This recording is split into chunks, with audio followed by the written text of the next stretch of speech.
11 all German time, the second. As I was saying, it's very grey, it's very dark and cold outside. This is a typical weather in Berlin in November, so if you are in Berlin or in Germany, stay in bed, maybe get some coffee and take some time for goalball. Or otherwise, if you are motivated enough, come to Berlin, Reinickendorf, join us and get some goalball live in the hall.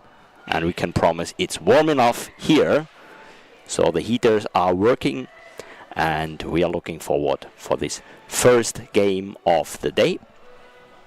We already got a little delay, I guess a delay of about 2 minutes. So the announcement started 2 minutes late. At the moment we are in the equipment check, and next to me it's Kevin Barth, and Kevin Barth is highly motivated for this day. He definitely looks not tired. Yes. Well, I'm sorry. You sometimes, yeah. Sometimes someone says something to you and you're like, okay, well, what can I say? The day is just one game shorter than we had it the days before. I think with the winner's ceremony, we should finish around 7 in the evening with all. So if you want to plan your day. And of course, these are all games where the possibility is like, okay, after 24 minutes, if there is an equal score, we go to extra time. So there will be 6 minutes overtime if we have a draw after 24 minutes, and it will be golden goal, as some may know it from goal ball. Just to let you know at the beginning that this could happen, and we have 9 games, so in my opinion it's not that unrealistic that we see at minimum 1 time. But first of all, it's Old Power against Cleo Thessaloniki. The Greece side, their defense is their strongest weapon, so to speak. Old Power, I would also say they need a good start, because if they don't do, they know how it was with Nepeya yesterday. They had to work everything off because they didn't start well, and it got really hard for them. They managed to win. I mean, they managed to win 5-1 in the end. I also expect a win for the Finnish side for Old Power here, but you never know. So we got the ball on the side of Old Power. They are playing on the left side in the red shirts, and we are starting with the starting 3. On the left side, Krista Leppänen with the first throw down the line. The ball is blocked. In the center of Old Power, Susanna Halme, and on the right wing it's Ciara Sika. Susanna Halme stopping the ball, giving it over to Leppänen. Leppänen half left position, playing a bouncing ball into the center of Thessaloniki. In the center of Thessaloniki it's Paraskevi Naka. Naka handing the ball over to Vasiliki Ago, and Ago with the first shot from the left wing. Next attack for Sika on the right wing down the line. The ball into the arms of Ago. Ago going back to the left post, playing a ball to the center. There is Halme stopping the ball, giving it over to Leppänen. Leppänen touching the crossbar, half left position. Leppänen with the ball into the gap, but to the feet of Ago. Right wing is Evangelia Grinsali for Thessaloniki. The ball of Ago was going out of bounds next to the goal, over the line, and the ball for Ciara Sika. Standing at the crossbar, Susanna Halme clapping the hands. The ball into the arms of Naka, giving it to Grinsali. Grinsali with the right hand, half right position, and the ball blocked by Leppänen. Leppänen going a bit out of the field, playing the next ball. And it's official timeout. It's no penalty. If you were hearing the whistle, there was some noise in the background of the hall, outside of the hall. And so the ball will be given back to the team of Old Power, because it was a ball for Krista Leppänen. And she will take the shot one more time. Leppänen going to the half right position, going to the center position, and playing the ball not into the gap. There is the feet of Paraskevi-Naka sliding into the ball and kicking the ball out. That was an important save. Ago with a hard bouncing ball to the left corner. Sika stopping the ball. Going back to the crossbar with the back on the crossbar. And her shot into the arms of Ago. Counter attack by her. Ball is out. And is taken back into the field by Sika for Old Power. Sika playing the ball out as well. So the team of Thessaloniki in the black shirts. Oh, nearly some miscommunication between Ago and Grinsali. Grinsali taking the ball, half right position, cross ball, blocked by Sika. And she will take the attack, the shot by herself. Sika down the line, no problem for Ago. Ago going back to the goal and playing the next shot, blocked out by Ciara Sika. Leppänen waiting to get the ball, taking it to the right post. Sika standing in her way, and Leppänen was trying the shot down the line. Counter attack by Ago, saved by Halme. And Halme with the shot, half left position. Halme trying to find the gap. No gap there. Naka is there, saving the ball. And the ball back to Halme. Sika. 8 minutes 50 seconds in this first half. Sika, ball down the line and blocked out. Well, it was out and it was also blocked out. But I guess Ago touched the ball outside of the field. Illegal coaching. Oh. So a team penalty against Thessaloniki. And this might be the chance for Old Power to score the first goal of the game, the first goal of the day. Krista Leppänen to shoot against Evangelia Grinsali. Grinsali standing in the center of the goal, bending her knees. Leppänen with the ball into the net. 1-0, the first goal of the day. That's how it's done with the penalties. And this was important for the team of Old Power, because both teams in the first 3.5 minutes defending very well, stopping all the balls. But now there is the first goal and the shot for the team of Thessaloniki. Clio Thessaloniki, the ball blocked out by Ciara Sika, was there with the hands, and the hands in between the hands, but next to the goal. Well, that was the closest shot for scoring for Thessaloniki. Next ball by Ciara Sika, out of bounds. Grinsali going to the center of the goal, half right position. Grinsali playing the ball in direction of the gap between center and left wing, but Halme is there, getting the ball, handing it over to Leppänen. Leppänen with a hard bouncing ball, and in the end the ball losing a lot of power. Ago stopping it, and Ago with her attack to Sika.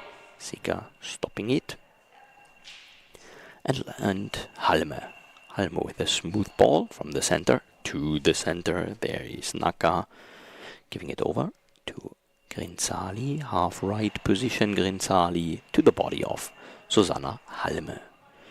7 minutes 40 seconds. Ciara Sika.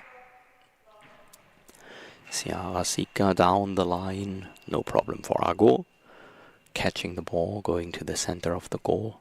going some steps in direction of the right wing, playing a cross ball. sieka is there, the ball blocked out. That was close, next to the post.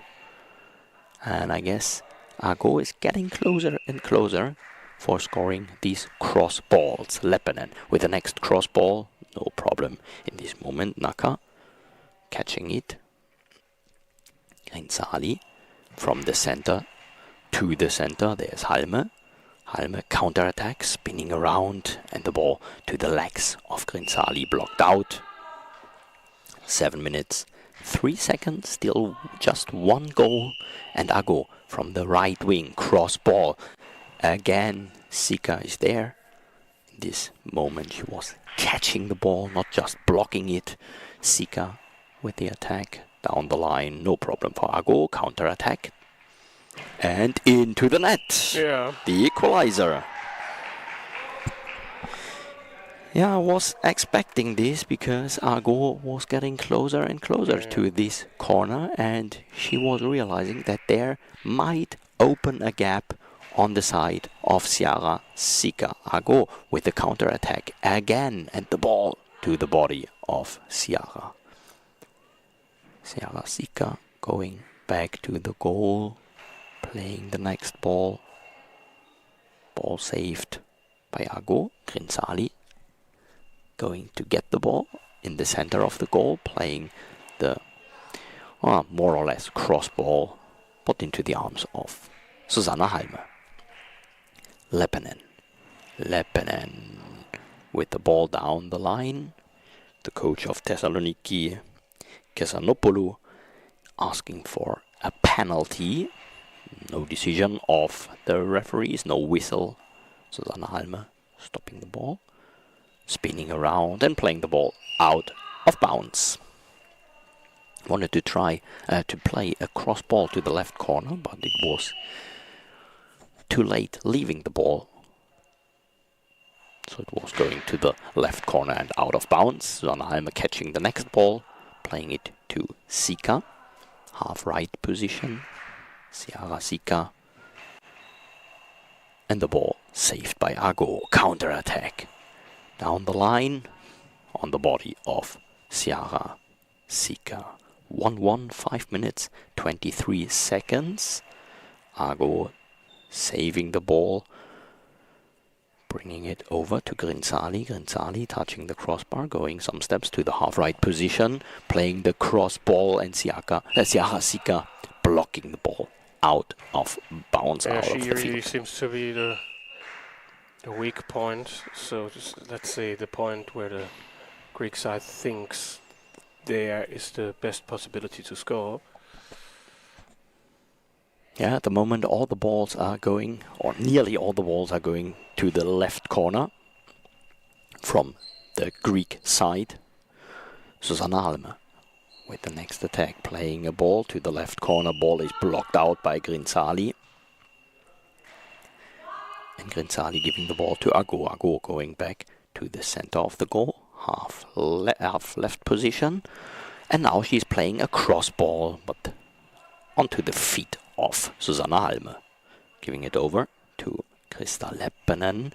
Leppänen with the next attack. The ball bouncing from the body of Grinzali. Grinzali going back, playing the ball down the line, but out of bounds, out of the field. Still a 1-1, 4 minutes, 18 seconds in this first half. And Leppänen to the body of Ago, counter-attack, saved by Halme. Going back to the center of the goal, spinning around, playing the ball to the center. There is Naka, and Naka will take the next shot to the left corner. Ball is out. She was trying to find the corner of Ciara sieka, of course, as we were realizing. And Ciara sieka standing at the right post, playing the cross ball. This is no problem for Grinzali. Ball was losing a lot of power and stopped with her hip. Grinzali, ball to the center. There is Halme. And timeout for the team of Old Power. Juha Halme, the coach, taking the first timeout of this game. Yeah, it's 1-1. And you can clearly see two main throwers, one at one side, Leppinen for Old Power and Akko for Thessaloniki. I mean, Sika, she now knows what happens there, and it was once successful, but not like, okay, that happens all the time. Old Power, they still have a good option with Stephanie Buning on the bench, and again they try one of those players, like yesterday when Buning started and Leppinen came in the second half, and this time it's the other way around, so maybe Buning will then be substituted in for Leppinen, but they don't play together at the moment. So the next two attacks after the half-time have both been blocked. Counter-attack tried by Old Power, but also saved. Yeah, saved by Thessaloniki, Grinzali. Grinzali with the next ball to the body of Halme, giving it over to Leppinen, going to the half-left position with the left hand, hard bouncing ball up in the air from the body of Grinzali, but finally saved. Grinzali and timeout. Thessaloniki, Melpomeni, Kesanopoulou. That took only 6 throws or something like that. So maybe she has seen something that the Old Power tried to do something else, and she says, well, be careful with that, because normally the time between one timeout and the other in that early part of the game isn't that short.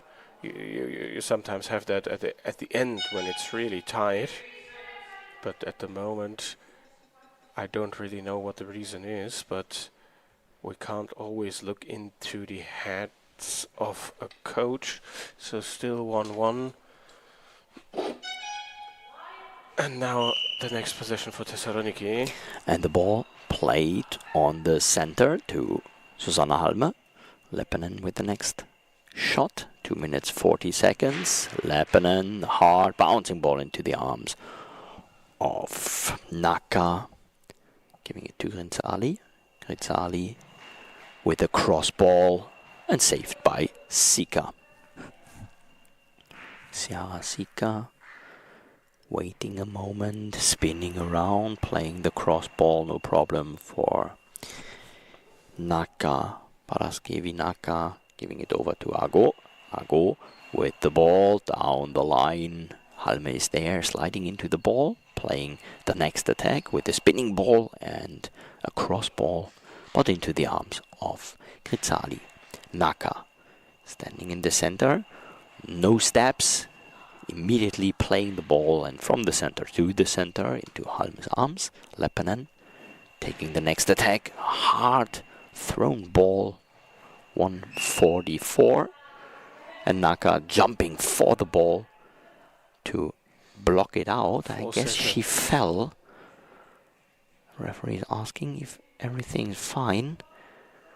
Don't know if she was sliding on the floor, not walking very well at the moment. She was holding her foot.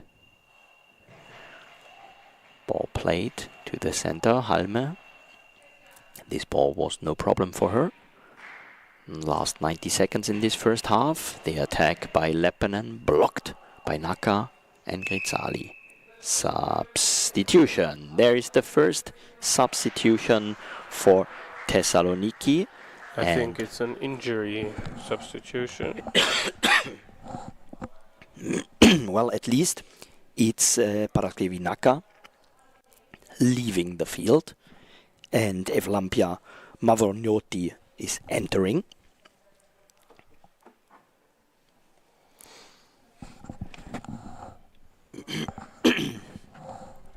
So it doesn't look like there is some medical treatment, but not sure. She gets a break. Yeah, exactly, and moving her foot a little bit. So Naka, sitting outside, was moving the right foot. but she did not take the shoe off. I guess there is some ice spray. Is it? No, it's more some gel. But I guess it's for cooling. Ago with the next attack. The ball saved by Sika. And Sika going back to the crossbar. 1 minute 15 seconds left. Ball saved by Mavrognotti. Handing it over to Grinzali, and Grinzali with a cross ball into the arms of Sika. Last minute in this first half. Chiara Sika.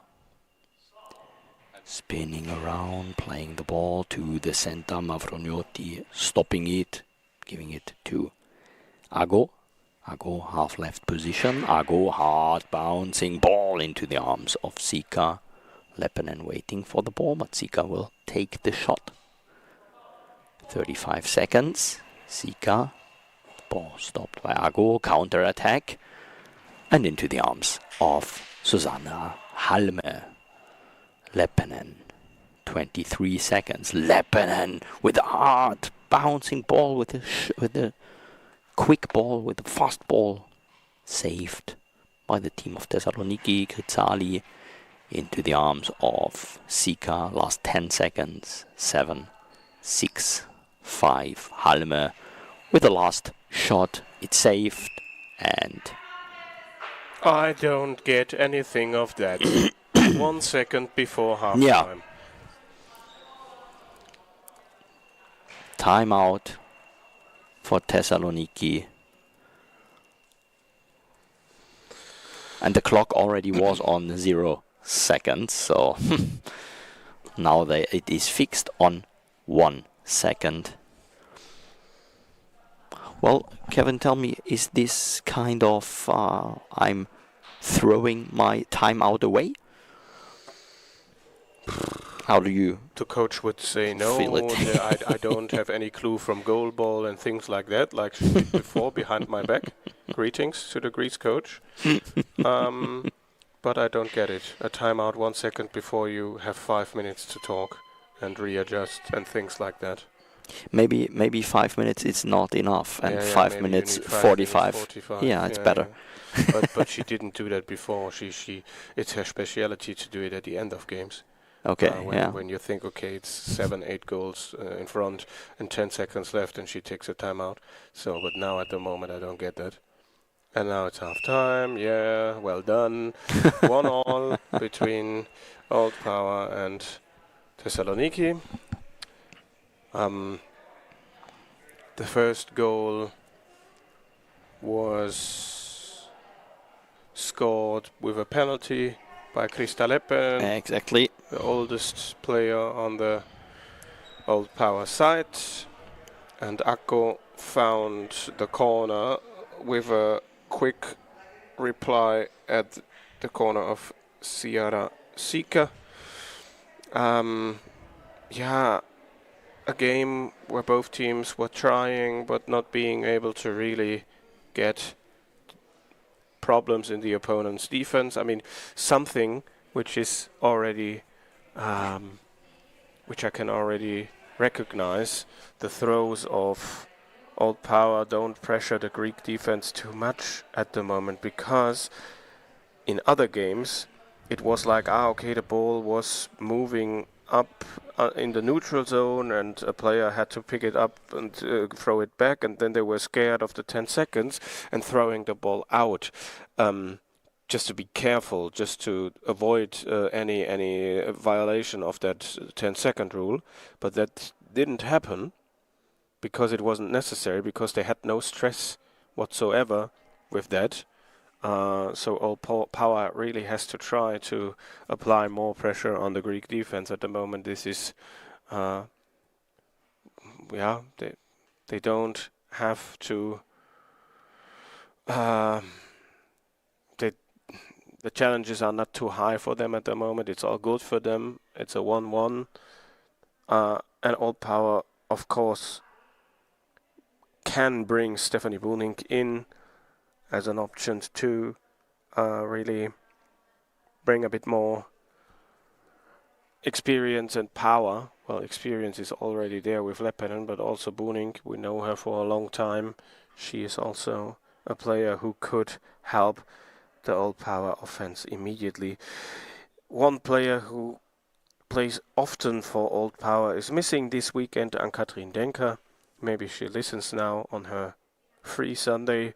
She was yesterday in Chemnitz to play at the National Bundesliga the last day, and for the first time in I think 7 or 8 years she plays goalball. She was awarded the women's best scoring player of the Bundesliga season, so congratulations to Annie for that, but she can't support the Finnish team this weekend, and that also would have been an option to pull out of the hat, but at the moment they are just switching between Buning and Leppänen, and the first half was for Leppänen, so it wouldn't surprise me if the second half would be Buning, or as a coach I would say, okay, this is a 1-1, I want to have a quick decision, I want to have don't have the big drama, so I throw both together, Leppänen and Buning, into the game, and just have a quick look at the balls thrown out of the field. We had 3 on the Old Power side and 4 on the Thessaloniki side. Both teams took timeouts, 1 for Old Power, 2 for Thessaloniki. And penalties against a team, we had 1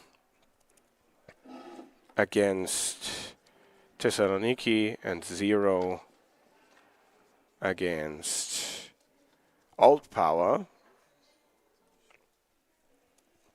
Yeah, everything possible, everything open at the moment, but for me still I see more possibilities to react, to win this game for Old Power. And the next game, we already said at the beginning of our live stream, it will be at 9:10 Central European time.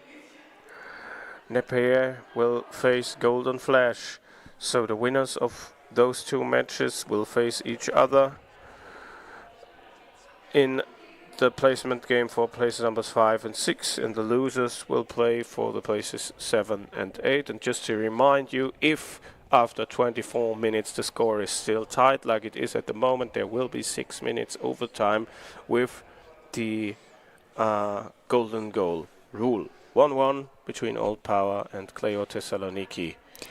And it's already the equipment check, 40 seconds until the second half, and yeah, let me say we are good in time again, because it was, although we did not have that many goals and not all the throws have been that fast, it was a fast first half, so quickly done. There was not many interruptions. Yeah, also the number of balls out of the field were exactly not that high, and so the clock was just running, and at the moment it's 8:28, so it's all good. I mean, in men's tournaments we sometimes have that it really gets close, and 1 hour and 10 minutes for one game is really also a good schedule setting. And let me tell you, or let the referees tell you, there is a substitution in the team of Old Power. Ciara Sika is out. Yeah, so both Stephanie Buning is in. Exactly. So now they are pulling out the best 3 they have.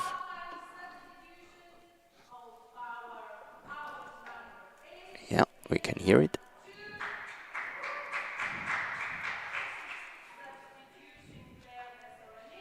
Yeah, and Thessaloniki, Evangelia Gresali is out, and Evgenia Stamati entering the field on the right wing position, and Stephanie Buning for Old Power on the left wing position. And the the second half starts with an equipment check. Yeah, there is some problem with the line. Yeah, and again, the best that can happen for Thessaloniki is the longer they stay with this result, because the more nervous the other side maybe gets, and for Old Power, like, okay, score early, maybe score with the first throw to put the other side under pressure, because it's really, I don't think that it's that easy for the Greek offense to score, especially when they are back more than one goal back.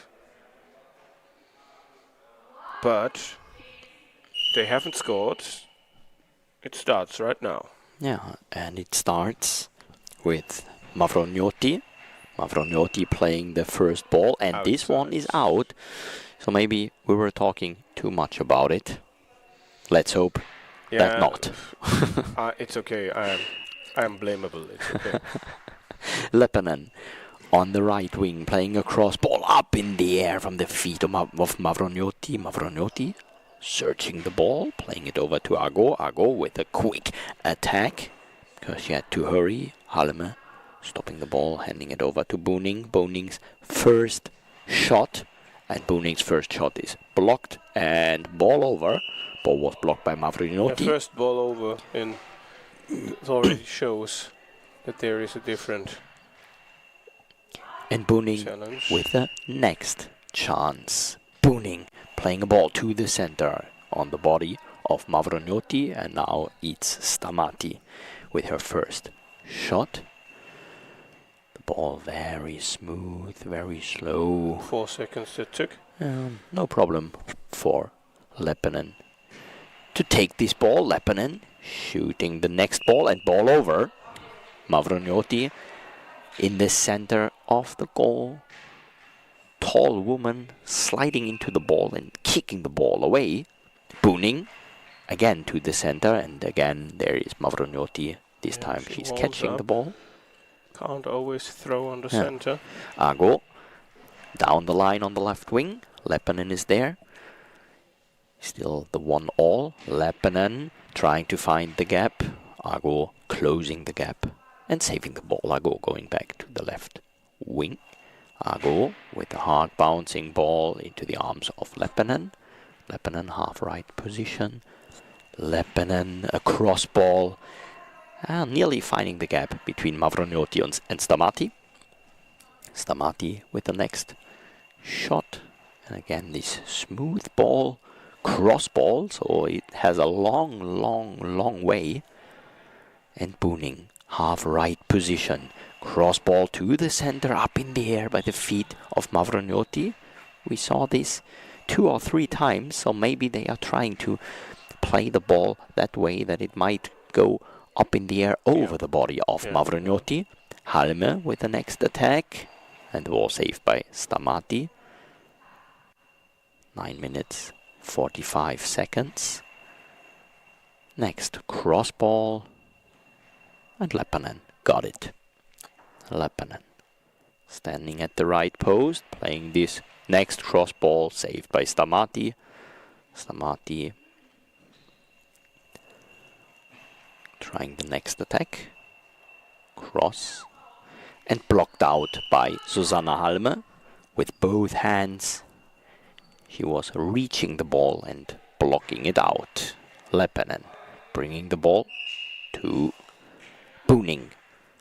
Boning with the ball to the center. Stamati sliding in. Mavrognoti got it. Gives it over to Ago. And Ago down the line. No problem for Leppänen. Yeah, maybe try now. Everything is focusing on the center. Try 1 or 2 balls at the corners. Leppänen again, stopped with the feet by Mavrognoti. Stamati taking the next shot. And Susanna Halme is there, laying on the floor, reaching the ball with both fingertips. Next shot stopped by Mavrognoti. Ago going back to the goal. Half left position. And the ball bouncing and into the arms of Leppänen. Leppänen, cross ball out of bounds. No problem for the team of Thessaloniki, Clio Thessaloniki.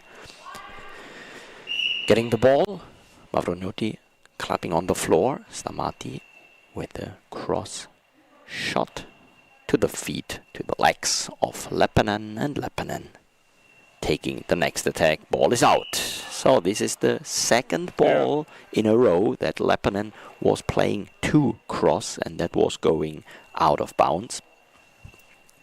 Yeah, 8 minutes, 9 seconds. Really try to find their rhythm and don't play at their highest level. Ago taking the ball, going to the left wing, from the right wing to the left wing. He was taking the ball on the right wing, down the line, blocked out by Leppänen. 8 seconds on the shot clock. And the ball handed over to Booning. Oh, some miscommunication. Nearly the ball was falling down. And Booning with the next shot and nearly finding the gap between Mavrognoti and Stamati. Playing the ball out of bounds for being sure. So the first time the defense was really stressed.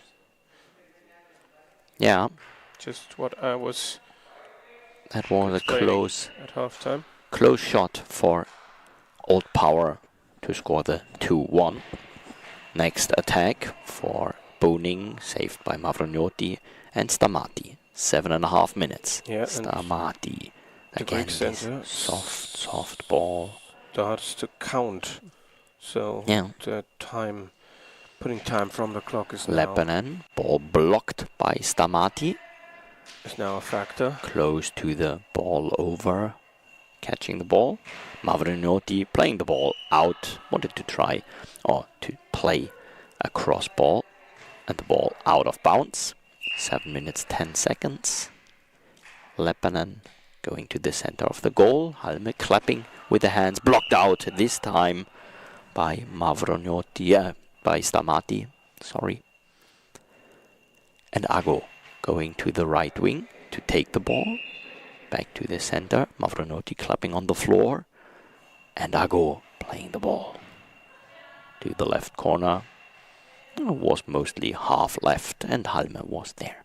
Booning on the left wing, down the line. Stamati stopping the ball. 6:44. Stamati. The ball on the way and saved. This took 5 seconds now.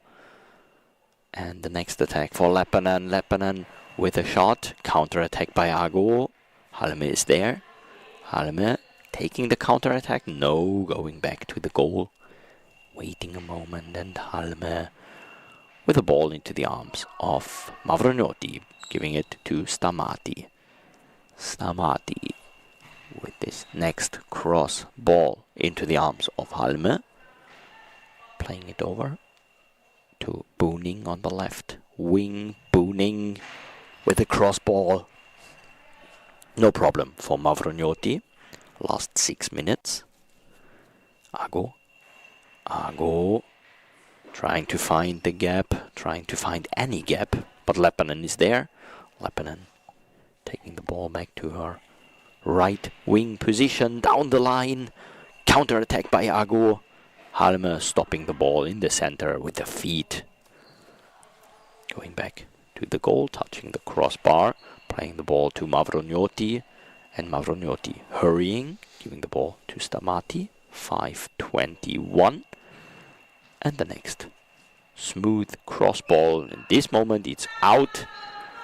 And timeout, the first timeout in this second half, and this timeout belongs to Old Power. Yeah, they can't be pleased with what they are seeing. It's really difficult for them at the moment to find solutions against the Greek defense, but they also don't really challenge them. So maybe more movement and more accuracy needed.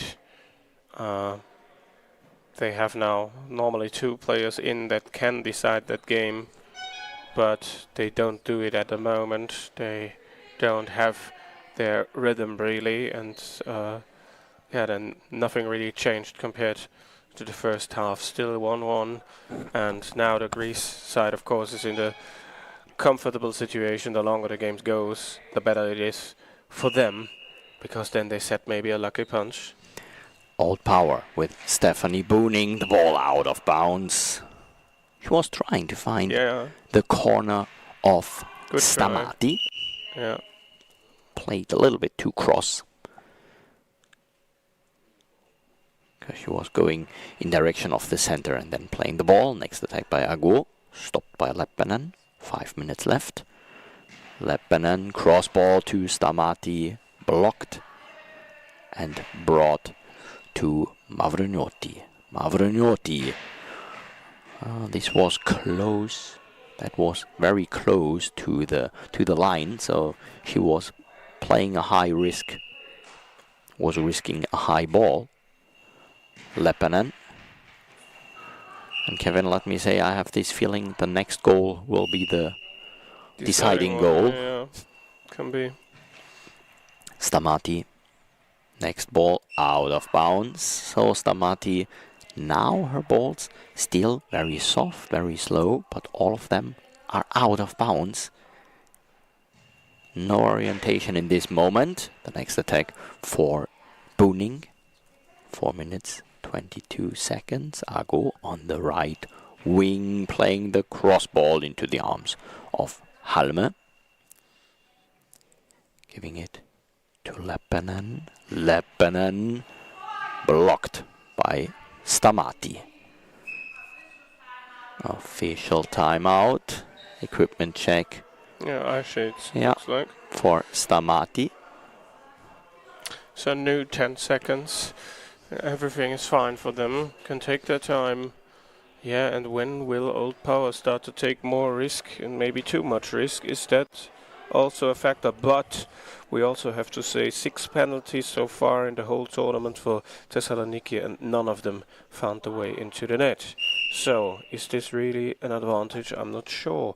Possession for the Greece side. Yeah, the attack for Ago.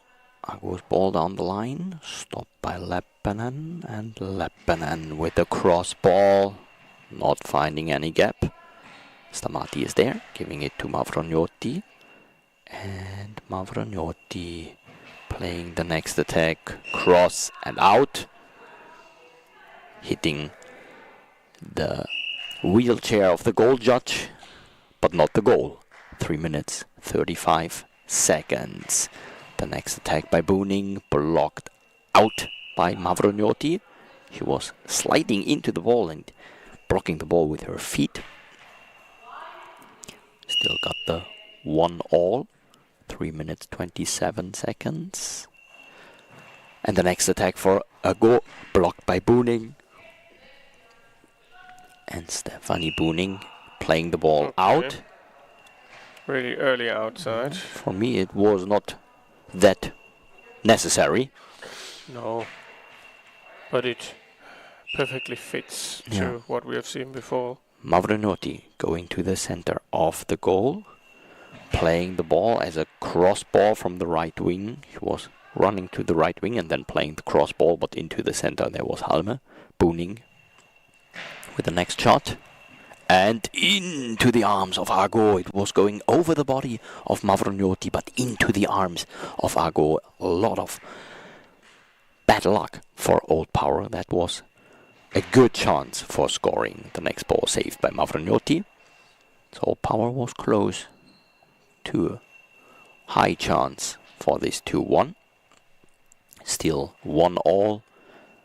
Leppänen stopping the ball. Leppänen right wing position, down the line, saved by Ago, counter attack. Leppänen is there, back on her defending position. 2 minutes, 20 seconds. Leppänen, cross ball, Stamati blocking it. Nearly blocked out, nearly ball over, but close to the line. She was saving it. Third time out for the team of Thessaloniki. Yeah, I'm not sure if they take it because they really want to change something, or if it's like, okay, they're having already 7 seconds away from the shot clock, so calm down the situation and tell them to throw quick, to throw the ball out, whatever.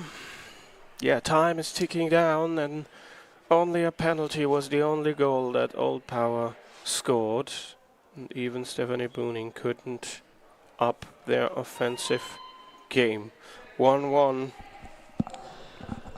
Will we see the first overtime in the very first possible game? Well, you were saying that you are expecting an overtime. Yeah, that's okay. I'm not blaming you. I go with the next attack down the line into the arms of Leppänen. 2 minutes 5 seconds. Leppänen just finding Stamati. Stamati going to the line, playing the next cross and smooth ball. Yeah, but that was already close to the 10 seconds. Yeah, but no signal. Ago counter-attack, saved by Halme, giving it over to Booning. 95 seconds. Booning blocked by Stamati and Mavrognoti. Now they are losing the ball, searching the ball. This took some time, but Mavrognoti with the shot. Yeah, with a shot to Booning, and now the ball is blocked and ball over. One more chance for Old Power, and Juha Halme taking the timeout. 1 minute, 13 seconds left. Yeah, both now have taken 3 timeouts, and I got a feeling that minimum one team is will need the whole amount of those possibilities to talk for 45 seconds. Of course, at least if one team might score, I guess the other team would also would take the timeout. Yeah, and the other one would say, stay calm and don't do anything. So. Next shot for Stephanie Booning. Hard bouncing ball to the body of Mavrognoti. Stopping it, Stamati going back, playing this smooth ball into the arms of Susanna Halme. Leppänen with the left hand, hard bouncing ball, not into the gap. Ago is there, catching it. 45 seconds. And Ago with the next shot, saved by Leppänen. 35. Leppänen cross ball blocked out by Stamati. It's now getting even more realistic. Yeah. Extra time. 30 seconds. Stamati. And the ball is out. Took 5 seconds and timeout. The Old last Power. timeout for Old Power. One idea, one good throw, but they didn't really had one of those in the last 23.5 minutes. Maybe something genius from Booning or the experience. Well, there have been, I guess, two chances for Old Power, but it was close. Yeah. The ball was up in the air, but some Greek player, Akko, was there and saving it. Yeah. But a ball which was really with that much force that Exactly. no one could help. That we didn't see, and no one won. If you are Old Power, you want to win it in the regular time. Stephanie Booning.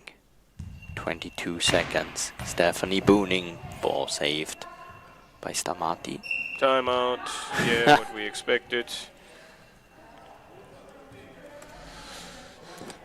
The same, maybe. They also wanna calm all down, and the thing is, if they score now, they realistically win the game. The time is now at 16 seconds. Yeah, one attack each. normally. One attack each, or extra time. Ball in the hands of Vasiliki Ago, and Ago with the next shot blocked by Leppänen. 10 seconds. Leppänen with the ball into the arms of Ago, counter attack, saved by Halme, and that's it. That's it, overtime. One each. Both goals in the first half. One penalty. All power through the ball 7 times out of the field. Thessaloniki 12 times, but that doesn't matter because no one scored more than the other.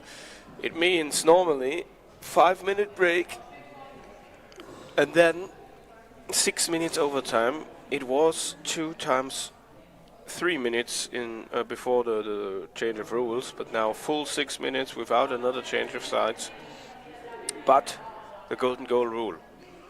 So if someone gets the first throw and scores directly with the first throw, because the coin toss decided, there's no option to equalize again. Yeah. That's, in my opinion, But a difficulty. That is something in a sport where, in a contact sport like football, it's okay to play a golden goal, but in goalball, you aren't able. It's just luck if you get the first throw. So, in my opinion, that shouldn't be. But it's there. There are people who decide which rules are there, and they decide that it's right. But for me, it's not the right decision to play golden goal. well, I repeat what I was saying some minutes ago, or what we were saying. We already knew the next goal will decide this game. We already knew this, I guess, in the beginning of the second half. And we were right, and now we are right. Well, at least I have to say, I'm asking myself the question at the moment, when remembering especially the second half, who shall score this goal? Yeah. This is the main problem. Yeah, you're also now, what happens in the head of the players, how you think, okay, when I have a mistake here and there's a penalty for the other side, it could be over. And just to remind you, if we have no goal in that 6 minutes, there will be extra throws, there will be penalty shootout. I had that once in a Nations Cup situation with the Derby USA against Canada. It's always interesting. And it also happened, I think, in the first game of the Sunday. So maybe coincidences. Well, what we can say at for the moment, if there won't be a quick golden goal, we will definitely have a delay. Yeah, that's right.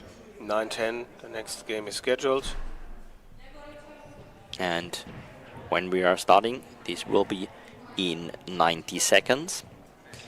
The 6 minutes, we won't be on time. Maybe we will be done with this game until 9:10, but there won't be enough time for the teams for the your minimum preparation. Has to 7-minute preparation, so perhaps 10 minutes between this game and the next one. Yeah, I mean, I still think that Leppänen and Buning have one good throw to give. But of course, the Greece players, all have experience. Akko is the one where I said give her the responsibility for most of the throws, but also she had that one counter-attack which was cleverly taken. She had 1 or 2 other good tries, but nothing spectacular really. 1-1. The tension is now the thing you know that every throw can be the last. So good morning wherever you are, or even if you are watching us outside of Europe, good evening to Australia. It's around 4 o'clock in the afternoon in Asia. Good night to America. Yeah, I always wanted to do that. It's a nice. Yeah. So you saw your chance and you took it. Yeah, of course I did. So we are in the equipment check for this overtime. On the left side in the black shirts with the bright yellow numbers, it's the team of Clio Thessaloniki from Greece, and on the right side with the red shirts and the white numbers, the team from Old Power from Espoo in Finland. Yeah. Really experienced. They are here. They play Champions League since 2019, where it was all called Super European Goalball League, so they are ever present. Thessaloniki, it's the second year. Last year they had on the 9th place. Now this year they are minimum 1 place better, and even though they are as one team more than last year. So the overtime starts. And Old Power will have the first shot. Yeah. Who will take the first throw? The ball is handed to the center, and Stephanie Boning was waiting to take the ball, going to the left wing, spinning around, playing the first ball up in the air from the feet of Mavrognoti. Blocked by her. Ago going to the half left position. Ago with her first shot, saved by Leppänen. Leppänen, cross ball out. Okay. So for the moment,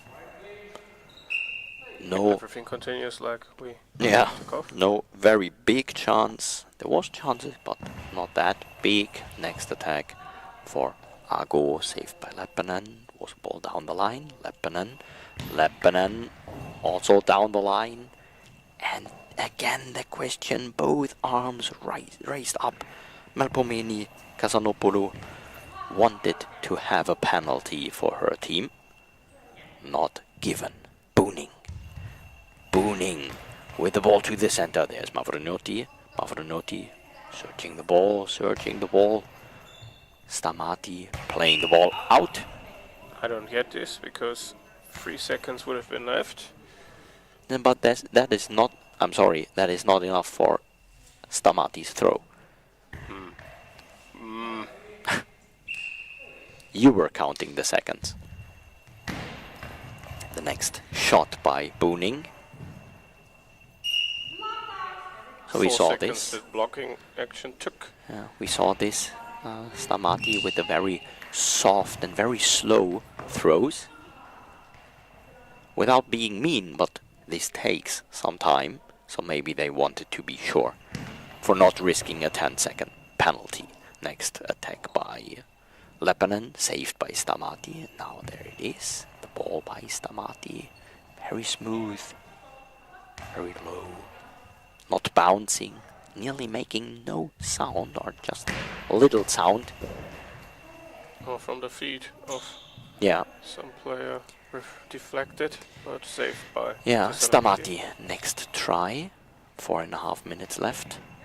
Saved by Halme. And Leppänen spinning around, playing the ball down the line next to the goal. That was close. Maybe 20, maybe 15 centimeters. Ago going to the half right position, playing the ball to the center. There is Halme. No time for a counter attack. Yeah, you have one more timeout in the overtime. Yeah, and you are taking this. Early by Old Power. Is there something the coach has seen? Who knows? 1-1. And the other teams warm up behind one of the goals. Yeah, it's Golden Flash on the left Yeah, side. they will take on their player at the next possible time. So, who will write the last sentence in this story? 1-1. Stephanie Booning. Standing there, Stephanie Booning with the next shot, but to Mavrognotti. Ball is saved. Ago taking the attack. Halme, no problem for her. Giving the ball to Booning. And Booning, ball blocked by Mavrognotti and Stamati. Mavrognotti giving the ball to Stamati, playing it out. Again, with 3 seconds on the clock, I just say that. And I won't comment it.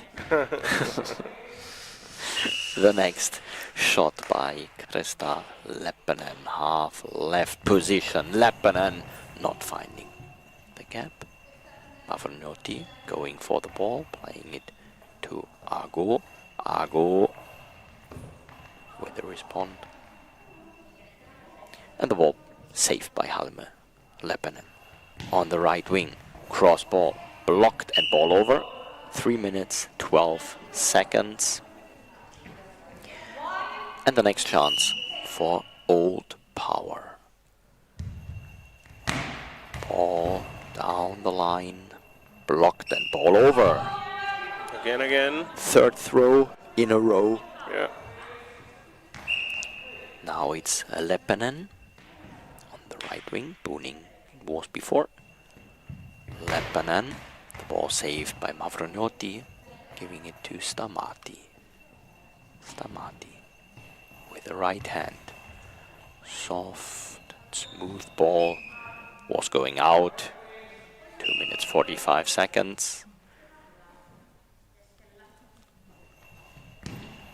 And the next shot blocked by Stamati. Ago will take the shot. Ago down the line. Leppänen is there, giving the ball, bringing the ball to Booning, and Booning's ball out of bounds.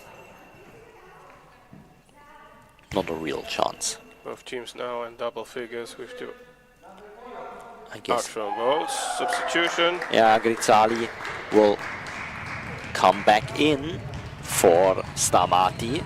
So Stamati leaving, was playing the second half and also a little bit more than the half of the overtime.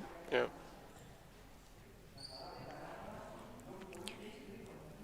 And so Grizzali is back. We'll go on the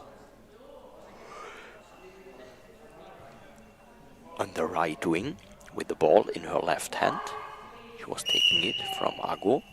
Grizzali with a cross ball saved by Leppänen.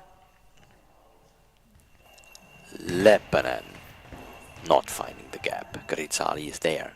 Mavrognotti bringing the ball to Ago. Ago standing up, playing the ball. Halme. Last 2 minutes. Booning. And Booning with the shot. Ball up in the air by the feet of Grizzali. And then saved by Mavrognotti. Grizzali. Cross ball, not cross enough. There is Halme to save it with her body. Leppänen nearly finding the gap, but Grizzali sliding into the ball and saving it with her feet. Lost 90 seconds. Grizzali, next try. Halme giving the ball to Booning. Booning taking some time, taking some moments. Booning, cross ball into the arms of Mavrognotti. 67 seconds. The ball by Ago, blocked by Halme. And again Leppänen. Leppänen. Hard bouncing ball to the body of Mavroniotti. Giving the ball to Grizzali. 50 seconds left. Grizzali down the line and out. This game will definitely have the most out-thrown balls. 15 was the record, 16 is now Thessaloniki. Booning playing the ball. Saved by Grizzali. Ball given over to Ago. 33 seconds. Ago on the body of Halme. Halme giving the ball to Leppänen. Touching the crossbar, playing the ball down the line. Ago is there, counter attack by Ago and saved by Halme. 16 seconds. Booning, taking this moment, booning the cross bouncing ball and Mavroniotti stopping it. 8 seconds till the end of the game. Now the timeout makes sense. Yeah, exactly. Because the coach can now decide if she tells the team to throw one more or just to hold the ball in their hands. But the penalty record of Thessaloniki is not existing. 0 from 6 so far. So in a penalty shootout I really would see an advantage for Old Power even more than in the normal game. Yeah, but one throw, one mistake. Will we have another twist or turn in this overtime, or will it really be extra throws? In 8 seconds we will know. The attack for Mavroniotti. She will throw the ball. Mavroniotti blocked out last second, and we will have the extra throws. Leppänen taking the ball, throwing it, and that's it. Extra throws. Normally that means you have 5 throws each, and then sudden death. Old Power only, they have 4 players. I'm not sure. But for sure everyone from them has to throw and defend minimum once. We will see what happens. And possibly it can be done after 3 if all 3 score and the other 3 are blocked, like you know it in other sports with a penalty. Shootout situation. And it's always like, okay, one is brought to the field, take the position, throwing. Of course, the decisions is now who throws when, who defends when. And you don't have that many players that you can say the one feels like throwing, the other one not. So normally everyone has to throw. Yeah, has to show. Well, we will know.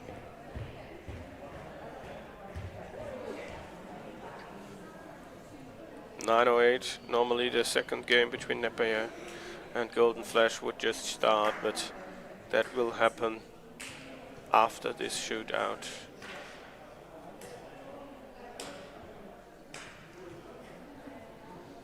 Both teams have taken all the timeouts they could.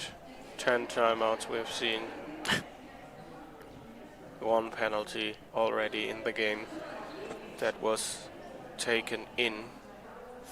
Leppänen scored the very first goal with a penalty. 1-0. Akko leveled the game up. And then we haven't seen any goal. Both teams standing together, getting repatched. Mavroniotti, new eye patches.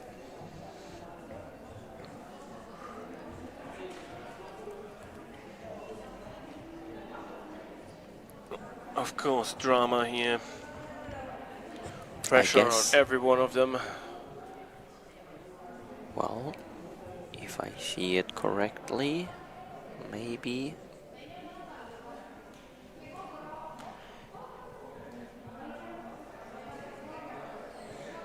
Maybe Leppänen will be the first to shoot? No. For Old Power, I'm just trying to figure out, because they are at the moment standing in a row.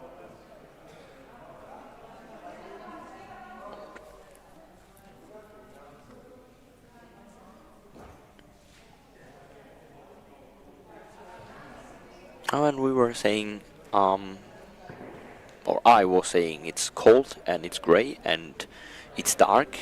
Meanwhile, I guess the sun is taking a look into the hall. So sorry for the lights in the stream. There is windows and no possibility to make the windows darker or something like that. So if the sun is coming through the windows, this might be a little bit tricky for the cameras and for the light in the hall. When checking this stream, I can see that the people are looking very dark. It's like a big contrast between the people and the brighter floor, which is in a grey. It's a grey floor with lots of lines. So there's lines for handball in orange and lines for, I guess, basketball and maybe volleyball. Yeah.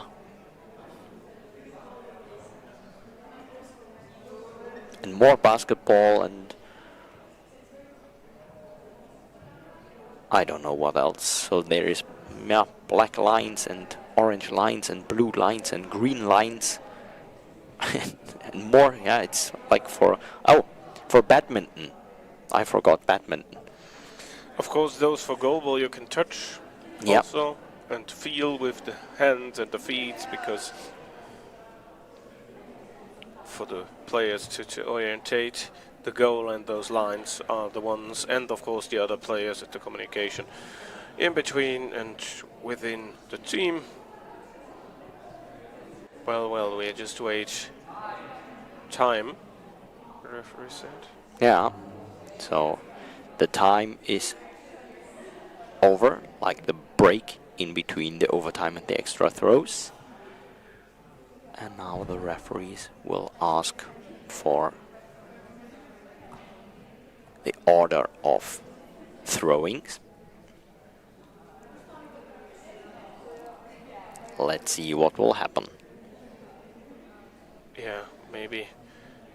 What you want to do? Let the strongest start, let the strongest finish. I would expect that minimum Booning or Leppänen will take one of the first two. Well, let me say, I still guess that Leppänen will the first for the team of Old Power. She is standing like in first position.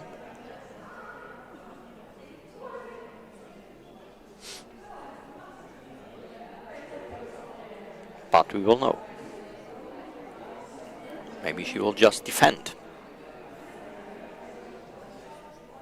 the first one. I'm not sure. What happens now, we will see it in some moments. Announcement by the referees. Handshake.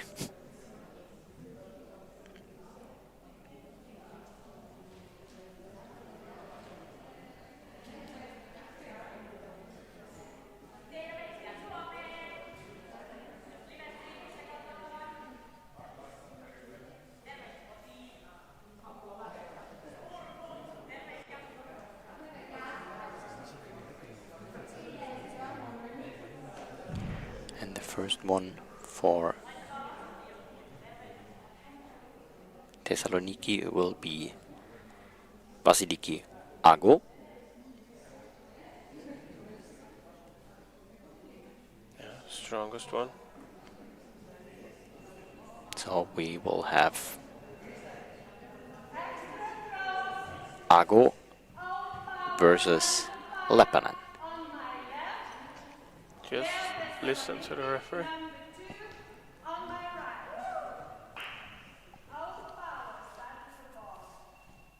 And Old Power starting with the first throw. Krista Leppänen against Vasiliki Ago. Ago nearly to the 6-meter line, and the ball blocked. Leppänen fails. No goal for Old Power.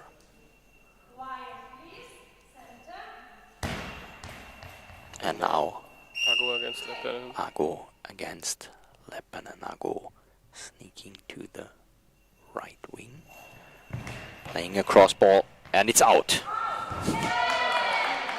No goal for Thessaloniki.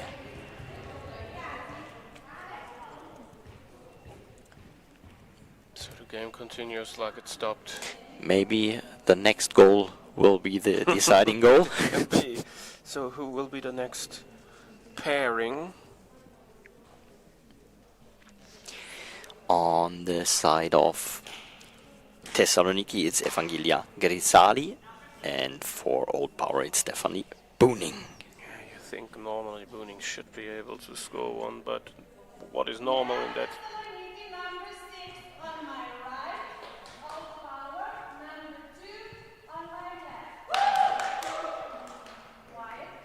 Booning with the first. No, No? the ball is in the hand of Grisali, and Grisali out. Oh my, you have to bring the balls into the field to have a chance to score. Now the ball will be given to Stephanie Booning. Stephanie Booning standing in the center of the goal, going to the half left position, playing the ball into the arms of Grisali. Saved. Still no goal. The strongest have missed. What is happening now? Next one will be Susanna Halme for Old Power.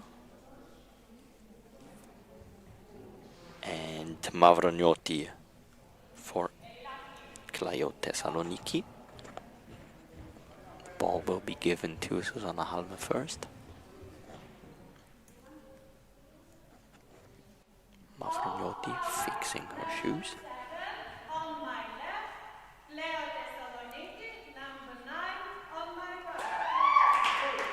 Okay.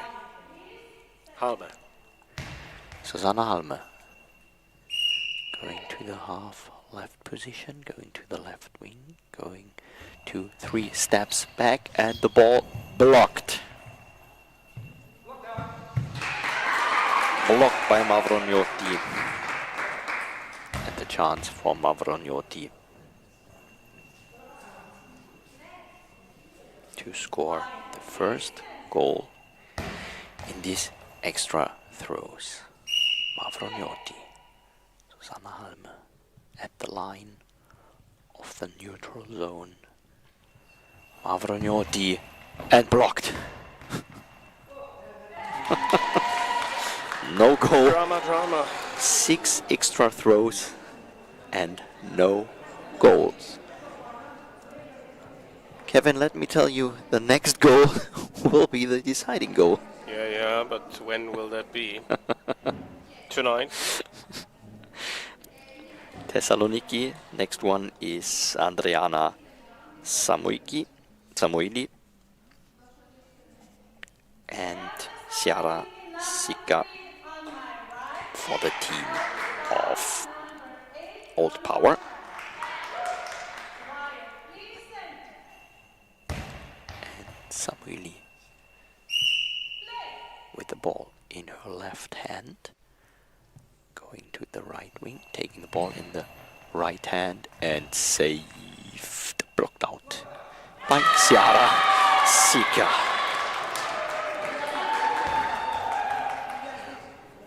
Ball will be given to Ciara Sika.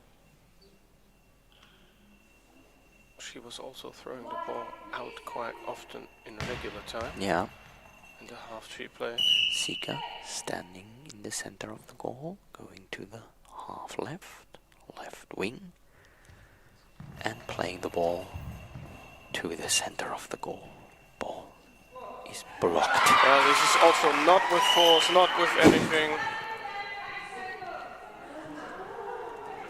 0-0 in the shootouts, 1-1 in the total score. We've seen 4 throws, extra throws on both sides, all without the needed accuracy and the force. I say it as it is. Of course the teams are nervous, but many of them are experienced enough. And now they're shown a break. Yeah, because... Old Power just got 4 players. Yeah. I'm not... Maybe it's just like, okay, we start now the sudden death. And well, when looking at the officials table, I guess Melpomeni Kesanopoulou is not that fine with that, but shaking the hands of the referees. Oh, maybe now they are laughing, and maybe she was telling, oh, I got some more players. Don't know. So is that already the sudden death situation?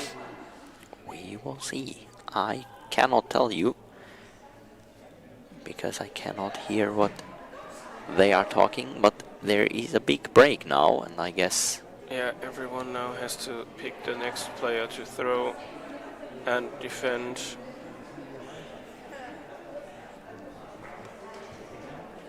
No one has really... Well, Leppänen scored one in a regular situation.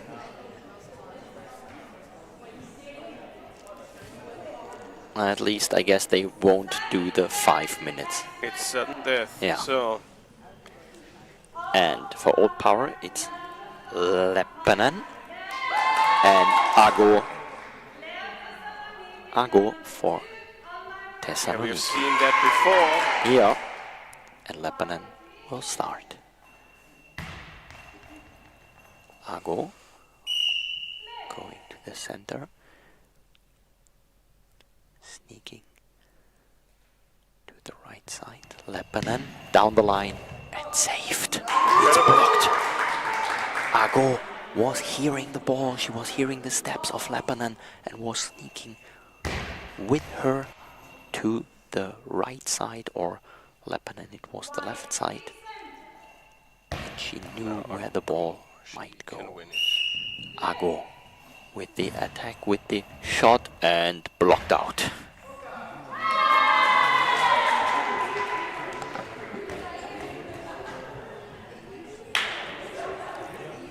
Well, Kevin, I know you got a lot of statistics. What make these penalties or extra shots with your statistics? Well, I've never seen the like, to be honest. So we will have Booning against Grisali. I got a deja vu. 6th penalty for both. Grisali starts. Grisali starting, going to the right wing. Now half right, playing the ball to the center, more or less to the center of the goal, and there it's Stephanie Booning. Stephanie Booning needs to give the ball back to the referees.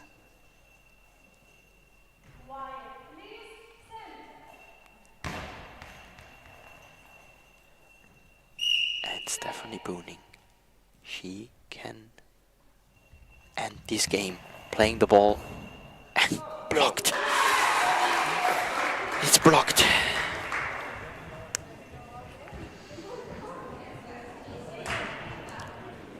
Twelve extra shots. No goal. So next one for Old Power will be Susanna Halme.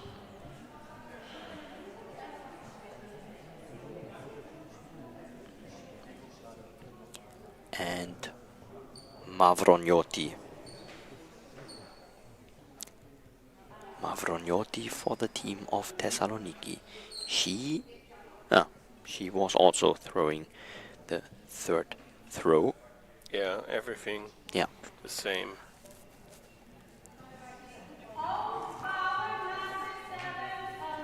And Susanna Halme will start.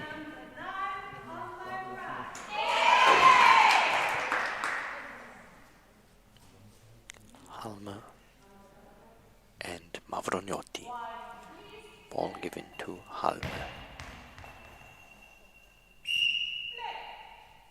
Going to the left wing. Standing at the left post. Playing the ball. Cross next to the goal. She missed the target. No goal. No goal for Susanna Halme.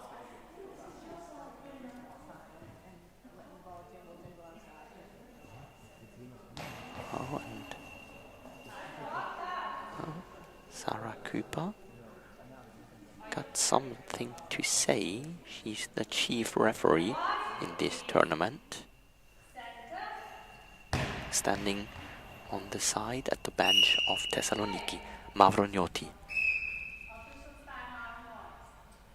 Some noise.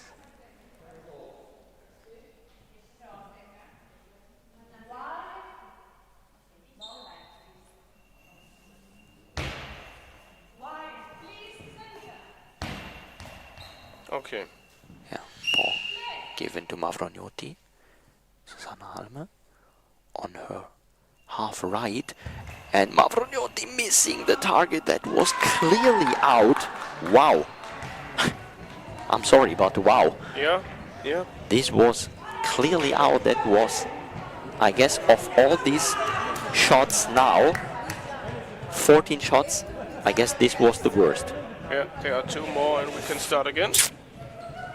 So, we will have Samuili for Thessaloniki, and we will have Sika for Old Power. Samuili starting with the throw. Andriana going to the right wing. Playing the ball down the line and into the net. Incredible! There it is, the first Come goal. on. The 15th extra throw, and it's in. It was going down the line, nearly slow. very, very, very close to the line. It was perfectly played and perfectly next to the post into the net. Ball is given to Ciara Sika. Maybe the last shot. Sika going to the right post. Playing the ball to the center. That's it. Lost. It's done! It's done! 16 penalties we've seen. One and the other. All not really thrown well, but then one ball perfectly down the line. Slow but accurate. Thessaloniki wins 2-1 against Old Power. Never got their game on. Never got really going. Not really finding anything in the extra throws, and Kevin, pay the price. And Kevin, what we were saying in the beginning of the second half The next goal, yeah. will decide this game, and we were so damn true.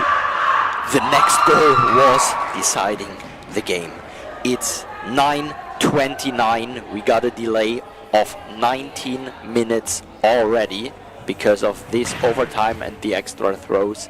And now the next teams, Nepaye and Golden Flash, will prepare for their game. We will have, I guess, about 30 minutes of the 7 delay. minutes was, I think, was already said. I think we will try to start at around 9:35. Yeah, maybe 36. So we will see. So we will have a quick break, and we'll be back for this next game for the 5th to 8th place.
2025 year in Berlin.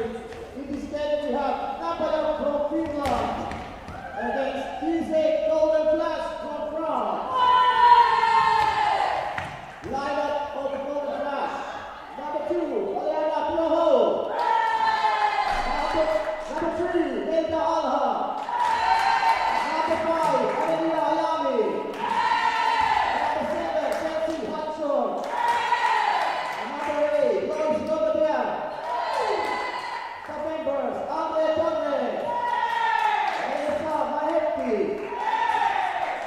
Napaya, player number 1, Raisa Kuzala. Number 6, Justin Mittola. Number 7, Lina Krone. And number 8, Rebecca Gregg. Coaches, Joni Ylönen and Christian Marister. Good luck today.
Good morning, world. Good morning from Berlin. EGCA Women's Champions League 2025 is in day 3, the final day, and after the first match of the day, we are a little bit behind the schedule, and we'll now have a next match here for the placement round. Napier against GC Golden Flash, so Finland against France, and Napier will play in the black and orange jerseys from right to left with the white numbers, and Golden Flash will play in the white jerseys with black numbers from left to right.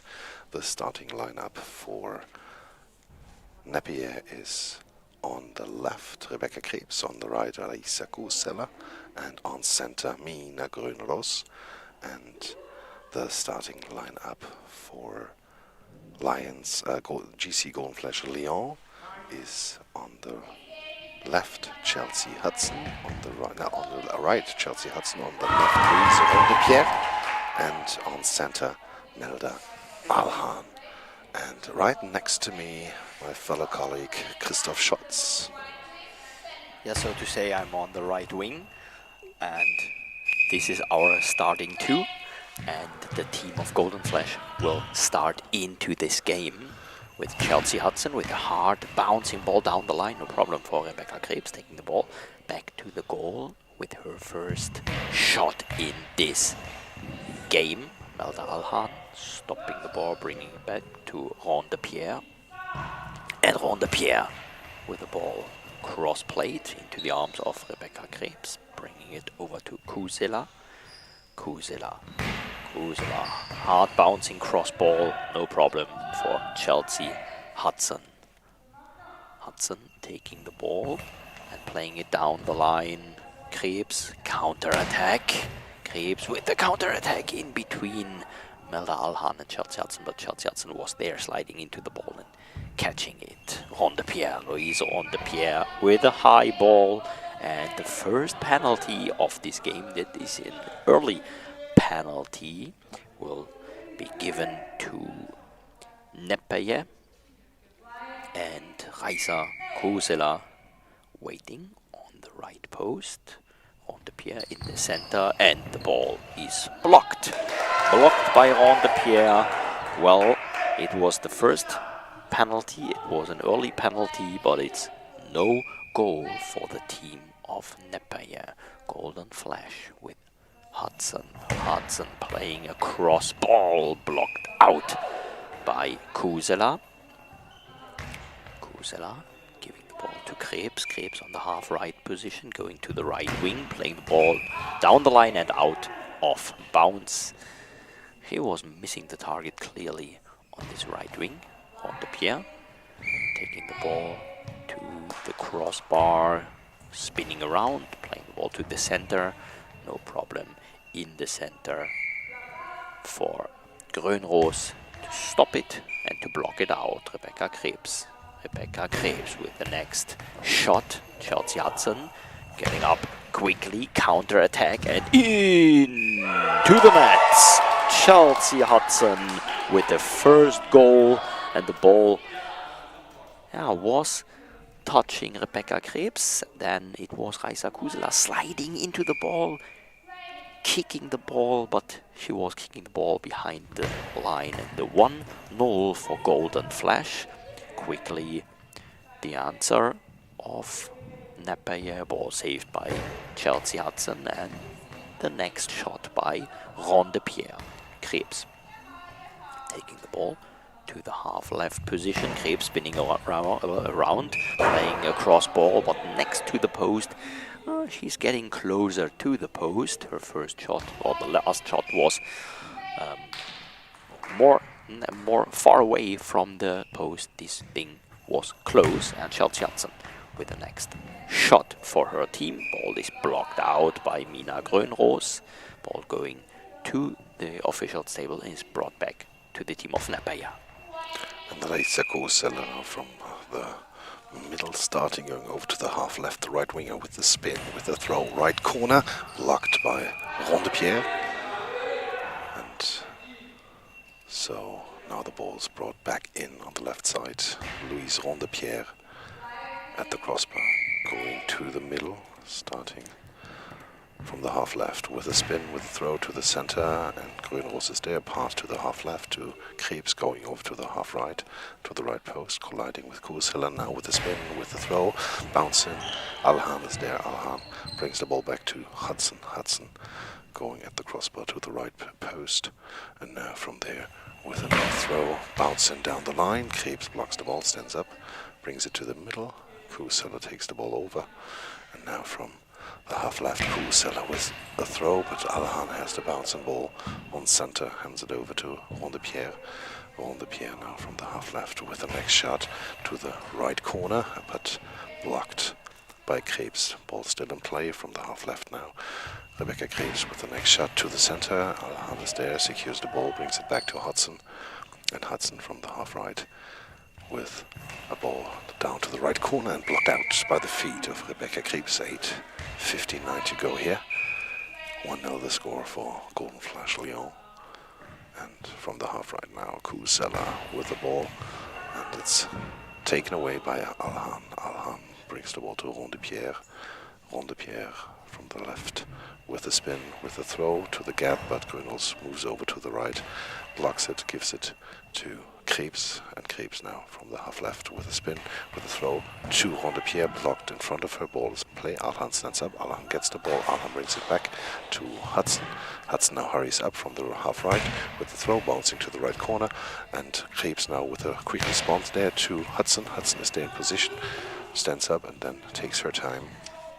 And from the right side now with the bouncing ball, blocked by Grönholz, passed to Kusela, Andresa Kusela now with the ball to the gap, but Alhan is there, and Alhan to the left side to Rondepierre with a spin, with a throw to the center position and grabbed by Mina Grönholz.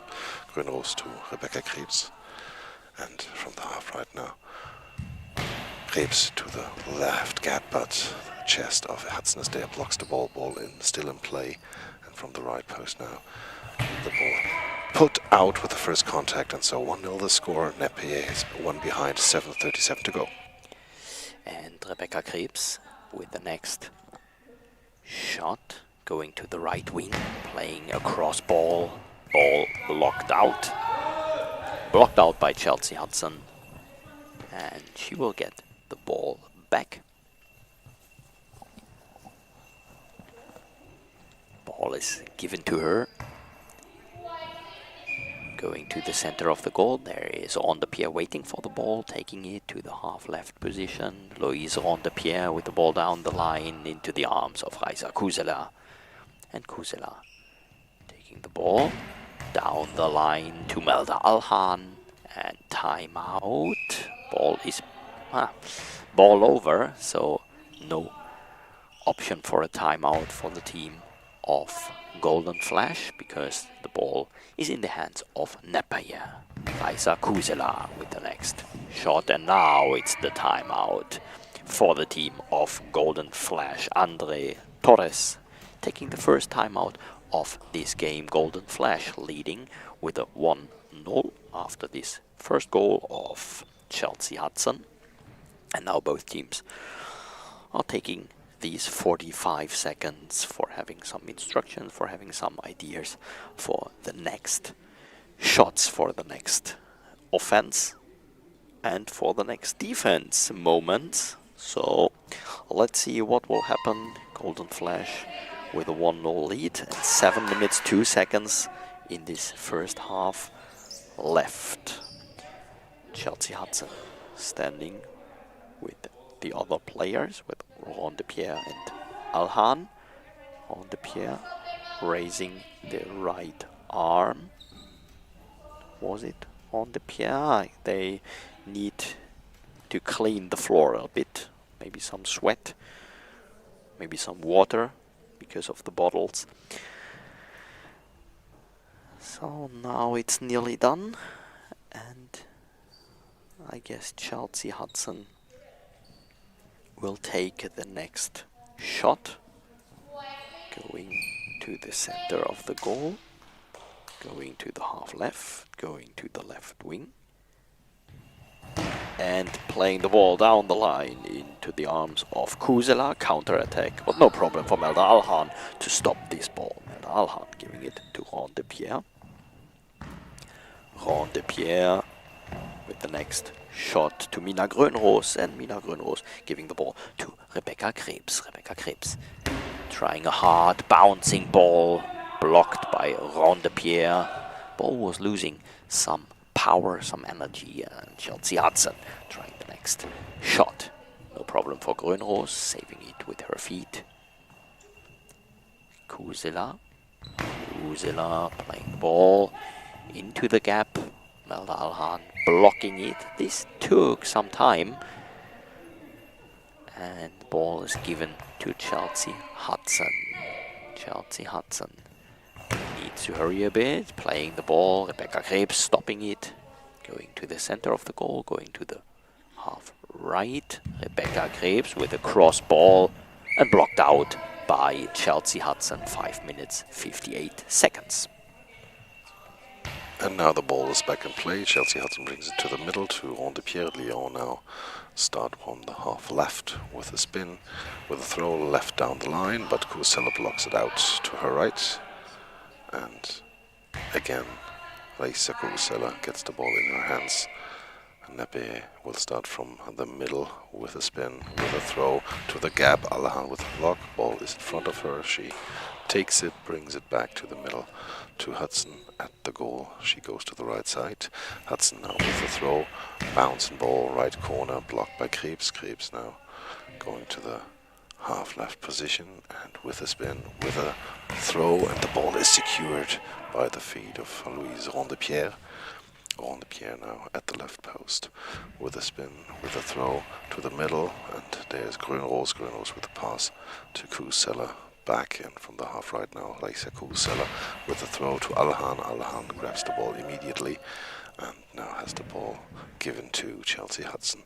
Hudson from the right side with a throw down the line, out. 5 minutes to go here in the first half, still 1-0 the lead for Lyon, and Rebecca Krebs now with a shot to Alahan, block out of bounds and ball over because the ball went right from her into the neutral zone and then out of bounds. Ball now in the hands of Kusela. Kusela now with a spin, with a throw, and the ball is blocked and catched by Rond-de-Pierre on the left side. Rond-de-Pierre now from the left side with a spin, with a throw to the middle, and Grönros gets the ball. And now we have an official timeout equipment check. The goal is not in the right position on the Lyon side, and so this has to be fixed. It is fixed now by the referee, Sarah Küpper. And now from the half left, Rebecca Krebs with a spin, with a throw to Alhan, and the ball slips through into the net, to the gap between Alhan and Hudson, and the ball is going under the arms of Alhan, through into the net. 1-1 now the score for 31 to go. That was the equalizer. Chelsea Hudson with the next shot. No problem for Kusela, blocking the ball, saving it in the neutral zone. And Grönros with the left hand. Ball saved by Alhan. Alhan giving it to Rond-de-Pierre. Rond-de-Pierre with the next shot. Ball over the legs, over the feet of Grönros, but Kusela stopping it. And Rond-de-Pierre on the other side, giving it to Chelsea Hudson. Chelsea Hudson half right position. Chelsea Hudson, the hard bouncing ball. Rebecca Krebs standing up quickly, going to the other side of the goal, to the right wing, playing the ball down the line into the arms of Rond-de-Pierre. 3 minutes 40 seconds in this first half. Rond-de-Pierre spinning around, playing the ball to the center. There's Grönros. Grönros giving the ball to Kusela, and Kusela standing up, spinning around, playing the ball to the center. Melda Alhan stopping the ball, and Chelsea Hudson collecting it to play the next shot. Chelsea Hudson into the legs of Rebecca Krebs, going to the left post, spinning around, cross ball, the ball saved by Rond-de-Pierre. Still a 1-1. Rond-de-Pierre to the center and blocked by Grönros. Rebecca Krebs taking the ball, playing the ball down the line. No problem for Chelsea Hudson. Counter-attack, no problem. Rebecca Krebs getting it. And Kusela taking the ball by Rebecca Krebs. Kusela with the cross ball. The ball was out and is given back to Chelsea Hudson. No need for her to defend this because the ball was played to cross. Louise Rond-de-Pierre, half left position. Louise Rond-de-Pierre to the center. Blocked and saved by Mina Grönros. She was catching it. Rebecca Krebs, cross ball, not finding any gap. Melda Alhan is there, bringing the ball to Chelsea Hudson, right wing. Chelsea Hudson with the cross ball to Raisa Kusela. Quick ball back, but into the arms of Melda Alhan. Leaving the ball for Ronde Pierre. In the center of the goal, ball is out. Played out and given back to Rebecca Krebs. Krebs from the center to Melda Alhan. 1 minute 53 seconds left. Chelsea Hudson on the right post. Ball down the line to the body of Rebecca Krebs. She was standing up quickly, but then bringing the ball to Reisa Kusela. Half left position. Kusela into the arms of Melda Alhan.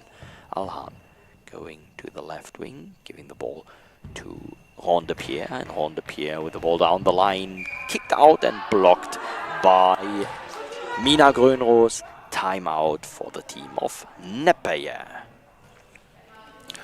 And Jonni Ilönen and Christian Bergström now will talk with their team. Ilönen wanted the timeout, and as I yesterday pointed out, it's a combination of Finnish and Swedish players, and they were talking about that communication in English would be better, that everybody understands them on the field, and that was yesterday a little problem for them during the games, but maybe they are now at day 3 getting used to it, to speak in another language.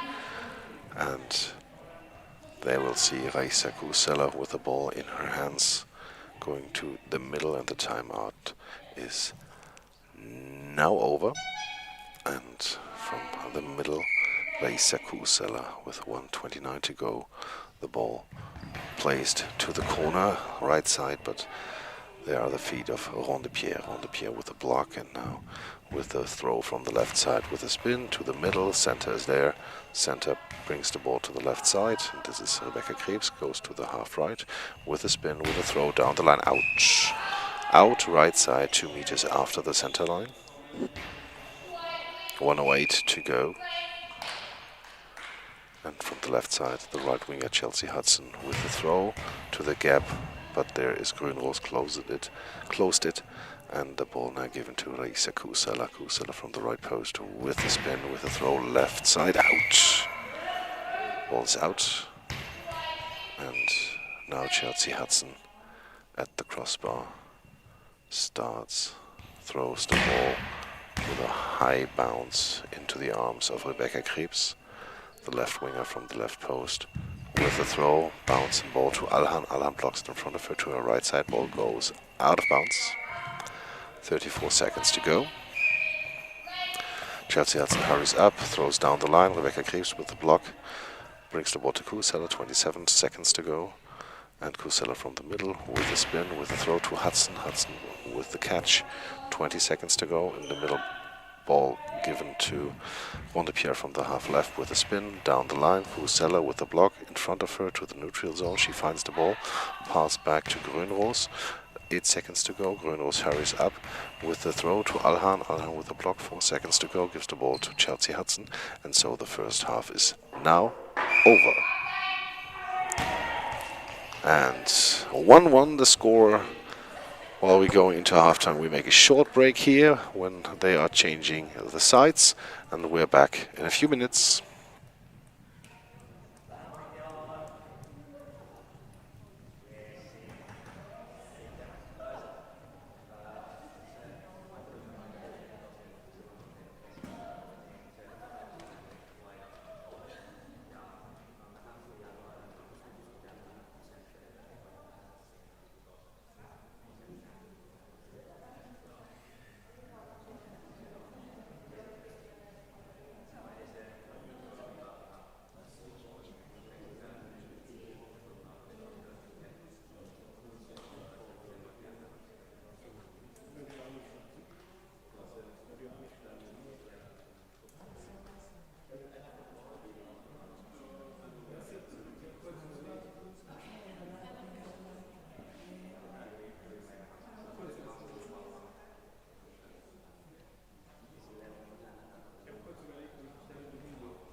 Welcome back here in Berlin to the second half of the placement round. And the winner of this game of Napier against Golden Flash will face Thessaloniki, and the loser will face Old Power later on this day.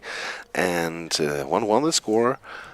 Christoph, so far, lots of defensive focus and concentration. Slightly the throws of Napier look more dangerous to me, but at the end 1-1 the score. Yeah, exactly. And it was a Golden Flash scoring the first goal, so they were in a 1-0 lead before Rebecca Krebs was able to score the equalizer. At the moment, it's like trying to find the gaps, and as you were saying, strong defense, so both teams mostly focused on the defense to defend the balls. Maybe they could go a little higher risk. We were talking about this in the game before. There was nearly no risk, and here maybe on some points a little bit more risky balls to score the next goal.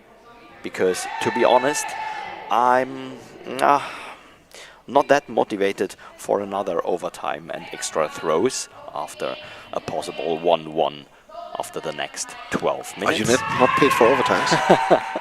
Well, I'm not highly motivated for doing another overtime included extra throws.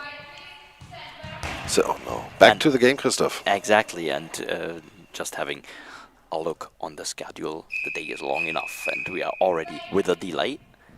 The first shot for Napier, the ball played nearly into the gap. On the Pierre with her feet was able to save the ball from Kusela. Chelsea Hudson with the ball down the line. There was no substitutions during the break.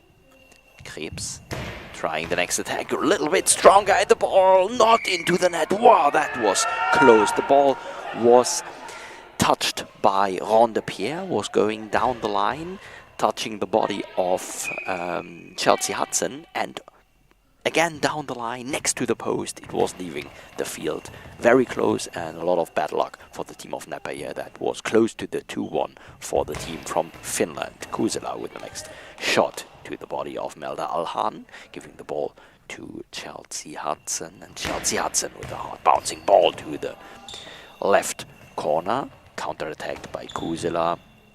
Not strong enough. Melda Alhan sliding into the ball and saving it. On the Pierre going to the left post, touching the left post, playing the ball more or less down the line. And in the center there is Grönro sliding to the right corner and saving the ball. Rebecca Krebs with the next attack on Ron de Pierre. Chelsea Hudson taking the ball, going to the half-right position. A hard bouncing ball into the arms of Rebecca Krebs. Counter-attack, and nearly over the body of Chelsea Hudson. On top of her body, she was able to catch it. The ball, no goal.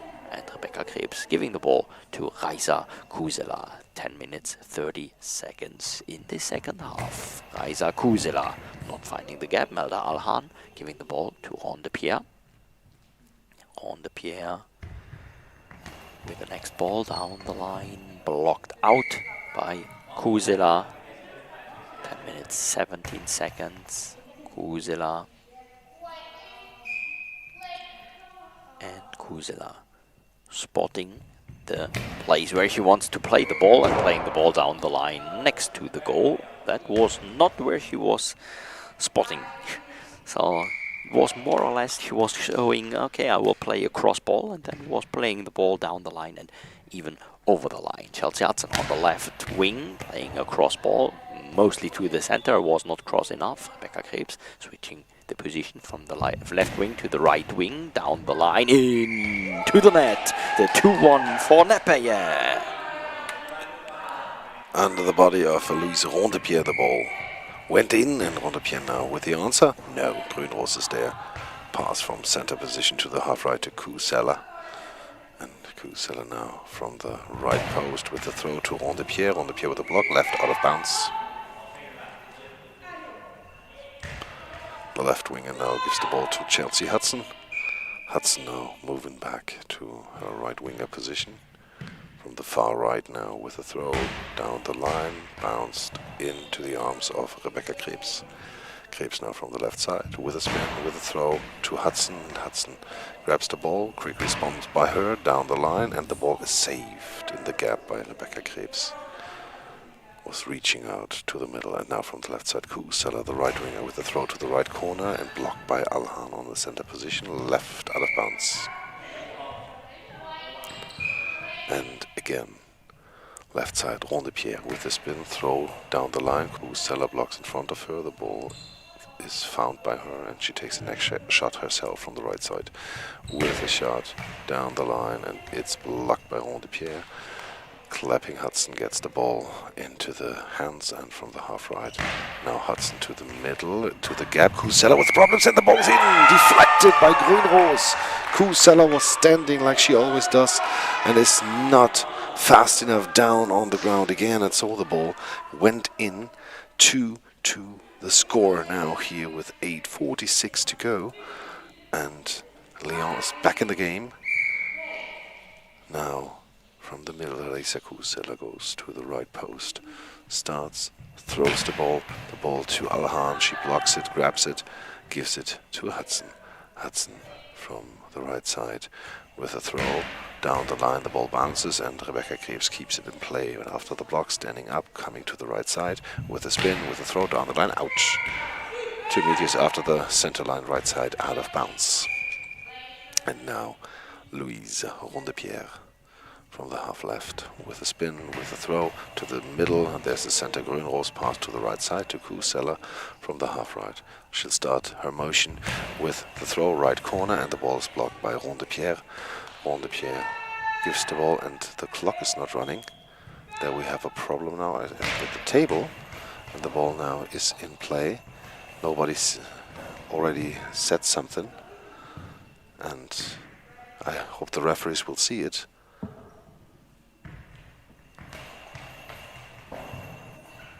And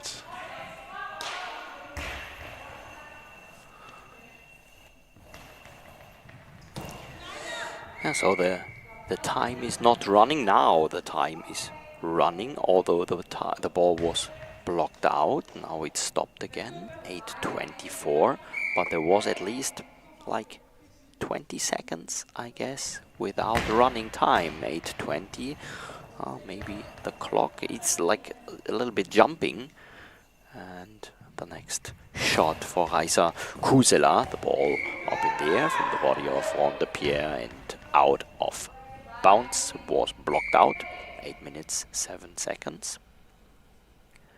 Ronde Pierre, Louise Ronde Pierre with the ball to Mina Grünroos. 2-2, 8 minutes left in the second half.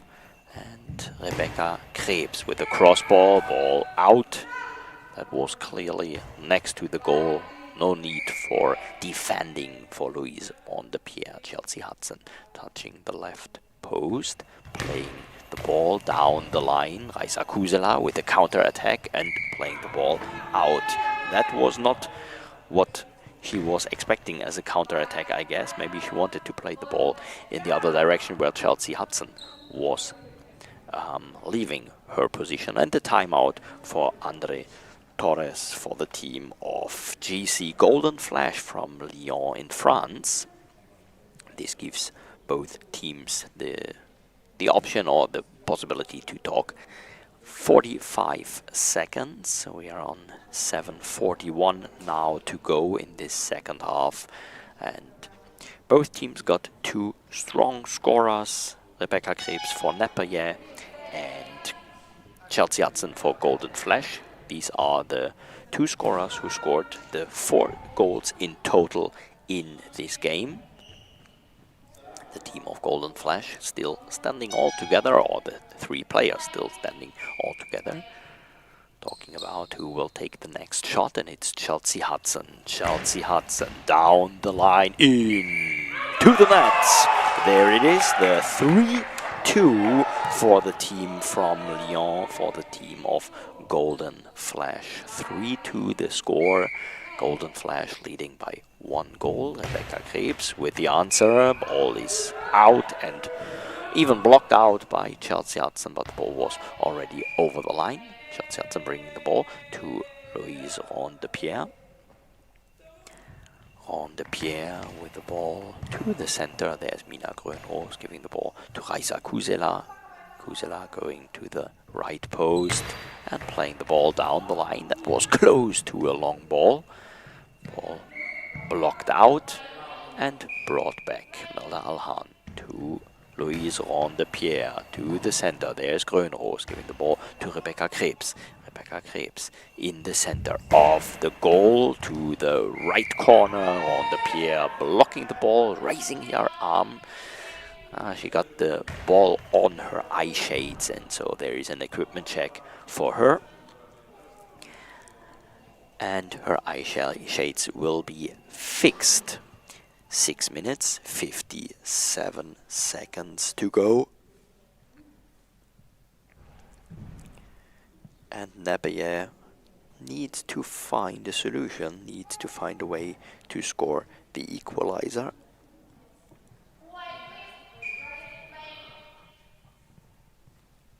Otherwise, they will play for the places 7 and 8. Ball by Chelsea Hudson, blocked by Rebecca Krebs, going to the right wing, playing the ball down the line, and ball is out next to the goal. Louise Ronde-Pierre was there, but no need for reacting. Louise Ronde-Pierre going to the half left position, playing the ball to Mina Grönros. Grönros giving the ball to Raisa Kusela, and Kusela on the right post. Cross ball, Chelsea Hudson jumping on the ball, and with her body she was saving the ball.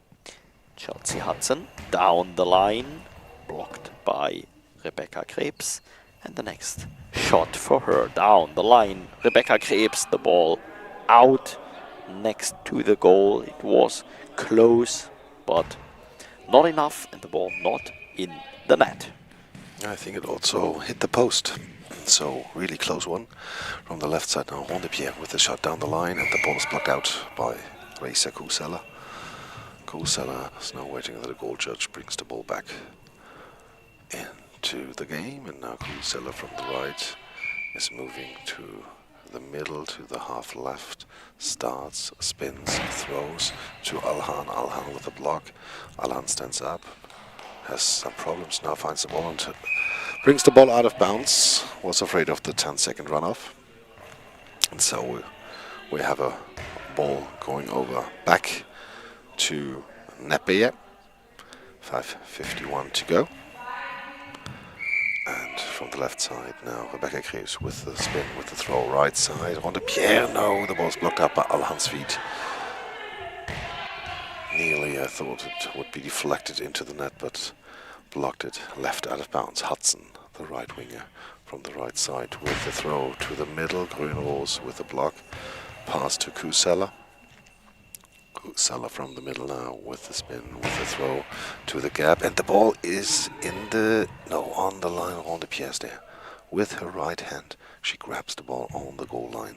Ronde-Pierre now with the throw, and Grönros is there, stands up. Quick response by her to Alhan. Alhan now, and now timeout taken by Andre Torres, the coach of GC Golden Flash Lyon.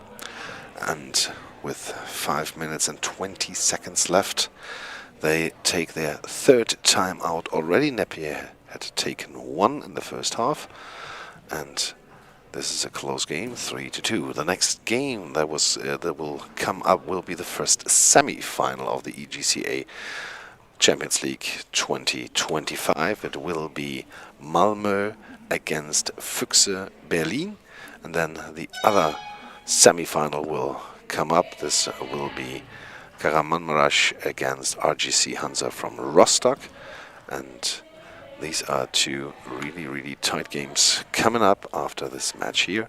But now back into this game. Napier is trailing by 1, and from the right side now Hudson for Lyon down the line, bouncing ball blocked out by Rebecca Krebs. And Krebs now on the left brings the ball to the middle. Kusela takes the ball with a spin, with a throw, and the ball is slipping through, but no, there is Hudson in help defense, gets the ball under control from the right side. Hudson with a bounce to Grönros. Grönros catches the ball, pass to the left side to Krebs. 4:53 to go. Krebs down the line, and Hudson is there, blocks it out of bounds on the right side. And again the ball is in play. Lyon with a chance now. After a short equipment check, the goal was not in position.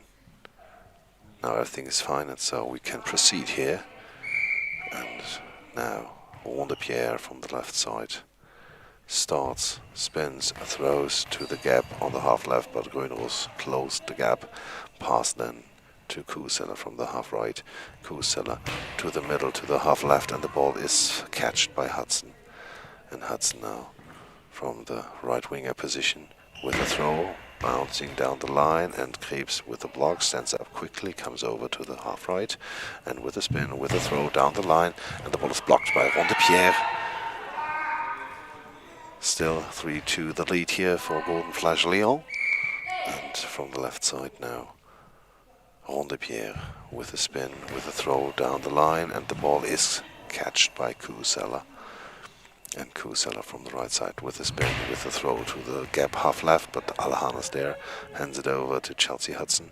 And Hudson now again from the right side with the next throw to the center position. Kuseller closed the gap. Kuseller now with the ball to the other side. Alahan stand up and gives the ball to Pierre. Pierre now from the half left with a spin, with a throw to Grönros. Grönros pass to Krebs. And Krebs now from the middle, starting quickly with a spin, with a throw left side, and the ball is at the post and out of bounds. That was close. Very close ball, touching the post and then leaving the field. Rebecca Krebs on the way to score the equalizer, but not yet. Maybe not yet. And her ball was not in but out, and so still the 3-2 for Golden Flash. Isa Kuseller from the center, playing the ball to the center. There's Melda Alhan standing up quickly, will take the shot by herself. Melda Alhan spinning around, and Melda Alhan with the ball into the arms of Isa Kuseller. Kuseller on the half right position, playing the ball down the line, blocked out by Louise Pierre. 3 minutes 2 seconds in this second half, in this second game, for the placements between the places 5 to 8. Pierre with the next ball, the ball over the line and out. Rebecca Krebs on the right wing, playing a ball down the line, blocked out by Pierre. Ball is given to Chelsea Hudson. Hudson going to the center, going back to the right wing. Chelsea Hudson with the ball to the left corner. Isa Kuseller was there, and timeout for the team of Näpäjä from Finland. So the coaches with their second timeout. 45 seconds left. What ideas will they bring in? What instructions will they give to their team for scoring a possible equalizer, for scoring a 3-all? Because at the moment it's the 3-2 for the team of Golden Flash from Lyon. Timeout nearly over. And team of Golden Flash is waiting for the next shot by Näpäjä, and it will be Isa Kuseller. Isa Kuseller playing the ball down the line and into the net. There it is. There it is, the equalizer.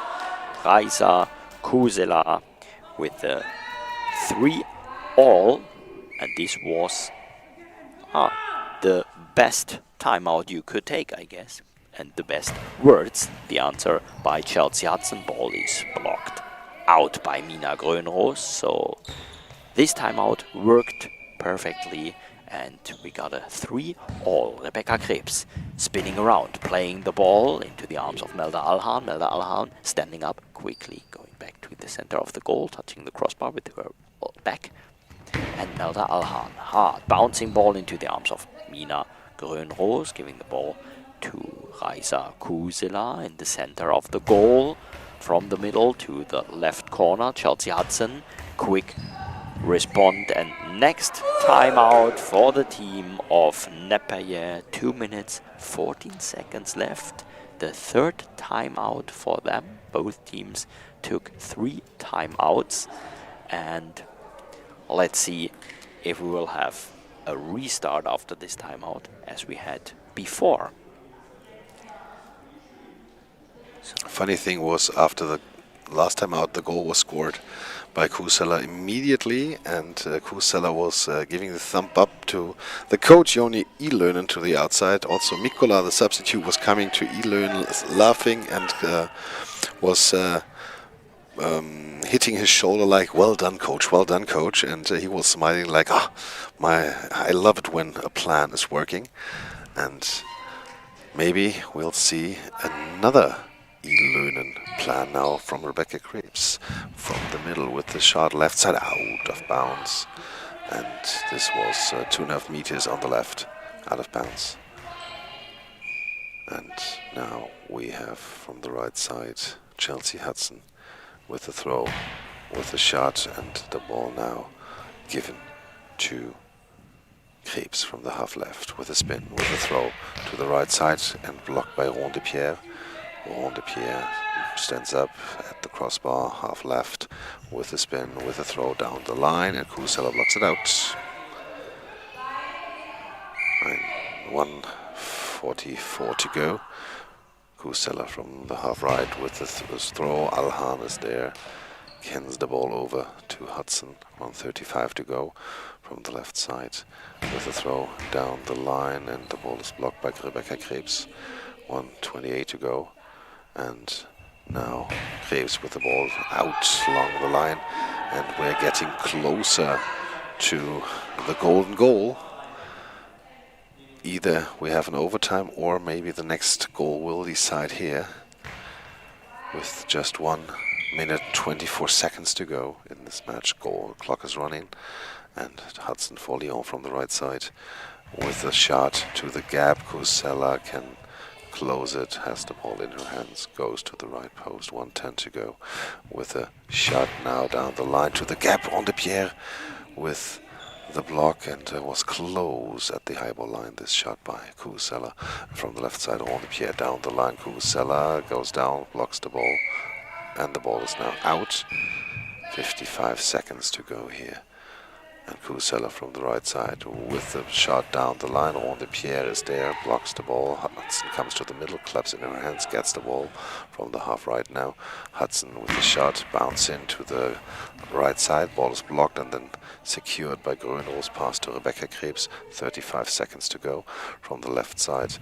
Down the line, bounce and ball, and Hudson is there, and the ball in the hands of Chelsea Hudson. 27 seconds to go from the right side. Hudson to the left side, bouncing ball. Kusela can block. A timeout is asked but not given, and so the ball still in play. 17 seconds to go, and Ron de Pierre from the left side with a shot to the right side, and the ball is blocked out by Rebecca Krebs. 9 seconds to go, and Nepeye asked for the timeout, and will maybe have the final shot here in this placement round game between Nepeye and GC Golden Flash Lyon.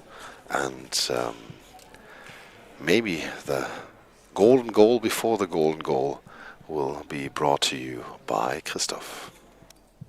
Yeah, let's see what will happen after this timeout. So we were talking about the timeouts of Nepeye. One timeout already worked. They had the timeout. It was the second one, and the first shot after the timeout was in. Now Raisa Kusela. 9 seconds. 7. The ball is in. The ball is in. This is the second goal after a timeout by Raisa Kusela. And it was the same shot then after the other successful timeout. Now timeout taken by André Torres, Yeah. the coach of Golden Flash Lyon. It was going straight to her opponent on the other side, to Rondepierre. Rondepierre is not capable to get her body down on the ground. Yeah. And so the ball slips under her body through into the net. 2 times the same shot, and it worked. 4-3, and now Napier leads the first time in the game, right? I guess. Yeah, exactly. And it was the important thing. It was this. No. Well, let me. Was it a 1-0 for Napier, and then after that, Golden Flash? No. It was a 1-0 for Golden Flash, but I'm not sure. Was it a 2-1 for Napier? Maybe. This could be, but at the end It was definitely a 3-2 for Golden Flash, and the 2 shots by Raisa Kusela after the timeouts were the 3-3 and the 4-3, and the shot by Chelsea Hudson. A lot of risk and a long ball, and then they are denying this penalty. They are not taking the penalty, not for risking. No, they are. They're declining it. They are, yeah. And now we have game. Yeah, they are declining it, so... That was immediately Thomas Backstrom. Yeah, he was. Christian Backstrom was standing there. The long ball call was done, and he made crossing X, yeah. arms, an X, like immediately. No, we don't want it. Yeah. We don't take risks. We take the 4-3 here, Exactly. and we'll go to the placement game for place 5 and 6. We will be back in 7 minutes with the game of Füchse Berlin against Malmö. It's the first semi-final of the EGCA 25 Women's Champions League, and yeah, stay tuned.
Welcome here in Berlin to the EGCA Women's Champions League 2025 in Berlin. The first semi-final is on the line between Füchse Berlin against FIFH Malmö, and the referees are doing the equipment check. Short information for you: the starting lineup will be Amanda Dennis on center, Carly Holder on the left wing for the Füchse Berlin, and Chandresa Malici on the right wing. And we'll take a look also at the starting lineup of Malmö. Anja Christensen will play on the left wing. On the right wing, we'll see number 9, Ida Kaupila, and on the left wing, on the center, Hanna Svensson, or maybe Christensen will start on center. We'll tell you that. Right next to me, Kevin Bartz. I can tell you that this is the final from last year, and the Füchse won it 5-2. And now Christensen from the left side with the throw, bounce and ball, long ball. Directly long ball. A bit too much. Ball is brought to the middle. Holder and Dennis are there. Holder takes the ball. Christensen stands right in the middle in front of a goal. Holder goes to the right post. And she runs, she throws down the line and into the net. 1-0. Füchse Berlin, Carly Holder down the line. No chance for Anja Christensen. And Christensen is starting on center. Svensson, left winger, Kaupila, right winger position. Of course, that's what you want to avoid, such a start. Christensen from the half left again with a bouncing ball. And the ball's blocked to the right by Amanda Dennis. Dennis now with the ball in her hands from the right side, starts, throws the ball down the line, and the ball's blocked, no saved, and catched by Svensson. Svensson now from the left side with a throw to Malici. Malici catches the ball, goes back to the crossbar from the right. She starts with a spin, with a throw to the left side. Christensen with the block, pass back to Kaupila.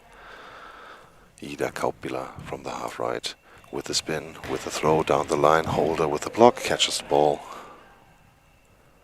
And now from the left post, Carly Holder with a spin, with a throw to the gap, and the ball is secured by Christensen. Christensen pass to the left side. And from the half left, Svensson now with the next shot, direct throw to Maliki, and it's blocked right out of bounds. 3 seconds gone. 1 goal already for the Füchse. Dennis from the half right with a spin, with a throw to the Christensen. She blocks the ball, and then the ball is given to Kaupila. Kaupila now with the shot to the gap of Holder and Dennis. Dennis with the block left with her feet out of bounds. Christensen and Dennis, the last 2 best scorers of the tournament. Dennis, the current best scorer from last year. Carly Holder, left post, with a spin, with a throw to the gap. Christensen with a catch, pass to Kaupila. Now quick throw by Kaupila. Dennis is there in position, and Dennis from the half right now with a spin, with a throw to the gap, and catched by Christensen. Reaches out there to the right. And from the left, Svensson with the next shot to the gap. Amanda Dennis is there on the gap of the half left. Dennis now brings the ball to Holder from the half left now. Holder with a spin, with a throw to the right, but blocked by the centers, Christensen. Anja Christensen goes back to the half left with a spin, with a throw down the line, and Dennis works over to the right side and catches the ball in front of Maliki. And now Dennis with the next shot down the line, blocked and ball over. Svensson with the block over the center line.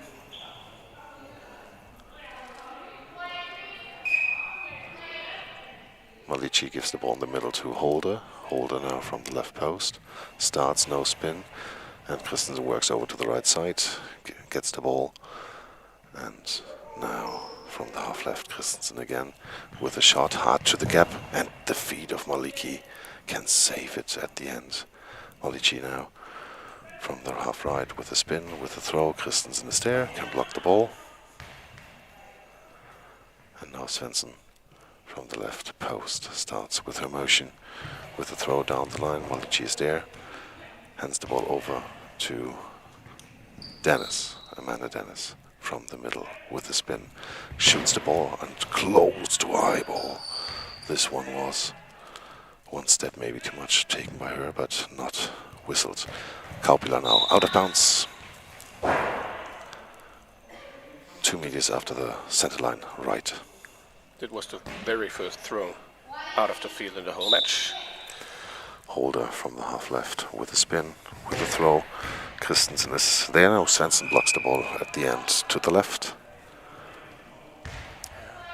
And the ball back in play. 8 minutes, 48 seconds to go. Svensson with the throw right out of bounds. Yeah. 4 meters on the right. They have to find something, but at the moment their offense is not as good as it should be. Dennis from the left post with a shot to the feet of Christensen, and she can block the ball in the last second out of bounds.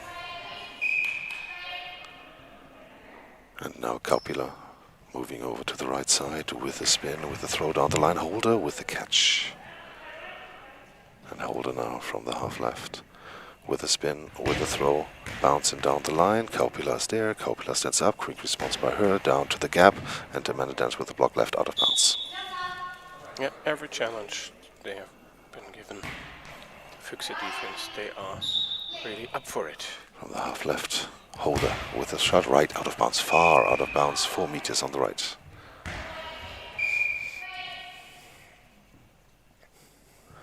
ball in the hands of Christensen from the post, left with a shot, right side, and it's blocked out by Carly Holder. Ball in the hands of Dennis, comes over to the right side with a spin, with a throw down the line, and the ball had one contact out of bounds. Now the referee is asking the audience here to keep quiet during the rallies. Svensson from the half left with a spin, with a shot to Maliki and Dennis. Dennis with a catch. And now the ball in the hands of Carly Holder with a spin, with a throw to the gap. Christensen closed the gap, catch the ball. And again we have Kaupila from the right post with a spin. Officials timeout noise. Amanda Dennis was not moving at all.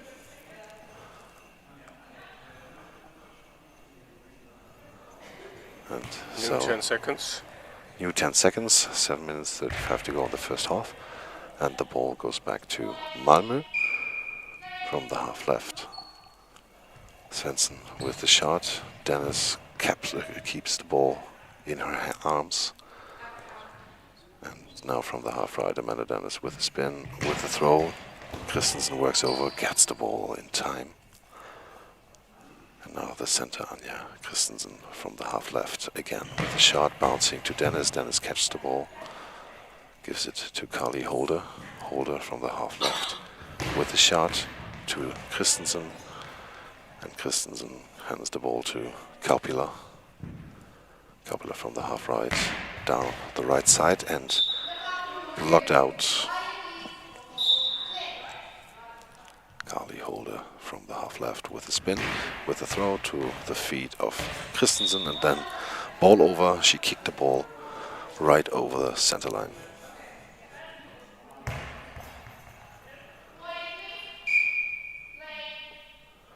.45 to go. Dennis from the right side with a throw to the gap, and the feet of Svensson and Christensen can close the gap at the end.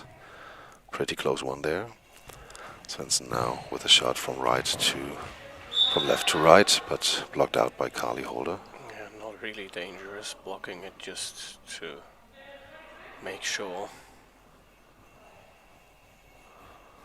Ball is brought back by the goal judge. Carly Holder for Füchse with the ball in her hands. Starts, throws down the line, blocked by Kaupila. Yeah, the same. No problem here for Kaupila. And Kaupila from the right post starts, throws the ball to the center position. Dennis with the block, ball is free, going to the right, out of bounds. Yeah, normally she wants to grab that ball and don't lose 3 seconds from that clock. Malici from the right side with the spin, with the throw, blocked by Christensen. Ball given to Svensson. Svensson now from the left post starts, throws to the gap on the right, but there is Dennis again. Amanda Dennis with it.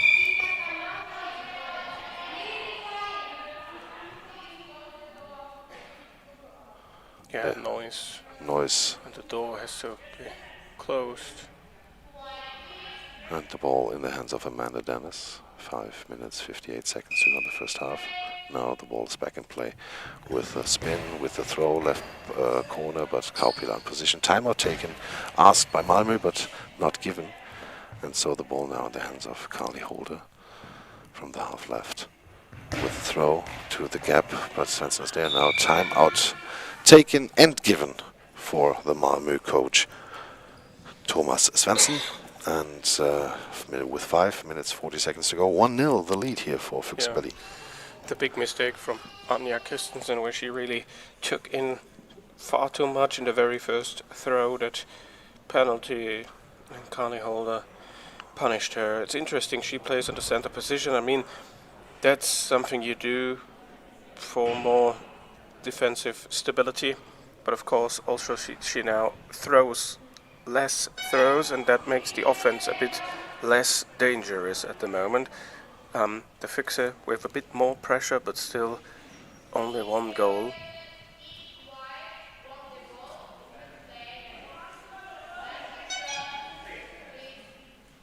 1-0 for the Füchse. They are a bit nearer to the second goal than Malmö. And now the referee is still talking to the audience to keep quiet while the ball is in play.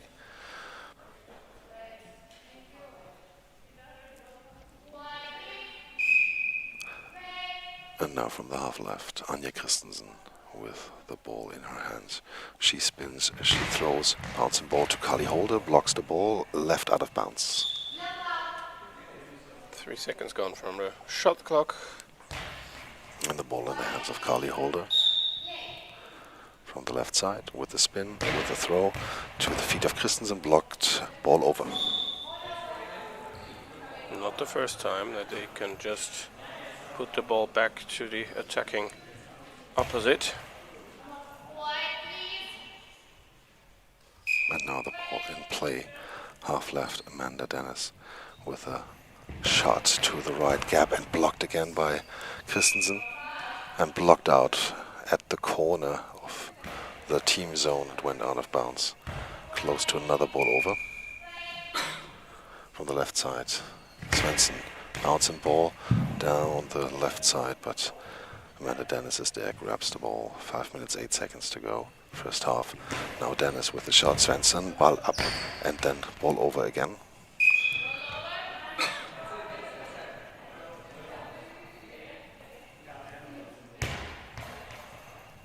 Malici hands the ball over to Holder. She came over from the left side, goes back to her left side. Hurries now, and now with a throw. Right side, out of bounds. 3.5 meters on the right.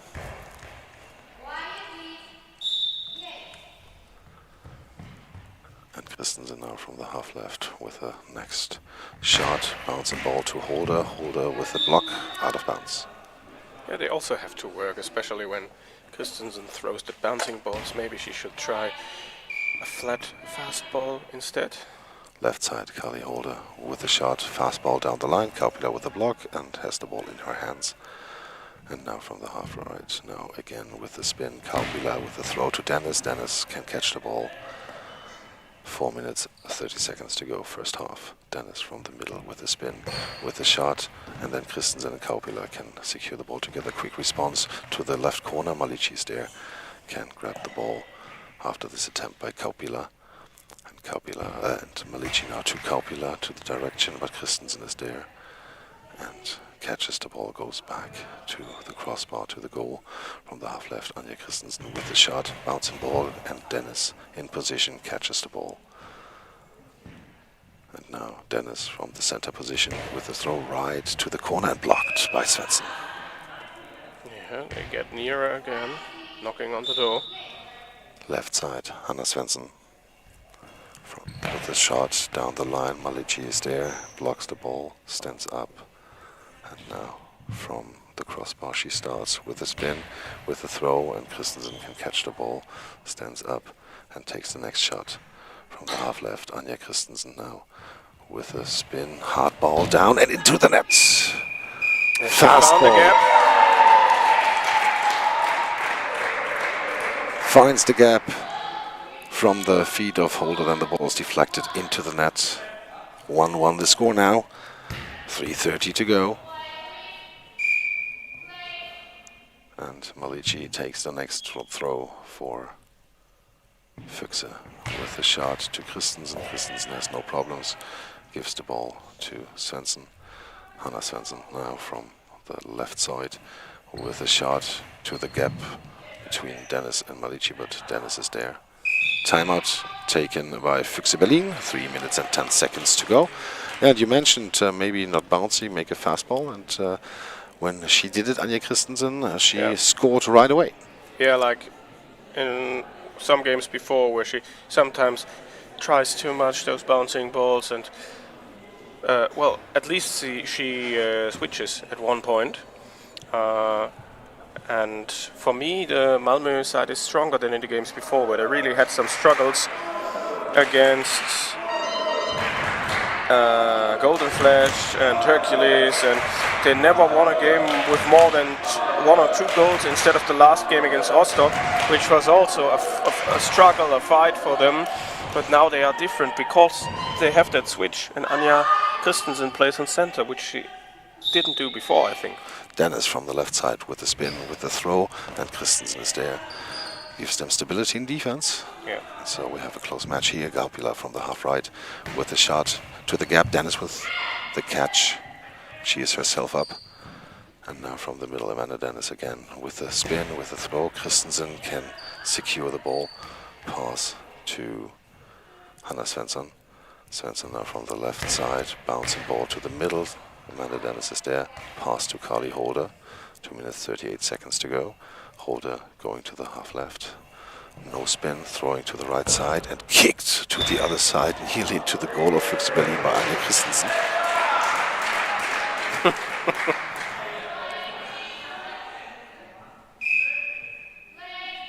And the ball on the left side, Amanda Dennis with the throw, and the ball is into the net, over the feet of Anja Christensen. Ball hits the net. 2-1 the score for Füchse. And now some Malmö supporters from Rostock are sitting here, supporting the Swedish team. And now from the left side, Svensson with the throw down the line. Malici, no, Dennis can grab the ball.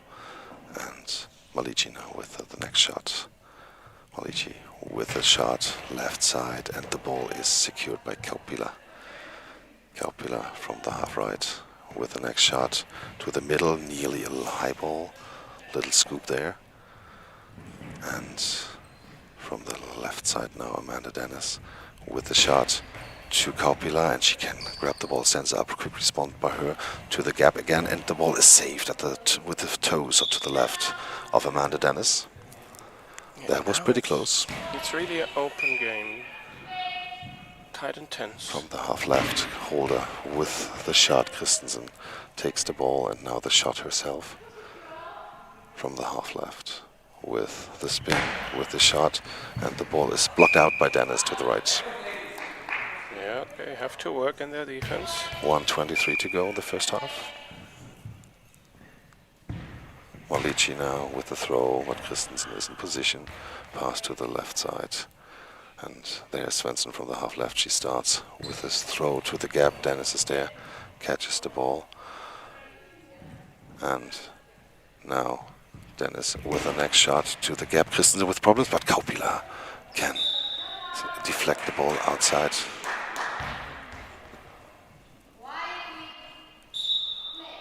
Now the Malmö coach is complaining about something, don't know what.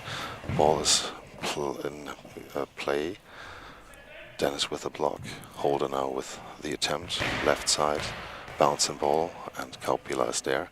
Kaupila with a quick answer to Malici. Malici with the block, and she takes the next shot. 40 seconds to go. From the right side, Malici with the throw to the center. Christensen has no problem, stands up, goes back to the goal at the crossbar to the half left. And now with the spin, with the throw, down, out, left, down. Good idea, but not really with the right orientation. 25 seconds to go here. Carly Holder from the left side with the throw to the right, and the ball is secured by Svensson. 15 seconds to go. Svensson now with the ball, with the spin, with the throw, and the ball is blocked out by Chandrisa Malici. 9 seconds to go. From the right post, Amanda Dennis with the spin, with the throw, down the line, out. 3 seconds to go.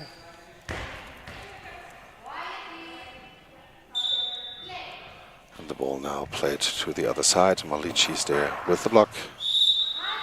And halftime was also called before, so 2-1 the score here. We make a short break and be back with Kevin Bard and halftime analytics.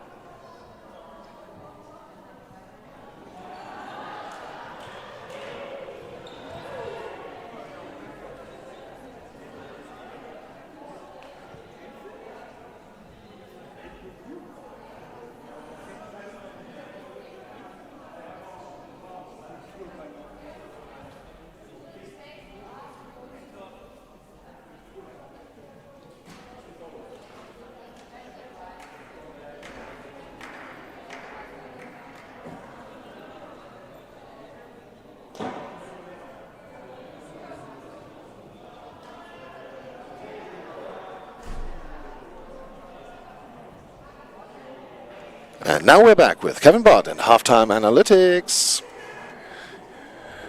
Well, we had an interesting start with that first throw from Anja Christensen. Whatever she wanted to do, it didn't work. A long ball was given, and Kali Holder took that gift home, scored the first goal. Malmö also took the first timeout in the match, and it was interesting that they were putting Anja Christensen on center. You could see that there was more defensive stability. She was grabbing a lot of balls thrown on her defense. Didn't throw that much, but of course tried things, tried to bounce, tried everything. And when she started to do something different, to throw hard, fast and flat, she had that chance over the feet of Holder to score the equalizer. But Amanda Dennis, she always is one. You can't stop her the whole 24 minutes, and then she found a way through the Malmö defense and scored the second goal of the game. That big mistake from Christensen is at the moment the one that decides the game for me. It's really tight. We have two good teams. Malmö also with Kaupila and Svensson, solid throws. Berlin maybe a bit stronger with the offense, although they have with Malicia a player that can't really cause the danger, but she really plays a good solid defense, so not much to separate the teams. And also when we look at other statistics, both teams have thrown the ball out a few times off the field. It was 3 times from Malmö, 4 times from the Füchse. Both teams took 1 timeout. There was 1 penalty against Malmö and 0 against the Füchse. Is someone taking more risk in that second half? Of course, Malmö needs to equalize. The Füchse say maybe the earlier we can have a bit of more breathing space, scoring 1 or 2 more, then the better it is. But there is everything possible for me. Don't underestimate Anja Christensen. She can also turn the game on its head on her own. She is maybe the one at the offensive end of the field, but there are 2 good teams I see at the moment, also helping each other really well in the defense. There is a 1-goal lead for the Füchse. They are 2-1 up, and maybe slightly in the favorite seat at the moment, but everything can happen in the next 12 minutes.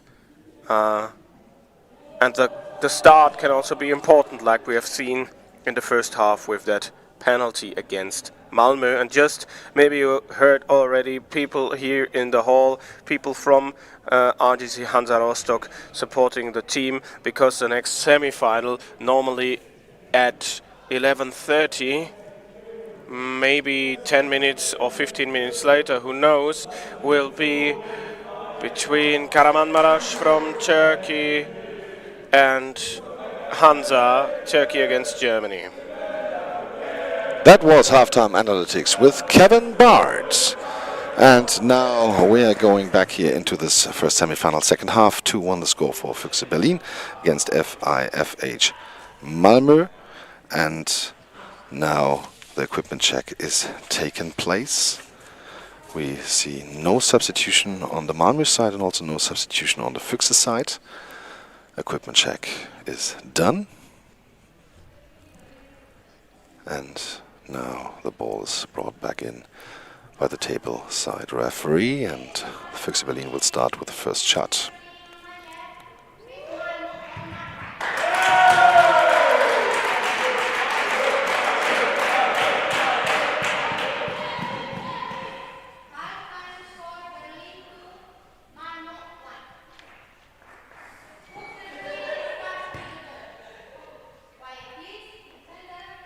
And the ball brought to, thrown to Amanda Dennis, the center of Füchse Berlin, from the half right with the first shot. With the shot to Christensen, up and then secured from Svensson.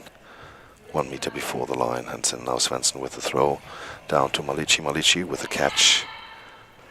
And Malici now, after this hard ball, fast ball, now with the next shot, left, out of bounds, 3 meters on the left. And Kaupila from the right side with the next attempt, shoots to the gap. Malici is there. And the ball in the hands of Amanda Dennis from the half left. With the shot to Christensen, and she can block the ball. Christensen now comes over to the half left. With a spin, with a throw to the gap, but Dennis is there. Gives the ball to Carly Holder. Holder now from the half left. With the next try to the right side. Svensson with a block in front of her. Ball goes left, out of bounds. 4 seconds that took from the shot clock. Still 2-1 for the Füchse. Ball in play, left side. Hanna Svensson now starts. Throws the ball to the right side. Holder with the block. Ball is free. She now finds the ball. And now official timeout. Luck there for Füchse Berlin that the audience can't keep quiet here.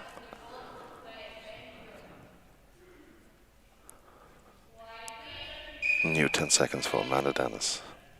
From the middle, she starts with the spin, with the throw, right corner, and out. I think it was deflected by the fingertips of Svensson at the end. Svensson now from the left side. Starts, runs, spins, throws, bouncing ball. Amanda Dennis is there. Stands up, quick response by her, and then Christensen is there. Gets the ball in her hands, now takes the next shot herself. From the half left now, Christensen with the shot to the gap, and Holder closed the gap at the end. On the right side. Holder now with the spin, with the throw to the feet of Christensen. She can grab the ball, and Kaupila now from the half right with the next try. And she shoots the ball to the gap again, and Holder can close the gap again behind Amanda Dennis. And now Holder with the next shot from left to right. Svensson with a block, left out of bounds. Yeah, 1 or 2 close moments now in front of the Füchse goal. Svensson now with a shot down the line, but Dennis is there, grabs the ball. From the middle she starts with a spin, with a throw, and the ball is up in the air on the body of Christensen and then rolling left out of bounds. Yeah, 3.5 seconds gone from the shot clock. That's of course enough time. Svensson from the left side, immediately to the middle. There's Dennis, gives the ball to Holder. Holder comes over to the half right, then goes back to the half left. And with a shot to the right corner, Svensson blocks the ball out of bounds.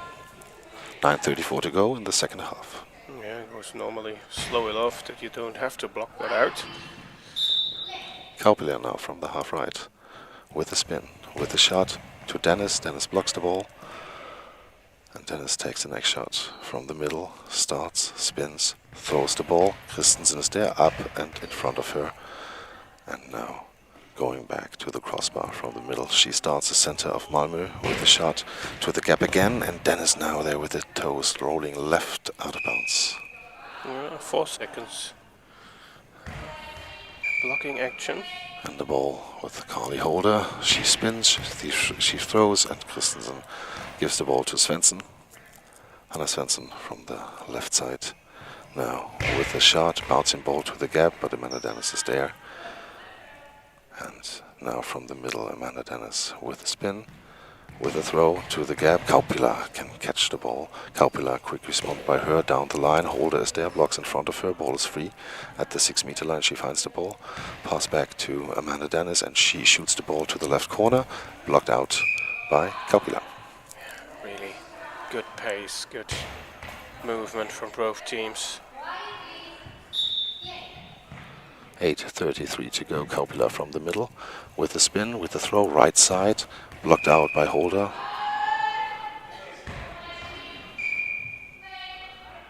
Holder now from the half left with a spin, with a throw, bouncing ball, other side, and Svensson with a block left out of bounds. It's playing chess against each other. Who can find the one moment? Christensen from the half left with the spin, with the throw, hard, and then the ball is free. Amanda Dennis finds the ball, runs back, and now with the next shot to the other side, and the ball to the gap into the net. Finds the gap between Christensen and Kaupila, and we'll take a look. Yeah, Christensen a little bit too late by reaching out, and then Kaupila also not fast enough and help defend 3-1 the score. And now respond, no, Kaupila is blocked by Dennis. Kelly Holder with the next shot, bouncing ball and up, and then secured by Svensson. Svensson from the half left now with a shot to the right side, and Holder can catch the ball. 7 minutes and 40 seconds to go. Carly Holder with the next shot, bouncing ball to the gap on the other side, deflected. The ball is free, and Christensen finds the ball. Pass back to Svensson. Svensson now with the shot left out of bounds at the center line. Yeah, I just wanted to take no risks somehow.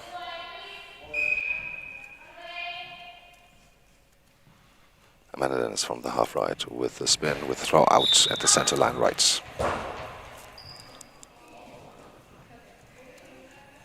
Timeout asked by Malmö. Thomas Svensson asked for the timeout, and now he's given the timeout by the referees. 7 minutes 23 to go, 3-1 the score for Füchse Berlin. Yeah, they need to find solutions at the attacking side. What will they do? The gap was never really open, and that in that 2 or 3 situations that it got tight, the Füchse closed it. Maybe try a bit more switching to the other side. A few throws at the Malici side that Dennis has to go over, and then maybe the gap is a bit more open, I'm not sure. Now timeout is over, and we'll start with the ball on the left side. Christensen has the ball with the shot now. Christensen with the shot to Dennis. Dennis gets it. Christensen now left winger. Svensson right winger. Kaupila on center. From the half left, Dennis with the throw. The ball goes to Kaupila. Christensen. Christensen with a block, and now Christensen will take over more shots now. Yes. And now from the left side, Christensen starts fast ball to the gap and secured at the last second by Carly Holder's feet. Holder now from the half left with the shot to Christensen to the right side, but Christensen has no problems with that. And Christensen now with the ball in her hands from the left post again, with a fast ball to the gap again, and Holder is there, gets the ball, and Holder from the half left with a spin, with a throw, and the ball is deflected, now free to the 6-meter line. Kaupila finds it, pass back to Svensson. Svensson puts it out. In my counting, 4 seconds would have been left. Nobody wants to make mistakes here. Yeah. 6:27 to go. And Carly Holder from the half left with a shot to the right corner. Christensen is there, blocks the ball, and the ball is out.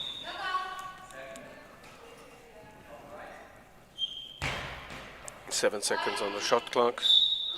Left side, Christensen now with a shot down the line. Malici can catch the ball, cheered up by Dennis. Malici now with a spin, with a throw to the left corner and out of bounds. A meter was missing on the left.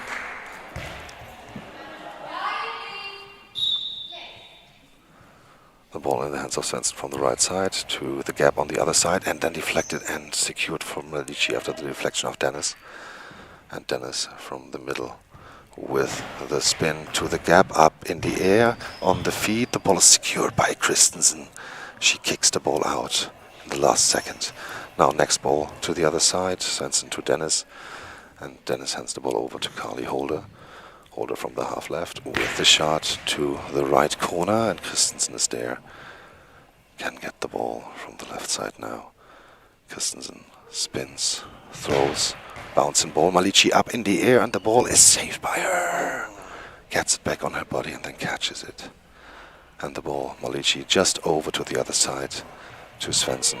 Svensson now hurries up, tries to get the gap, but throws directly on Amanda Dennis. 5:10 to go. And Amanda Dennis now with the spin, with the throw to the gap, up in the air and secured by Svensson. Svensson from the half right now with a shot, right out of bounds, 2 meters after the center line. Happens a bit too often at the moment. Carly Holder from the half left with a spin, with a throw, bouncing ball, secured by Kaupila after the block of Svensson. Kaupila now from the half right with a spin, throws the ball to the middle, and Amanda Dennis has the ball in her hands.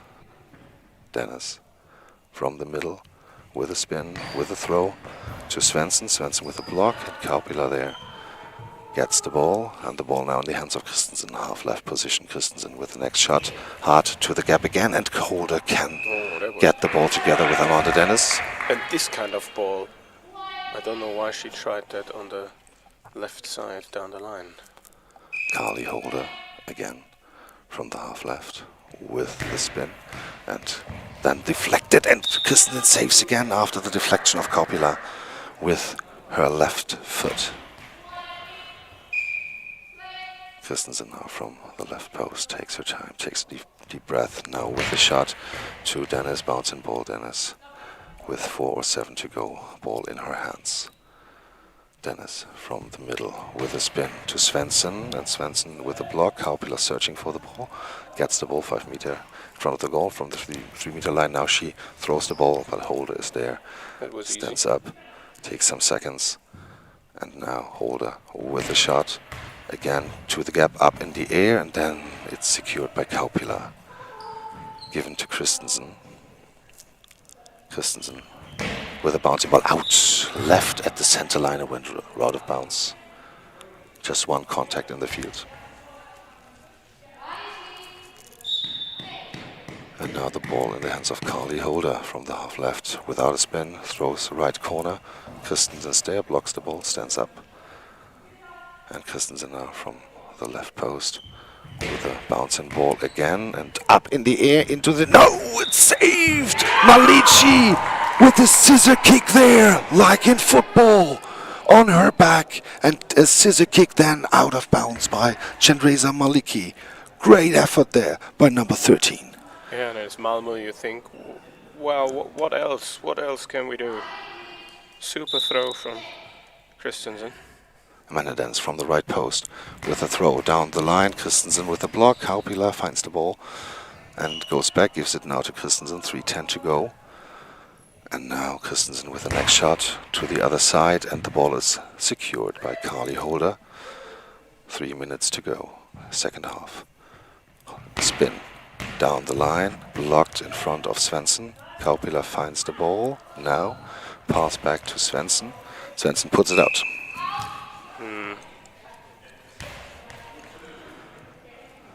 Lose a throw, lose an attacking opportunity here. And the ball now in the hands of Amanda Dennis.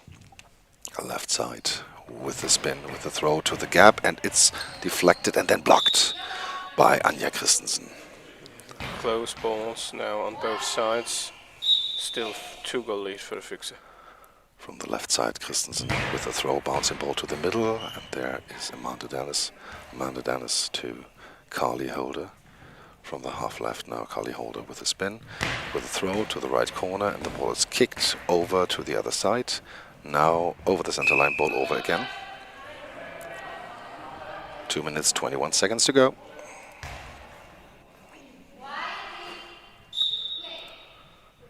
Amanda Dennis from the half right starts with a movement, with a spin, with his throw to Svensson in the corner, up in the air, and secured by Svensson.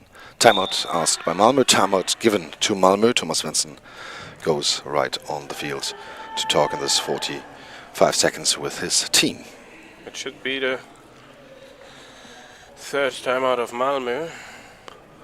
Yeah, it is the third one. Yeah, my.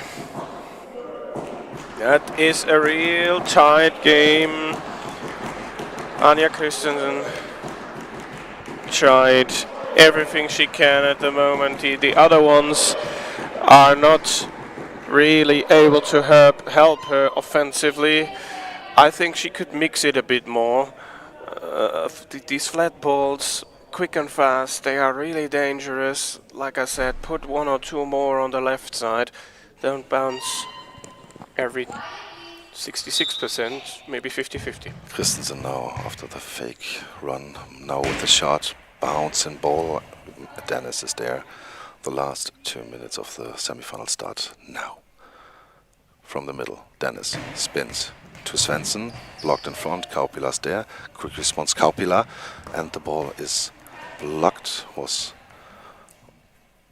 Is now in the hands of Carly Holder. Holder with a spin, with a throw to Svensson, up and in front of her. Kaupila gives the ball to Christensen. Ball on the left side. Christensen now with a shot, high bouncing ball to Malici, and the ball is out. Yeah, that Locked was out. also close to the 10 seconds. Not over, but close. 1:31 to go. Time is running against Malmö. Dennis has the ball in her hands. From the middle she starts with a spin, with a throw to Svensson, and the ball is secured by Svensson. 1:20 to go. Svensson now with a shot to Malici. Malici with a save there. Stands up. 1:13 to go. And Malici with the throw to Svensson to the left side. Deflected by Kaupila. Svensson claps on the ball. Gives it to Christensen. 1:02 to go. Christensen now from the left post with a shot. Bouncing ball. And Dennis is there. Can catch the ball. 55 seconds to go. Dennis from the middle with the shot to Svensson. Svensson up. Kaupila searching for the ball. Gets the ball. Timeout asked by Malmö. Timeout given to Malmö. 44 seconds to go. Last timeout for FIFH. Malmö, 3 timeouts left for Füchse Berlin. 3 attacks each we should get in the next 44 seconds. It seems like Christensen is bouncing even more and more, and I think, well, take a few different, change the throwing picture a bit. She can't bounce more. The next thing would be a long ball again, and we started off with a long ball. Will we finish off with one? At the moment it's a 3-1 lead. One more goal would save the win for Berlin, and Malmö, well, let's say 3 attacks, so they have to score with 2 or 3 of them. Anja Christensen now with the opportunity from the half left. She starts, she runs, she throws, hard ball, and the ball is blocked by Carly Holder. They will hold it. Holder from the half left with the ball, and now blocked by Kaupila into the neutral zone. No, at the 6-meter line she has the ball. Substitution now is called to stop the clock by Malmö. Hazel Gazen is coming in. So it's the first of 4 substitutions. He has no timeouts left, so smart move there by Svensson, the coach of Malmö. That he can say what the next throw should be, but you don't feel that they have the idea that could change the complexion of the game. 29 seconds are so long, Kevin. Yeah. 2 attacks each. And now Christensen from the left post, Gazen on center. Now Christensen with a high bouncing ball, and the ball goes to the line. Holder is there. Timeout taken by Füchse Berlin, 21 seconds to go. Was deflected by Amanda Dennis, going to the goal line. Holder was standing up from the left side, coming to the middle, and then grabbed the ball on the line. I mean, when you're Malmö, you also think, okay, how is our luck? That was just the one that Malici kicked out, and this one, they also can fall in. So just also sometimes not, you do things right, but they don't happen. What was that, 21 seconds? 21 seconds, but on the other side also Christensen had some great saves after deflections, but the scissor kick of Chandresa Malici was just... Well, we will see that in every highlight collection, of course. Was just unbelievable. Yeah, of course the Füchse will now try to throw the ball at 7 or 8 seconds of the shot clock. Carly Holder has the ball in her hands from the left post. She starts right now with the movement. Soft shot to Svensson. She has the ball. Substitution asked by Malmö. Hazel Gazen goes out back again. 13 seconds to go. Yeah, That's the the thing second is, substitution. They have realistically that one throw, and then the Füchse can hold the ball. They don't have to do anything. And if they are under 10 seconds, Yeah, that's what I Coach wanted to Dennis say. and Nuss could take a timeout. Tell the girls, we have 9 seconds, keep the ball in your hand. Yeah, they have still 2 timeouts left. And no timeout left for Malmö. This is normally done. But we have 2 substitutions left for Malmö. Yeah. So this is they normally can't stop done the with clock. Yeah. From the left side, Anja Christensen now with a shot, bouncing ball, long ball. Out is called, Out. was not out. And now 10 seconds to go. Dennis will take some They seconds have off the to clock. throw one ball, but they can roll it over. Dennis now 6 seconds to go. Rolls the ball softly to the other side. 2, 1, block out. 1 second to go. Yeah, So just one more throw this is it. for Malmö. Christensen will take now fully risk. And the other one was long, but the contact was out of bounds, so it was not a Yeah. long ball. And so Christensen now has this one more attempt. Christensen right away down the line, out. The ball was out, and then And the called out, Füchse- and the Füchse will advance to the semi-final and To the final they will advance. to the final. And player of the match for me, the scissor-kicking Chandresa Malici. Yeah, her defense was incredible. Amanda Dennis scored the 2 goals. So a team performance for me, and also it's nearly the same result like in the final of the Champions League last year. Malmö against Berlin was the final last year. The Füchse won that 5-2. Now they won it 3-1. A bit unlucky for the Malmö side. A great game between 2 great teams. Both Malmö improved from what we have seen in the group stage, but it wasn't enough. The Füchse defeat them 3-1 and progress to the final. Malmö will be back at around 4:10 in the afternoon for the bronze medal game. The next game will be, we hear it loudly, Karamanmaraş against the massively supported The whole city of Rostock, you wanted to say? Hansa Rostock. RGC Hansa Rostock, yeah. And we have a little delay, so it should start at 11:30 Central European Time. We are a little delayed, so I think in the next 10 minutes we'll start here. So stay tuned that you don't miss anything. And Christoph Scholz and Kevin Barth will bring you the second semi-final.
And welcome back to Berlin Reinickendorf. Welcome back to the Women's Champions League in goalball. We are in the second semi-final, or we are about to start into the second semi-final. It's the semi-final between Kahramanmaraş from Turkey and the Rostock Goalball Club Hansa from Rostock in Germany. And the team of Rostock brought a lot of support. Yes. So this is the team of the man that is the they are on German their way champion. back from Chemnitz and support their team. Yeah. Yeah, I think they will need the support because Rostock somehow stumbled their way through to the semi-final. I didn't see a game of them where I really thought, okay, this is it. They have found their rhythm. They play really good. It was they had some struggles. They had some fighting to get through.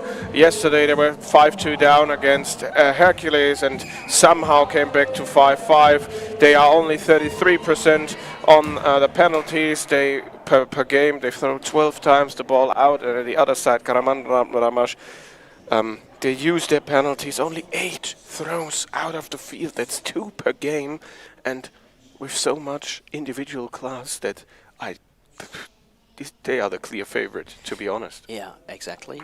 So I'm sharing your opinion, and so now we have the announcement. On the left side there is the team from Turkey. There is Kahramanmaraş in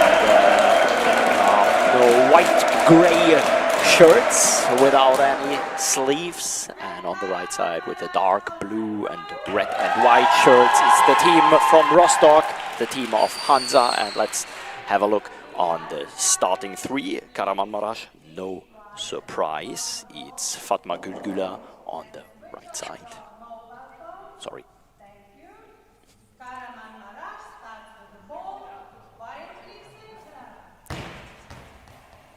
So it's Fatma Gülgüler on the right side, it's Rayhan Yilmaz in the center, and Ümran Rayhan on the left wing. And Fatma Gülgüler with the first shot. The ball saved by Charlotte Kercher on the left wing with the number 4 playing her first shot, saved by Yilmaz. We got Celeste Trost in the center, I guess. Did I see it correctly? Yeah, I did. And now we got on the right wing with the number 6, it's Käthe Glasenapp. Ball saved by the team of Kahramanmaraş. Fatma Gülgüler, the ball up in the air and on the line, saved by Charlotte Kercher. This was the first close ball to the first goal for Kahramanmaraş, but at the moment still no goals. First minute nearly played. Yilmaz with the ball from the center to the center. There is Trost giving the ball to Glasenapp, going to the center of the goal, playing the ball to the right corner. Ball is blocked out by Rayhan, and so the next shot for the team from Turkey. Ümran Rayhan standing on the left post, going a bit out of the field, back in, playing the ball, bouncing up in the air into the net. The first goal, 1-0 for the team of Kahramanmaraş, and it's Ümran Rayhan, player with the number 3 on the left wing, scoring the first goal of this game. With help from the Rostock defense. Exactly. Next attack, next shot for Charlotte Kercher, saved by Yilmaz. And Fatma Gülgüler playing the ball to the right corner. There's Charlotte Kercher to save the ball. Kercher taking the shot from the half-left position, no problem for Yilmaz, handing it over to Rayhan, and Rayhan, Ümran Rayhan, the ball saved by Trost. Trost sliding for the ball with both hands, and Glasenapp with a cross ball into the arms of Gülgüler. Gülgüler taking some time, going back to the goal, touching the crossbar, and playing the cross ball, but into the center to Celeste Trost. Handing the ball over to Charlotte Kercher. Charlotte Kercher with the ball into the body of Imran Raihan. Going back to the goal on the left wing. Raihan with the next shot blocked by Celeste Trost and saved before it was a ball over. That was close. Glasen up. Next ball in the arms of Yilmaz. Yilmaz with a counter-attack and blocked by Trost. 9.5 minutes left in this first half. Charlotte Kercher. Charlotte Kercher with a hard bouncing ball and then losing some power into the arms of Yilmaz. Handing it over to Güler.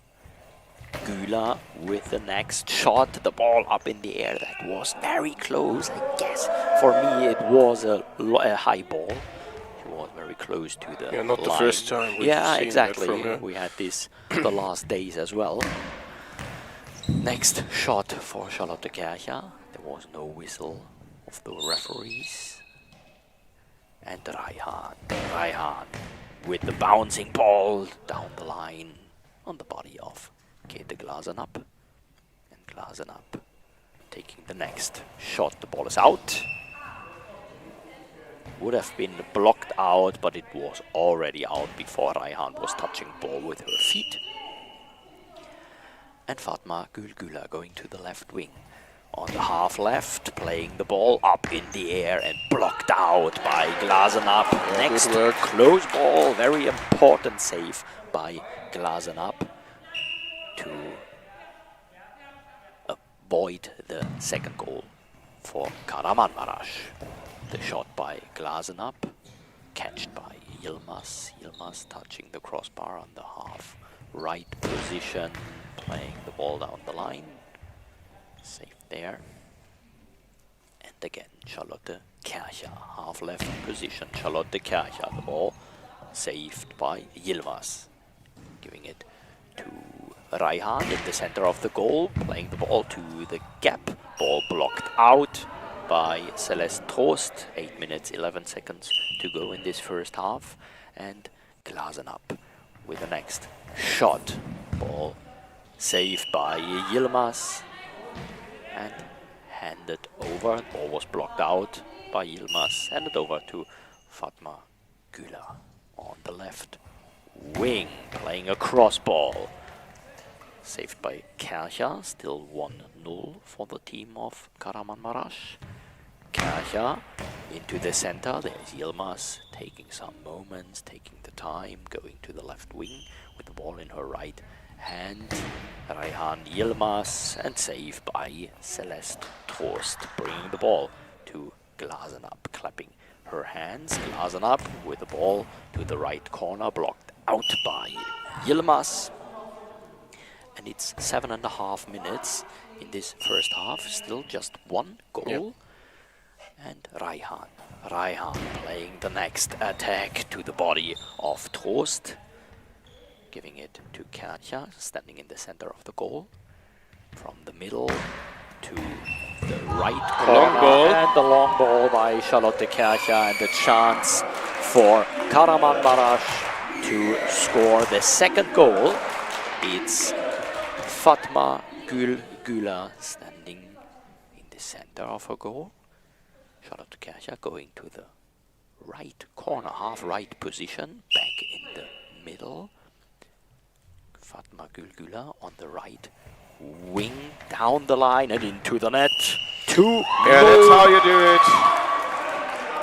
Perfectly played. She was walking down the line, and I guess Charlotte Kercher was waiting if the ball might come as a cross ball, and it was going down the line into the net. No chance for defending. Thrown penalties now. 6 out of 7 successful. 7 minutes, 10 seconds left. Kahramanmaraş is leading by 2 goals. And Raihan with the next shot. Saved by Glasenapp. And the first timeout for the team from Rostock in Germany. First timeout for RGC Hansa. Yeah, I mean, they play solid, they play okay. And for Kahramanmaraş, they have room for improvement in the offense, don't find the right spots, not as consistent as they maybe were used to, but then they got that gift from Charlotte Kercher, not the first time that she is responsible for a long ball.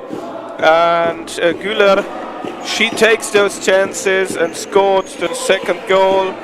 That is a class you can have to take these chances when you have just one-on-one in goal ball. This is really important, and it's now 2-0 and it's really difficult. I don't see already how the offense of Rostock can come back here. So the next attack for Charlotte Kercher, Kercher. a long ball. Now the next penalty against Rostock. 6 from 7 in total in the whole tournament for Kahramanmaraş. Can they go to 7 from 8? So there will be Fatma Güler again against Charlotte Kercher. Güler on the right wing, playing the ball into the center, saved. Okay. Blocked by Charlotte Kercher. This was, I'm sorry, not the best. Not well thrown, no. Exactly. I wanted to say not the best penalty. It was directly to the middle of the goal, and there was Charlotte Kercher standing on the line and stopping the ball. Charlotte Kercher with the next shot, saved by Yilmaz. Yilmaz going back to the goal, and Yilmaz spinning around, playing the ball, blocked by Celeste Trost. Going to the goal, half right position, blocked by Raihan, and Yilmaz giving the ball to Raihan. Raihan with the neck on the crossbar, playing the next ball, and blocked by Käthe Glasenapp. Glasenapp touching the right post, playing the ball down the line, and blocked out by Umran Raihan. Yeah, good pace, flat ball, but also no problem to block that out. Yeah, 6 minutes, 16 seconds left in this first half. Fatma Güler, strong ball, blocked by Glasenapp, and Glasenapp with the next shot into the arms of Yilmaz. Yilmaz with a quick answer, and the ball blocked out. Important block for Käthe Glasenapp in her corner. She was saving the ball. 5 minutes, 56 seconds. And the shot for Yilmaz. Yilmaz giving the ball to Raihan, and Raihan playing the next ball. Ball saved by Glasenapp. Glasenapp going to the center of the goal, standing in the middle, playing the ball to the center. There is Yilmaz, no problem for her. Handing it over to Güler in the half right position, close to a high ball, with the ball before the line, bouncing. And 5 minutes 20, Charlotte Kercher. Next shot to Yilmaz, blocked out. And Kahramanmaraş will take the next shot. Still a 2-0 for Kahramanmaraş, and they were missing one penalty. Raihan, hard bouncing ball, nearly over the body of Celeste Trost, but with the left hand she was able to save it. Glasenapp, right wing, down the line, was trying to find the gap in between the center and the left wing, but Yilmaz was there, catching the ball. Yilmaz, next shot, and saved by Celeste Trost. Standing up quickly, bringing the ball to Charlotte Kercher on the left wing, down the line, and blocked out by Fatma Güler. Important save for the team from Turkey. Not thrown with bounce like she used to do. Yeah. And Fatma Güler trying the next shot, saved by Glasenapp. Glasenapp, a quick answer into the arms of Yilmaz, giving the ball to Raihan, and Raihan with the ball to the center. There is Celeste Trost running to the center. There is Kercher waiting for the ball. Kercher with a bouncing ball, and blocked out by Yilmaz.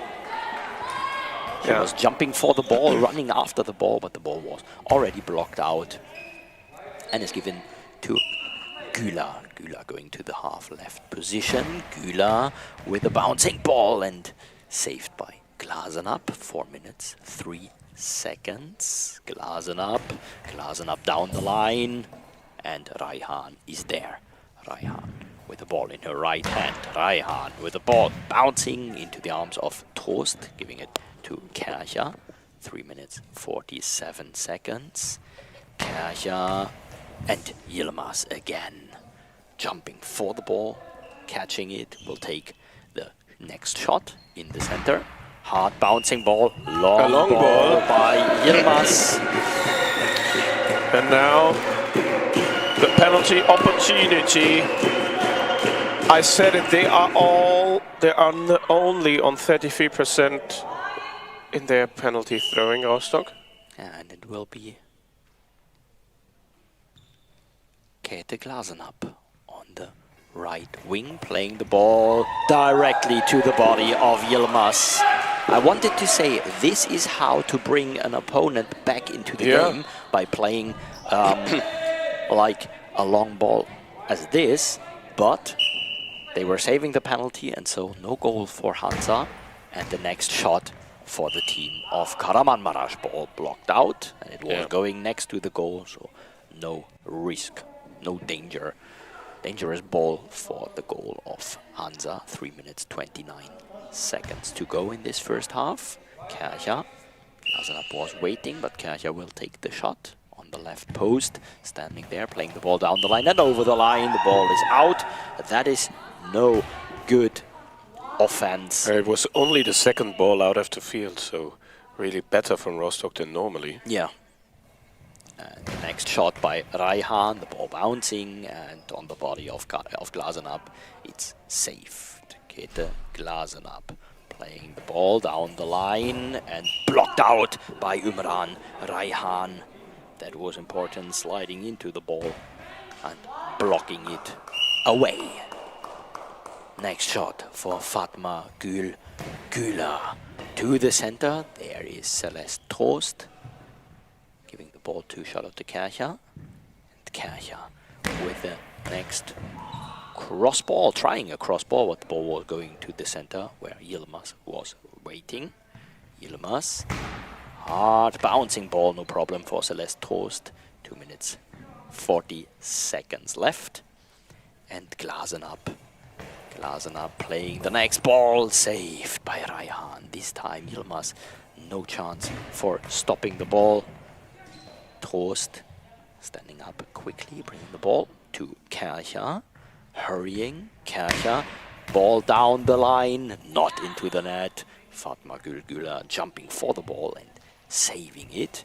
Very important save and nearly into the net, but the feet of Charlotte Kercher were stopping the ball. Yeah, substitution. Käthe Glasenapp is leaving the field, and it's Susanne Kersten entering. Yeah, that should mean maybe Susanne Kersten on the center position.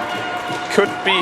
We have seen that before, and that would mean that Celeste Trost goes to the wing. Yeah, let's see what is happening. Celeste Trost was going to the wing, and now she's going back, but just for talking with Charlotte Kercher. Susanne Kersten is on the field, and we will check what might happen. Yeah, it is, as you were saying, Susanne Kersten in the center position, and Charlotte Kercher with the next shot. No problem for Güler.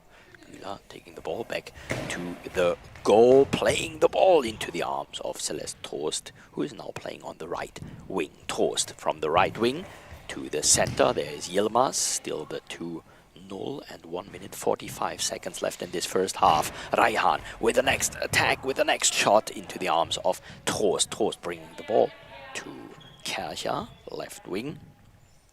90 seconds. Charlotte Kercher, the ball saved by Fatma Güler, and timeout for the team of Kahramanmaraş. Gültekin Karasu taking the first timeout for the team from Turkey. Yeah, they don't need normally many timeouts. And Kercher, after a long break, she now starts to try the long bouncing balls again. How much risk will she take even as the time runs on? Because Hansa needs to find something in the offense at the moment. They protect and they can't really get them higher tasks. The opponent's defense at the moment, they are 2-0 down and could have been 3-0 down. Well, they also missed a penalty. Possession, Hansa. And the next shot for Fatma Gülgüler, trying to find a gap, but in the center there is Susanne Kersten, giving the ball to Trost, and the ball saved by Yilmaz. Counter-attack, Yilmaz not into the gap. Celeste Trost is there. Last 1 minute and 6 seconds in this first half. Trost down the line, Yilmaz saving the ball again, giving it to Raihan. And Raihan with the next shot up in the air from the body of Celeste Trost, but then given to Kasia. He was saving it. Kasia with the ball down the line. Fatma Gülgüler is there. 42 seconds. Güler and Güler with the ball to the gap in between center and left wing, but Kersten was closing the gap. Next shot by Kasia and blocked out by Güler. That It was maybe the best one they had in the first half. That shot was a very great shot. It was going in direction of the left corner of the goal, but Güler was blocking the ball out. Next shot for Raihan. Down the line was out before Celeste Trost was blocking the ball. 26 seconds to go. And the ball given back to Trost. Kasia waiting, but Trost will take this next offensive shot to the center. There is Yilmaz with the feet, taking the ball, giving it to Güler. And Güler up in the air from the feet of Kasia and then catched by Kersten. Kersten with the next shot, the ball up in the air by the feet of Raihan, and that's it. It's the first half of the game. We are having a short break and we'll be back in some moments. We got 5 minutes of break for both teams to change the sides, and some statistics and some analytics by you, Kevin, in some moments. Yes.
So 3 minutes till the second half, and some time for you to listen to Kevin Barth and some thoughts about this first half.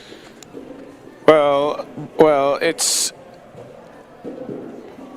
a 2-0 lead. We expected a lead for Kahramanmaraş.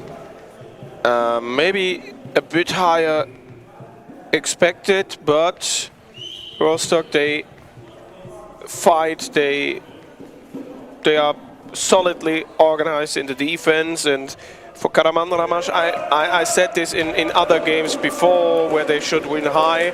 I think they had a half where they only scored 1 goal and 2 penalties. Sometimes they just try to do one thing and just go on, go on, go on. The same plan, the same plan, the same plan. That can work, but maybe sometimes a bit more flexibility for them. That is something which is missing. Okay, they are 2-0 up. They could have been 3-0 up. They missed 1 penalty, which is not usual for them. Rostock, well, they had 1 or 2 actions which were close, but also, of course, they have to use those penalties. They had 1 chance. They didn't take them like they haven't done in the last few games. And I can't really see them get together a few minutes of goal ball brilliance, because that's what they would need to play much better offensively than they had before. And if Kahramanmaraş get a bit more in the offense together, then they of course can put the lead up by a few goals in just a few minutes. They don't need much, I think. The out-thrown balls is also something where Rostock improved. They only had 2 of them, and Kahramanmaraş, well, they do what they ever do, just 1 out-thrown ball. Both teams took 1 timeout and 1 penalty against Kahramanmaraş and 2 against Rostock. 2-0 lead for the Turkish side. They are on their way to the final. Let's see what happens in the second half. I think if the 3-0 is there, it is not really possible for Hansa to turn this around with their abilities, with what they have, with the players, with the throws, with the offensive action. That's my opinion on the first half. And just to let you know, afterwards we have the game for the 9th and 10th place at around 12:40, maybe a few minutes later. USV Hercules will take on CSAVH Lyon. Yeah, and there will be the announcement for the second half very soon. The equipment check is done. I guess there is... Oh, they are checking if there is substitutions, and there is a substitution in the team of Kahramanmaraş. So I can tell you that Fatma Gülgüler is out. She is sitting on the bench. Do I see this correctly? Yeah. And it's Buket Atalay now in. Center position And normally. we will hear that now. I mean, if you take your best player out, that also says something for me. They think they can win it without her. Exactly. So Fatma Gülgüler, she gets a rest. Fatma Gülgüler That maybe is needed also for a final. Sitting there on a chair, the feet on another chair. Yeah. And Happy days. Yeah, Buket Atalay in the center and Rayhan Yilmaz now on the right wing position. And the first shot for the team of Hansa, Susanne Kersten playing the ball out of bounds. Not the best start, shot. Yilmaz taking the ball, standing on the right wing, touching the right post, playing the ball to the center into the arms of Kersten. Kersten giving the ball to Trost, and Trost going to the half right position. Trost with the shot into the arms of Atalay. Atalay leaving the ball for Rayhan. Rayhan with the next shot, and the ball saved by Celeste Trost. Trost taking the ball. Trost with a nearly cross ball. I wanted to say cross ball, but the ball was not really played cross. It was into the center to Atalay. Yilmaz, next shot, the ball in the arms of Kercher. First minute already done. Kercher, cross ball into the arms of Atalay. No problem for her, sliding into the ball and catching it. And Rayhan scored the first goal. Rayhan not into the gap. The gap was closed. And Trost taking the ball. Trost with the ball mostly down the line, and official timeout equipment check for Susanne Kersten. She was immediately raising the arm, but of course the referees were waiting for this shot to be done and then stopping the time, stopping this for the moment to check the eye shades of Susanne Kersten.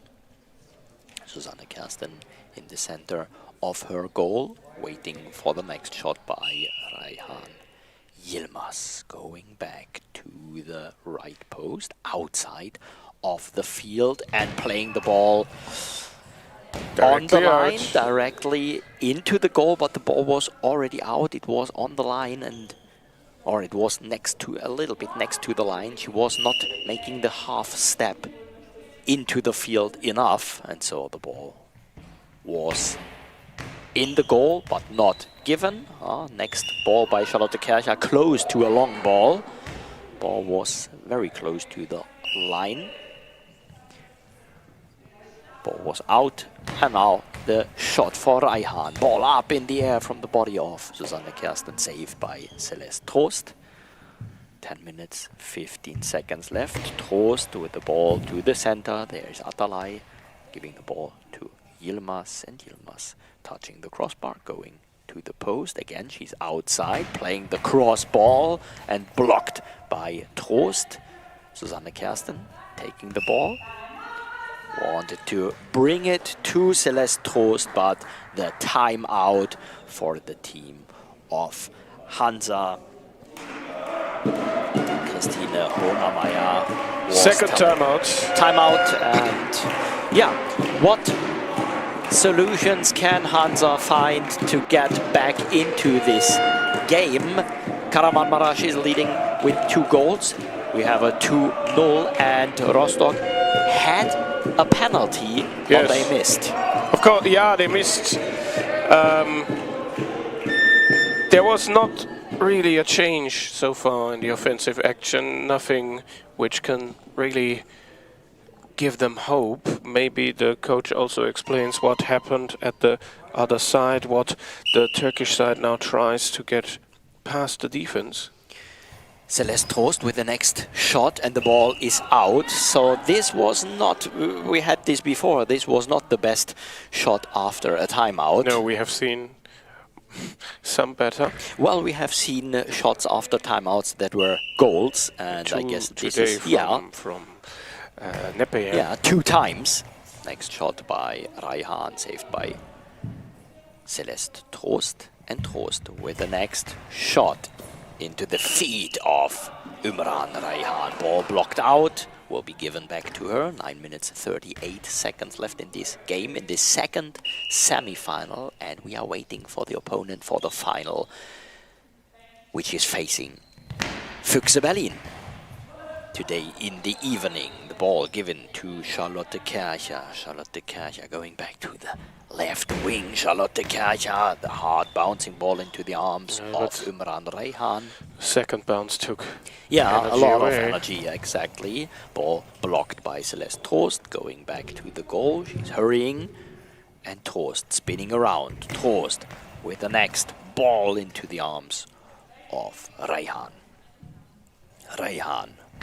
Raihan with the ball to the center. There is Susanne Kersten giving the ball to Kercher, half left position, and Susanne Kersten again with a hand up, raising the hand, and again the equipment check. So don't know what is going on. It's the eye patches.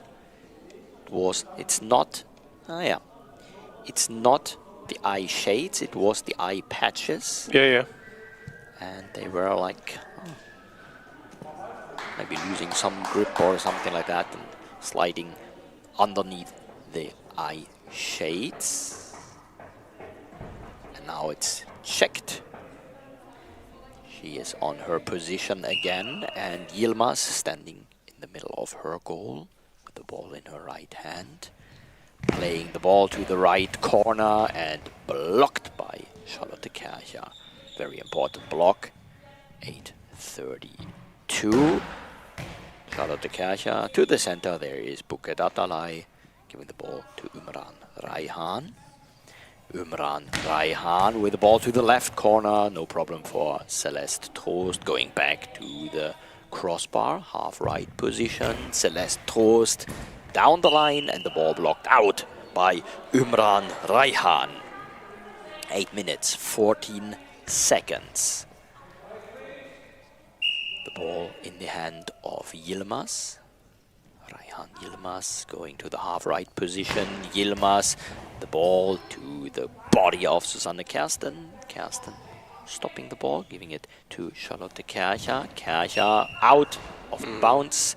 Wanted to play the ball down the line, but that ball was even with the first bouncer, I guess, or quickly after the first bouncer, it was out of bounds. The next shot by Raihan saved, and Celeste Trost down the line into the arms of Raihan. Counter-attack and blocked by Susanne Kersten. Celeste Trost standing, playing a soft ball. She wanted to play it quickly because of the time, and this was no problem, no danger for Atalay. Yilmaz from the center to the half position and blocked by Susanne Kersten. The ball was going over the crossbar, and I guess it was slightly touching the crossbar. So this was a very important save, a very important block by Susanne Kersten. With both feet, she was sliding into the ball and blocking the ball over the crossbar. Susanne Kersten with the next shot and blocked by Atalay, and next to the goal, blocked out, given back to Yilmaz. 7 minutes, 14 seconds. And Yilmaz again over the crossbar. This time it was Charlotte Kercher with her body blocking the ball. Yeah, and again over the crossbar. Again a very important save, and a bit more force now, a bit closer to the third goal. Exactly, the team from Kahramanmaraş is getting closer to the 3-0, and Charlotte Kercher again very close to the long ball. This ball was very long and close to a penalty whistle, in my opinion, in my eyes. Celeste Trost playing the next shot and blocked out by Raihan Yilmaz. 6 minutes, 42 seconds.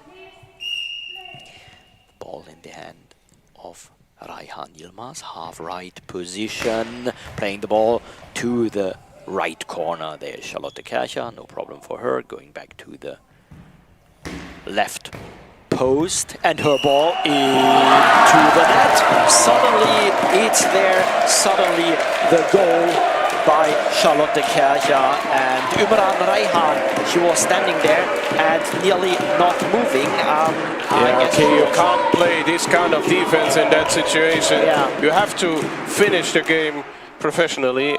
Unexpected a bit, but Exactly. of course they take that gift. Yeah, so Kahramanmaraş was very close to the third goal, but suddenly there is the first goal for the team of Hansa. Celeste Trost blocking the ball out. 6 minutes 21. A lot of time to go in the second half, a lot of time to go in this game.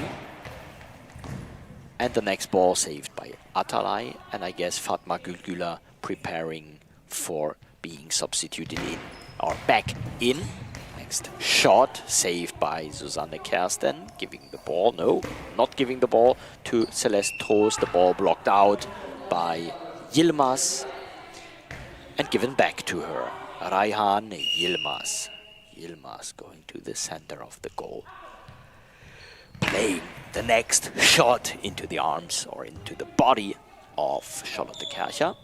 Back to the left post with the right arm on the left post and playing the ball on the body of Atalay. Substitution. Now Buket Atalay is leaving.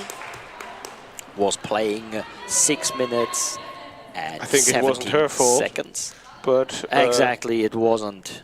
they switch back to the starting three. Yeah, I guess she was touching the ball that was going into the goal, but Raihan was not really moving. She was standing and not really moving. Maybe she was expecting Atalay to block this ball, and she was at least touching the ball, but not blocking and not saving. And so we got this 2-1 for Kahramanmaraş and Fatma Güler with her shot. The ball saved by Charlotte Kercher, taking it back to the left post. 5 minutes 30 seconds. Charlotte Kercher, the ball blocked by Yilmaz. And Yilmaz again, but yeah, but not that long. And Raihan to the body of Celeste Trost. Trost on the right post. Trost saved by Yilmaz. Yilmaz very strong defense in the center position, also on the right wing, but in the center she is nearly getting every ball, nearly saving and catching. Yeah, that's ball. her main position. Yeah. 5 minutes left. Susanne Kersten with a quick ball. The ball was blocked out, but it would have been next to the goal. 4 minutes 56 seconds. Next shot for Raihan. Down the line, blocked out by Celeste Trost.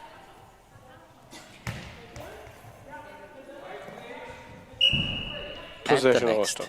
Yeah, and the next shot for Charlotte Kercher. Down the line and again next to the goal. 4 minutes 42. 2-1 Kahramanmaraş. Fatma Güler. Güler waiting. Playing the ball. Down the line.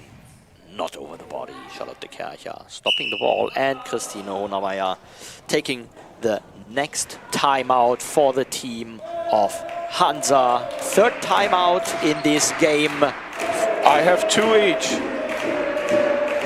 Oh, I was taking a look on the board and there it's written 3 timeouts Hansa and 1 Kahramanmaraş. Maybe this is... Yeah. I've just looked in my statistics.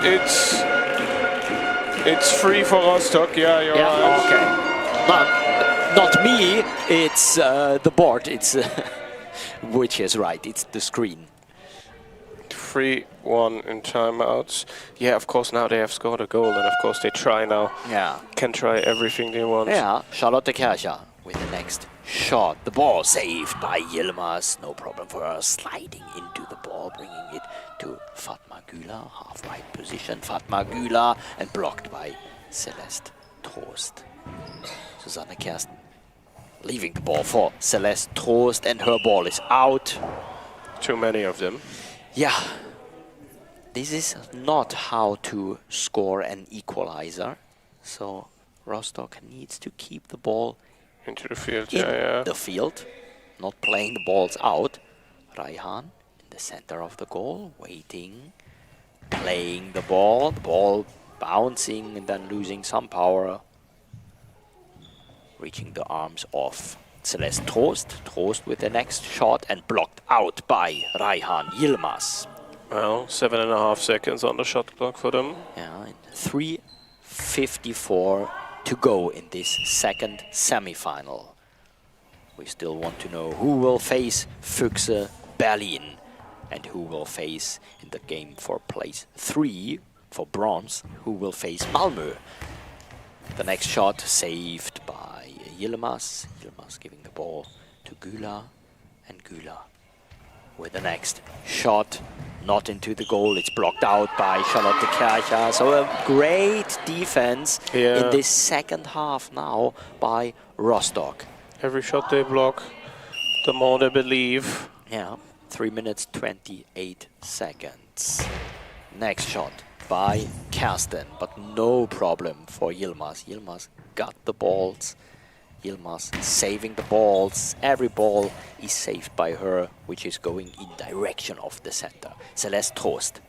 Celeste Trost to the center. There is Yilmaz, and this is no task for her. No, you shouldn't. Yilmaz throw. Spinning around, playing the ball to Susanne Kersten for her as well.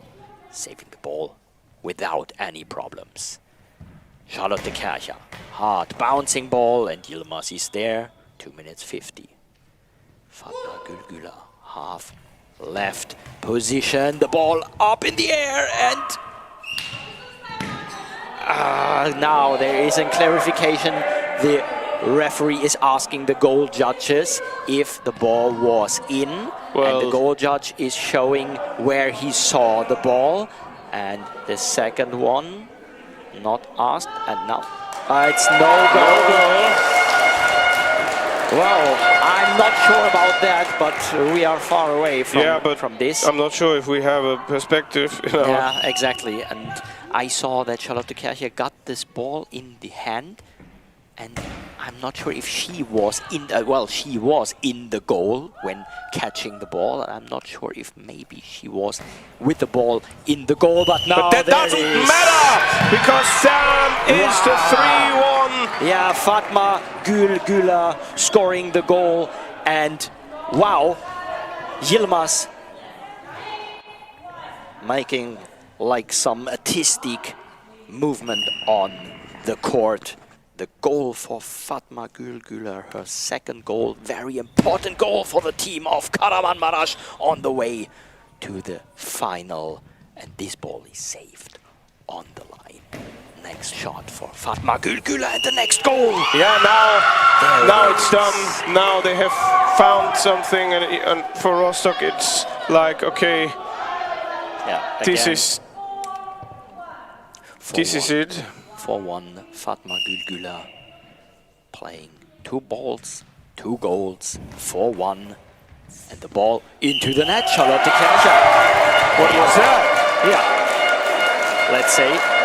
Flag ball, not really. They are back, no, sorry, correction, it was Celeste Toast, it was not Charlotte Kercher. They were switching the positions, so Celeste Toast going to the... Illegal coaching, penalty for Rostock. What on earth is happening here? Oh my goodness. And the coaches are asking what happened. So, clarification. The coaches are telling, no, we were not doing anything, we were not saying anything. The ball is taken by the referees, and the penalty is given. Yeah, but we know about the penalty statistics, so you have to throw it. So Fatma Güler will have to defend this penalty. It's a team penalty, and Rostock could decide the one to defend. The referees, quick talk, but now penalty will be given.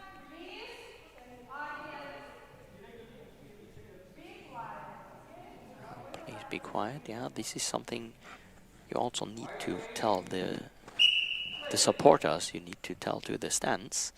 And it's Celeste Toast against Fatma Güler. The ball is out. My. This is not good. This is just, well. It was. It is a important part of the game. Yeah, it was not any chance. It was the chance, and Rostock is throwing the chance away, and this is the punishment. Maraş is scoring the goal. Guess who? Fatma Güler. Her 4th goal, the 5-2, 2 minutes 3 seconds till the end of the game. Substitution,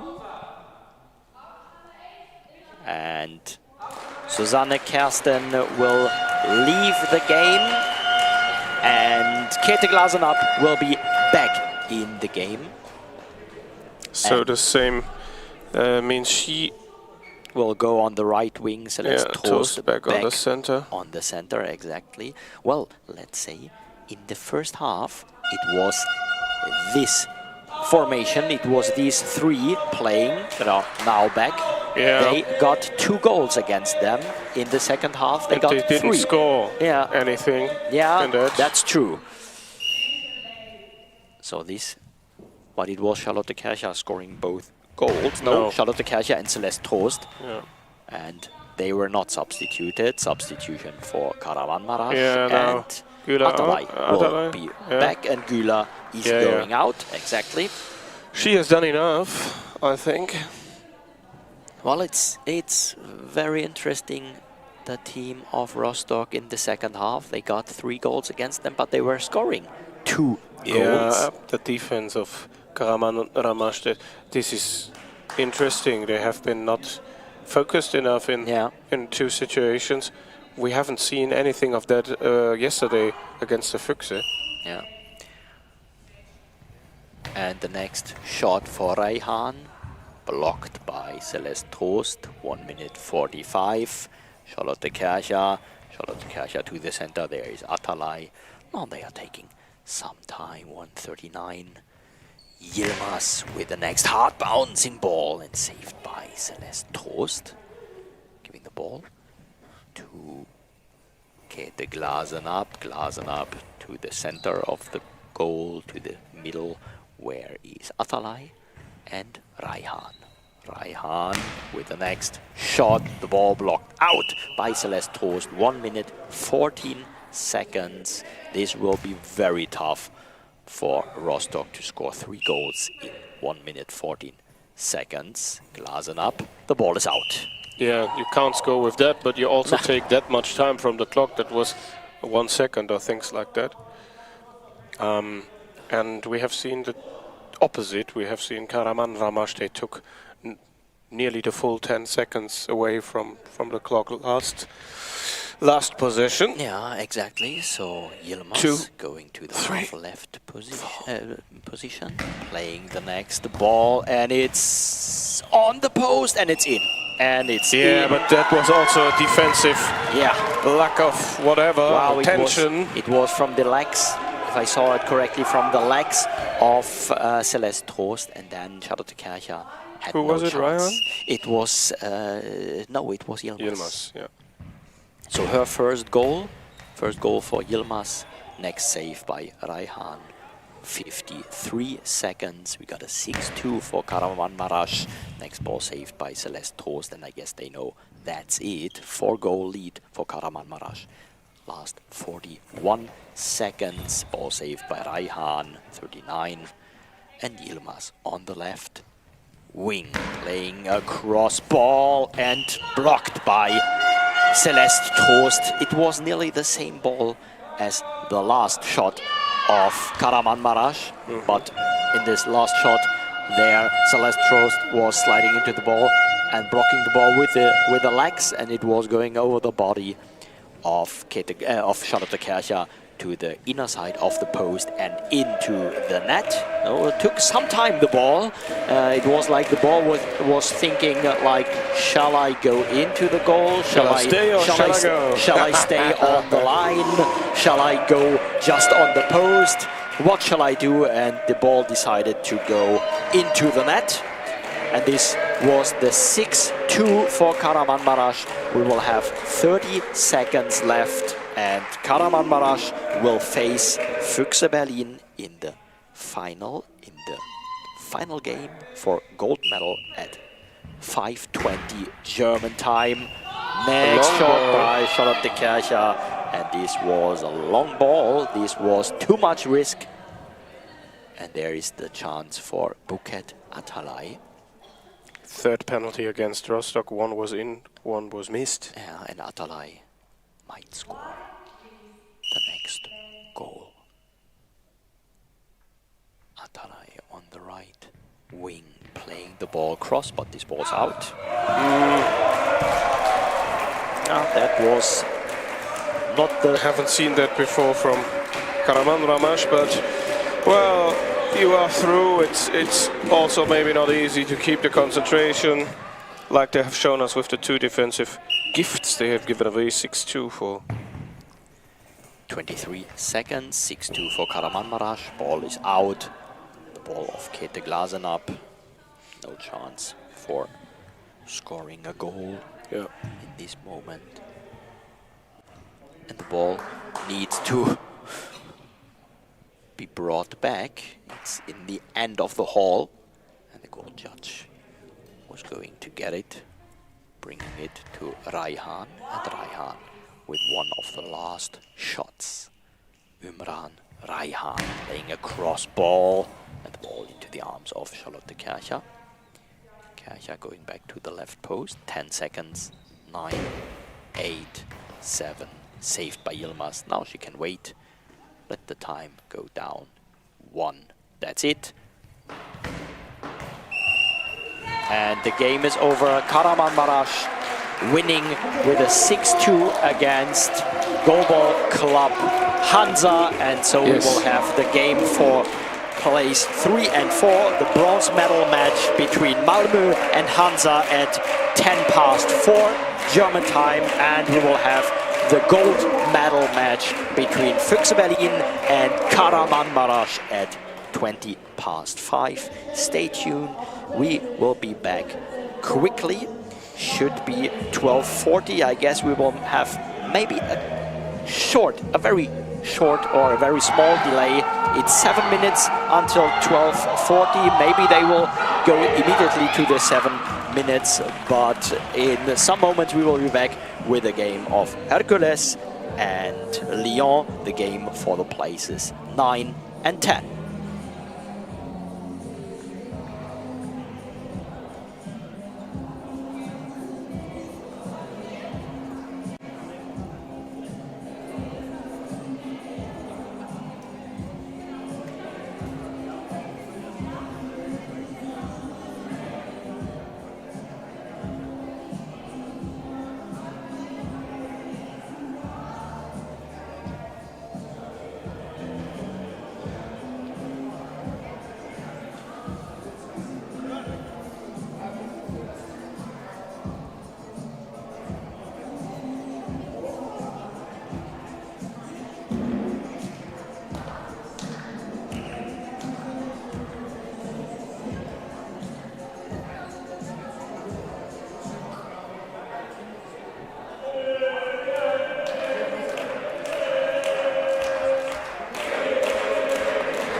game will be the placement game for places 9 and 10 in this tournament. In this game we have Live-Übertragung from France and USB Hercules from Netherlands. Starting lineup of USB Hercules. Number 1, Erlebe. Number 2, Sasha Vandenvlies. Number 3, Fenke van der Boer. Number 4, David van Wassevel. Coach, Bas Baller. Live-Übertragung lineup. Number 1, Audrey Pertier. Number 2, Eddie Boschka. Number 3, Nadezhda Bertyan. Number 8, Soraya Ochani-Kari. Number 9, Miriam M. Coasley. Good luck to the game.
warm welcome here from Berlin, from this first match, from the first goal here, scored by CSAVH Lyon. Sorry for the delay.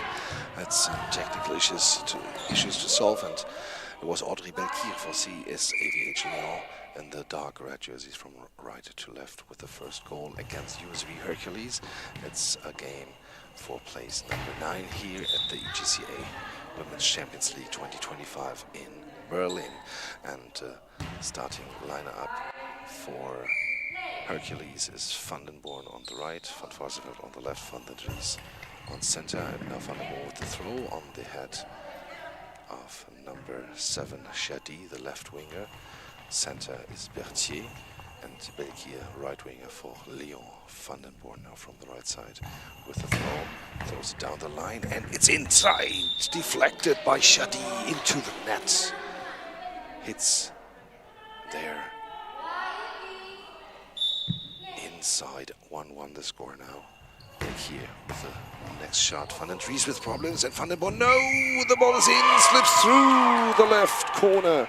After the deflection of the center, Van den Dries under her body, it slipped through, and Van den Born was going in the middle for help defense, and then the right corner was wide open. 2-1 the score for Lyon. Lyon now with the save, with the block, and Berthier searching for the ball in the neutral zone, runs back to her goal, gives the ball to Belkir. Belkir now with the shot to the other side, and it's blocked left out of bounds by the feet of Van den Dries.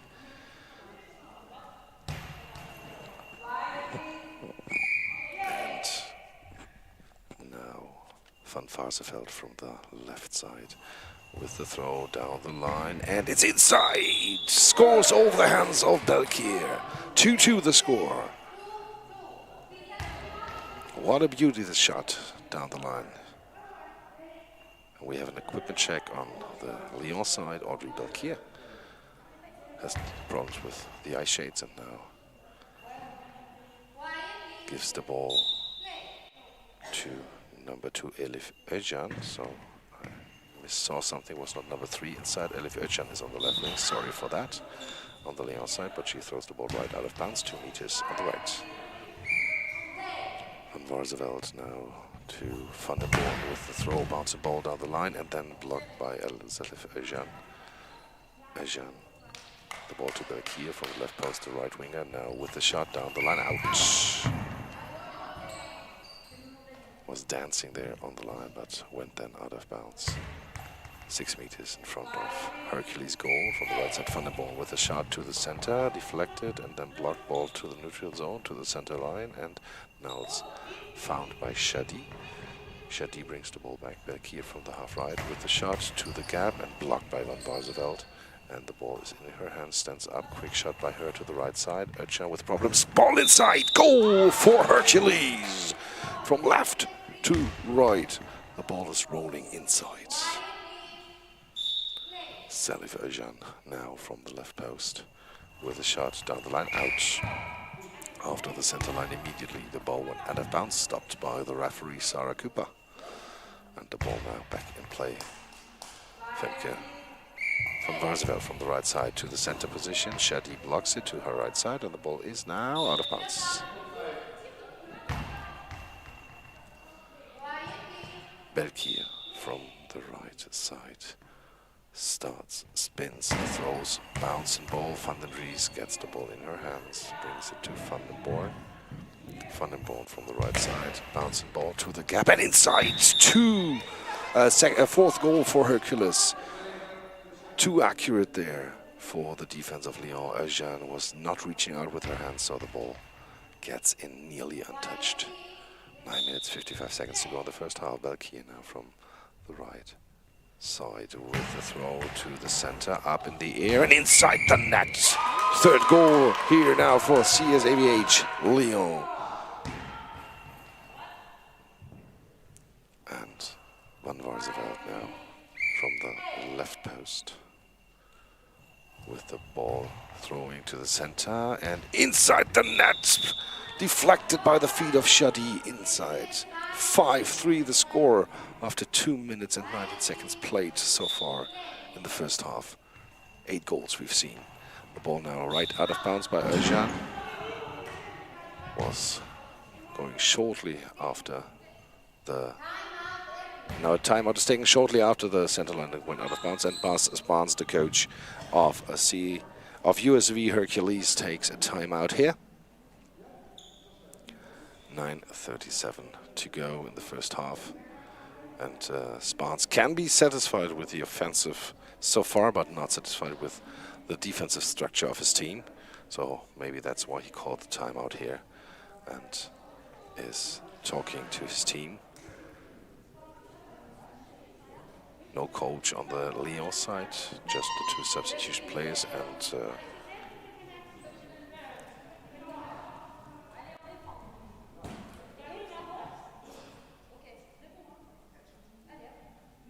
now the ball is back in play. Van den Born from the middle with the sharp bounce ball, and at the long ball line, then it's secured and substitution is called by CSAVH Lyon. Out number 2 in number 9, and this could be Maryam El Ghuzli, because yesterday she was wearing the number 5, and today they changed 2 numbers. Number 8 and number 9 are not on our team sheet, so I think it must be Maryam El Ghuzli on center. Belkier from the left side with a throw down the line and catched by Van den Born. Van den Born now with the throw.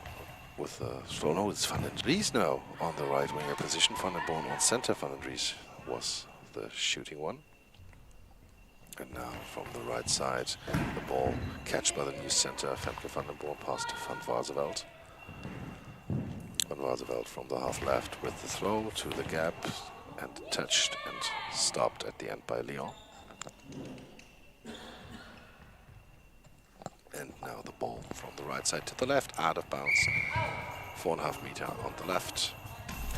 Thrown by Lyon was Berthier. Now Belkier is on the right side, and El Ghuzli on center for CSAVH Lyon. Now ball is missing. And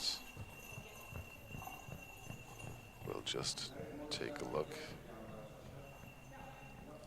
Now the ball is back in play, brought back by the ball judge to Sascha Van den Dries. Sascha Van den Dries from the right side with her left arm to the gap on the right, but blocked by El Ghuzli.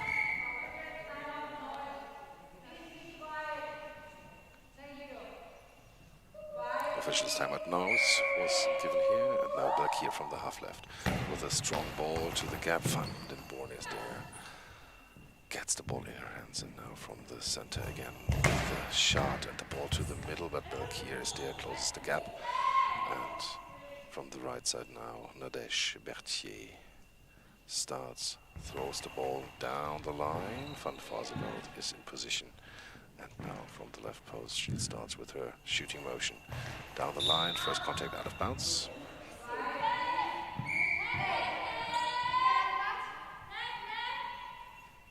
Belkier now from the middle with the spin, with a shot, and then blocked to the right side. Out of bounds. Shortly before leaving the team zone of Hercules, the ball was going out of bounds on the right. And so Hercules will stay with the ball. Van den Dries from the right. Fake run there on the other side from Waarseveld, but no problem for Belkier there. From the left side, the experienced player of Lyon, most experienced player of Lyon, with the next shot. Hard throw to the right corner and blocked by Van Waarseveld. After this fast start with goals on both sides, now defense is the focus for both teams. Van Waarseveld now from the half right with the shot to Van Belkier. Belkier stands up, but has problems to control the ball. And now we have a timeout equipment check taken after Belkier had some problems with the shoelaces must be fixed again. So new 10 seconds for CSAVH Lyon, and the right and the left shoe were open, so this has to be fixed. And Berthier goes to the half right with the throw down to the gap, but blocked by Van den Born, stands up. The center now from the middle with the shot to the middle. El-Ghuzli is there. El-Ghuzli brings the ball to Belkir. Belkir from the middle spins, throws, and Van den Dries with a block right out of bounds. 7 minutes, 18 seconds to go.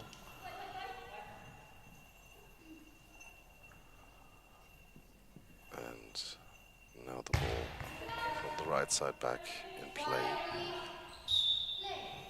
And the next shot by Van den Dries to the left side, and it's blocked and then secured by Shadi.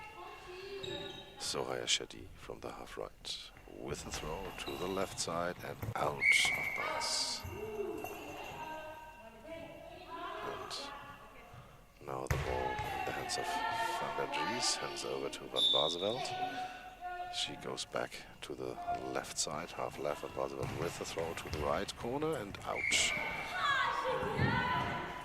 2.5 meters on the right, out of bounds.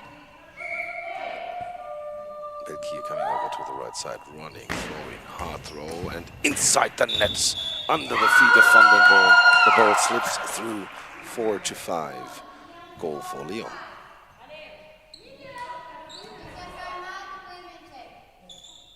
And now, goal judge said there's some sweat on the ground. May I wipe it? And so he asked the referee, and he got an equipment check, and so now he's wiping the floor dry, as you see here.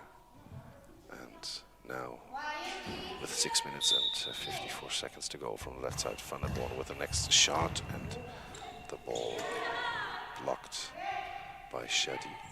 Shadi from the right side with a shot to Van den Born. She blocks it, ball in front of her, she gets it, pass back to Van Baseveld.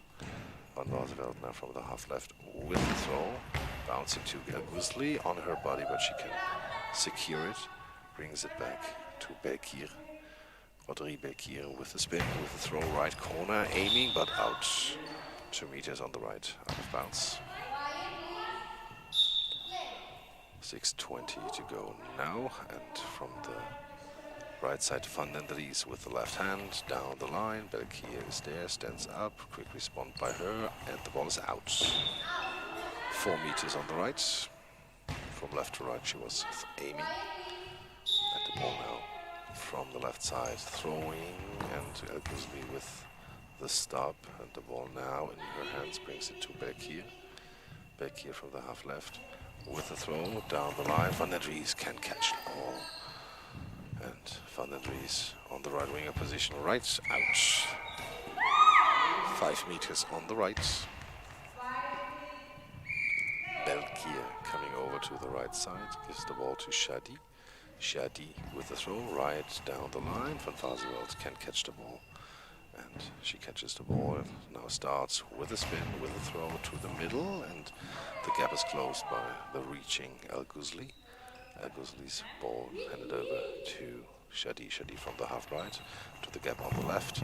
But there is Van den Born. Van den Born now with a shot down the line, and the ball slips through from the hat of Belkir. The ball went in 6-4 after this shot on the hat of Audrey Belkir. Van den Born with the next goal for USV Hercules. And after the short equipment check, with the eye shades were not in place, we can proceed with 5 minutes and 19 seconds to go. Ball in the hands of Belkir from the right side. Hard throw, Van den Born with a block to the neutral zone, finds the ball, pass back to Van Baseveld. And from half left, Van Baseveld with a shot to the gap on the left, but there is El-Ghuzli to Shadi. Shadi with a throw to the middle, and there is Van den Born. Van den Born now from the middle with a shot, and the ball is deflected and is going inside the net. 7-4 the score for USV Hercules.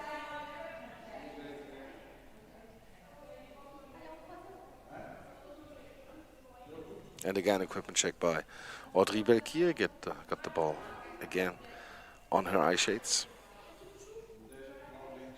4 minutes and 44 seconds to go. And now from the left side, right side, Soraya Shadi for Lyon with a shot. And Van den Born is there, up the ball goes, and then she finds it. Pass to Van den Dries. Van den Dries 1-2 steps, and then the throw to the middle. Guzli is there. And the official timeout equipment check is taken by the referee from the table side. Van den Born had problems with the eye shade, so now everything is back in place. And from the left side, Belkir takes the ball in her hands, spins, throws, bounces to Van Varseveld. Van den Born was totally going to the wrong direction. And the ball now played down the line, and it's blocked out.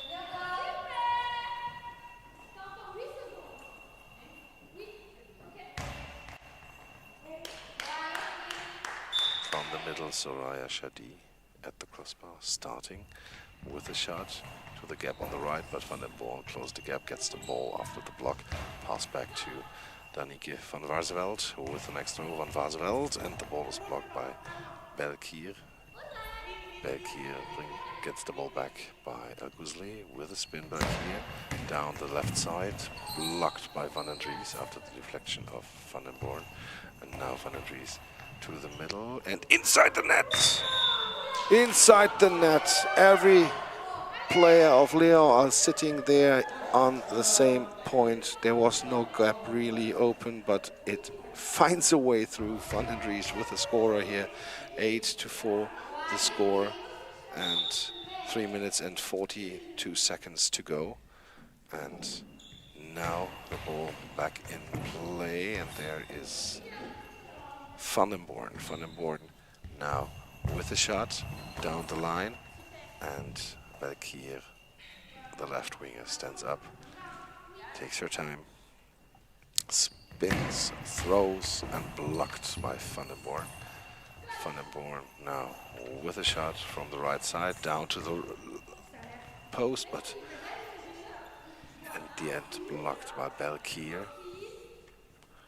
And Shetty from the half right with a shot, but blocked by Van den Born with her feet. Van den Born now from the middle, starting hard throw down to El Guzli. El Guzli has the ball and gives it over to Shetty. And Shetty now with the ball left out of bounds, 5 meters on the left. 2:46 to go, 8-4 the score here for USV Hercules. And some defensive meltdowns we've seen by Lyon so far.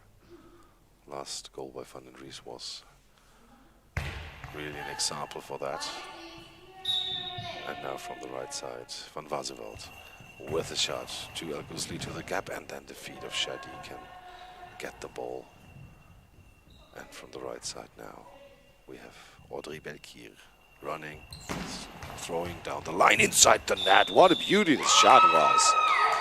From the right side down the line, Van Varseveld was a little bit inside and then a little bit late outside, and so 5th goal for Lyon. And now the answer directly by Van den Born. The ball slips through, and this is the next goal for Hercules. What a kind to respond here. 9-5 the score, 2 minutes 20 seconds to go.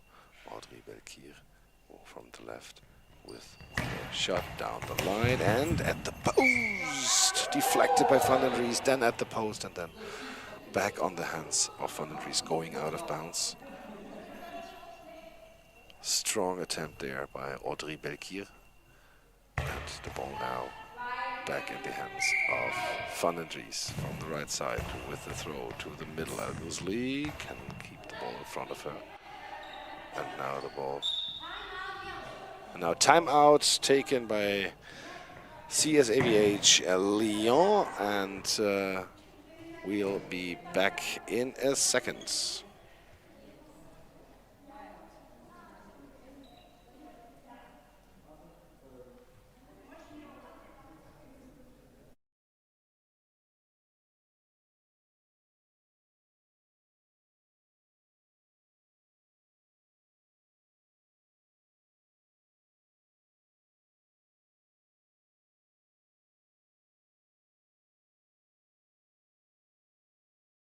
Going back to the game, Lyon against Hercules. Hercules leading by 4 goals, 9-5, 2 minutes and 2 seconds to go. And Christoph now joined me again at the next ball with Christoph.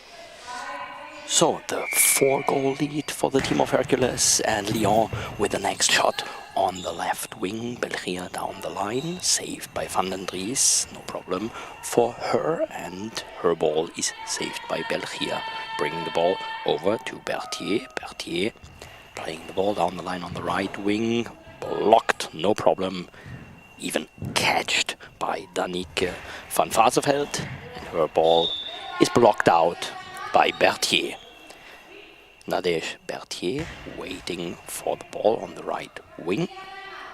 1 minute 36 seconds. It's an official timeout. The floor is a little bit wet, needs to be cleaned in front of the goal of Hercules. And the referees will restart the game.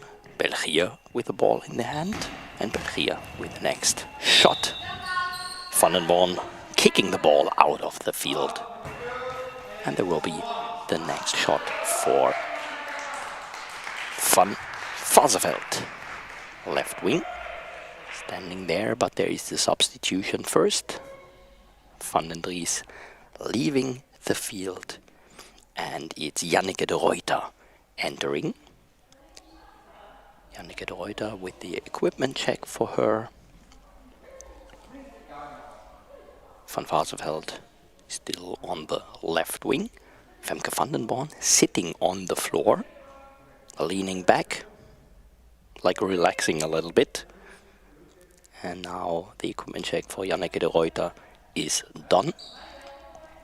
And Janneke de Ruyter touching the crossbar, going on the right wing position.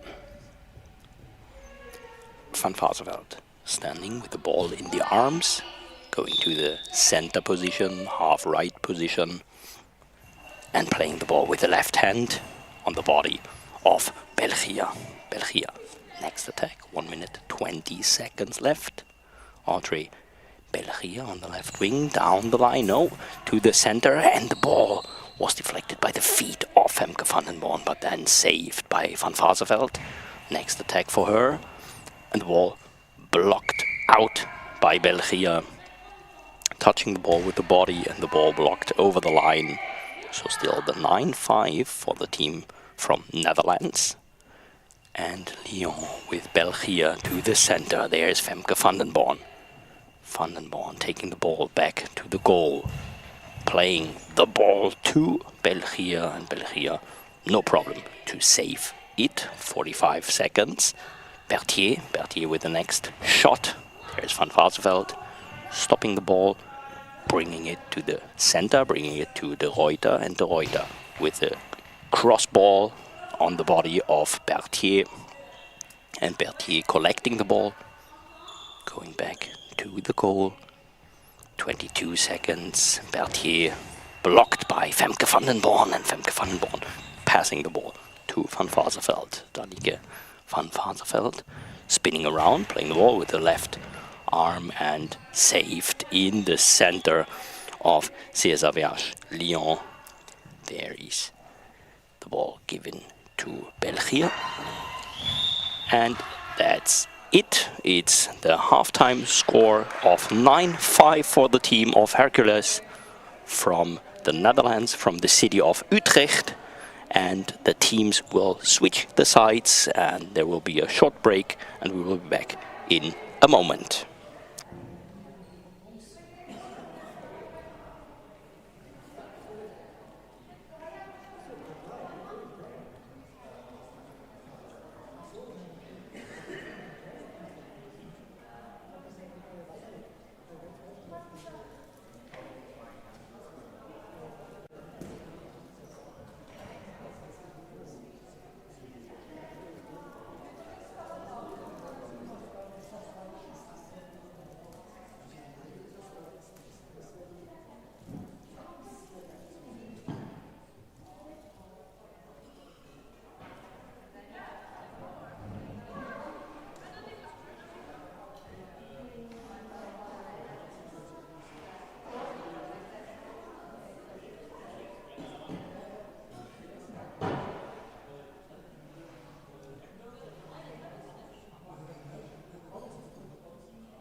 Welcome back here in Berlin for the game for place 9, Hercules against Lyon. 9-5 the halftime score for Hercules, and they will start in the second half. Hercules on the right winger position, De Ruyter, center Van den Born, and left wing is Van Varseveld. And we see Audrey Bergier on the left winger position. Then we see number 8. This must be Soraya Shadi on the right. And so we have El-Ghusli on center, Meryem El-Ghusli. As I mentioned before, they changed their jersey and the numbers without telling the broadcast team, so we guess it must be El-Ghusli. And it feels like they changed the numbers every game, so it's always a little bit confusing. And Hercules will start this second half with Femke van den Born and into the net, the goal for her, and the 10-5 for the team from Utrecht.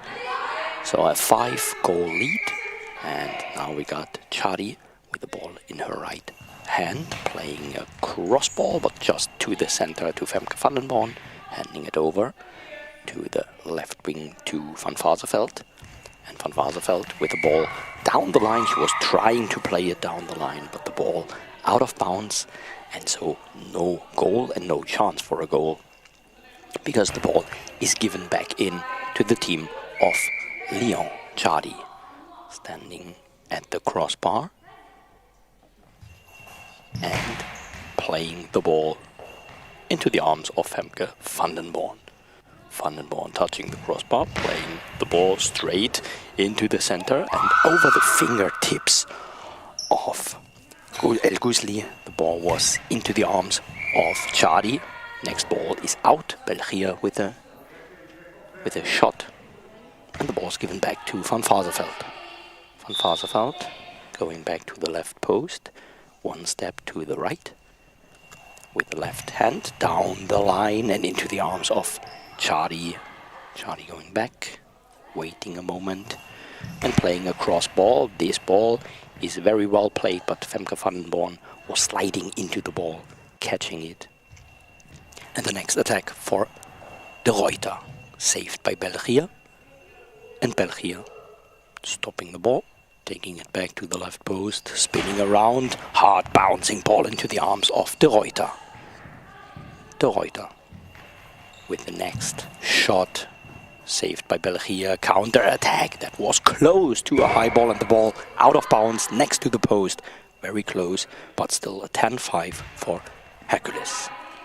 And the ball in the hands of Danneke van Varseveld, going over to the half-right position with the throw to the center. El-Ghusli can catch the ball, and El-Ghusli now with the ball in her hands to Shadi. Shadi with the throw, Van den Born with the save, and Van den Born from the middle with the next throw to the gap, but El-Ghusli is there, blocks with her feet left out of bounds.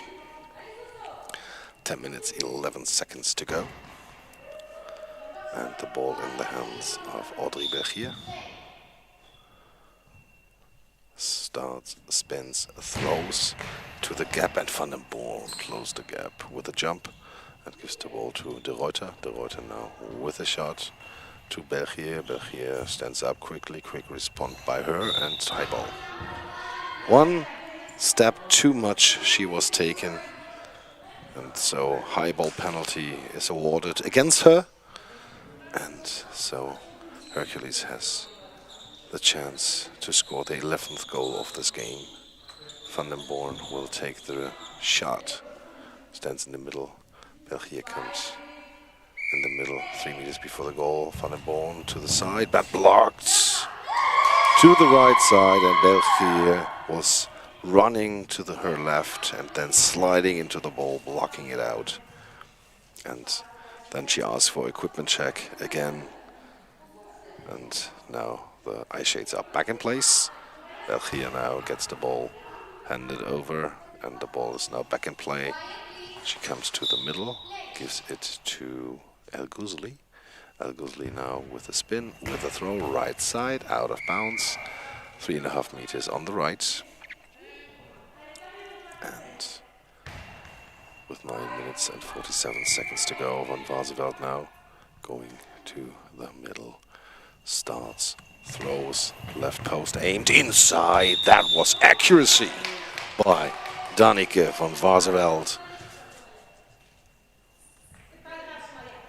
Dynamic motion there, and then with her left hand she brings the ball, flat ball, fast into the left corner. 11-5 to score. Belgium now from the left post. Starts, spins, throws, ball bounces, and Van den Born is there.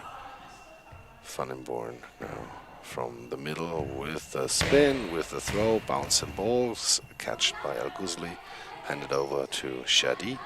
Shadi now from the half right with the next shot, hurrying up then, and then the shot into the arms of Van den Born, pass back to De Ruyter. De Ruyter from the right side to the right gap. El Ghusli slides over to her left, gets the ball, hands it over to Audrey Belgier.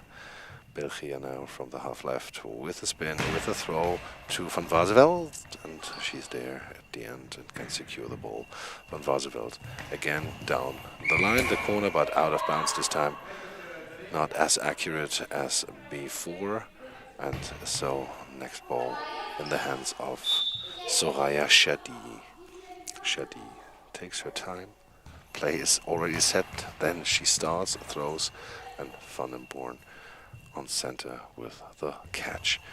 Van den Born with the next throw, and Soraya Shadi is there, can block the ball with her feet. And the ball in the hands of Belgier from the middle with the throw, bouncing ball to the left, and then De Ruyter gets the ball in her hands. And De Ruyter with a throw to the gaps, but there is El Ghusli, and with some problems she can catch the ball, hands it over to Audrey Belgier. Belgier now from the left side down to the gap inside the net, finds the gap between Van den Born and the right winger De Ruyter. 6-11 now the score, 8 minutes and 9 seconds to go. So the next shot for the team of Hercules, De Ruyter to the center, no problem for El Ghusli.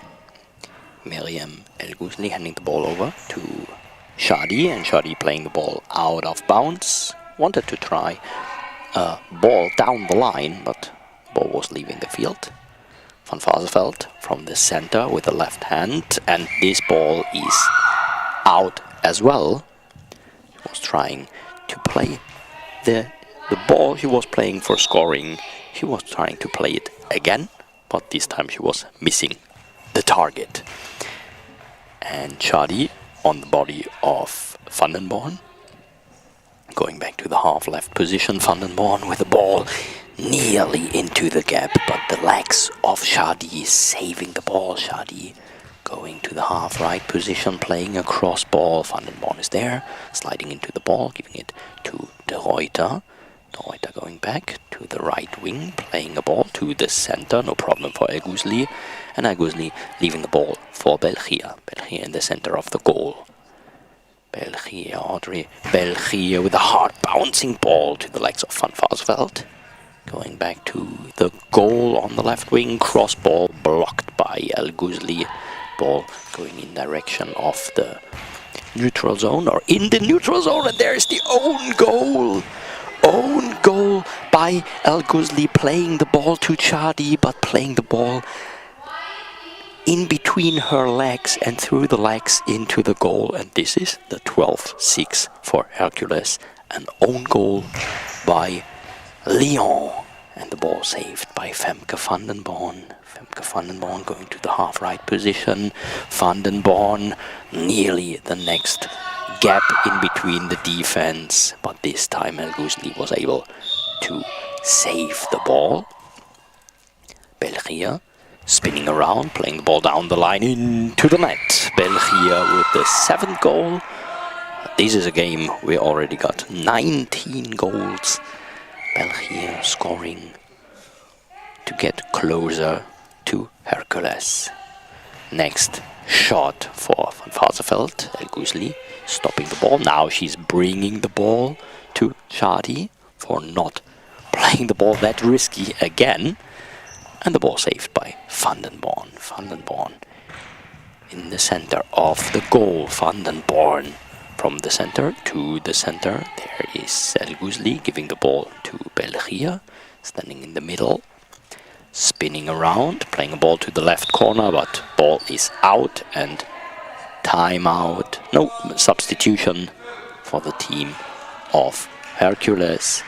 And De Ruyter will leave the field, and Sascha van den Dries is back again.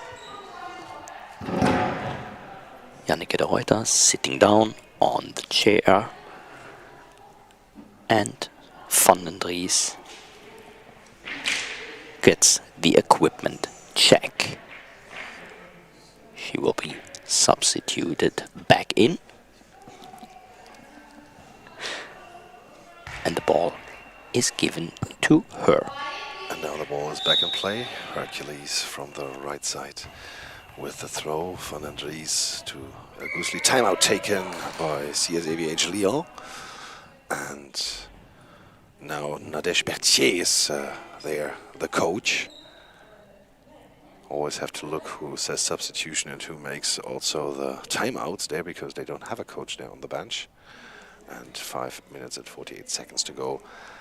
12-7 the score, and we'll just take a short look at the upcoming match. The upcoming match will be for place 7. There will be Old Power from Finland against the GC Golden Flash. Then we'll have the game for place number 5. There will be Cleo Thessaloniki against Napier. And then the upcoming games will be the bronze medal match, Malmö against Hansa, and the final Berlin against Karamanmaras. And the next game should start at 1:50, just for your information. And now the ball back in play. Berthier coming from the middle with the hard throw down the line on the right, but no, Van Varseveld is there. 5 minutes 40 to go, and the ball now catched by El-Ghusli. El-Ghusli hands the ball over to Shadi. Soraya Shadi with the throw to the gap on the left. Van den Born is there, slides in there, gives the ball to Van den Dries. Van den Dries with the throw to the left corner from the right, but held up by Shadi. Now België takes the ball from the right side with a throw down out at the center line, right out of bounds. And 90 minutes are played, 19 goals we've seen so far. So maybe there's time for the next goal in this match, and there the throw from Van Varseveld is blocked. And Shadi from the right side with the throw to the left, and then blocked out by Van den Dries. Van den Dries with a shot right down the line, België with the block. And now the ball in the hands of België. België with a shot to the gap. Van Varseveld deflects the ball. Ball is free. Now she has the ball secured. And Van Varseveld with the next shot left side to the gap. But no, they are the feet of Shadi. The ball is now in the neutral zone. El-Ghusli finds the ball and now throws it out of bounds on purpose. And again, Hercules will get the ball after the ball was put out on purpose by El-Ghusli, so no block out then. And Femke van den Born from the left post starts, runs, throws hard into the gap, into the net. 20th goal of this match. 13-17 for USV Hercules from Utrecht. And the ball in the hand of België, standing on the right wing, going back to the left wing and playing a cross ball, saved by Hercules, by Van Varseveld. And she will play the next shot. Van Varseveld down the line to the body of Shadi, going back to the goal. Shadi, cross ball, and blocked by Van den Dries. Very important block, very important save. Giving the ball to Van den Born. And Van den Born, cross ball, saved. Saved by Soraya Shadi. There is the equipment check. She stopped the ball with her mouth. with her mouth and her chin. And I guess this might hurt some moments. She was pulling her shirt over her mouth. Needs to be careful for not touching the eye shades. And the next shot for the team from Lyon. 4 minutes left. Ball saved by Van Vaaseveld. Counter attack. And nearly into the net. Wow! Shadi catching the ball, spinning around on the floor and saving it. It was close to the goal. It was nearly the 14th goal for Hercules. Femke van den Born with the next shot and over the body of Shadi and into the net. 14-7. The next goal for Femke van den Born. Now there it is. 14-7 and Hercules leading by 7 goals. België going back to the left post. Spinning around, playing the ball down the line, blocked out by Van den Ries. Ball is given back to her, 3 minutes 24 seconds left. Van den Ries playing a cross ball, and there is El Guzli to stop the ball, giving it to België. België left wing, spinning around, playing the ball to the center, no problem for Van den Born, going back to the goal, touching the crossbar in the middle of the goal, from the middle to the center, blocked out by El Guzli. 3 minutes 2 seconds to go and the timeout for Lyon. Players are coming together. As Björn was already saying, there is no coach who might take a timeout. The players have to do this by themselves, and the goal judge is offering the ball to them. Of course, they are not seeing him. And now the ball is handed to Shadi. Shadi going to the right post, clapping on the ball, clapping on it to show to België where the ball is. And the next ball for Audrey. België going to the half left position and playing the next shot into the arms of Van Vaaseveld. Her nearly counter attack down the line, but out, and substitution Lyon. And België is leaving the field. Audrey, België will be replaced by Elif Özcan, player with the number 2, waiting for getting the equipment check. And then Elif Özcan might take the left wing position of België. Doesn't look like the other players might switch. No, exactly. So Elif Özcan on the left wing, and Shadi with the ball on the right wing, playing the ball to the center. There is Femke van den Born, 2 minutes 45 seconds, and Van den Born with the next shot. Hard bouncing ball over the body of El Guzli, but into the arms of Shadi. Giving the ball to Özcan. Özcan spinning around, and the ball saved by Van Vaaseveld. 2.5 minutes. Van Vaaseveld into the arms of El Guzli. El Guzli taking the ball to Shadi, and Shadi with the ball into the arms of Femke van den Born. 2 minutes 13 seconds. The next shot by Van den Born, saved by Özcan with the feet. She was sliding in and kicking the ball out. So the next shot for Lyon. And it's taken by Elif Özcan. From the left to the right, out of bounds. 2 meters in front of the goal, right side. And now Van Vaaseveld hands the ball over to Van den Ries. She hurries up, throws the ball out of bounds. 6 meters on the left. And with 1:57 to go, we've seen 21 goals so far. So 3 are missing, that we get 1 goal every minute. And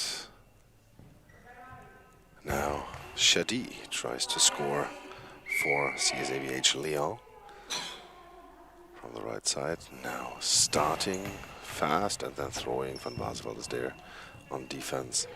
And from the left side, Van Varseveld with the shot to Al-Ghuzli. Al-Ghuzli can block the ball. Soraya Shadi finds it and then will take the next shot herself. Shadi with a shot down the line. Van Varseveld is there, blocks the ball and hands it over to the right winger.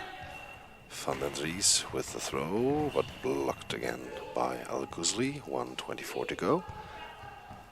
And Erlebe Özcan now from the half left with throw, left down the line. Center Van den Boom comes far out on the right, catches the ball.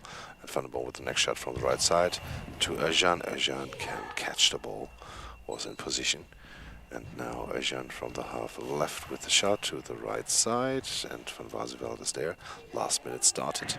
And now from the left side, Van Varseveld down the line, into the net, over the hands of Soraya Shadi. The ball slipped through. And 15-7 now, the score. 52 seconds to go. Shadi takes time, then starts running, throws the ball and blocked by Van den Boom. Van den Boom now. Substitution by USV Hercules. Bust bounce. Wants number 3, Femke van den Boom out, the center, and Janneke de Ruyter comes back into the game. The youngest team member, Janneke de Ruyter, turned several days ago 20 years old. And after the equipment check, she will get the opportunity for the last 46 seconds to play here. And now everything is sorted there. Referee is checking her, bringing her to the crossbar. And now from the right winger positions she will play. So Van den Dries moves to center and Van Varseveld stays on the left winger position. Van den Dries with the shot down the line. Ball. And now the ball back in play. 40 seconds, Erlebe Özcan from the left post with the throw, right side, out of bounds, 3.5 meters on the right. And again, Van Varseveld moving over to the right winger position with the shot, down left, out of bounds, 4 meters on the left. And with 29 seconds to go, the goal judge brings the ball back to Soraya Shadi. Leon now with the next shot here. And from the right winger position, Shadi waits, then starts, throws the ball down on the right side. It's always interesting that Shadi takes some seconds off the clock and then panicking, and then rushing, and not having a real set motion there in her throw. Maybe something she gets with more experience. And now timeout taken by CSAVH Lyon, the last timeout of Lyon. Audrey Belgier wanted to have this timeout, and now they're dancing. They are dancing there on this side, and they are making arms and wave their arms, and they are dancing. They wanted this last time out of the tournament to show how much fun they had here in Berlin Reinickendorf. And I was wondering, after the timeout was called by Belgier, she was smiling and running to the field. What is she smiling about? That was a dance choreography made up, I think, in the last days here in Berlin. And I think they wanted to show how much they love goalball and how much they appreciate to compete here at the EGCA Champions League for women in 2025 in Berlin. Now, Al-Ghuzli with the throw, right side, and the ball is held up. Van Varseveld with the shot to Al-Ghuzli. 6 seconds to go. Over her body, rolls the ball out of bounds, left side. 3 seconds to go. And now Erlebe Özcan outside of the field starts, throws the ball down the line, and the ball is not in because the game was called before. It went in, but the game was called before by the referees. The clock had run out, and so 15-7 the result at the end for USV Hercules. And now they're Lyon players are dancing in a circle there, and now going to the handshake, having fun, enjoy themselves. What great pictures after this game here that Lyon, they've came on the 10th place then here, had so much fun this weekend, and this is also what sports should be about. We will be back with the next game. This will be Old Power against Golden Flash from Lyon, 1:50 Central European Time. It should start, and there you will hear Kevin Barth and Christoph Scholz again. Hear you later. Bye-bye.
5-1 in the end. Interested to see which result we get today. I mean, Old Power, they shouldn't have lost the first placement game against Thessaloniki with that disappointing penalty shootout for them. Maybe with some anger in their belly, wanting a good finishing then. And the first shot by Stephanie Booning from the left wing of Old Power. So we got Stephanie Booning on the left wing. We got Ciara Sika in the center. And we got Susanna Halme on the right wing. So they were switching. Yeah, Susanna Halme was always playing in the center. Yeah, and Sika on the right. Yeah, and the next shot by Chelsea Hudson down the line on the right wing and saved and blocked by Stephanie Booning. The ball was touching very lightly the outer part of the post. Susanna Halme into the center. There is Melda Alhan bringing the ball to Louise Rondepierre. And the ball saved by Old Power in the center. Ciara Sika bringing it to Booning. Booning, next attack, next shot. Chelsea Hudson, counter attack, and the ball blocked by Booning. Susanna Halme. Halme taking the ball to the right wing. And Rondepierre. Rondepierre with the ball in the hand. Rondepierre spinning around, down the line, and into the net. Louise Rondepierre with the first goal in this game. 1-0 for the team of Golden Flash. The next shot for the team of Old Power, Stephanie Booning, and the counter attack by Melda Alhan in the center. Susanna Halme catching the ball, playing a cross ball, but to the center. There is Melda Alhan leaving the ball for Chelsea Hudson. And Chelsea Hudson, hard bouncing ball, then losing a lot of power, and Stephanie Booning was able to save it. Stephanie Booning with a cross ball from the right wing to the right corner, ball blocked and ball over. So the next chance for Old Power to score the equalizer. Old Power from the city of Espoo, nearby Helsinki in Finland. Louise Rondepierre. Louise Rondepierre already scored once. The ball is blocked out by Stephanie Booning. Handed back to her. 9 minutes 50 in this first half. Stephanie Booning spinning around, playing a cross ball and kicked out by Melda Alhan. Louise Rondepierre giving the ball to Chelsea Hudson, running on the right wing. Chelsea Hudson with a cross ball, not finding the gap in between Ciara Sika and Susanna Halme. Halme taking the ball in her right hand on the right wing, spinning around.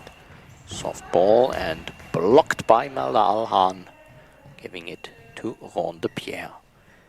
Rondepierre going to the left post, playing the next shot. Ciara Sika stopping it, going back to the middle of the goal. And Ciara Sika into the center, saved by Melda Alhan and Chelsea Hudson. Hudson, hard bouncing ball, blocked by Stephanie Booning. 9 minutes left. Booning. And the ball kicked up in the air by Melda Alhan, and I guess the ball also hit the eye shades of Louise Rondepierre. Melda Alhan was sliding into the ball, kicking the ball up in the air, and I guess on the way up in the air it was hitting the head and especially the eye shades of Louise Rondepierre. So there was an equipment check for her. And Louise Rondepierre taking the next shot, the next offense. Stopped by Ciara Sika and Halme. Halme with the ball to the center. There's Alhan giving it to Hudson. Hudson, the ball bouncing, and then in the arms of Stephanie Booning. Booning playing a ball down the line, No problem for Hudson. Counter attack. She's playing the ball up in the air from the body of Ciara Sika and next to the post, next to the goal. Very close, but no goal. The ball was out. 8 minutes, 10 seconds left. Stephanie Booning. Ball saved by Melda Alhan, giving it to her teammate, to Ron de Pierre, and Ron de Pierre with the cross ball blocked out by Ciara Sika. Yeah, interesting. Slow. Not really necessary to block that out, but she did. Next ball blocked by Melda Alhan in the center of the goal. And Chelsea Hudson, the ball up in the air from the belly of Susanna Halme. She's taking the ball, spinning around, playing ball down the line, catched by Ron de Pierre. And Ron de Pierre going back to her left post. Ron de Pierre, cross ball in. And again she scores. Not the fastest throw, but accurate enough. Exactly. And her second goal in this game, the 2-0 for the team of Golden Flash. The answer of Booning is stopped by Alhan. Hudson on the right wing, down the line, saved by Booning and Halme. The center of the goal, going to the half right, playing the ball to the middle, and there is Alhan. Alhan back to the middle of the goal with the back on the crossbar, spinning around, ball bouncing, and then saved by Halme. Counter attack, no problem for Alhan. Melda Alhan giving it to Hudson. 6 minutes 40 seconds in this first half. Hudson, ball on the body and catched by Sika and blocked out by Alhan. Ball was going to the center in direction of the gap between center and left wing. Melda Alhan blocking the ball with her feet out on the Pierre. Spinning around, cross ball to the center, and I guess it's blocked out. Yeah, exactly. That took some time. Yeah, for something seconds. Yeah, so Booning, hurrying a bit, playing the ball. Alhan catching it, giving it to Hudson. Hudson with the ball to the center. There is Sika with a chest, stopping the ball. And Halme. Halme is playing the ball into the center to Alhan. No problem for her to save this. Ron de Pierre. Next shot, this time saved by Sika. Booning trying the next shot, Booning, and the ball blocked by Hudson. Counter attack by Hudson, the ball to Sika, and she got it safe. Sika going back to the center, spinning around, but there is no gap. They are trying to find the gap in the center, but in the center there is Melda Alhan, and she saved all the balls until now. Next ball saved by Ciara Sika. 5 minutes 16 seconds. Halme not finding any gap, and again the ball to the center. This is not dangerous. Chelsea Hudson, ball blocked out by Booning, and timeout for Old Power. Yeah, again, the offensive action is far from perfect by Old Power. It's just not effective at the moment, not hitting the right spots. And Ron de Pierre, she scored 2 goals, also with not spectacular throws, but as effective as it could have been. 2-0, and they also had a tight first placement game against Nepeye, made it really hard for them, and the other Finnish team is also with the back against the wall at the moment. Can't take long until we see Leppinen on the field, I think. Yeah, Leppänen is still on the bench, but I guess she's preparing for getting substituted in. Yeah, she's taking some tape and the eye patches are already on her eyes. Next ball saved by Booning. Booning spinning around. No problem for Hudson. Counter attack and Hudson not into the net. Ciara Sika sliding into the ball, blocking the ball with her feet and the ball out of the field. Halme on the left wing into the arms of Hudson, giving the ball to Ron de Pierre, going to the half left. And Ron de Pierre into the arms or on the body of Sika. Halme. Halme cross ball to the center. There is Alhan. And Alhan wanted to take. Yeah, they're going to flash it. Yeah, Chelsea Hudson is Interesting. leaving. One And of the powerful throwing. exactly, and it's Adelia Ajami. Adelia Ajami entering the field. Again, wearing this red protection on her elbows. Getting the equipment check now. And let's see when the first substitution for the team of All Power will take place. 4 minutes 9 seconds left in this first half. Ajami with the ball in her left hand, taking it to the right hand, going on the right wing position, playing a cross ball and catched by Ciara Sika. Halme. Halme into the center. There's Alhan. Alhan standing up quickly, giving the ball to Ron de Pierre. He's taking some time. Ron de Pierre, cross ball. No problem for Booning. Going back on the left wing. Booning trying to play a ball down the line, but it was out, and it was clearly out. Ball given to Ajami. And Ajami. Hard bouncing ball to the body of Halme. Halme standing up.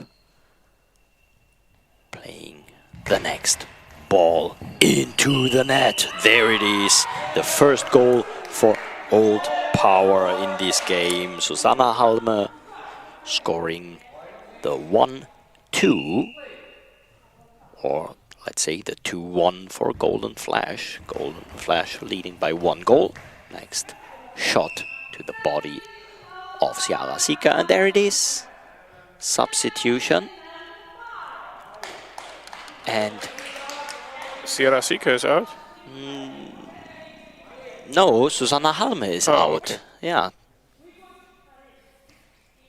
Susanna Halme was taking her bottle with water, and this took some time. That's why I was waiting a moment. And now we will have Krista Leppänen in the game. Maybe now they realized, okay, we are back in the game. We have this first goal. Yeah, normally they substitute during halftime, like they did before. Now earlier. And the shot for Stephanie Booning into the arms of Adelia Ajami. Ajami, 3 minutes till the end of the first half. Ajami, ball blocked out by Booning. And Booning bringing the ball to Leppänen. Krista Leppänen, cross ball out. That was very easy.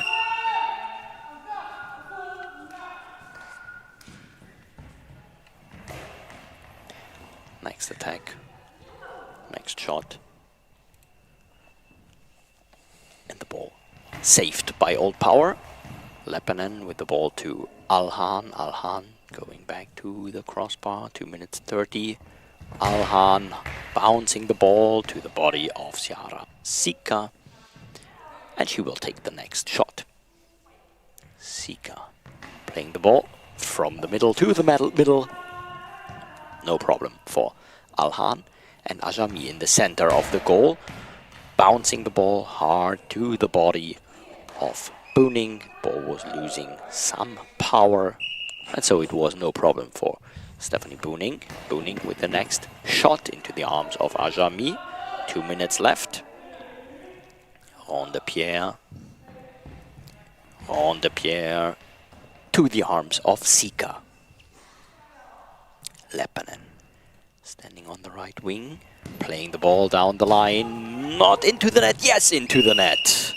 It was blocked, but not exactly. So enough. Rondepierre was there with the feet, and from her feet the ball was going to the body of Ajami, and from the body of Ajami the ball was going slowly to the line and over the line. There is the equalizer, 2-2, 1 minute, 33 seconds left. Sierra Sika stopping the ball, giving it to Booning, and Booning with the next shot. Ajami bringing the ball over to Rondepierre, 1 minute, 15 seconds. Sierra Sika, the ball is going slowly out of the field. Leppänen needs to hurry a bit, playing the ball, and it's saved by Alhan. Last minute in the first half. Ajami playing the ball in, no, into the feet of Sierra Sika, and then it was kicked out, blocked out, and the ball for Old Power. 51 seconds. Stephanie Booning with a shot, blocked by Golden Flash, and Ajami hurrying a bit, trying to find a gap on the right corner. 36 seconds. Booning saved. Bringing the ball to Rondepierre. And Rondepierre spinning around and saved by Leppänen. Leppänen with a counter-attack, trying to find the gap, but Alhan sliding in, kicking the ball out. Ball out will be given back, but it's timeout for the team of Golden Flash. First time out for them, and Yeah. yeah, this game has a different dynamic than the first of Old Power this morning against Thessaloniki. Both teams, well, have a good pace, trying everything, and also maybe the defense is not that difficult to get over as it was when they played against Thessaloniki. So it's 2-2 at the moment, and I don't think that this was the last goal like we had in the second half of the first game today, where we had no goals until the end of overtime. So the next shot by Ajami, saved by Sika.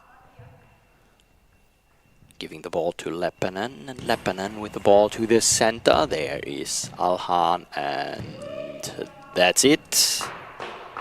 This is the first half of the game. We got a 2-2. Both teams leading, both teams scored 2 times. Both teams got 2 goals. We had 2 goals of Louise Rondepierre for the team from Lyon, for Golden Flash, and we got 1 goal each from Leppänen and Halme for the team of Old Power. And so we will have a short break, and then we will be back in some moments.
Welcome back to the second half in this game for the places 7 and 8 in the Women's Goalball Champions League 2025 in Berlin, Reinickendorf, where the hosting team Füchse Berlin are playing and are having practice.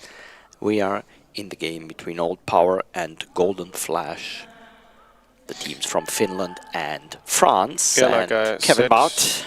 they played yesterday. It was 5-1 in the end to Old Power, and at the half-time it was 2-0. So with Golden Flash, you have the feeling the longer the game goes, the more problems they have. So in every game, you had the feeling, okay, at the end they couldn't really answer, and for example, they had a 5-2 lead against Golden Flash and nearly gave that away, and I think they had a 2-2 against Malmö at halftime and lost it in the end. So it's really putting the games to bed, bringing them home. That's a problem, and maybe this is something that Old Power can use.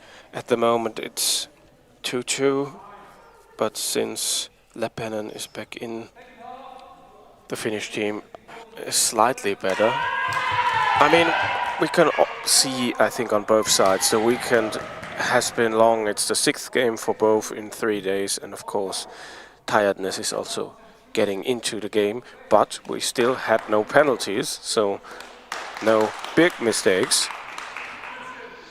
Looking forward to the second half of this game, and perhaps also afterwards, if you want to stay with us at 3 o'clock German Central European time to play the game for the 5th and 6th place, Kleo Thessaloniki against Nepeye. So the ball is given to Golden Flash, and we got Chelsea Hudson on the left wing. Chelsea Hudson with the first shot, and this was an interesting shot, but the ball was saved.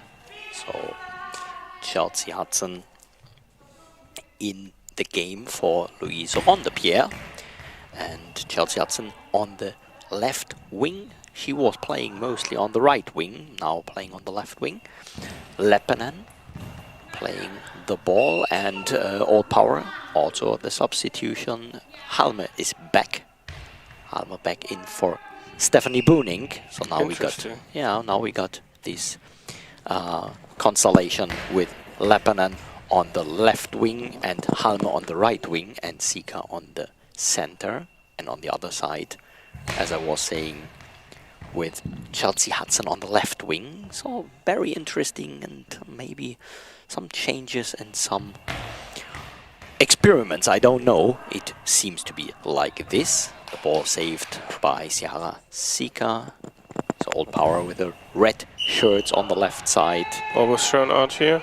Yeah, the ball was going out of the field. And Ajami, nearly a crash with Chelsea Hudson, because Chelsea Hudson was waiting there and Ajami was running into her, and now she's playing a high ball. High ball, yes. So the first penalty. And the chance for Old Power to score the 3-2. It's Krista Leppänen standing there with the ball in the right hand. Still a lot of time to go, going to the left wing. Leppänen down the line, it's out.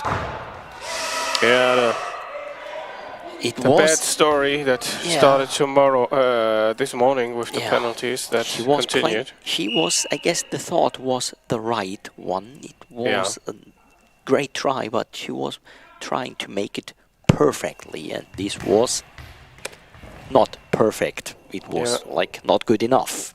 Was going next to the goal. Next ball saved by the team of Old Power. Susanna Halme to the center. There is still Melda Alhan, and Melda Alhan doesn't let the balls pass. Chelsea Hudson, hard bouncing ball into the body of Halme. Taking the next shot. Susanna Halme trying to find the gap, but again there is Melda Alhan. And Melda Alhan saving the ball.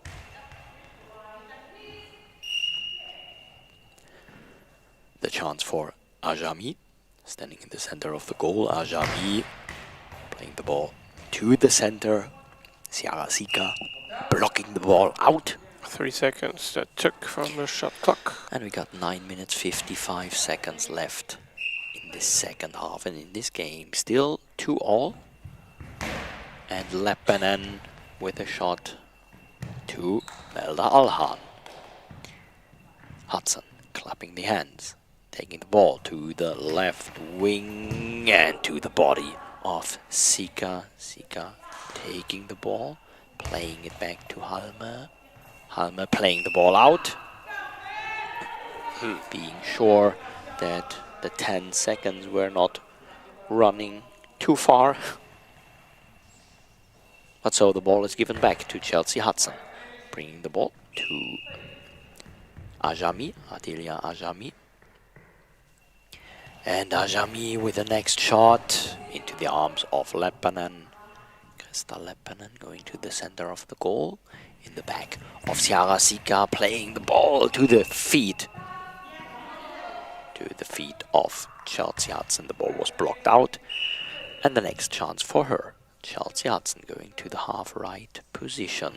Playing the ball as a bouncer and into the arms of Leppänen. Leppänen hurrying. And saved by Ajami. 9 minutes left. Ajami with the next shot to the body of Sika. Ball is going in the direction of the line on the side. Leppänen needs to hurry, playing the ball, but saved by Ajami. Timeout for the team of Golden Flash. That's the second of the game. No goals so far at the during this second half.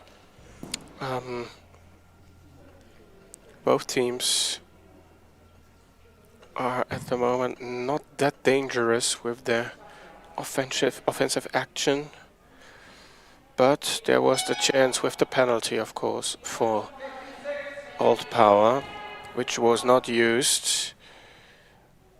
They have now missed, I think, the last 9 or 10 penalties.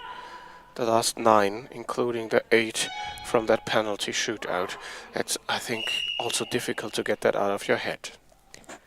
Next shot for Chelsea Hudson, playing a cross ball and saved by Leppänen. Leppänen going to the half right, playing a cross ball to the body of Ajami. And Ajami, half right position, going to the right wing, cross ball. In the center, there is Ciara Sika, the ball going slowly. Halme playing it cross. Melda Alhan touching it, reaching it with the fingertips. And Hudson. Hudson from the left to the center, there is Sika. And Sika will take the next shot. 8 minutes left. The ball saved from Sika to Alhan, from Alhan to Sika. And the ball given to Halme. Halme playing the ball out of the field, and the ball was already leaving the field in the neutral zone. Yeah, that's just take 1 second longer and maybe look where you are. And Now, next shot for Ajami. That was close from the feet of Sika to the feet of Leppänen, and then it was blocked. And Halme. Next shot, Melda Alhan bringing the ball to Hudson, and Hudson taking some time. Hudson always, when she's throwing, Halme bringing the ball to the center, the ball is blocked and ball over. Chelsea Hudson always, before she's throwing, raising the left arm high in the air and then throwing the ball with the right hand.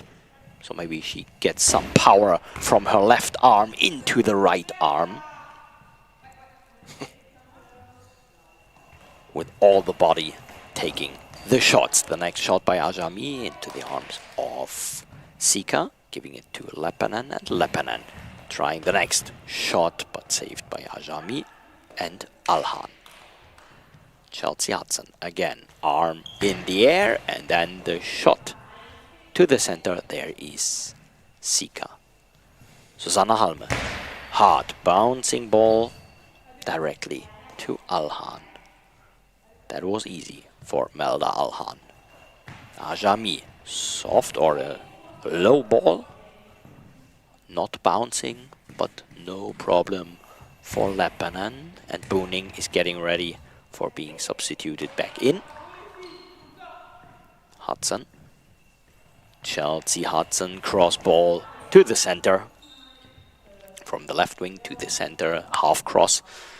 Sika trying to find a gap, but Ajami is there. Ajami, counter-attack, cross ball to Halme and blocked out. Substitution now. And Ciara Sika is going out, and I guess now Susanna Halme might go back on the center position. And then you have the strongest two on the wings. Well, to say back means, as we know it from the last games, because in this game she was not playing in the center, she was playing on the wing all the time. Yeah, that also means that the coach wanted to send a sign, okay, we want to try and win this. Well, like he did this morning, and it also didn't work, but... Yeah.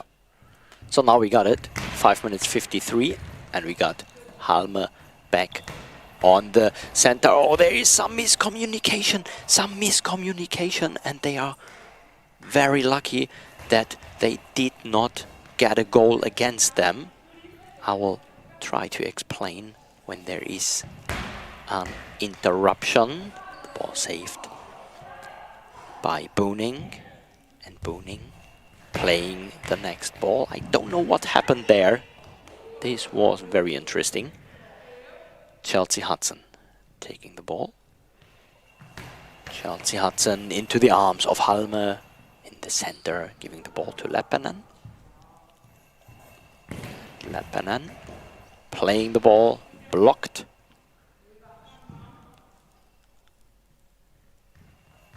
And the ball given or played to the center. There is Halme giving it to Booning, and Booning again with the next shot.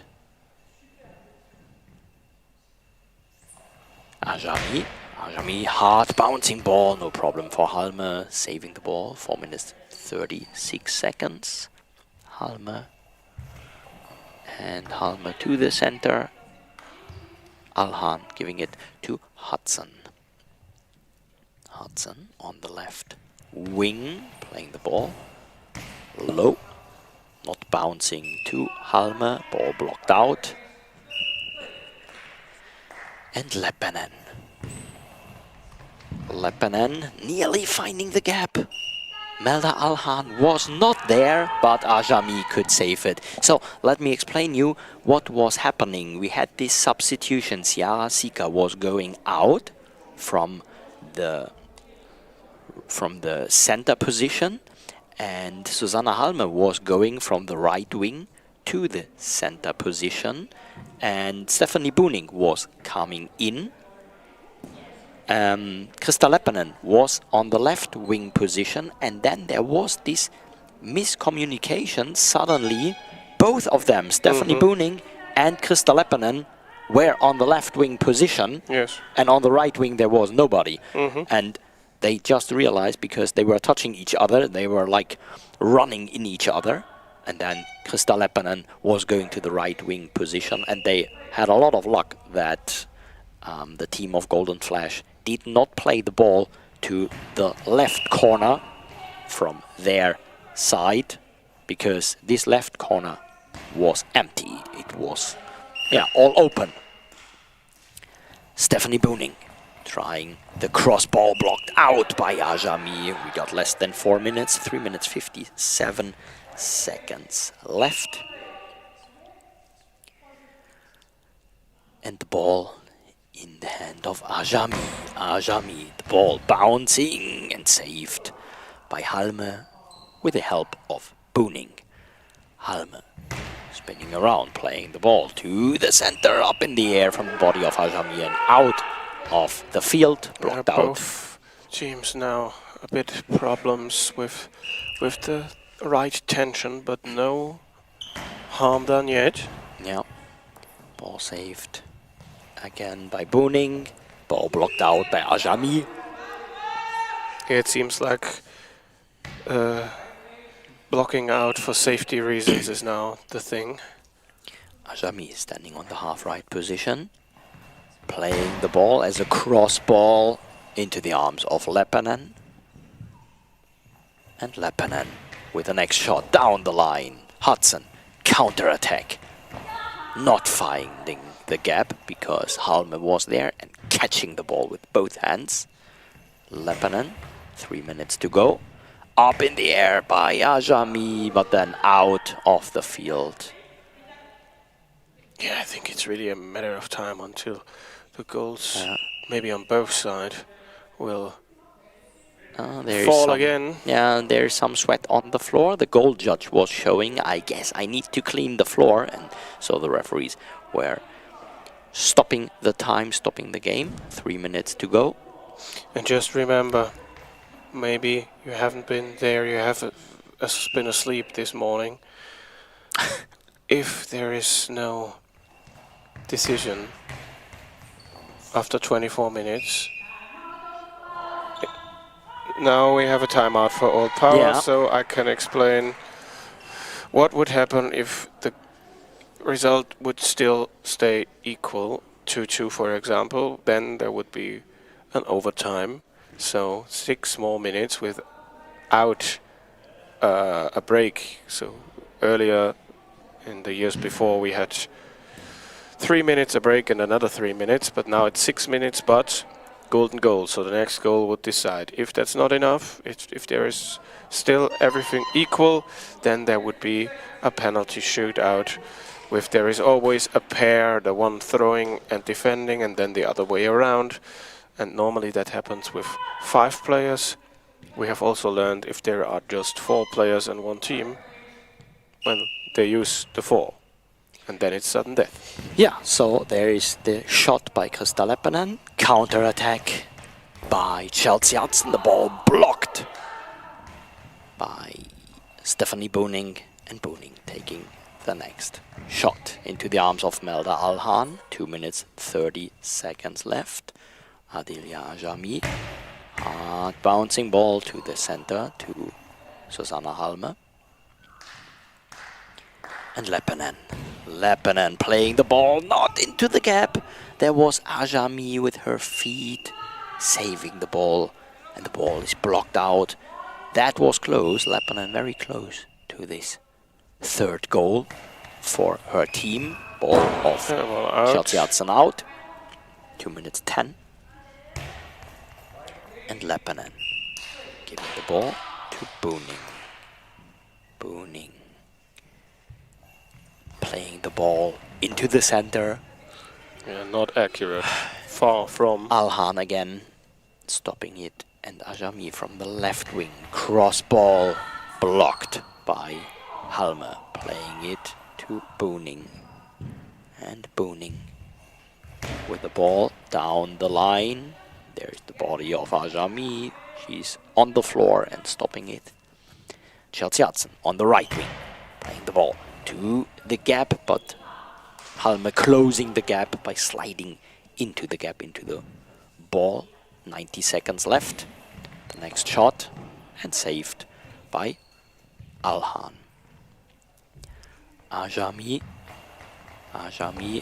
ball stopped, timeout, Old Power, 1 minute 15 seconds. And let me say, I'm very sorry for saying that, but I'm a bit afraid. Yeah, well, we had it in the other game with Golden Flash today, that there were 2 timeouts, and they were perfectly used because the throw after that was in. So it's possible, but Old Power, they have to find. So you are not that afraid? You're not as afraid as I am? The pace is a bit better, and the teams, yeah, there are still moments where the ball is up in the air and things like that, and I think that can't work all the time. At one point, one ball will slip through, but I can't tell you, of course, when or if. Yeah. Well, let's tell the ball, please hurry a bit. Stephanie Booning.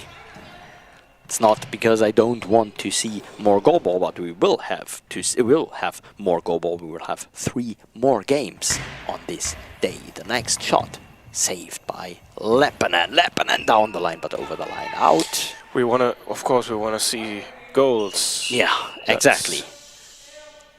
What the sport is all about. Yeah, the next shot by Ajami. Ajami to the center. There is Halme. 50 seconds. Leppänen. Leppänen into the net. There it is. Yeah, it was touching the feet or some.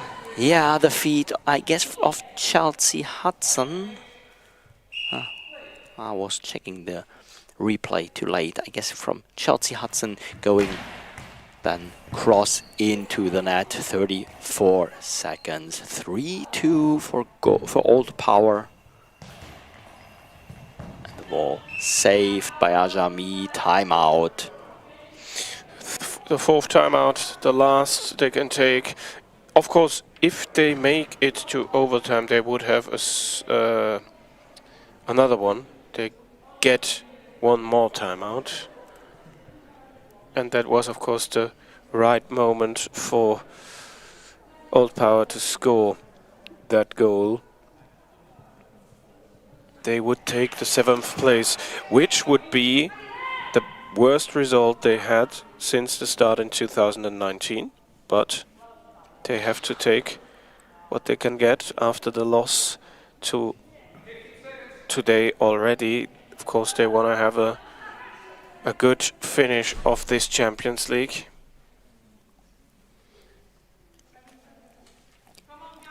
And we will have the last 26 seconds. Ajami on the left wing. They switched the wings. Ajami and Hudson. Ball blocked out by Halme. 18 seconds to go. 1 attack for both, normally. Yeah. Leppänen taking some time. With the left hand playing the ball into the net. Yeah, but wow. It lost all the bounds. How did that go in? Yeah, I guess it was spinning. The ball was spinning, and it was from her left hand going to the corner. She was giving the ball a lot of spin. The ball up in the air, but saved by Booning. That was a great shot. And that's it. Done.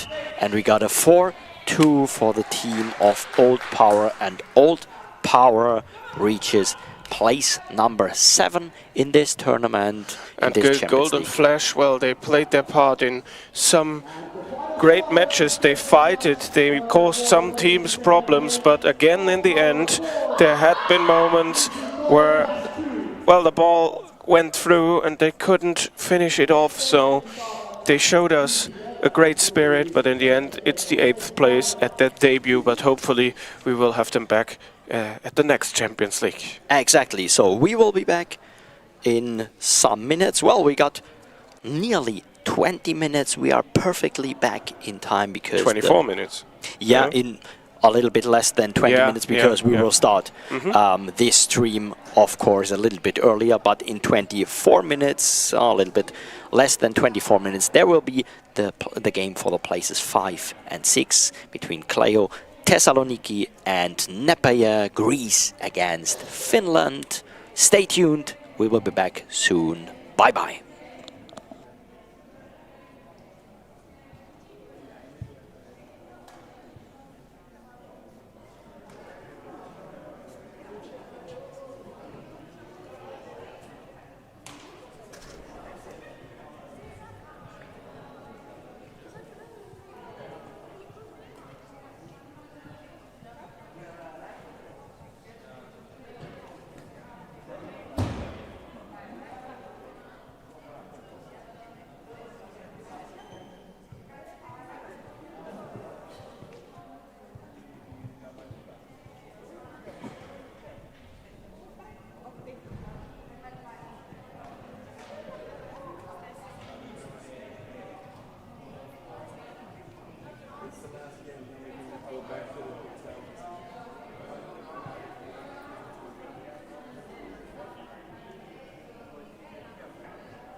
Kommst du da hoch? Ja, jetzt glaube ich. Auch von hier. Aber ich möchte nicht mit dem Kopf zurückspielen. Doch, mit dem Kopf und lachen mit dem Kopf. Ein Trickshot. Ja. Da hat sich keiner gefilmt.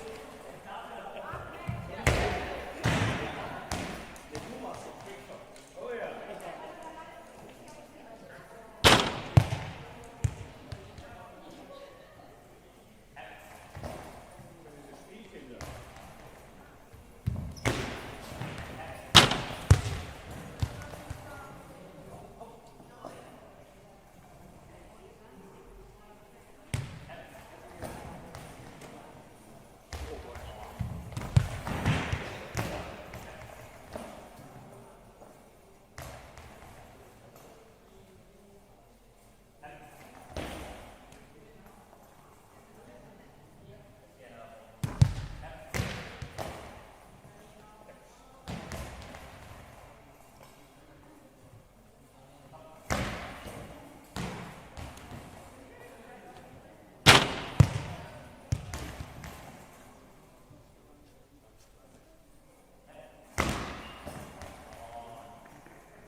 zeig dir das mal.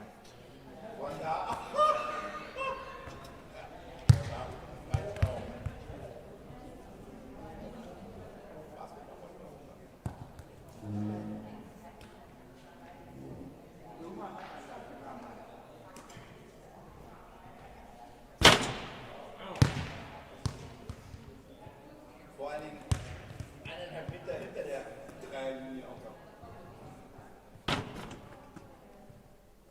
Ich sag von da vorne. Von da vorne kann ich das auch.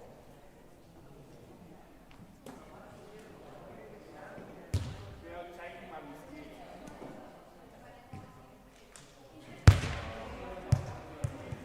Der kann gut, ja, der Ansatz war schon mal dran.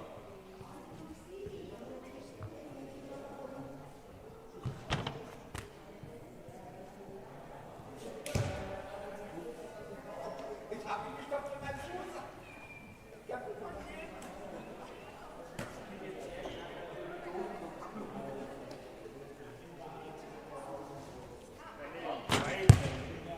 Wie weit dann?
getrocknet, als ich.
It's time for the placement game for places 5 and 6 in this tournament of EGCA Women's Champions League 2025 here in Erlebe.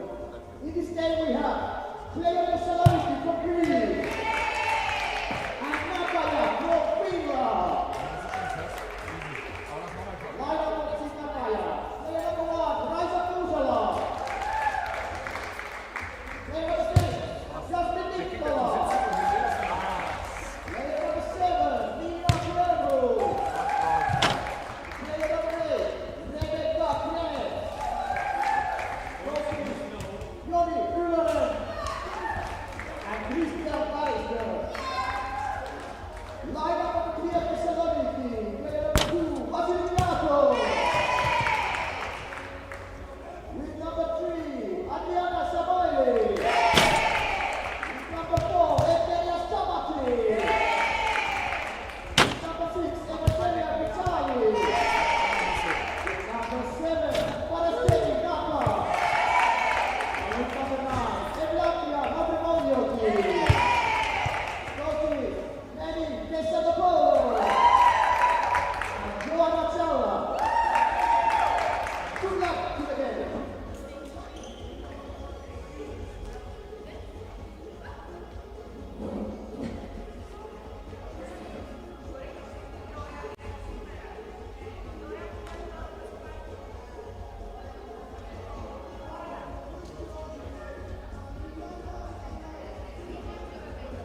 Welcome back here in Berlin for the next game of today between the two opponents for place number 5 on the left side in black and orange, Napier, and on the right side from Greece, Cleo Thessaloniki. And Kevin, nice to have you with me today. Yeah, we had that game together yesterday already. It was the final group stage match, and Napier won that 6-1, and they had it really difficult.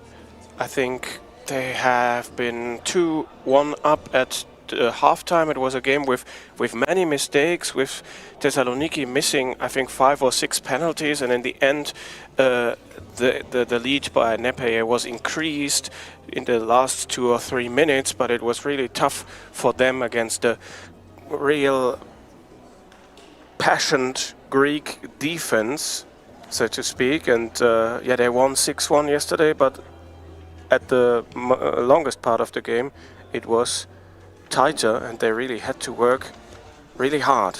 And now, of course, they want to start better than they did yesterday. Then I think everything would be easier.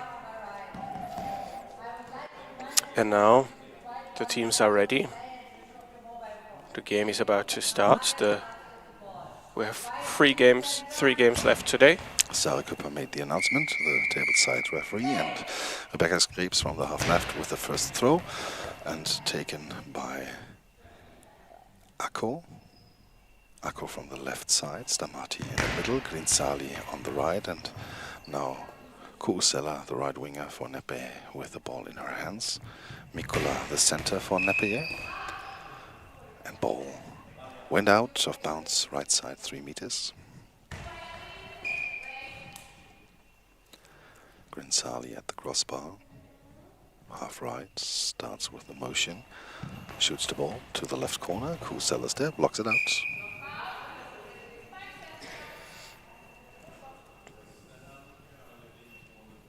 Ball brought back in from the right side, Kuusela to Krebs from the half left with the throw to the right corner, blocked out by Akko.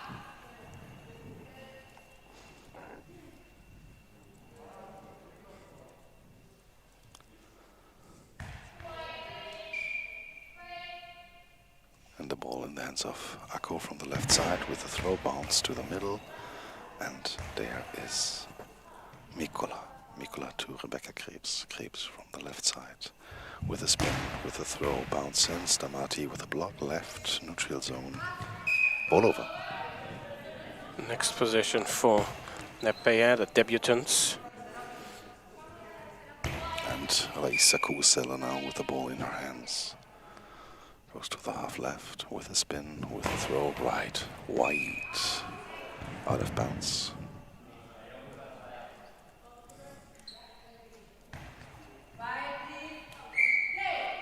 And now Grinsali going back to the half right. Starts, swings, throws, left corner, but there is Mikola in between before. And Krebs from the right side with a spin, with a throw down the line, and it's deflected, blocked out by Akko with the fingertips.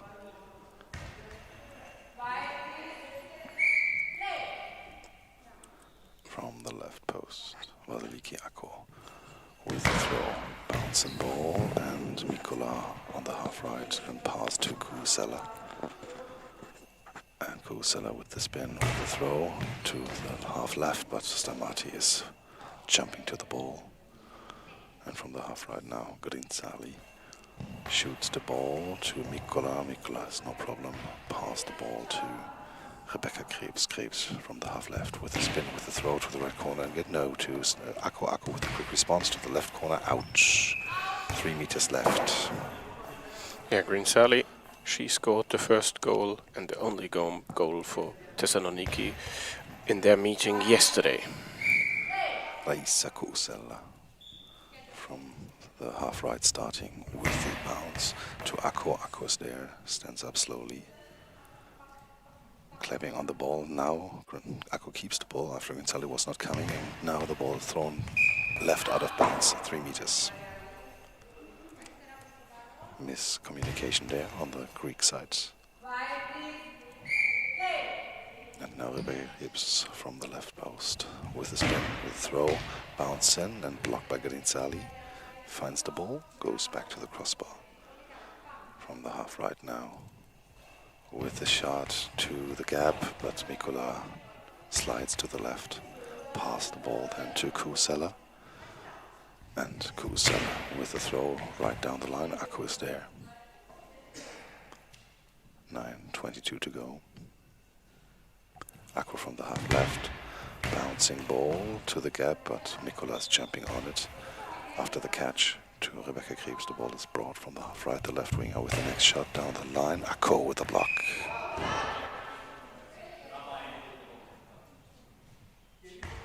Ball back in the game. Rinsali came over to the left side, now from the half right. She starts, concentrates, runs, throws to the middle. Mikola's there. And Mikola to Kusela from the half left with a spin, with a throw to Stamati. Stamati is there, can now grab the ball. And from the half right, Grinzali with a shot again to the middle, and Mikola's there. Pass to Krebs. 8:35 to go. Krebs now with a spin, with a throw to the gap. Grinzali closed the gap, the ball in the hands of Stamati. Hands it over to Akko. Akko from the half left with a bouncing ball to Kusela. She blocks the ball, keeps the ball. Fast response there to Akko. Akko with problems, but Stamati can collect the ball, then hands it over to Akko. Akko from the left side. Bounce down the line. Kusela's there again. Block out. 8:07 to go, and now Krebs from the half right with a long bouncing ball, but taken away by Stamati. Lost a little bit of speed after the second bounce. And now Grinzali from the half right to the middle again. Mikola stretches, the ball is now in her hands. A lot of spin was there in this attempt. Mikola with the next throw, but blocked by Stamati, handed over to Akko. Akko comes over to the half right position. Starts, throws to the center, and there is Mikola again. Mikola at the left post, Kusela at the right post with the throw, and the ball is a long ball. A long ball. So it didn't reach the ground in the neutral zone. Penalty. They scored 1 of 14 during the tournament, just to let you know. Akko, left post, starts to the middle. Kusela's there, blocks the ball. Yeah. Quick thrown, not accurate, and also no problem to block.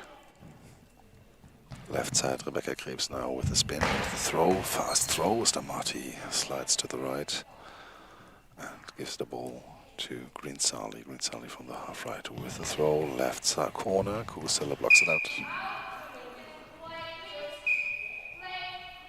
And the ball now with Kusela to the left corner. Grinzali blocks the ball, grabs the ball.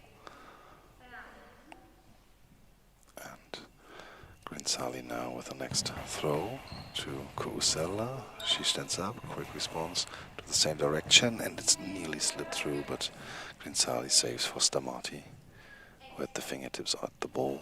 Akko from the left side, left out of bounds. The Thessaloniki players are all at the 3-meter line for in defense. Ball now left down the line, but Rebecca Krebs' attempt is blocked by Grinzali. Nepe is playing with the center on the 3-meter line, Krebs on the 150 line, and Kusela standing on the goal line in defense. But Kusela is defending standing. Now from the half right, Grinzali with a shot to Mikola Kusela. Mikola can grab the ball, hands it over to Kusela. 6:23 to go. Kusela right out. 6 meters on the right.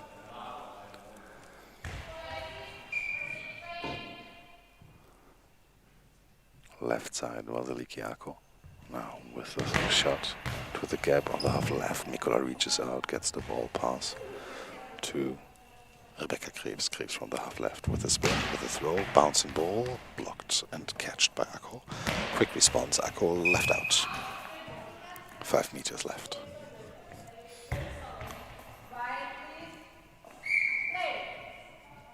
Kusela coming over to the half left with a spin, with a throw, right, out of bounds, 6 meters right.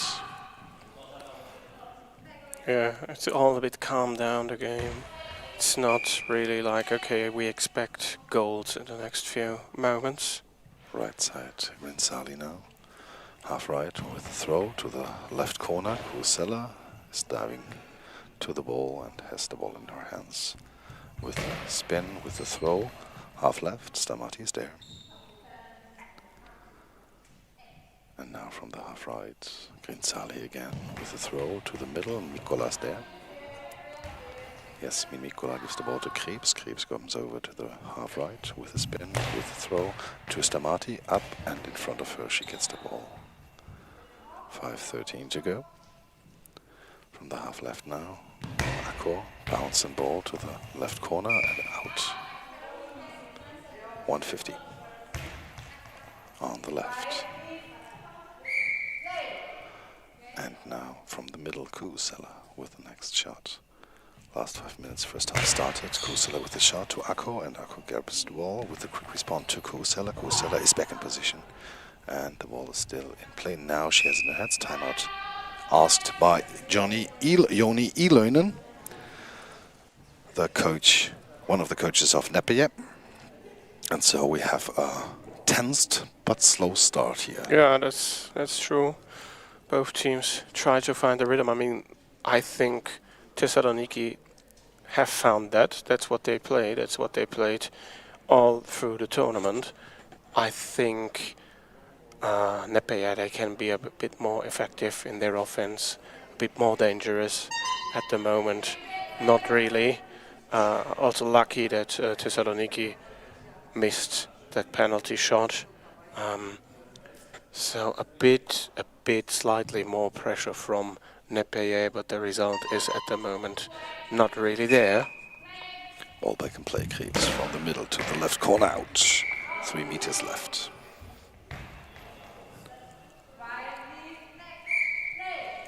For 45 to go. Akko from the half left with a throw down to the gap, but Kusela and Mikola there. Kusela with the next shot. From the half right with a shot down the line, Akko is there. And Akko gets with the quick response, Mikola on the ground, and she gives the ball to Rebecca Krebs, half right position, with a spin, with a throw down the line. Akko slides over to the left, catches the ball. And now Rinsali from the half right, next throw, left corner to Kusela. A lot of balls going to Kusela. They try to test her on defense. And now from the right side, now the bouncing ball to Stamati, the center of Thessaloniki, takes the ball in her hands. Now Akko with the next throw, left corner, Kusela again with the block out. 3:57 to go. Left side, Rebecca Krebs from the post with a shot down the line, deflected out of bounds. That was pretty close. Yeah, knocking on the door. She, again, with the most dangerous tries so far. Now from the half right, Rinsali with a shot, saved by Mikola. The center gives the ball to Kusela, 3:40 to go. From the right post with a spin. Now the shot to the gap, Samati with the feet. Akko held the ball up. And from the half left now, Vasiliki Akko with the shot, bouncing to the corner, left side, and blocked out by Kusela. Both teams now more accurate. Not that many throws out of the field in the last, 3 minutes or so. Kusela from the right side with a spin, with a throw to Akko. Akko with the block stands up, quick response to the other side to Krebs. Krebs, now Mikola's there with her feet. And the ball now brought back to Rebecca Krebs now with a spin, with a shot to Stamati. She blocks the ball in front of her. The ball is now in her hands. And put out by Akko, afraid of the 10-second runoff. Yeah, that's this is something which is we can see throughout the tournament. Yes. Right side, pointed to the left. Kusela now shoots the ball right there, and the ball's blocked by Grinsali, the right winger. 2:50 to go in the first half, and Grinsali with the shot to the middle. Mikola's there. Mikola passed to Rebecca Krebs. Krebs now coming over to the left side with a shot to the gap in the back of Stamati. The ball's blocked, but she can secure the ball.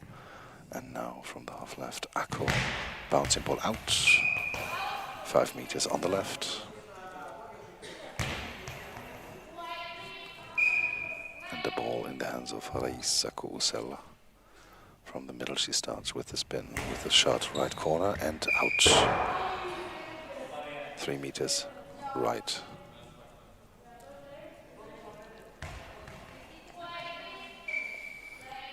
And now Grinsali got the ball from the half right. She starts, runs, throws to Mikola, but taken away. And the ball given to Rebecca Krebs. Comes over to the half right with the spin, with the shot down the line, and Akko is there again. And now timeout taken by Melpomene Kesanopoulou. So Thessaloniki took a timeout, 2 minutes and 1 second before the end of the first half. How long? 2 minutes and 1 second. Ah, okay. Yeah. So of course, yeah, in 2 minutes you would have perhaps, let's say, 7 or 8 attacks per team. So everything can happen. We had a fluent part, but now the teams are not that accurate again. A few throws outside the field. Rebecca Krebs, she had 2 or 3 moments where she could have gone through the Greek defense, but wasn't to be. Ball in the hands of Grinsali, starts slightly from the right, from the middle, runs, throws to Kusela in the left corner, but Kusela now with a quick response down to Akko. Akko stands up, quick response by her to Kusela and Mikola. Mikola then with the deflection, and Kusela saves the ball. At the end, blocks it out. Rebecca Krebs from the half-right position. Spins, throws, bounce and ball into the net over the legs of Stamati. The ball is deflected. And 1-0 for Nepal. Bit more tension there in the defense. Ball was falling at the right moment down on the body of Stamati from Rebecca Krebs with 1-0. Akko to the left corner and Kusela sliding on the ground with the shot now down, and then a long ball is asked by Kesanopoulou but not given. And from the half left now, Akko with the next shot. Mikola can save it, 1:15 to go. And now from the middle, Krebs, next shot, right corner, and blocked out by Akko. Close. Maybe she thinks now, okay, let's try to score as many as we can before the break. And now Grinsali for Thessaloniki from the half right. Throws the ball to the left corner again. From the half right now, Kusela with the shot, but Stamati takes it away. Brings it to Akko, 50 seconds to go now. Akko from the half left, runs, throws to the corner of Kusela, left, but blocked again. Rebecca Krebs now takes the ball, comes over to the right post, runs, throws the ball down the line, and Akko can catch the ball. Akko from the half left again with the shot, and Kusela there with her legs blocks the ball. 25 seconds to go. Kusela down the line, but taken away. And now the ball is blocked by Mikola, left side, neutral zone, finds the ball in time to Krebs, 12 seconds to go. Krebs now with a fast shot, but Stamati there with the block, 7 seconds to go. Grinsali gets the ball, 5 seconds to go, 4, 3, 2, 1, and blocked by Yasmin Mikola. And so we have the half time, and maybe in the Kevin Bart halftime analytics, Kevin will also talk a little bit about the throws by Thessaloniki that 90% felt to of the throws of Thessaloniki were going to Kusela, but we'll be back in a second.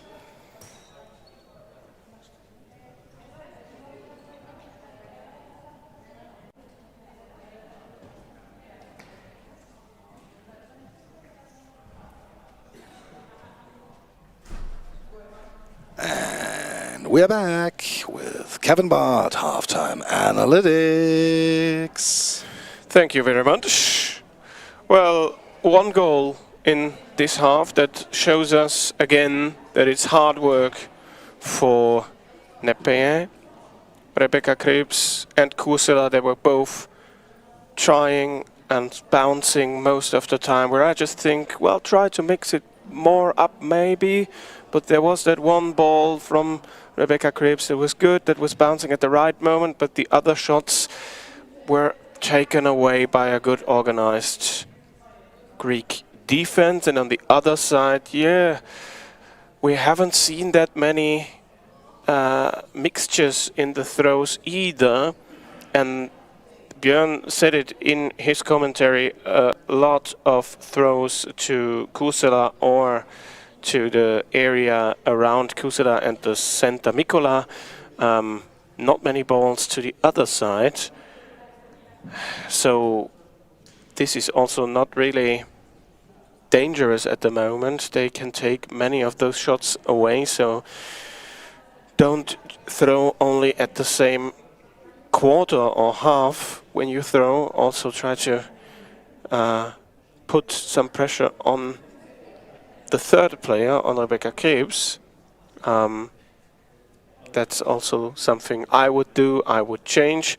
And we also know that they often change the team during the second half, so I also expect some substitutions on the Thessaloniki side.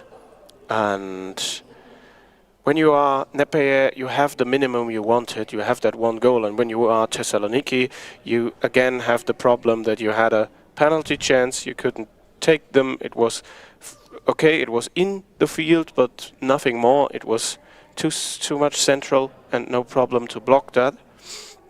And the risk that I think Kusela took there, she was also able to change that so that didn't happen again. If you are Nepeye, you want to score quickly a second or third goal, but for me it looks more like, okay, it will be a real hard fight and trying, and maybe the longer the game goes, there will be some moments where a ball slipped through or something like that. I can't really see a few goals scored by the Thessaloniki side that the offense does not really has that. They do not really have that in the locker, I feel. But they will defend with everything they have. Maybe they can mix it a bit more, throwing, putting also a few balls in the right quarter of the field of their opponents. And just to let you know, balls thrown out of the field. 6 from Thessaloniki, 5 from Nepeye.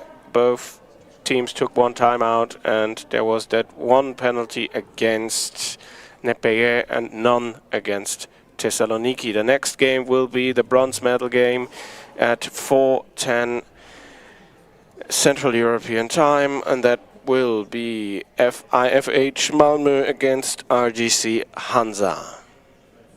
And of course, also coming up, last game of the day at 5:20, the grand final between Füchse Berlin and Kahramanmaraş. And that was Halftime Analytics with Kevin Bart. Yeah, and now we're going back to the second half. The equipment check is taken place by the referees. Thessaloniki is not checked yet. Nepeye is checked. And so with this really, really close game, just 1-0 for Nepeye, we are going back. And the winner of this game will take the 5th place in this year's EGCA Women's Champion Champions League. It's already better than anything that Thessaloniki got, because last year was the debut. It was place number 9, so they are already 3 places higher than last year. And we listen into Sarköppe and the announcement words.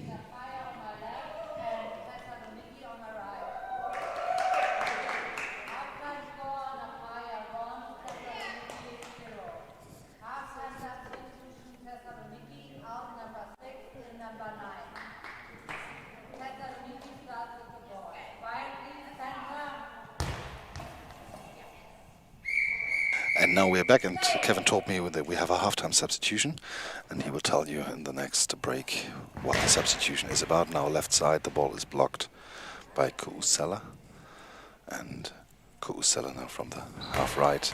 The ball is played, but Mavrovounioti has the ball in her hands, goes from the right wing position to the half right, and now with the throw to the middle, but Mikola is there. And from the left side, Rebecca Krebs with the shot and the ball flying into the arms of Akko. Vasiliki Akko now from the crossbar, left side, throws the ball bouncing to Kuusela Mikola. Mikola's there, works to the right side. And there's Kuusela with the throw to the left corner, out. And we had the substitution, Kevin. Yeah, I only got that Grinsali is out. And Mavrovounioti, number 9, is in on the right winger position. With the throw now, Mavrovounioti to Rebecca Krebs down the line. And Rebecca Krebs comes over from left to the half right with the throw, bouncing ball to the gaps, and Stamati there with a block with her feet.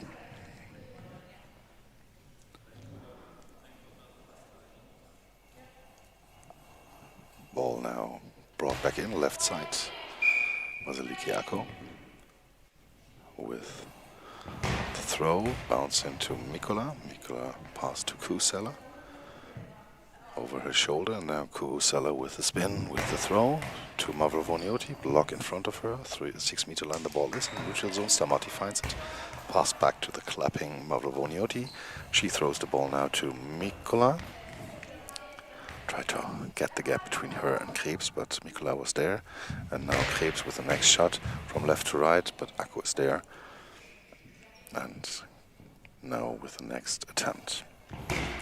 Shoots the ball to the left side, but Mikola takes the ball away again, gives it to Kuusela. Kuusela now with the throw, Stamati with the block, left side, and the ball is now under control. Akko with the shot from the left, and Mikola can defend again. Rebecca Krebs now from the left post with the spin to the gap. Mavrovounioti has problems, and the ball is in. Yeah, again, the defense with some struggle, but also a well thrown ball from Rebecca Krebs. 2-0 the score, 9 minutes and 56 seconds to go. Mavrovounioti tries to find an answer. Krebs with the block, ball is free. Kuusela now gets the ball under control. And from the right post, Kuusela to Mavrovounioti, blocks the ball, ball is free, rolls out of bounds. 7 seconds time. Blocked by Mavrovounioti, took the head of Stamati and then rolling out of bounds. Right side, Mavrovounioti with a shot to the middle. Mikola is there, and Grönros now starting to prepare on the bench, maybe to be brought in. Akko now with a save, with a quick response to the middle. Mikola is there, and now from the half right, Rebecca Krebs with a spin down to the corner and saved by Vasiliki Akko. Yeah, she seems to find her rhythm now, Krebs. Grönros is not patched. She still has her glasses on. So was just stretching a little bit, so it's not really prepared to be brought in. Sorry for that.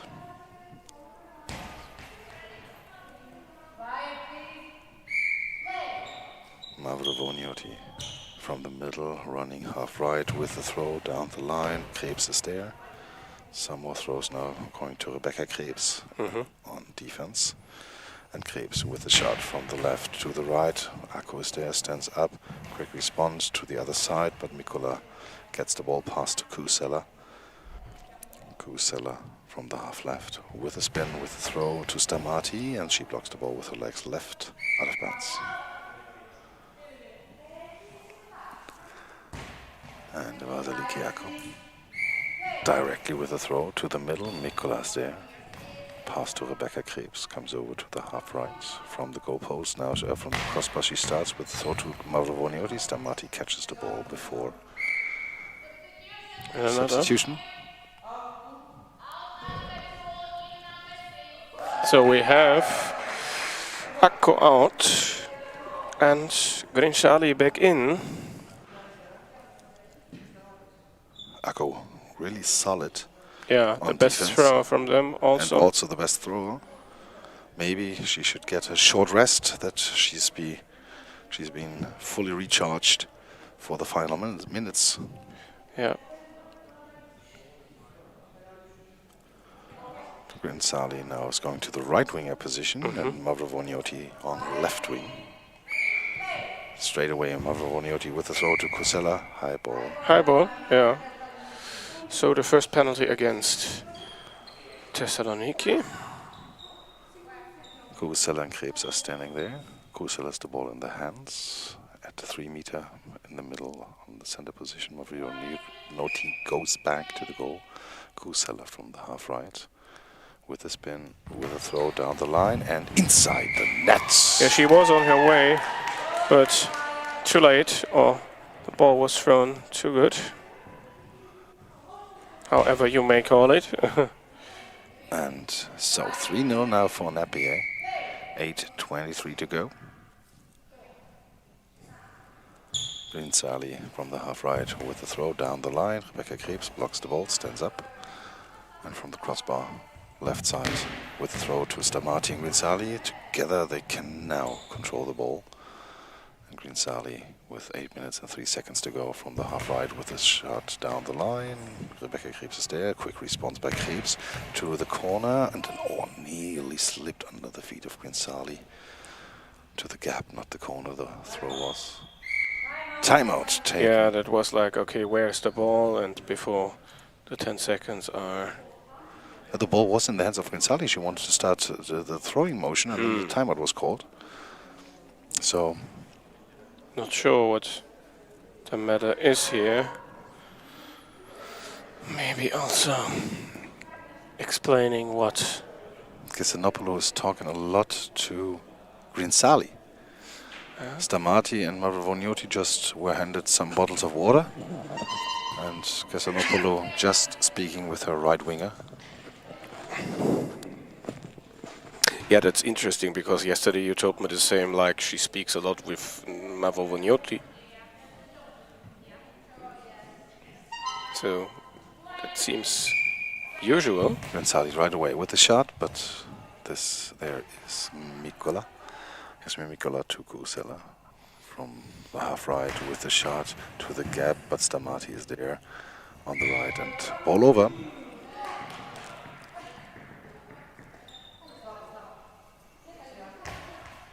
Quite interesting to see the two different schemes on defense of both teams.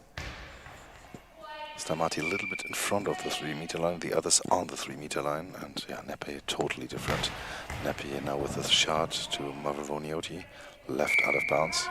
As I figured out, 3 meter line, the center is Mikola, on 150 on the left is Krebs, and on the goal line is Kusela. And now Mavrovonioti with the shot to Kusela, and she dives down, gets the ball, quick response, but Stamati's there, blocks the ball left out of bounds. But Kusela is also the only player in the whole tournament who's defending standing. That's really risky. And the ball now in the hands of Grinsali from the half right with the shot, left corner, and there is Kusela. And the ball over to Krebs, 7 minutes and 5 seconds. Krebs now with the shot, but Mavrovonioti is there, the left winger. And from the left, Mavrovonioti with the shot and blocked again. Also close to a high ball. And now again they throw a lot at Kusela on that side. And And the ball now handed over by the goal judge. Right side, Kusela for Nepe. With the spin, with the throw down the line, Mavroniotti with the block. And Rinsali came over, gets the ball now, starts from the half left, the right winger. And then with a shot to the middle, and Mikola's there. And Mikola with a pass to Rebecca Krebs. Krebs with a swing, with a shot, and then gets the ball in the hands of Rinsali. Rinsali without a spin, she throws the ball to Mikola. Mikola blocks and then saves the ball. Krebs comes over. And with a spin, with the throw to the corner right, Mavroniotti is there. 6 minutes, 10 seconds to go. 3-0 the score. Mavroniotti from the left side to the left corner and blocked out by Kusala. Yeah. Still no goal for Thessaloniki. Left post, Kusala, the right winger, with the spin, with the throw to Stamati. Problems, but blocks the ball left out of bounds. It took 3 seconds of the clock.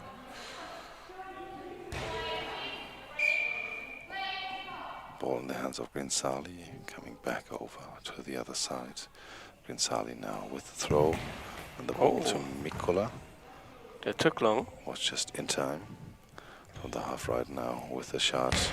Mikola, the center, to Grinsali. Grinsali with a quick response. Substitution by Thessaloniki. And Samueli. Mavroniotti is out. And Mavroniotti is out. And I didn't really get... Adriani Samioli is coming in, number 3. Yeah. So just Naka hasn't played in this game now. Mm-hmm. All the other teammates were on the pitch, are on the pitch, or now coming to the field. Naka, the oldest player, I think, also in the tournament. 1978 born. And the ball now back in play and held up by Rebecca Krebs. Shot by Rebecca Krebs and taken away by Samueli. Naka doesn't have a jersey on the bench, I see now. So maybe she's injured. Ball passed back to Kusala. Nappy with the next shot, 5 minutes, 10 seconds. Now down to the gap, but Stamati there with a block. Tried to attack the right gap there between center and left winger. Kusala. Now Samioli with the next shot. Is slipping a little bit away, and so that was also close to a noise penalty because she was slipping. But the ball was just out of bounds. Krebs with the next shot down the line on the right, but Samioli is there. And Samueli now with the shot from left to right, and it is held in play by Rebecca Krebs to the middle. Gives the ball to Kusala from the half right with the shot down the line, and Stamati closes the gap and then deflects the ball into the hands of Samueli. Samueli from the half left, next shot, soft shot there to Mikola. Mikola to Krebs. 4 minutes and 20 seconds to go. Krebs now with the shot from left to right, and Samueli with the catch. Grinzali from half right with the next shot to the middle, and there is Mikola. And now we have an equipment check on the Thessaloniki side. Samueli should put her eye shades a little bit down.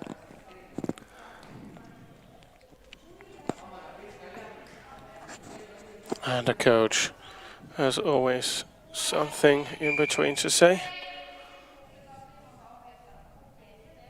And the ball now by Kusala to the left corner. But there is Grinsali. Last 4 minutes started of the second half. Grinsali down the line, out, right, center line. I think nearly 8 minutes without any out-thrown ball. Rebecca Krebs from the half right with a shot, and the ball is out. And now on both sides 3 meters right. start to come again. Possession Thessaloniki.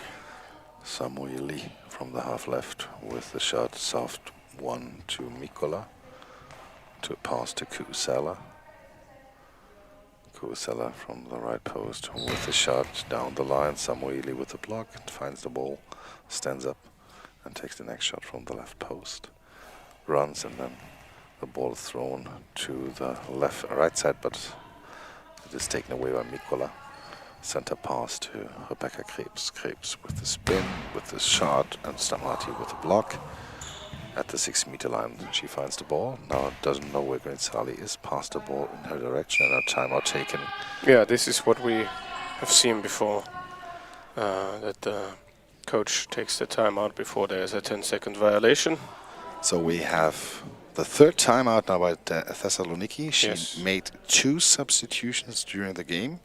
So she just has three chances to stop the clock for the last 3 minutes and 3 seconds. Yes, and there was one timeout by Nepeye and no substitution.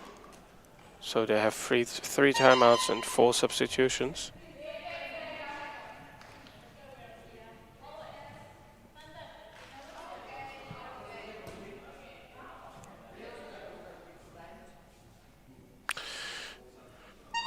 But it's difficult to imagine that the game will get another turn. Ball back in play, right out of bounds. Going to the half right. Rebecca Krebs with a spin, with the throw right down the line, out 4 meters on the right. Yeah, some lost focus at the moment. One team is 3-0 up, the other can't really find the way back and knows how difficult it is. Right side, Grinsali with the throw down the line and blocked by Krebs. From the half right now with a spin down the line, corner and into the net over the hands of Stamati. Again. Kusala with the 4-0 here. Normally the hands are something where you think, okay, you should be able to grab the ball with enough tension. Lack of tension there by Samueli. Now she has the next shot right out of bounds. 2.5 meters. Krebs from the left post with a bouncing ball, and the ball by Stamati in her hands. Given to Grinsali. And Grinsali now from the right post starts, throws down the line and blocked by Krebs. Kusela from the middle with a spin, with a throw to the gap, and the ball is blocked. Stamati finds the ball, gives it back. Grinsali now with the attack to the middle. Mikola is there. And now from the half right, Mikola, or from the center, Mikola to the middle. And the ball is given to Samueli, left winger, starts half left. Soft ball to the right corner, but Krebs is in position. Krebs on the half right position now with the throw to Samueli up. The ball is rolling and Grinsali can save it. Was crawling there on the ground and then got the ball. The ball now in the hands of Kusela after the block of Mikola. 1:22 to go. Kusela with the next shot, blocked by Stamati, and the ball in the hands of Grinsali. And Grinsali now from the half right to the right corner. Rebecca Krebs with the block out. And Krone is doing some social media there, I think, on the bench. Is not getting prepared, has her mobile phone in the hand. So now Rebecca Krebs can throw this ball. Is taken away by Stamati. Samueli now from the half left with a shot softly on the half right to Rebecca Krebs. Last minute started already. 49 seconds to go. 4-0 the score for Nepeye. Nepeye now with Kusela. Bouncing ball, blocked by Stamati. And Stamati passed the ball to Grinsali. She has the ball now in her hands with the shot to the middle. Mikolas there, blocks the ball, and the ball's rolling left out of bounds. 32 seconds to go. 4-0 for Napier. 2 attacks each. And throw now by Krebs, bouncing Samuili with the block at the back of the feet of Stamati, but then secured. And we have a substitution on Number 6 is out. That means Garinsali out and Mavrovonioti back in again. She's the youngest player.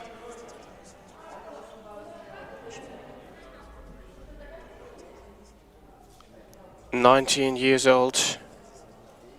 The youngest player is back in.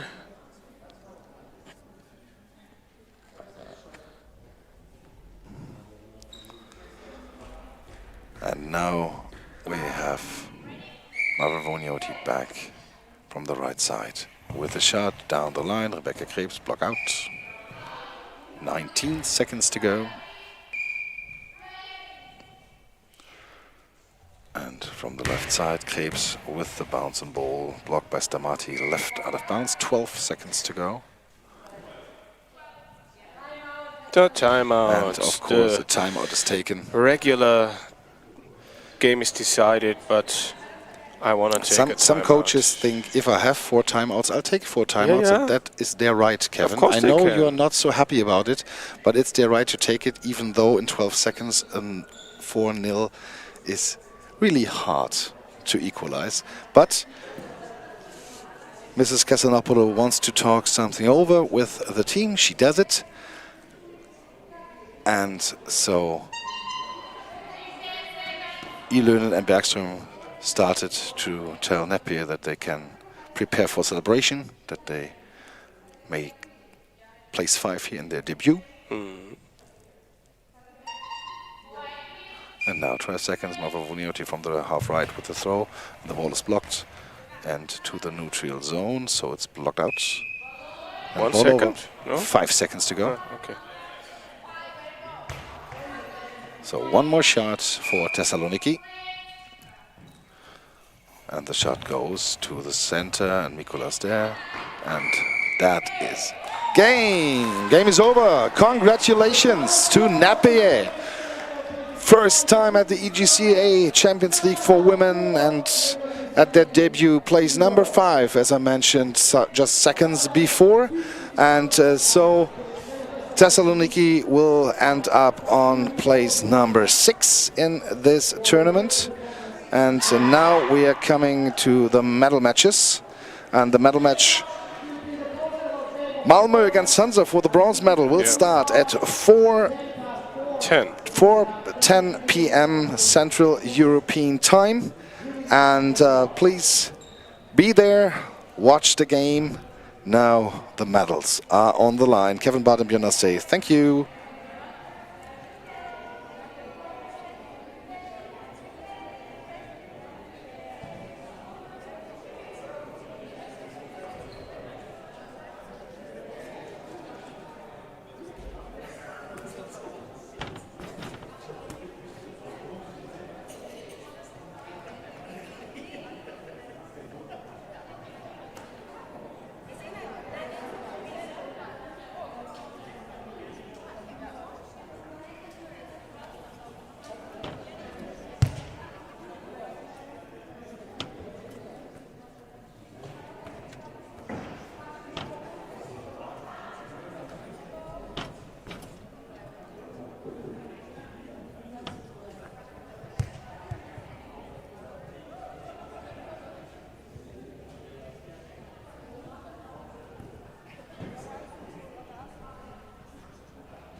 Wir sind gern in Gemeinschaft Wir lieben Sport. und wollen etwas erreichen. Ganz egal, ob wir sehen können oder blind sind. Darum engagieren wir uns als Blindenfreunde schon seit 1860 für blinde und hochgradig sehgeschädigte Menschen in vielen Bereichen. Unser bekanntestes Angebot: das Blindenmobil. Der einzige kostenlose Mobilitätsservice in Deutschland, der Fahr- und Begleitdienst zugleich ist. Für Behördengänge, Bankgeschäfte und Facharzttermine. Mit vielen tausend Fahrten im Jahr. Die Blindenfreunde. Weil jeder Augenblick zählt. Weitere Informationen und Spendenmöglichkeiten unter www.blindenfreunde.de.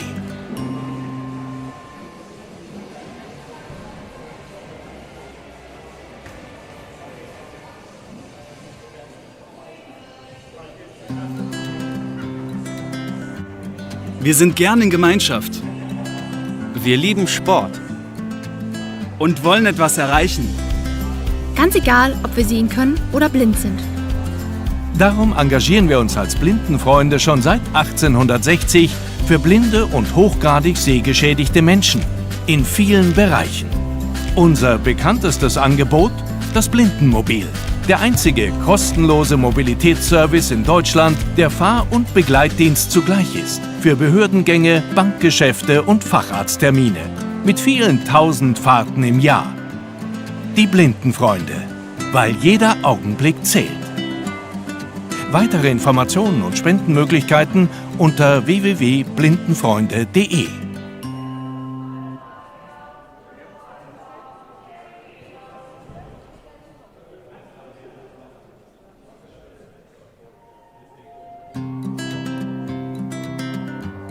Wir sind gern in Gemeinschaft Wir lieben Sport.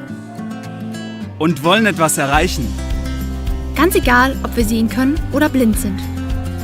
Darum engagieren wir uns als Blindenfreunde schon seit 1860 für blinde und hochgradig sehgeschädigte Menschen in vielen Bereichen. Unser bekanntestes Angebot: das Blindenmobil. Der einzige kostenlose Mobilitätsservice in Deutschland, der Fahr- und Begleitdienst zugleich ist. Für Behördengänge, Bankgeschäfte und Facharzttermine. Mit vielen tausend Fahrten im Jahr. Die Blindenfreunde. Weil jeder Augenblick zählt.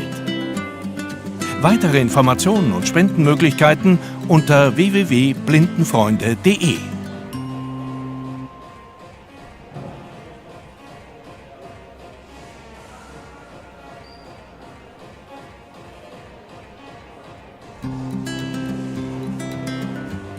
Wir sind gern in Gemeinschaft Wir lieben Sport. und wollen etwas erreichen. Ganz egal, ob wir sehen können oder blind sind. Darum engagieren wir uns als Blindenfreunde schon seit 1860 für blinde und hochgradig sehgeschädigte Menschen in vielen Bereichen. Unser bekanntestes Angebot: das Blindenmobil. Der einzige kostenlose Mobilitätsservice in Deutschland, der Fahr- und Begleitdienst zugleich ist. Für Behördengänge, Bankgeschäfte und Facharzttermine. Mit vielen tausend Fahrten im Jahr. Die Blindenfreunde. Weil jeder Augenblick zählt. Weitere Informationen und Spendenmöglichkeiten unter www.blindenfreunde.de.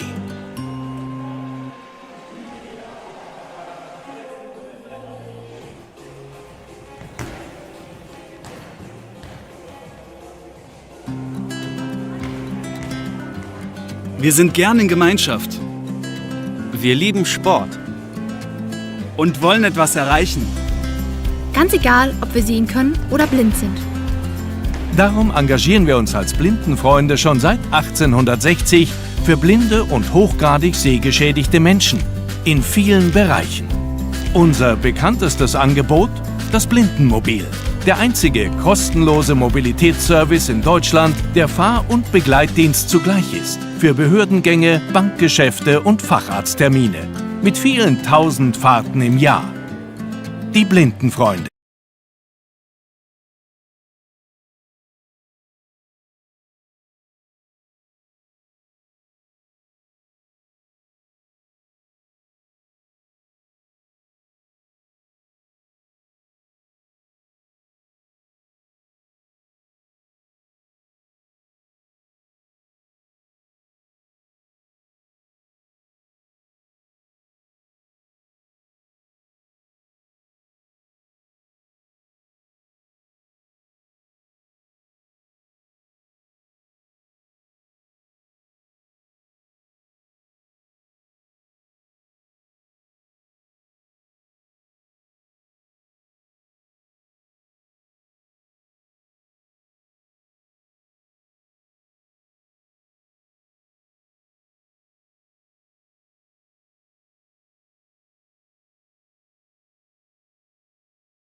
engagieren wir uns als Blindenfreunde schon seit 1860 für blinde und hochgradig sehgeschädigte Menschen in vielen Bereichen. Unser bekanntestes Angebot: das Blindenmobil. Der einzige kostenlose Mobilitätsservice in Deutschland, der Fahr- und Begleitdienst zugleich ist. Für Behördengänge, Bankgeschäfte und Facharzttermine. Mit vielen tausend Fahrten im Jahr. Die Blindenfreunde. Weil jeder Augenblick zählt. Weitere Informationen und Spendenmöglichkeiten unter www.blindenfreunde.de.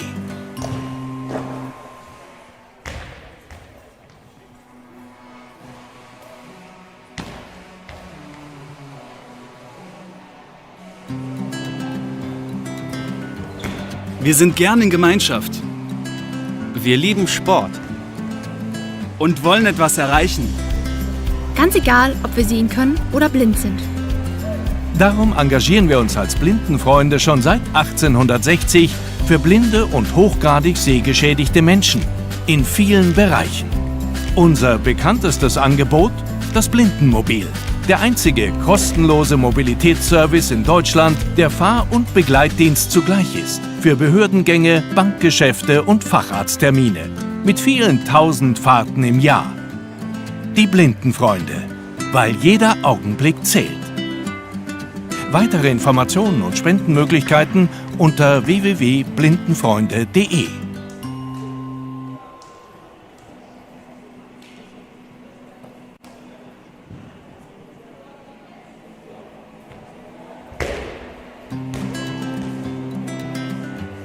Wir sind gern in Gemeinschaft. Wir lieben Sport. Und wollen etwas erreichen. Ganz egal, ob wir sehen können oder blind sind. Darum engagieren wir uns als Blindenfreunde schon seit 1860 für blinde und hochgradig sehgeschädigte Menschen in vielen Bereichen. Unser bekanntestes Angebot: das Blindenmobil. Der einzige kostenlose Mobilitätsservice in Deutschland, der Fahr- und Begleitdienst zugleich ist. Für Behördengänge, Bankgeschäfte und Facharzttermine. Mit vielen tausend Fahrten im Jahr. Die Blindenfreunde. Weil jeder Augenblick zählt. Weitere Informationen und Spendenmöglichkeiten unter www.blindenfreunde.de.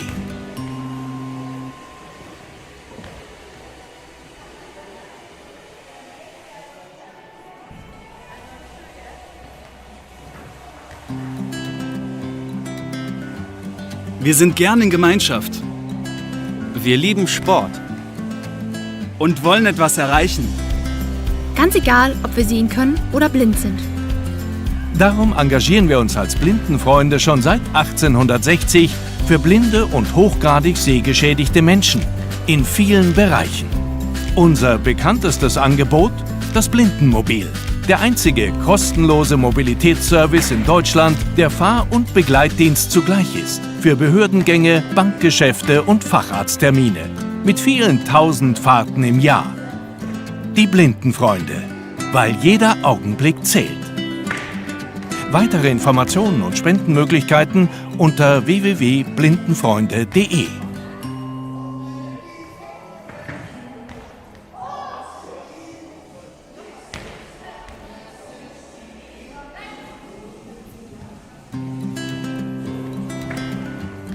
Wir sind gern in Gemeinschaft. Wir lieben Sport. Und wollen etwas erreichen.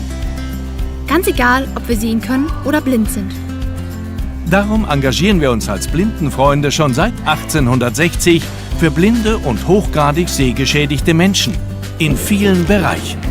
Unser bekanntestes Angebot: das Blindenmobil. Der einzige kostenlose Mobilitätsservice in Deutschland, der Fahr- und Begleitdienst zugleich ist. Für Behördengänge, Bankgeschäfte und Facharzttermine. Mit vielen tausend Fahrten im Jahr. Die Blindenfreunde. Weil jeder Augenblick zählt. Weitere Informationen und Spendenmöglichkeiten unter www.blindenfreunde.de.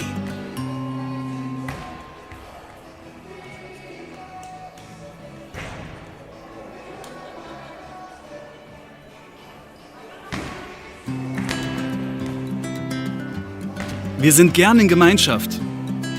Wir lieben Sport. Und wollen etwas erreichen. Ganz egal, ob wir sehen können oder blind sind. Darum engagieren wir uns als Blindenfreunde schon seit 1860 für blinde und hochgradig sehgeschädigte Menschen in vielen Bereichen. Unser bekanntestes Angebot: das Blindenmobil. Der einzige kostenlose Mobilitätsservice in Deutschland, der Fahr- und Begleitdienst zugleich ist. Für Behördengänge, Bankgeschäfte und Facharzttermine. Mit vielen tausend Fahrten im Jahr. Die Blindenfreunde. Weil jeder Augenblick zählt. Weitere Informationen und Spendenmöglichkeiten unter www.blindenfreunde.de.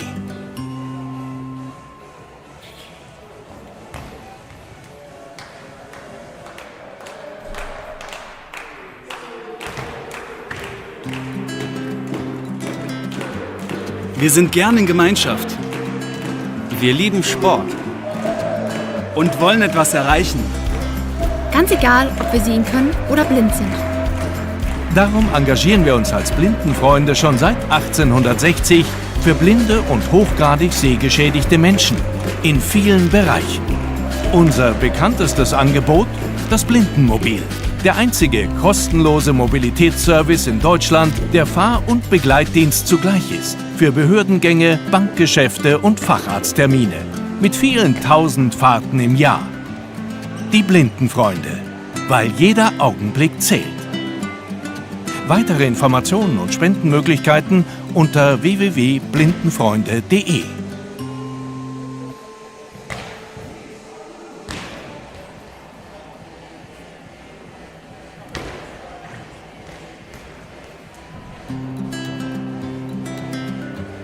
Wir sind gern in Gemeinschaft Wir lieben Sport. und wollen etwas erreichen. Ganz egal, ob wir sehen können oder blind sind. Darum engagieren wir uns als Blindenfreunde schon seit 1860 für blinde und hochgradig sehgeschädigte Menschen in vielen Bereichen. Unser bekanntestes Angebot: das Blindenmobil. Der einzige kostenlose Mobilitätsservice in Deutschland, der Fahr- und Begleitdienst zugleich ist. Für Behördengänge, Bankgeschäfte und Facharzttermine. Mit vielen tausend Fahrten im Jahr. Die Blindenfreunde. Weil jeder Augenblick zählt. Weitere Informationen und Spendenmöglichkeiten unter www.blindenfreunde.de.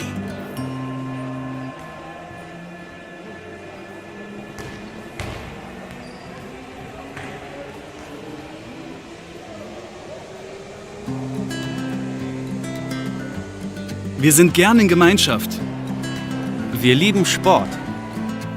und wollen etwas erreichen. Ganz egal, ob wir sehen können oder blind sind. Darum engagieren wir uns als Blindenfreunde schon seit 1860 für blinde und hochgradig sehgeschädigte Menschen in vielen Bereichen. Unser bekanntestes Angebot: das Blindenmobil. Der einzige kostenlose Mobilitätsservice in Deutschland, der Fahr- und Begleitdienst zugleich ist. Für Behördengänge, Bankgeschäfte und Facharzttermine. Mit vielen tausend Fahrten im Jahr. Die Blindenfreunde. Weil jeder Augenblick zählt. Weitere Informationen und Spendenmöglichkeiten unter www.blindenfreunde.de.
Sunday afternoon, everybody, and welcome to the bronze medal game of the EGCA Champions League 2020.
Ladies and gentlemen, welcome back. The weekend is about to end, but don't worry, there is 2 more games. No, this is not the correct game that we had. So it's not Malmö against Hercules. We got FIFH Malmö against Rostocker Goalball Club Hansa, and we are in the bronze medal game. So after this game there will be just 1 more game on this long weekend. But before we will come to the final, we will have this like small final, because the game for the 3rd and 4th place, the bronze medal match. And now we got it in the stream. The team from Malmö in Sweden, FIFH Malmö, and the team from Rostock in Germany, RGC Hansa. And yesterday we already had this game, and to my right there is Kevin Barth. My name is Christoph Scholz, and Kevin, yesterday this game, it sounds very clear, but I guess today is another day, and today is another game. Yeah, both teams have shown today what they can do. Rostock with a real strong spirited performance, especially in the defense. They made it Karaman-Ramash quite hard for them, and Malmö really improved also from yesterday. Gave everything they had, were close to maybe doing some damage, but at the end lost to the Füchse. Yeah, I still see Malmö better than Rostock. They don't have that many mistakes, and yesterday the game, I think that was, of course it's a new game today, but yesterday you can't put the result completely away, and that was 9-2 for Malmö. But the halftime result was 2-2. Rostock missed some penalties, something they did often in this tournament, and just in the last minutes the lead for Malmö increased that much. So and maybe also the fans from Rostock now, how much impact will that have? How professional can Malmö play this game? The strongest Malmö I've seen so far was this morning against the Füchse, when Anja Christensen played in the center position. So I'm really excited to see what they do. Malmö, for me, the stronger offense, and yesterday they also missed a few penalties. If they can put that away, then I still think Malmö can win this with more than 3 or 4 goals. And yesterday we were talking about the game. Yeah. We had 4 goals each from Anja Christensen and Ida Kaupila. And today both teams were playing. So in the semifinals, Malmö was playing against Füchse Berlin. It was a 3-1 for Füchse. Yeah. And Hansa was losing against Karaman-Maraş, and 6-2. It was a 6-2. Strong fight. Yeah. Hansa was coming back into the game after a 2-0 leading for Karaman-Maraş. Yeah. But then in the end, Karaman-Maraş was fighting a little bit more and giving all the energy into this game and scoring 4 more goals. And now we have the announcement for this bronze medal game. Yeah, I mean, the numbers are still not that good, especially when they throw the ball out, Rostock, and also the penalty numbers. I tell you, when it comes to it. Yeah. Okay, so on the right side there is the team of Malmö in the white shirts, and on the left side in the blue and white shirts the team of Hansa. And Malmö starting with the first shot. On the right wing it's Ida Kaupila. On the left wing we got Hanna Svensson, and in the center Anja Christensen. And the next shot by Hanna Svensson. Down the line, ball blocked out. And for Hansa, we got on the right wing, Käthe Glasenapp with the number 6 in the center, Celeste Trost, number 2, and on the left wing with number 4, Charlotte Kercher. Ball was blocked. The throw by Käthe Glasenapp and Anja Christensen playing the ball out. It took some time to find the ball and to bring it back into their control, and so she was avoiding a 10-second penalty for the team of Hansa. Charlotte Kercher now, the ball was given back to Hansa. Charlotte Kercher with the shot down the line and blocked out by Kauppila. And Kauppila waiting at the right post, taking the ball into her right hand.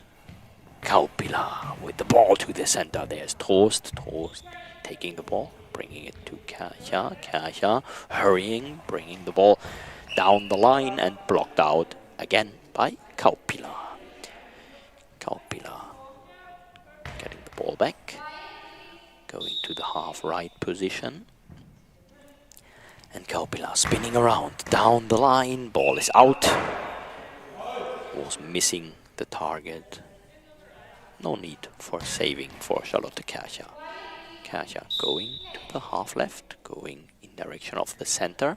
Half left position, ball to the left corner, no problem for Kauppila. Giving it to Svensson. Svensson to the half left, cross ball, but in the center there is Celeste Trost blocking the ball out. And it's brought back to Charlotte Kercher. Kercher, left wing, cross ball, and blocked by Svensson. Ball blocked out. Now Anja Christensen. I guess it's her first throw in this game. Anja Christensen, cross ball, not into the net. Charlotte Kercher is there, blocking the ball and blocking the ball out. Kercher. Charlotte Kercher handing the ball to Käthe Glasenapp, and Glasenapp to the center. There is Christensen, counter attack by her, and the ball blocked out by Charlotte Kercher. 10 minutes 14 seconds in this first half. Charlotte Kercher, Charlotte Kercher, ball saved by Kauppila.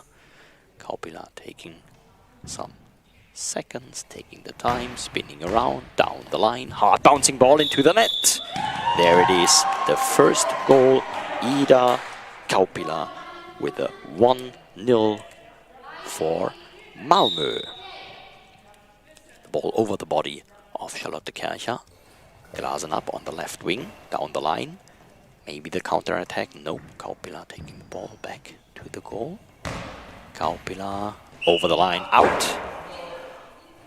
Now wanted to get into the corner again. And Glasenapp in the center of the goal, going back on her right wing. Käthe Glasenapp down the line, blocked out by Hanna Svensson. And the attack, or the shot, for Hanna Svensson. Christensen was waiting for the ball, but Svensson is taking the shot. Glasenapp stopping it, touching the right post and playing the ball out. She wanted to go down the line, but the ball was leaving the field. Anja Christensen taking the ball to the half left position. Anja Christensen to the feet of Trost. And the next shot for Kercher. Cross ball blocked out by Svensson. Svensson taking the ball, bringing it to Kauppila. Kauppila, next shot into the net. 2-0. The ball was bouncing to the body of Charlotte Kercher and then into the net. And there is the first substitution in the team of Hansa. Charlotte Kercher leaving the field. Both goals on her side, on her corner. And Susanne Kersten will enter the field. Mm-hmm.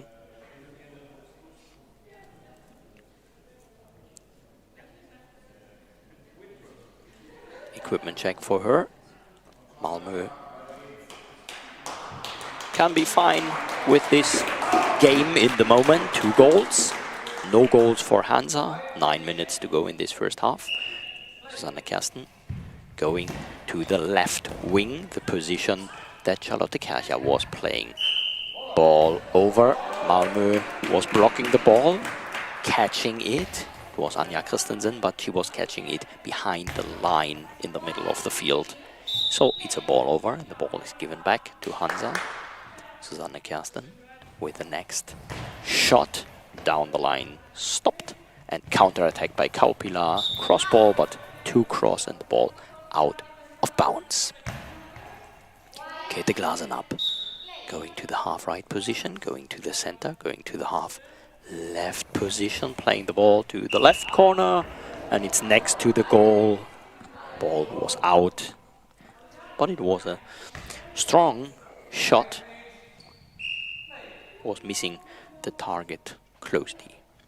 Anja Christensen, hard bouncing ball into the legs of Celeste Trost. She will take the next shot from the center to the center. There is Christensen. Christensen passing the ball to Svensson. Svensson spinning around, and Trost giving the ball to Kersten. Kersten with the next shot. Kersten with a cross ball. No problem for Anja Christensen sliding into the ball. And Kaupila. Kaupila, the next shot, and saved with the feet. Susanne Kersten was catching the ball in between her feet. Yeah, Kersten. she tries it at the same spot. Yeah. And she's nearly finding the gap. So it was a very good shot. Next try by Anja Christensen, but her ball was already outside the field, was bouncing outside. Next shot for Käthe Glasenapp to the center. There is Kaupila sliding into the ball and catching it. Svensson. It was close, nearly finding the gap, but no goal for RGC Hansa. 7 minutes 20 in this first half. Kersten, hard bouncing ball, and then losing a lot of power, stopping in the arms of Anja Christensen. Christensen with the next attack, ball is out. Yeah, she has some problems finding her rhythm. She is trying to play the ball to the left corner. Next ball stopped and kicked away. And the ball in the hands of Ida Kaupila. Kaupila playing the next shot, and now it's on the right side, out. Ball was leaving the field. 6 minutes 53. And still the 2-goal lead for the team of Malmö from Sweden. Kersten going to the center of the goal. Susanne Kersten playing the next shot. No problem for Kaupila, bringing the ball to Svensson on the left wing. Half left position. Svensson down the line into the arms of Käthe Glasenapp. Well, the ball was blocked out, but she was able to catch it. Käthe Glasenapp with the next shot, blocked by Anja Christensen. Going to the half right position, going to the right wing. And down the line into the legs of Celeste Trost. 6 minutes, 17 seconds. Susanne Kersten out. Missing the target, this time clearly. But only the second time for Rostock, the ball went out. Kaupila. Kaupila with the cross ball and blocked out by Käthe Glasenapp.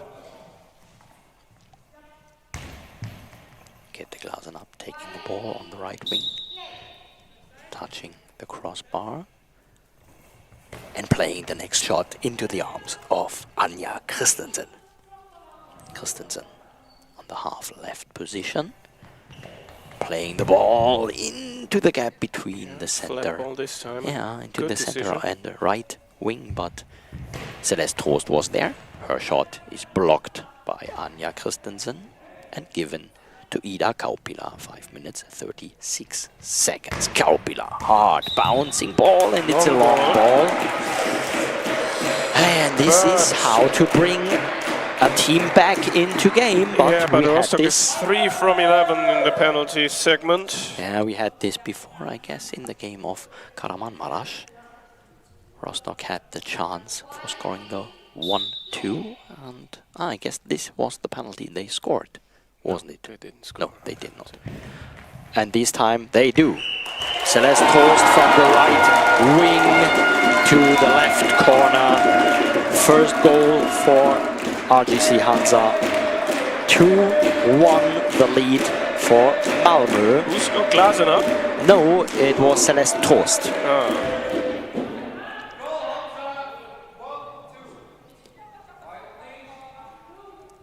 Anja Christensen taking the ball, playing it, and a high ball. Okay. The next. Oh, and this is the chance for Rostock, for RGC Hansa, to score the equalizer. And it will be Käthe Glasenapp going to the right post, playing the ball, and it's blocked. Penalty killer Anja Christensen. Yeah. Anja Christensen blocking the ball. Strong save, timeout. FIFH Malmö. So we got 45 seconds for both teams. And a timeout by Rostock. No, by Malmö. Thomas Svensson, the coach, taking the first timeout of this game.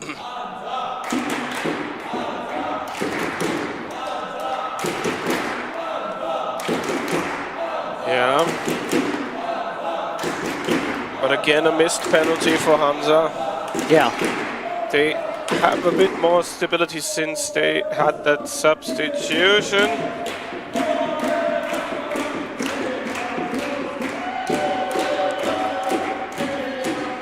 One second left. Now the timeout is over. The supporters of Hansa need to be quiet again. And Hanna Svensson playing the ball into the center. There is Trost stopping it. No equalizer by Rostock in this moment. Celeste Trost, ball blocked by Svensson. The ball going to the neutral zone. Now they have to hurry and playing the ball out of the field. Was Anja Christensen running after the ball.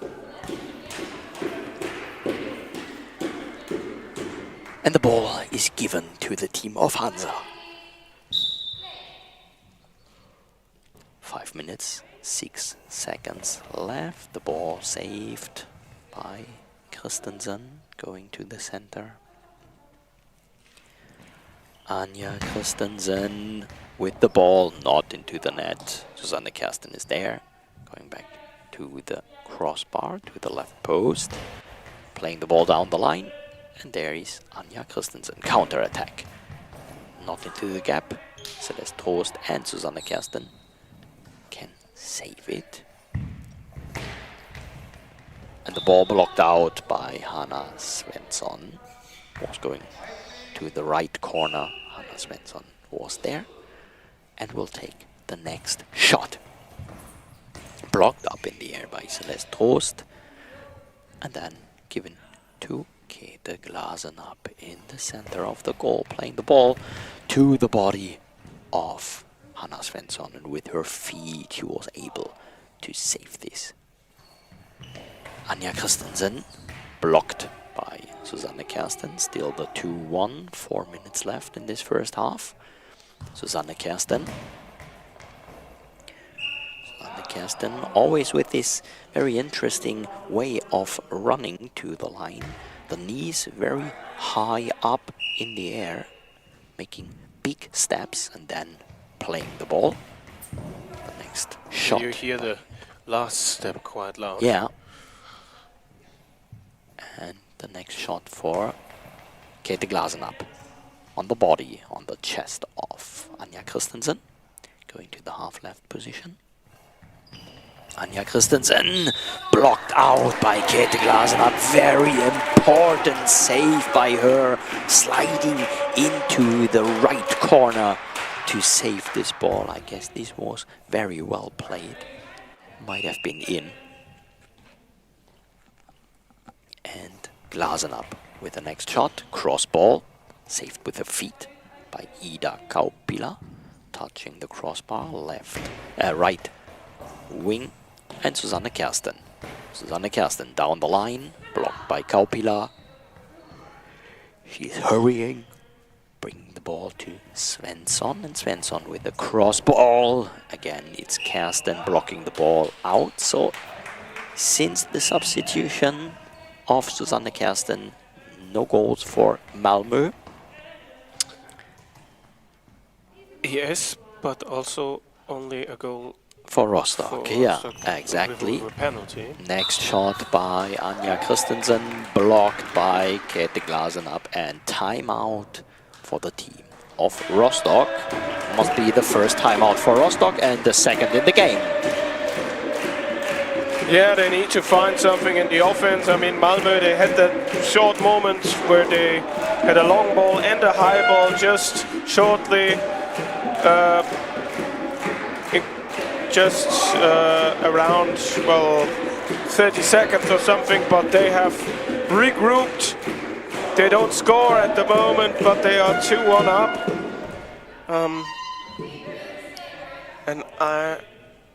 It's just the question, how long does Malmö need to find a spot, in my opinion, where they can get through? We will know. 2 minutes 53 seconds left. Celeste Trost. Next shot to the center. There is Anja Christensen giving the ball to Ida Kaupila. Kaupila going back to the goal. Playing the next hard bouncing ball up in the air, but with the left hand, Celeste Trost was able to save the ball, to catch the ball. And Susanne Kersten catched by Anja Christensen with both hands. Next shot for Hanna Svensson, blocked out by Susanne Kersten. So for this moment on the left wing, there is no chance for finding the gap. Susanne Kersten is keeping the gaps closed. I was thinking Anja Christensen might go for a counter-attack, but playing the ball down the line, blocked out by Käthe Glasenapp. Always dangerous. Yeah. Glasenapp, half left position, the ball saved by Ida Kaupila. She's going back to the goal, playing the next shot, and Celeste Trost taking the ball back to the center of the goal, playing the next shot, and kicked away by Hanna Svensson. Ball over, going through the neutral zone, and will be given back to Hansa. Susanne Kersten taking the ball to the center. There is Glasenapp waiting for it. And Glasenapp with the ball into the arms of Ida Kaupila. 90 seconds left in this first half. Saved by Susanne Kersten. Celeste Trost standing up, going back to the goal, spinning around, playing the next shot, and catched by Anja Christensen. Christensen touching the crossbar on the left. A half left, and Celeste Trost jumping for the ball, saving it, giving it to Käthe Glasenapp. Glasenapp, cross ball into the arms of Anja Christensen. Ida Kaupila, 55 seconds. Kaupila, the ball bouncing up in the air from the body of Susanne Kersten, and then she was able to catch it. Was not going that high. Susanne Kersten, cross ball. There is Anja Christensen. Hanna Svensson going back to the goal. Playing the ball to the left corner. Not cross enough, not straight enough to the corner. Celeste Trost was there. Glasen up with the next shot. Blocked by Hanna Svensson. Will be a ball over, exactly. Ball going through the neutral zone and will be given back to Hansa. 22 seconds in this first half. A 2-1. Very close game. Very close result at the moment. And Susanne Kersten, for me, this was a high ball. This was clearly a high ball. I'm sorry. But there was no whistle and no penalty. Last 2-1. That's it. The first half is over. And FIFH Malmö is leading with a 2-1 in this game, in this bronze medal game. And we will have a quick break, maybe 1 minute, and then we will have some analytics from Kevin Barth.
And we are back. You will hear in the background the Hansa supporters. This is a lot of fans and the team of the men that is the German champion. So they brought their medals and they brought the trophy, and now they are supporting the women in this small final, in this bronze medal game. And we saw a very tight first half. Malmö is leading with 2-1. Yeah, they had a good start. Really scored the first goal quick, and also the next one. Kaupila had the 2 goals in the corner of Charlotte Kercher, but after that substitution from Kercher to Susanne Kersten, that corner wasn't open, and Malmö did not have really a plan B, and also the throws of Anja Christensen.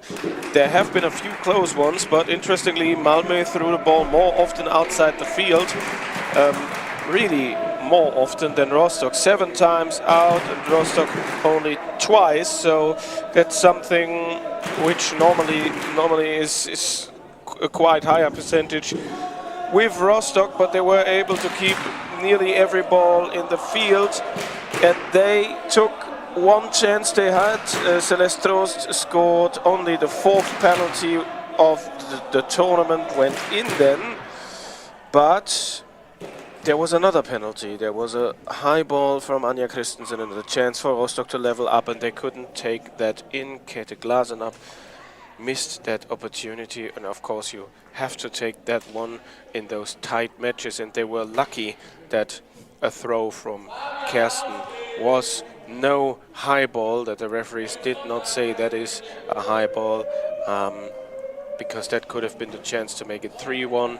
Yeah, Malmö, they need a bit more ideas for the offensive end of the field, and Rostock, yeah, they try, but they needed a penalty to score their first goal. The Malmö defense looks really good, sorted, and especially with Anja Christensen in the center position. She can grab away many balls. So for me, still Malmö in the favorites, in the driving seat.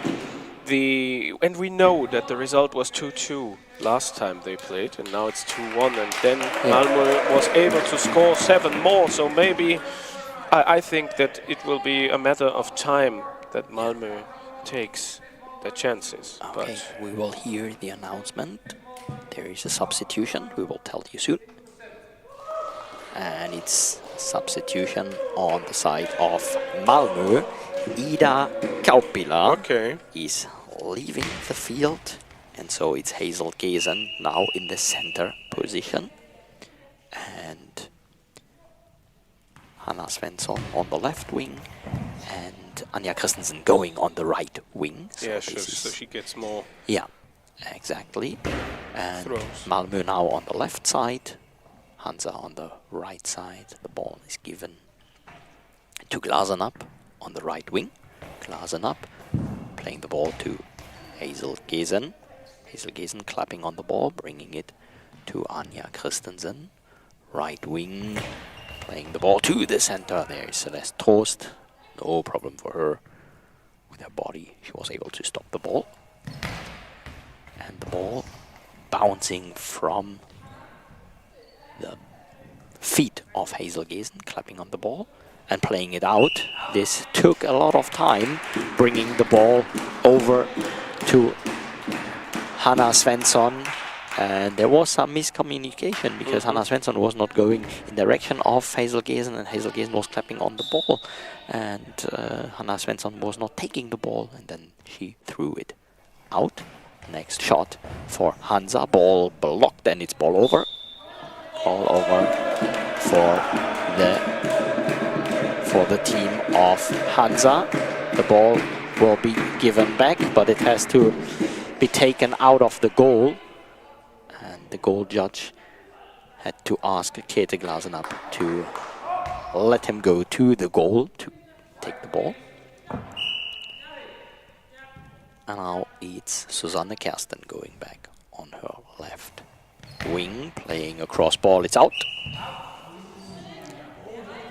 Ball played out. It was too cross. Hanna Svensson leaving the ball for Anja Christensen, going to the right corner of her goal, to the right post, playing the ball to the body of Celeste Trost. Trost from the middle of her own goal. Ball blocked by Hazel Gesen. Kicked away. She is passing the ball to Hanna Svensson, hurrying, and Hanna Svensson into the arms of Trost. 10 minutes, 40 seconds left in this game, in this bronze medal game. The next shot by Käthe Glasenapp. Ball given to Anja Christensen. Christensen. Hard bouncing ball and losing some power, but it was slipping under the body of Celeste Trost. But Käthe Glasenapp was there to save it. Käthe Glasenapp, ball blocked by Hazel Gesen, bringing it to Hanna Svensson. Svensson, next shot, and the ball blocked out. Will be given to Susanne Kersten, still the 2-1. 10 minutes left in the second half and in this game. Susanne Kersten, hard bouncing ball, no problem for Hazel Gesen. giving it to Anja Christensen. Right wing down the line, blocked by Susanne Kersten. Susanne Kersten going back, touching the left post. And the ball to the center. There is Hazel Giesen. The ball given to Hanna Svensson. Hanna Svensson, next ball into the arms of Celeste Trost, and substitution for RGC Hansa. Susanne Kersten will leave the field. Yeah. And Charlotte Kercher will be back in. Yeah, you can, of course, imagine what the next throws from Malmö will be. Exactly. But there is no Ida Kaupila at the moment, who was able to get her twice. And the throws of Hanna Svensson are not that dangerous. So maybe Anja Christensen. Yeah, we had this constellation as it is with Charlotte Kercher in the beginning of the game. You were talking about it in the break, during the break. And now Celeste Trost, ball is out. Yeah, and by Kercher is also the problem. There's always the danger of a long ball, especially now when she needs to take more risk. Anja Christensen taking the ball from the left wing to the right wing. She was getting the ball, playing it to the gap between center and left wing. And now Charlotte Kercher spinning around. The ball blocked and saved, catched by Hazel Giesen. Anja Christensen. Christensen again to the center. There is Celeste Trost. This is no problem for her. Giving the ball to Glasenapp, standing in the center of the goal. Käthe Glasenapp playing the ball to the right wing. Hanna Svensson stopping the ball, and Hazel Giesen bringing the ball to her. Hanna Svensson, ball saved by Käthe Glasenapp. Glasenapp on the right post, down the line and into the net. The equalizer! There it is! Käthe Glasenapp scoring the 2-2. Well, you were saying we already had this, the 2-2, but we had it earlier in the game and earlier this day. Let's see what will happen in the next moment. For this moment, the substitution worked, although it was not Charlotte Kercher to score. Next shot by Anja Christensen, saved by Celeste Trost. Charlotte Kercher. Kercher with a hard bouncing cross ball. It's blocked out. Well, I guess it would have been out without blocking of Hanna Svensson. And substitution, Hanna Svensson is leaving the field. Yeah, I think in her corner was the goal. Yeah, it was, exactly. So back comes Ida Kaupila. Yeah, correct. So Hazel Giesen will stay in the center. Yeah, and now Ida Kaupila has the option again to aim for that Kercher corner. Yeah, and Ida Kaupila is going to the right wing. So Anja Christensen now on the left wing, playing a cross ball to Charlotte Kercher, but she was able to block it. It was a ball without bouncing, you heard it. Charlotte Kercher, bouncing ball stopped by Hazel Giesen. And Ida Kaupila. Kaupila with the ball to the body of Trost. Trost hurrying, but there is the timeout taken by Christine Hohnermeier, the coach of RGC Hansa. 7 minutes, 49 seconds left in this bronze medal game. Yeah, that was that ball quite accurate, but also keepable. That was a mistake from the Malmö defense, from Hanna Svensson. And now they have really been able to come back from 2-0 down. And the defense is there at the moment. Malmö, they need all they have, all the creativity, all the ideas Next shot for Charlotte Kercher. Ball is saved. Was no problem for Ida Kaupila playing the ball out. On the right wing, Charlotte Kercher. Next shot, Hazel Gesen jumping on the ball and catching it. Was about to slip under her body, but she was catching it. And the next shot by Anja Christensen, nearly finding the gap between Celeste Trost and Käthe Glasenapp. Käthe Glasenapp with the next shot blocked by Hazel Gesen, giving the ball to Anja Christensen. Christensen on the left wing, cross ball saved by Trost. Trost taking the ball, bringing it to Kercher. Kercher to the body of Kaupila. 6 minutes 55 seconds. Kaupila hard bouncing ball to the body of Kercher. Saved. We still got the draw. Kercher. Gesen is stopping it. And Kaupila back to the goal with the back on the goal, and the ball saved by Charlotte Kercher. Taking the ball from the left wing, a ball to the center. Gesen catching it with both arms and giving it to Anja Christensen. Anja Christensen not finding any gap there. Celeste Trost saving the ball. Käthe Glasenapp, cross ball, blocked by Ida Kaupila. 6 minutes to go. Ida Kaupila nearly was losing like her rhythm while spinning, and was able to stop the ball. Yeah, she had the 2 goals so far, and she also there had is that long ball.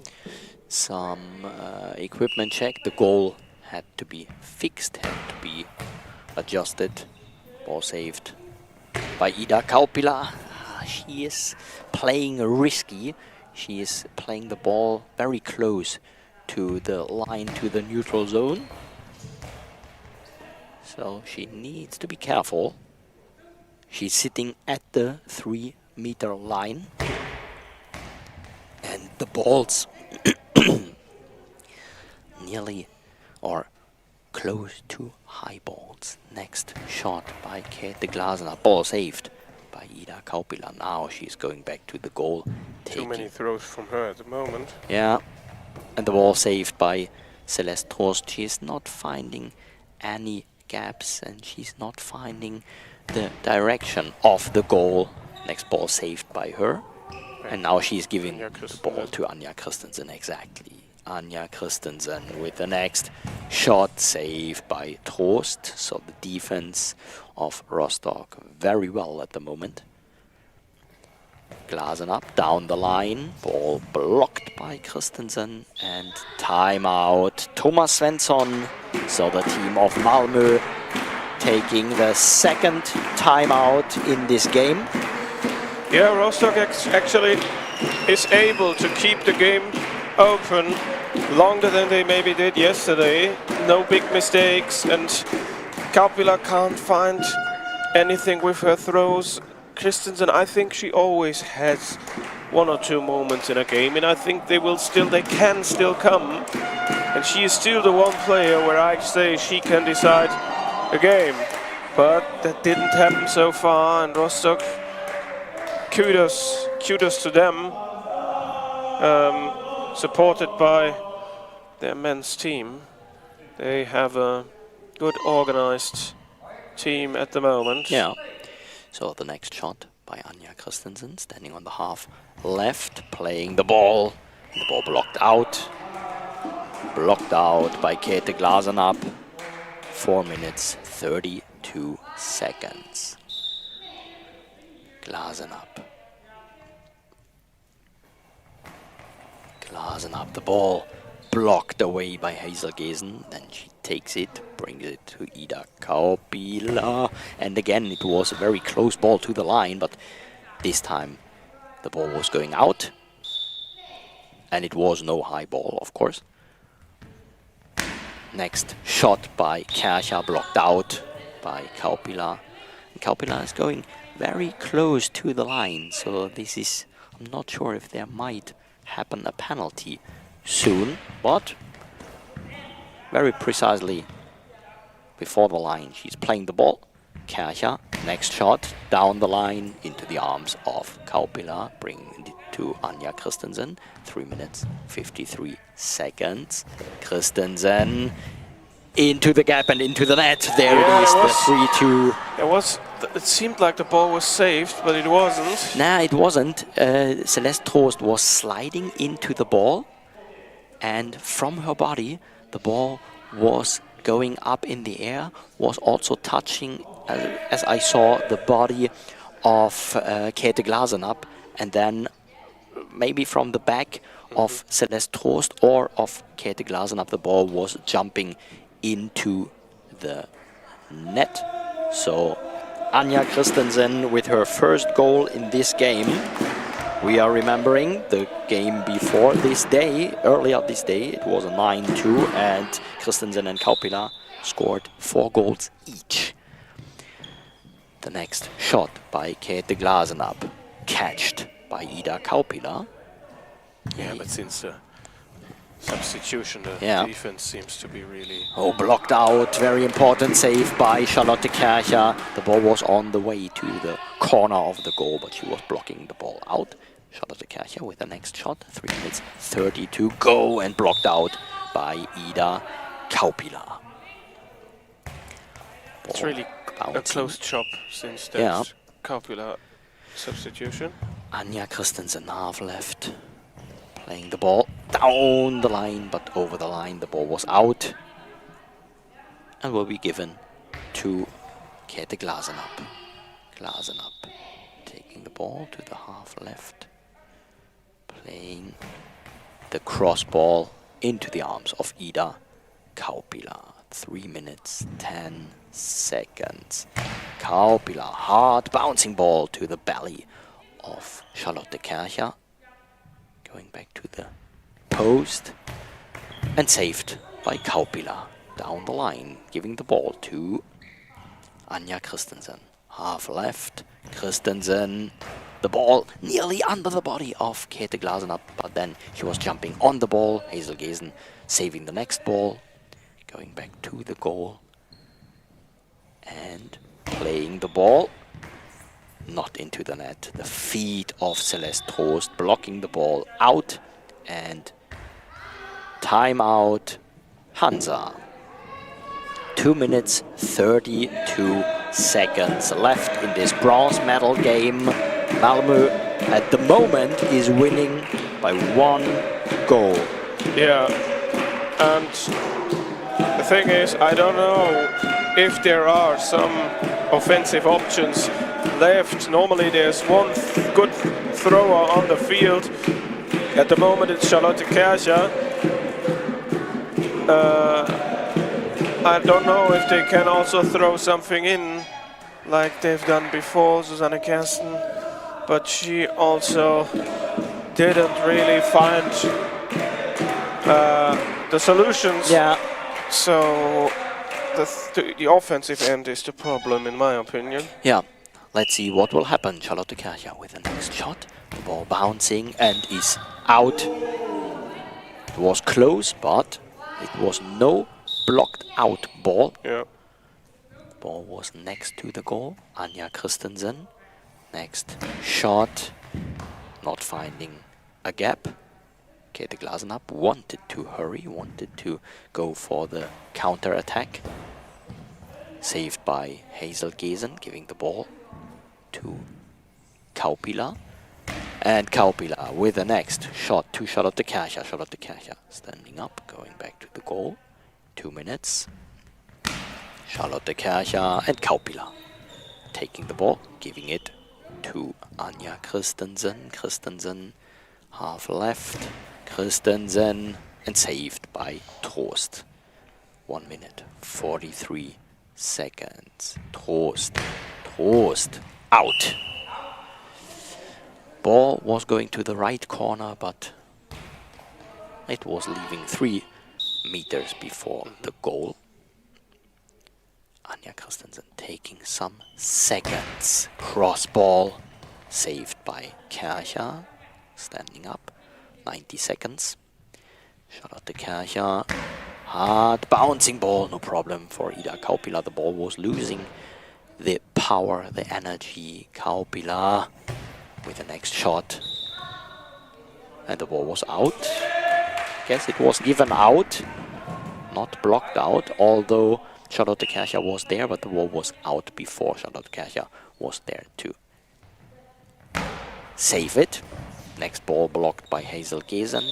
1 minute, 5 seconds, and timeout for the team of Malmö from Sweden. Thomas Svensson and Lisa Svensson. Yeah, it's now the right package of throws and keep that good defensive work that they have at the moment. I think a 4th goal would be the final decision and make them the winner of the bronze medal, but they can't put the foot even a bit away from the gas, so to speak. And coming up, of course, at 5:20, the final between Füchse Berlin and Karamanmaraş. Yeah, the ball is in the hand of Anja Christensen. Last minute, saved by Celeste Trost. She's hurrying a bit, then taking some moments. Celeste Trost, the ball on the line and into the net. Oh my God, that was there! The ball is in. Oh, that was a pity for Malmö. The ball was nearly blocked by Hazel Gesen, and Hazel Gesen was touching the ball with the feet, and then the ball was on the side of Anja Christensen, and they were trying to save it because the ball was going to the inner side of the post, was on the line and was slowly moving over the line, and then they were sliding in, trying to get the ball, and the ball in of the goal. So the goal for the team of Hansa, the equalizer, 3-3. 25 seconds left. The ball saved by Charlotte Kercher. And Charlotte Kercher with the next shot. Blocked and saved. The last timeout. Yeah, the last timeout. And the last timeout for Malmö, so to speak. And Ida Kaupila was nearly on the way to throw the ball, and in the moving, she was spinning already around, and in the last moment she was keeping the ball in her hand because she already wanted to throw it, and then she was keeping the ball in her hand. 14 seconds left. Yeah, one attack each, so a throw from Malmö. Whatever happens then, and the timeout for Hansa, that's what's on the cards. And then we could go to the second overtime today. We had that this morning at the very first game between, what was it, Old Power and Thessaloniki. Oh my. The shot for Anja Christensen, left wing. And the ball saved by Trost, giving the ball to Käthe Glasenapp. 5, 4, 3, 2, blocked. That's it. We have an extra time. We have an extra time. Hansa, they have been 2-0 down. They came back. They had a bit of luck also, so to speak. Individual mistakes by Malmö, but Rostock, they tried. They fight it, and Malmö, they didn't find an answer. Yeah. And we thought Christensen found the answer, but they weren't able to put it to bed with a 4th or 5th goal like they did it yesterday. And now it's 3-all, and the golden goal situation is something no one wants, because you always can have a ball slipping through. We have seen that. What is now the right decision? I think, what can they do? Maybe for the defensive stability, putting maybe Christensen back on the center position.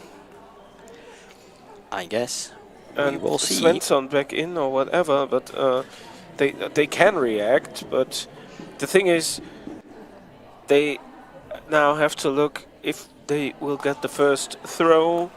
So then I wouldn't change anything. Give the ball in the hands of Anja Christensen and let her do some Anja magic. And if Rostock has the first throw, then maybe put her back on the center position. So that I don't think we will play the whole 6 minutes. I think there will be a goal. Yeah, before. I also think the same, but we won't know. So this is a big problem for the schedule. So we were expecting the final, the gold medal game at 5:20. If, just saying if there might be a quick goal, we could stay on time. If not, not. Yeah. What will happen then? Yeah. We will know 2.5 minutes to go until this overtime will start, and then we will know what it is. At least after 6 played minutes. Yeah. Which means, of course, more than 6 minutes of time. We will know what it is. And if we need all the 6 minutes, then we will go to an extra shooting.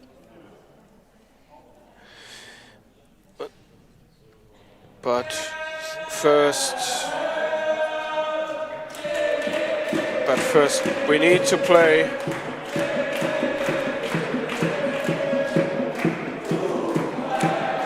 One minute, 40 seconds. The players of Malmö were sitting together. Anja Christensen. Don't know if she looks a little bit tired, but she was sitting on the floor, relaxing a bit. Now she got up. And now there is the equipment check for both teams.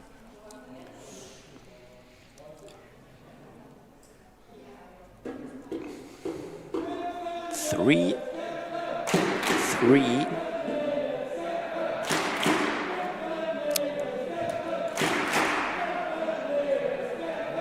And 6 minutes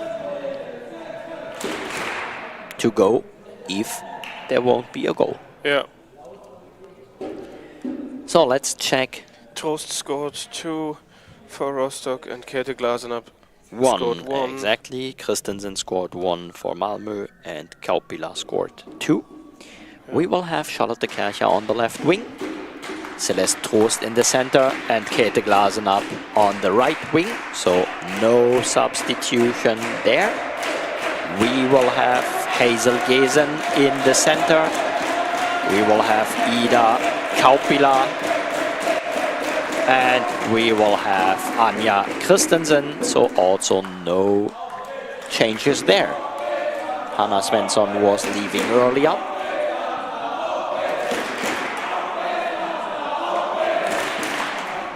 And Malmö will get the ball.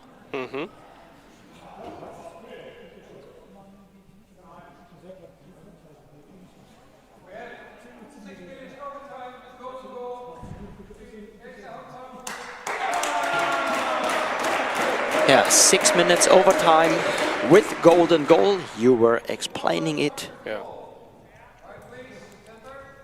And the ball is given to the center. The ball is in the hand of Anja Christensen. Oh, Hazel Gesen at the moment on the right wing, but she won't stay there. Yes, she's staying there. Hazel Gesen on the right wing and Anja Christensen in the center. Ida Kaupila catching the ball on the left wing. She was reacting very late, so Ida Kaupila now on the left wing. Ball saved by Käthe Glasenapp. It's all mixed. And Charlotte Kercher playing the ball out. 5 minutes, 29 seconds. Hazel Gesen playing the next ball. Hazel Gesen, hard bouncing ball, saved by Charlotte Kercher and Celeste Trost. Charlotte Kercher, the ball is bouncing and the ball is saved and blocked out. Blocked out by Hazel Gesen. That was close. The ball was slipping through her arms, but she was able to block it out. Anja Christensen with the next shot up in the air, but saved by Celeste Trost. Giving it to Käthe Glasenapp. And Käthe Glasenapp down the line. Oh, that was close. Nearly Anja Christensen with the feet deflecting the ball. That would have been hard for Ida Kaupila. Ball saved by Celeste Trost. And Celeste Trost with the next shot. The ball blocked out by Ida Kaupila. Yeah, very block important. now. Yeah, very So important block. And we can hear the whoo. Every block and every throw. This is the supporters of Hansa. Hazel Gesen, the next ball saved by Celeste Trost. Bringing it to Charlotte Kercher. Kercher half left. And the ball blocked by Anja Christensen. Christensen in the center of the goal, playing the next shot. Saved by Celeste Trost.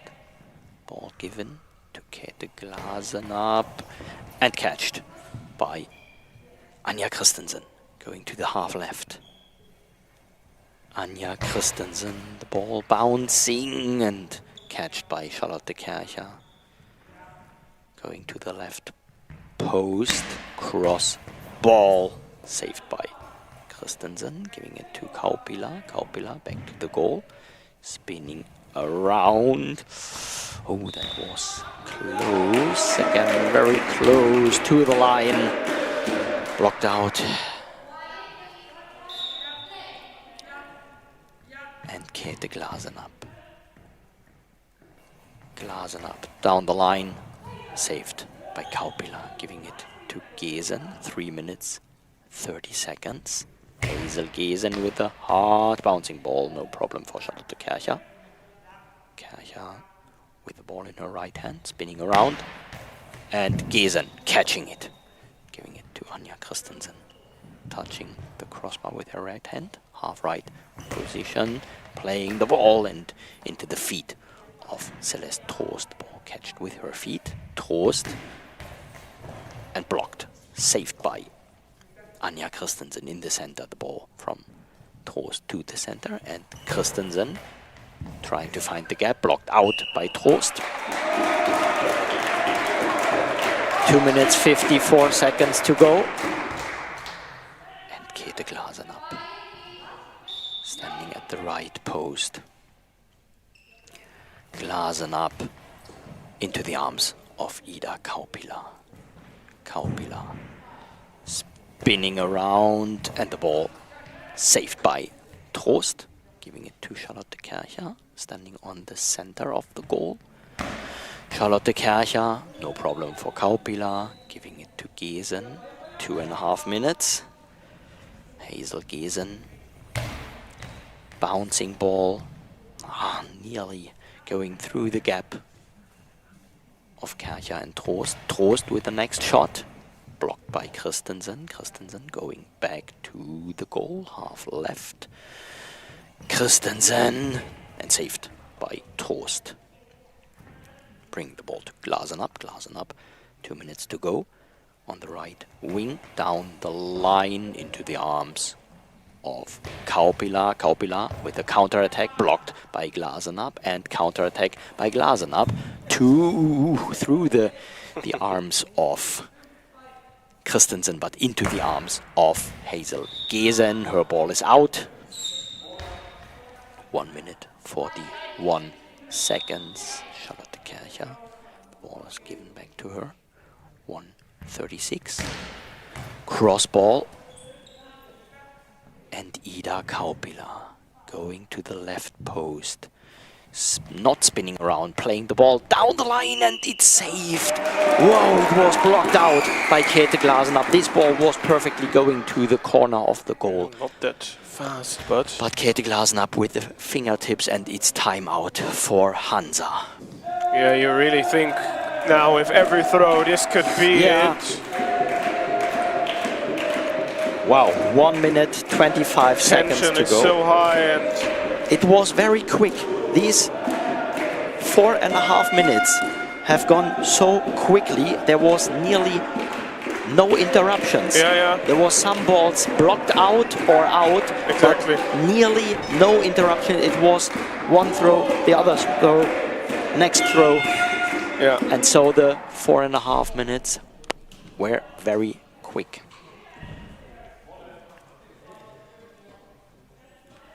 We will have the next shot by Celeste Trost. The goal is fixed. Trost standing on the right wing, playing the ball into the arms of Kaupila. 80 seconds. Kaupila spinning around, playing the ball into the arms of Trost, giving it to Käthe Glasenapp. Glasenapp on the right wing. Glasenapp down the line and catched by Kaupila. Counter-attack. Catched by Trost. Glasenapp again. 56 seconds. Glasenapp cross ball up in the air, but Hazel Giesen got it. Anja Christensen will take the next shot. Right wing, cross ball, blocked out. Blocked out by Käthe Glasenapp. She is defending very well. Strong defense. Kercher on the right wing, playing the ball down the line. Catched by Kaupila. 33 seconds. Kaupila with the next shot, blocked out by Trost. Oh my. 28 seconds.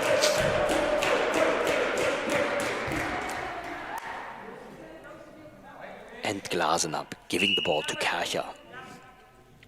On the right wing. Kercher, cross ball, saved or blocked by Hazel Giesen.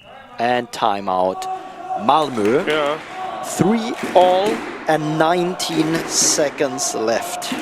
Is there something left like Rostock? They had the late equalizer. Can Malmö find something? Well, they tried and tried, and it was all not accurate. And of course, they are also nervous, and no one wants to make the mistake. No one wants to be the one.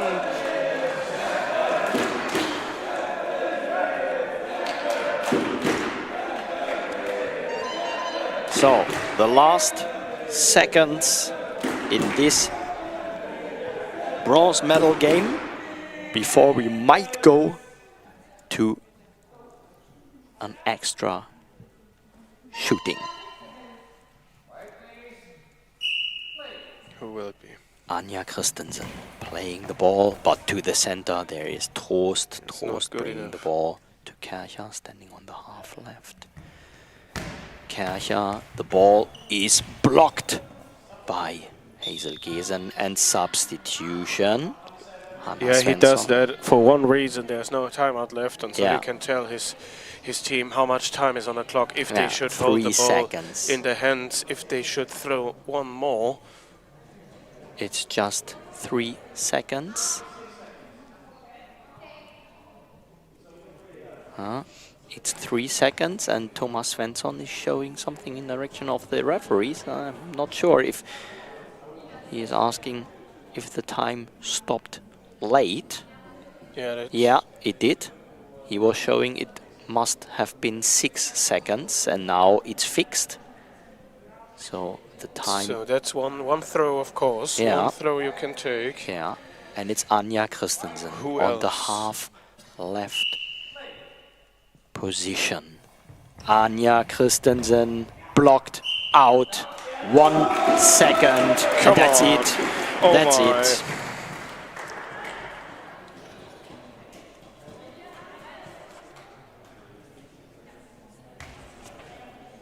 So we will go to extra shots. The ball saved, and that's it. 3-3. Yeah, that should After. mean normally that we get 4 shots per team because Malmö has only the 4 players. Yeah, as we had before Yeah, when earlier this day. it's still equal, then it would be sudden death, and it will be always a pairing. So first player A throws and player B defends, and then the other way around. And then for the second pairing, the road changes. But let me just give you a few facts about the penalty shooting. I mean, we learned this morning that maybe doesn't mean anything when we have the extra throws. Yeah. But Rostock really didn't have a good statistic there. I just look it up for you, but... Thank you. We got some time. Yeah, Rostock, I mean, before this game, they threw 11 and hit 3. And today, in this game, they threw 2 and hit 1. So they are still at 4 from 13, which is not good, just so to speak. Yeah, and Malmö, they didn't had a penalty in this particular game. Well, and this is a very special moment. This is a very And special Malmö situation. also, yeah, they had 2 penalties in from 5. It's also not the best statistic, really. So will it be as dramatic as we had it this morning, where we have seen 16 penalties and number 15 was the only goal we got? Well, what drama. Yeah. If you join us and want to watch the final between the Füchse Berlin and Karamanmaraş, just a bit patience. This game had found no winner. Malmö was 2-0 up after 2 early goals from Ida Kaupila, but then Rostock came back, Glasen up, and twice Celeste Trost in between a goal from Anja Christensen, and just a few seconds before the end there have been a mistake in the Malmö defense, and these mistakes have been during the whole game mistakes on both sides. The defense was stable in the overtime, and also both teams were nervous and didn't really find anything. Yeah. Oh my, I would still say Malmö, but... Yeah. I'm with you, and I also see it like you, but I'm not sure, because... How predictable is it? Yeah, everything can happen. Were we expecting a penalty shooting? Were we expecting a penalty shooting like it was in the morning with 16 penalties and just 1 would goal? Also have the opportunity to let players throw that didn't even play in this game. Yeah, exactly. So what will they choose? They can choose. So who will say, okay, I go and throw one? Well, silly singing now from the Rostock fans. Yeah, nothing to cheer their team on, something about pyrotechnic. Yeah. I don't get it, but... Well, I don't know. It's a little bit like football. It's more football than goalball. A little bit strange. And we did not forget they were cheering for Malmö earlier this day. Yeah, now...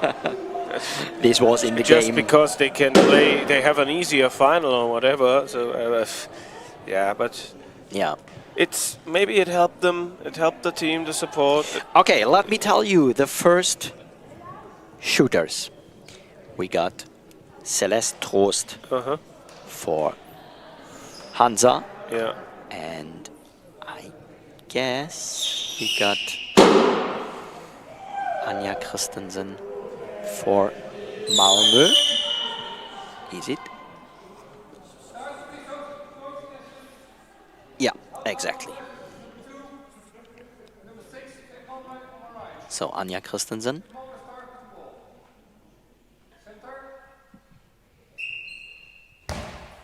Anja Christensen will start these extra shots. Christensen with a shot into the goal. Oh, what a relief. This should be for her. First blood goes to Malmö and Celeste Trost. She has to... Yeah, Celeste Trost. Scored one already. Yeah, now she's going to the right corner of the goal.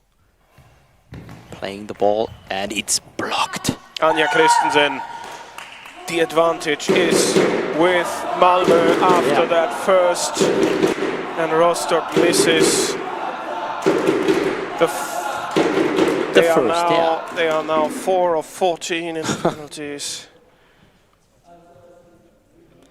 But now Rostock will start with the the next pairing. one for Malmö will be Ida Kaupila, and the next one for Rostock will be Susanne Kersten.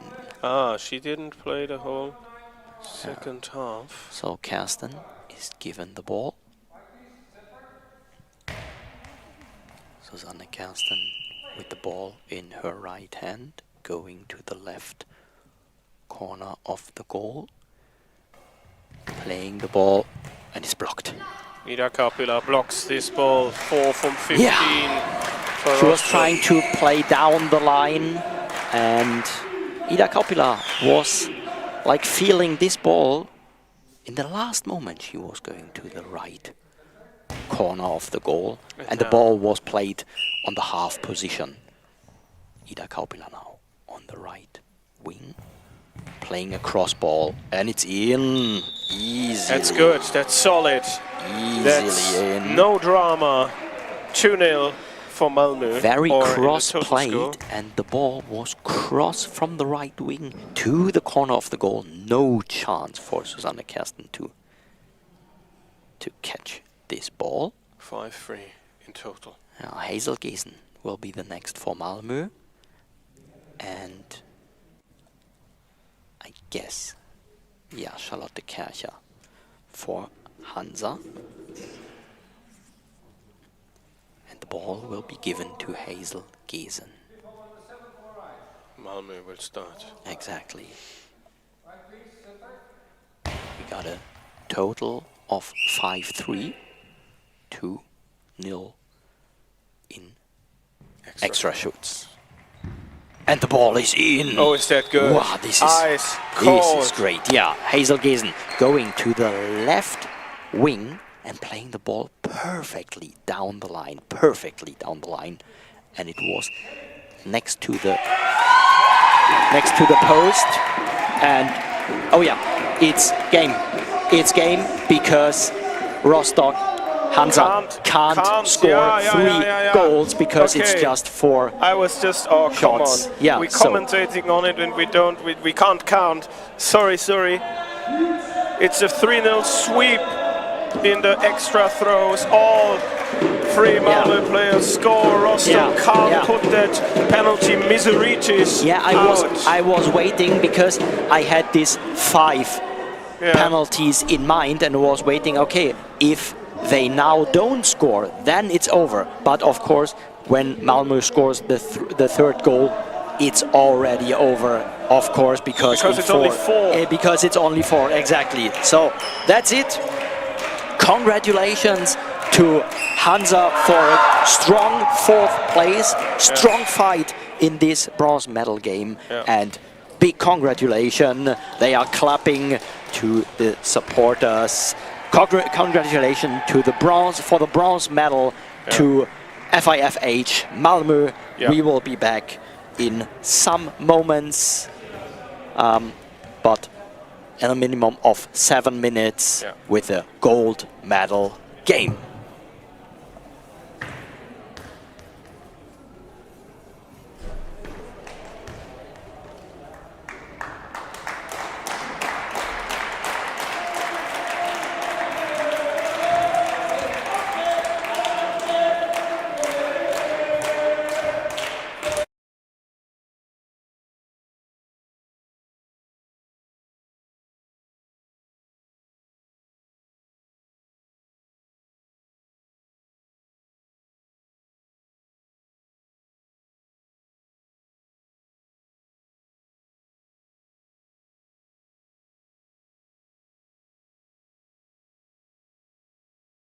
wir sehen können oder blind sind. Darum engagieren wir uns als Blindenfreunde schon seit 1860 für blinde und hochgradig sehgeschädigte Menschen in vielen Bereichen. Unser bekanntestes Angebot: das Blindenmobil. Der einzige kostenlose Mobilitätsservice in Deutschland, der Fahr- und Begleitdienst zugleich ist. Für Behördengänge, Bankgeschäfte und Facharzttermine. Mit vielen tausend Fahrten im Jahr. Die Blindenfreunde. Weil jeder Augenblick zählt. Weitere Informationen und Spendenmöglichkeiten unter www.blindenfreunde.de.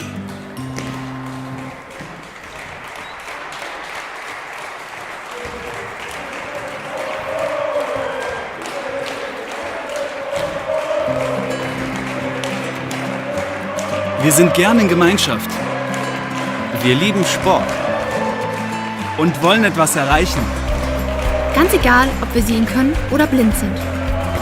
Darum engagieren wir uns als Blindenfreunde schon seit 1860 für blinde und hochgradig sehgeschädigte Menschen in vielen Bereichen. Unser bekanntestes Angebot: das Blindenmobil. Der einzige kostenlose Mobilitätsservice in Deutschland, der Fahr- und Begleitdienst zugleich ist. Für Behördengänge, Bankgeschäfte und Facharzttermine. Mit vielen tausend Fahrten im Jahr. Die Blindenfreunde. Weil jeder Augenblick zählt. Weitere Informationen und Spendenmöglichkeiten unter www.blindenfreunde.de.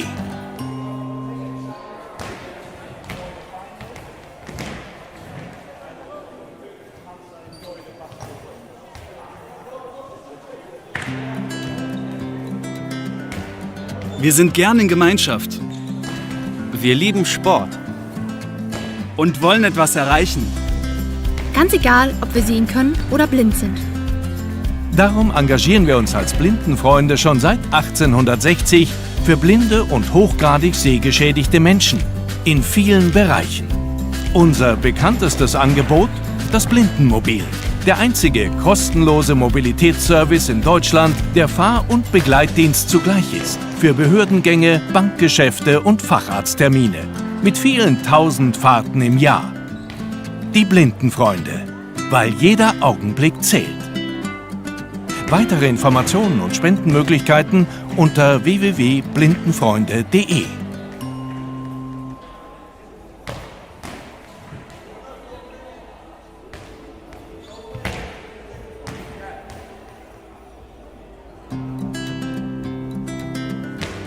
Wir sind gern in Gemeinschaft Wir lieben Sport. und wollen etwas erreichen. Ganz egal, ob wir sehen können oder blind sind. Darum engagieren wir uns als Blindenfreunde schon seit 1860 für blinde und hochgradig sehgeschädigte Menschen in vielen Bereichen. Unser bekanntestes Angebot: das Blindenmobil. Der einzige kostenlose Mobilitätsservice in Deutschland, der Fahr- und Begleitdienst zugleich ist. Für Behördengänge, Bankgeschäfte und Facharzttermine. Mit vielen tausend Fahrten im Jahr. Die Blindenfreunde. Weil jeder Augenblick zählt. Weitere Informationen und Spendenmöglichkeiten unter www.blindenfreunde.de.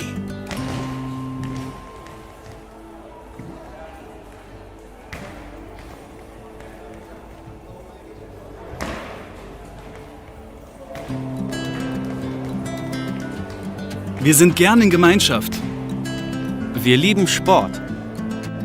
und wollen etwas erreichen. Ganz egal, ob wir sehen können oder blind sind. Darum engagieren wir uns als Blindenfreunde schon seit 1860 für blinde und hochgradig sehgeschädigte Menschen in vielen Bereichen. Unser bekanntestes Angebot: das Blindenmobil. Der einzige kostenlose Mobilitätsservice in Deutschland, der Fahr- und Begleitdienst zugleich ist. Für Behördengänge, Bankgeschäfte und Facharzttermine. Mit vielen tausend Fahrten im Jahr. Die Blindenfreunde. Weil jeder Augenblick zählt. Weitere Informationen und Spendenmöglichkeiten unter www.blindenfreunde.de.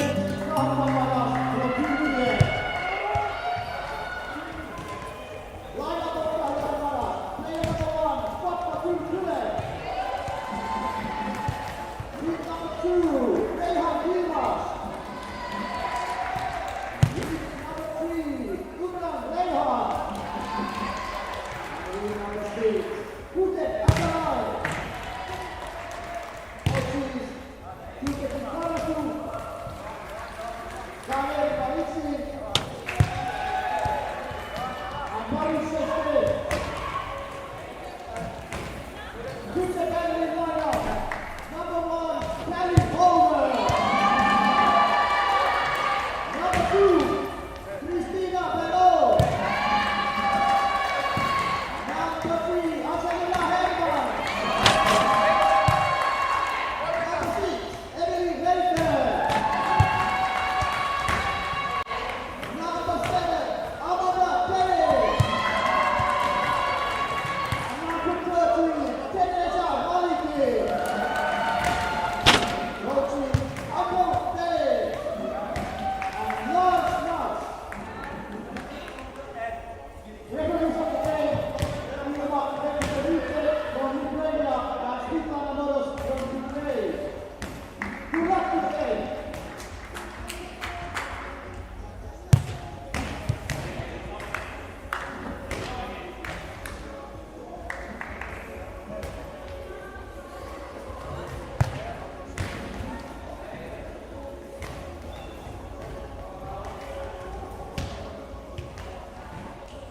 For the Global Friends, after this protocol game, about 10 minutes after this protocol game, we will have the medal ceremony here in the sports hall. 10 minutes after this protocol game, the medal ceremony will start here.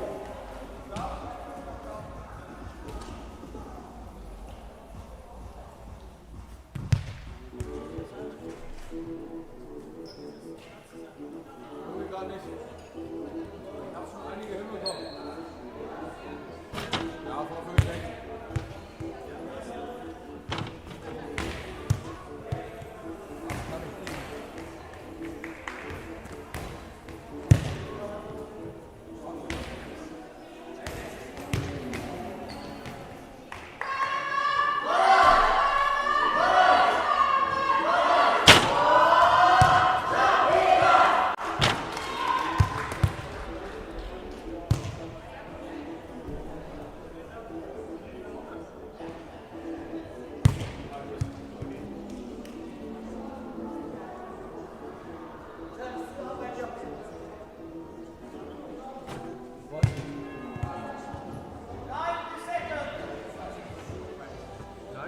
Bis sie nicht warm machen, also fertig da. Ja. Ja, easy.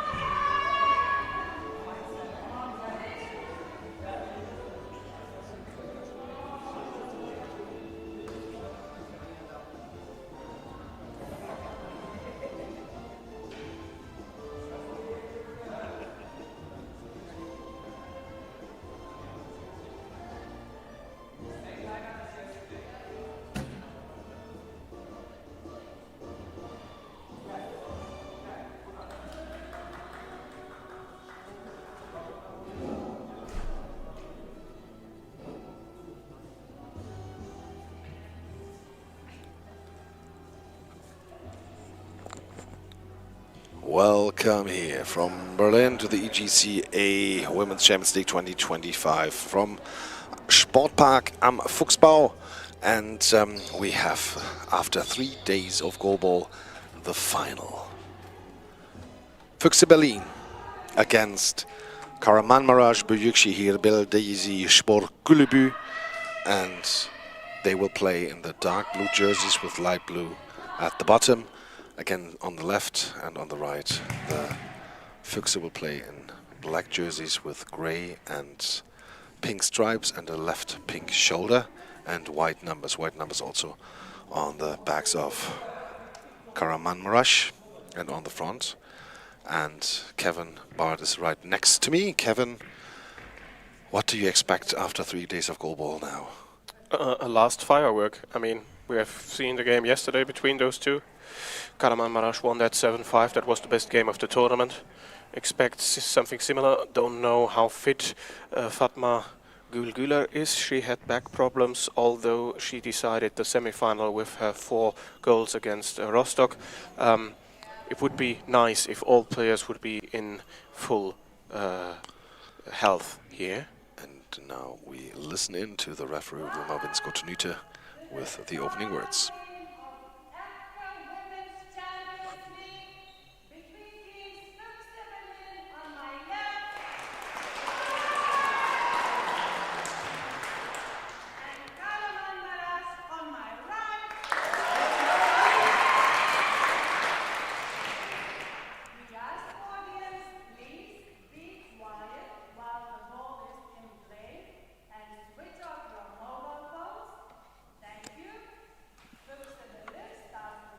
Fuchs will start with the ball. Dennis on center, Holder on the left, Malici on the right, and we have Yilmaz on center for Kahramanmaraş, Raihan on the left and Güler on the right. Dennis with the first throw from the middle with a bouncing ball to the corner and slightly out of bounds.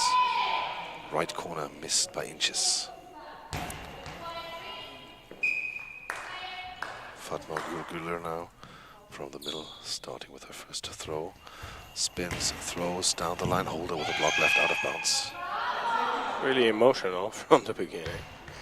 And Dennis was cheering Carly, Holder up, and now Holder from the left side to Güler. Güler with the block. And Güler now with the throw into the gap and nearly slipped through, but Holder and Amanda Dennis can block the ball together. Holder from the left side to the right side, and the ball is at the post. Deflected by Raihan, Umran Raihan, and then hits the post. Yeah, flat throws from Holder, and that seems to be a problem. Left side, Raihan now from the left side with the spin. Chandra Zamalici with the catch. And she's from the half right now, starting with a spin, with a throw to Yilmaz. Yilmaz gives the ball to Güler from the half right. Güler with the next throw. Holder is there, blocks the ball left side and finds the ball. Pass back to Dennis. Dennis now from the middle with the throw to Raihan again. Raihan with the block. And now with the next shot from the left side. With the spin, with the throw. And Dennis is there, catches the ball, stands up. Goes to the right post. With the spin. With the throw down the line, blocked into the neutral zone. No, it was blocked out before. 10:37 to go. Güler from the half left with the throw to the center, and Dennis is there, catches the ball, hands it over to Holder, Carly Holder with a spin, with a throw, and then Yilmaz there with the block to the center line. The ball's rolling. Yilmaz finds the ball, pass back to Raihan, and Raihan now has the ball in her hands from the half left. And now timeout taken by Gültekin Karashu, the coach of Kahramanmaraş. Interesting early timeout. Yeah, and also interesting what both teams maybe learned from that game yesterday.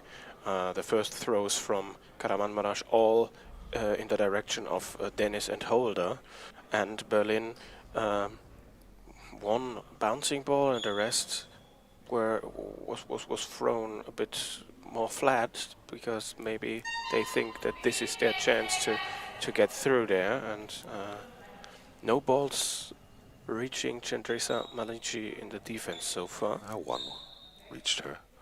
One reached one? her. Okay.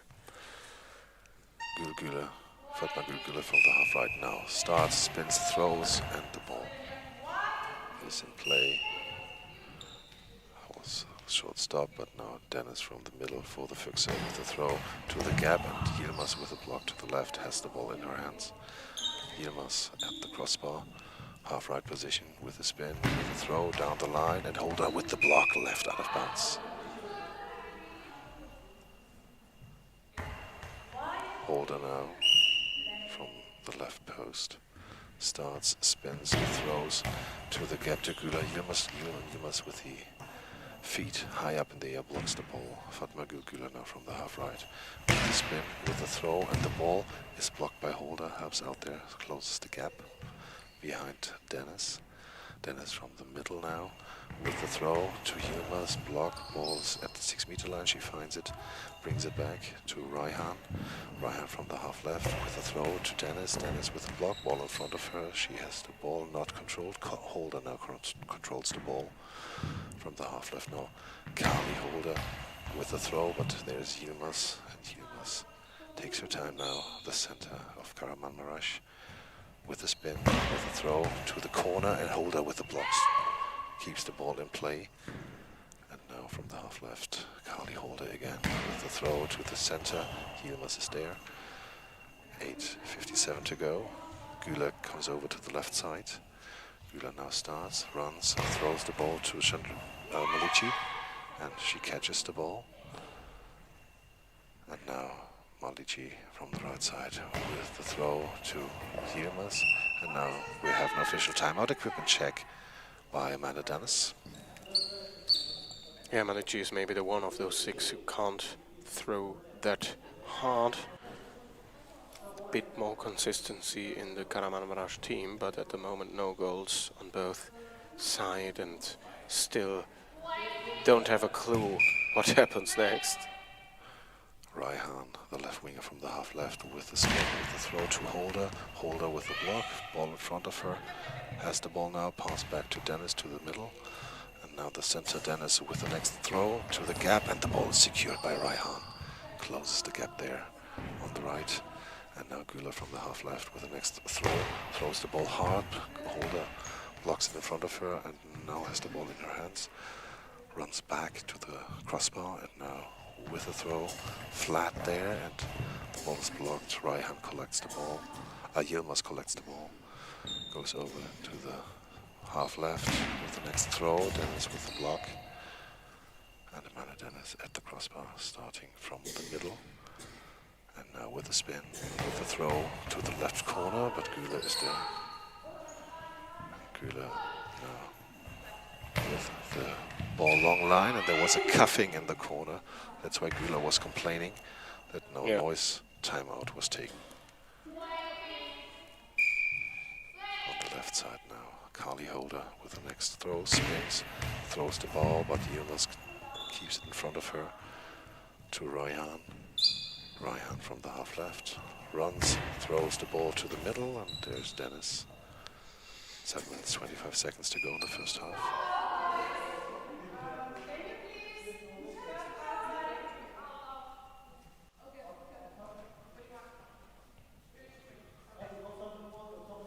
So, some noise from the outside is coming.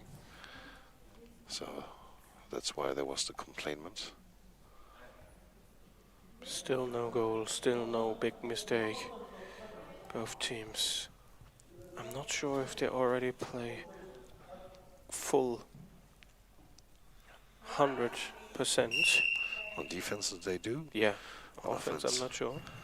Dennis with the next throw, and it's taken blocked by Güler. Yilmaz now with the ball in her hand, gives it to Fatma Güler. And now she starts, spins, throws the ball, and Dennis blocks it, keeps the ball in her hands. Goes back to the middle.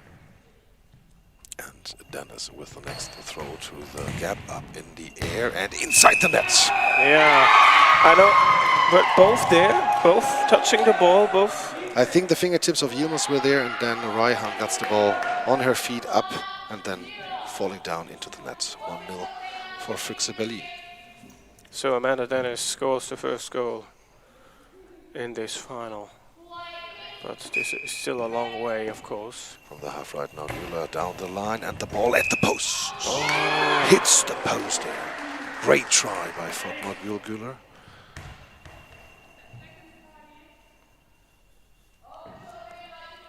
Now the goal is not in position, so official time is taken. And Holder from the left side starts again with a throw to Yilmaz, blocks the ball, has the ball in her hands. The center goes back, starts from the middle with a spin, with a throw to Holder, and Dennis ball in front of Holder after the block. Holder from the half left with a throw, and the ball goes down to Güler. Güler switch sides, goes to the half left for this shot. with a shot now to Holder, and Dennis with the feet blocking to the left. I think also yesterday Fuchs scored the first goal. Now down the line, played by Holder. Güler has the ball in her hands. Now from the half right, Güler with a spin, with a throw to Malici, but there is Dennis helping out, catches the ball. Dennis from the middle with the next attempt, with the shot and the ball in the hands after the block of Güler. Fatma Güler now again from the half left with a shot. The ball goes into the arms of Dennis. She jumps to the right, and now Malici with the next try for Fuchs. Left corner out of bounds, 3.5 meters on the left.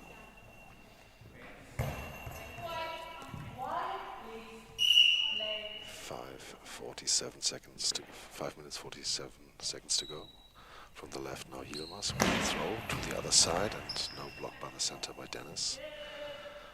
Dennis from the middle with the spin, with the throw to the gap. It's up in the air but in front of Yilmaz. And Yilmaz brings the ball back to Raihan. Raihan from the half left with a shot to Malici. She has the ball in her hands, stands up.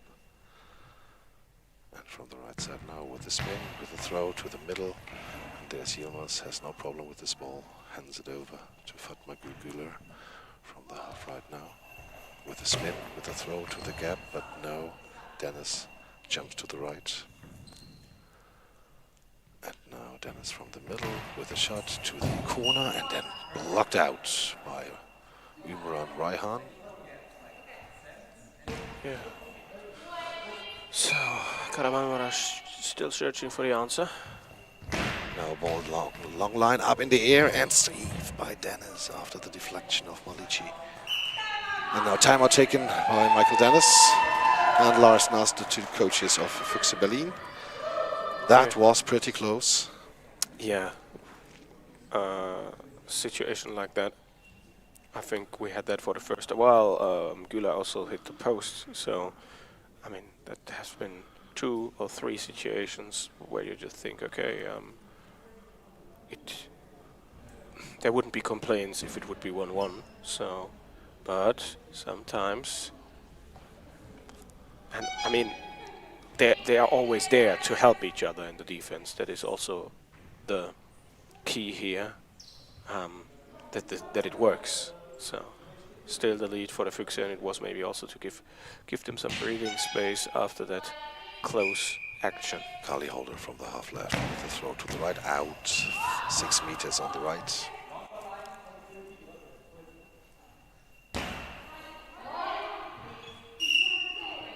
And Raihan from the left with a spin, with the throw to Malici, and Malici catches the ball. From the half right now with the spin, Malici with the throw to Yilmaz. And now Güler again from the half right position.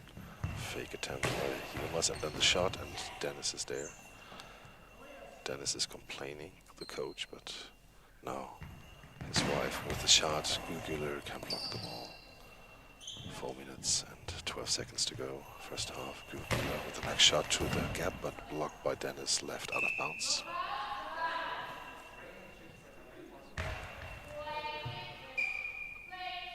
Left post, Kali Holder with a throw to the right side, and the ball is secured by Raihan. Raihan now with the spin, with the throw to the middle, and there is Dennis again. Holder was sliding behind her to help out, and now Dennis with the next throw to the corner, and the ball is blocked out by Raihan. Raihan has Umran on her back, and Raihan Yilmaz has Raihan on the back, but we take their last names here in the commentary. Fatma Güler from the half left with a throw to the other side, and then it slips through Cenreza Malici there in help defense. And Malici now from the right with the throw, and Yilmaz is there, gets the ball, 3 minutes 30 seconds to go. And from the left, with a bouncing ball, Holder there jumping in and gets the ball blocked. Holder now from the half left with a spin, with a throw to the half right, and it's blocked out by Yilmaz. 8 seconds on the shot clock. Can they equalize before change of sides? Ball in play. Yilmaz, Raihan from the left side with bouncing ball, bounces high, and then in the arms of Amanda Dennis. Dennis now from the middle with the spin, with the throw to the corner again, and Raihan is there. Hands the ball to Fatma Güler. Güler from the left side, starting spinning, and the ball to the middle, and secured by Amanda Dennis. 2 minutes, 46 seconds. Holder from the left to the middle. Yilmaz is there. Yilmaz, quick response now to the middle, and Dennis blocks the ball. Dennis from the middle again. Spins, throws to the gap, and into the net. Over the legs of Yilmaz. Yeah, she has found it again. Again, there has been a gap. 2-0 now the score like yesterday. Yeah, but that was a bit quicker yesterday. Güler now from the right side with a spin, with a throw, and close to the high ball. She puts it on the ground, the high ball line. Now from the left side, Holder with a little throw from left to right and blocked by Raihan. Yeah, you feel like the Turkish side, they have to find something quickly. From the half left now, Raihan with a spin, with a throw, bounce high, and Dennis is there. Not much speed, but a lot of height there in this shot. And from the middle now, Dennis with the next shot, going to the next time on the left, but this time Güler can get the ball.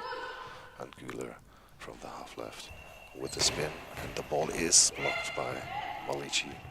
Now the ball is in the neutral zone. Dennis puts the ball out on purpose. Safety first here. Yeah, nobody wants to do the first mistake here. Yeah. So the next possession for Karamanmars. Ball on the left, Raihan starts, comes into the field with a throw, bounce high again, and then into the arms of Dennis. 1:35 to go. Dennis from the middle with the throw to Güler. Güler with a block. And now from the right side, Güler with a nice attempt down the line, and Holder is there. Ooh. Can block the ball. Holder now from the half left with a spin left side, then go to the middle, and there's Yilmaz. Yilmaz now from the middle with the shot to the middle, and Dennis jumps to the right. Has the ball in her hands. 1:03 to go, and Dennis with the next shot now to the other side, and then Raihan helps out and saves the ball for Yilmaz from the half left. Now high bounce ball again, and Dennis is there, gives the ball to Carly Holder. Last minute started, 48 seconds. And Holder now with a throw to the gap, but Yilmaz closed the gap soon. And now Güler from the middle, from the right side down the line, and at the post. Again? Great try there by Fatma Güler. Again? Unlucky. My. 34 seconds to go. Carly Holder with the next shot. The ball is in the arms of Yilmaz now. Quick response by her to the middle, and Holder with the block left, out of bounds. 24 seconds to go in the first half. From the left side now, Dennis with this attempt to the gap, and it's blocked by Yilmaz. Güler has the ball, goes to the right, crossbar starts, and now with the ball to the gap again, and now Holder helps out for Dennis. 7 seconds to go. Holder now with the shot, and the shot goes to the right side, and it's blocked out of bounds. 1 second to go. So maybe no throw. And no throws taken by Umran Raihan, so we go to half-time. Füchse Berlin lead 2-0 here after 12 minutes of really thrilling goalball minutes so far. And we'll be back in a short second with Kevin Bart, halftime analytics.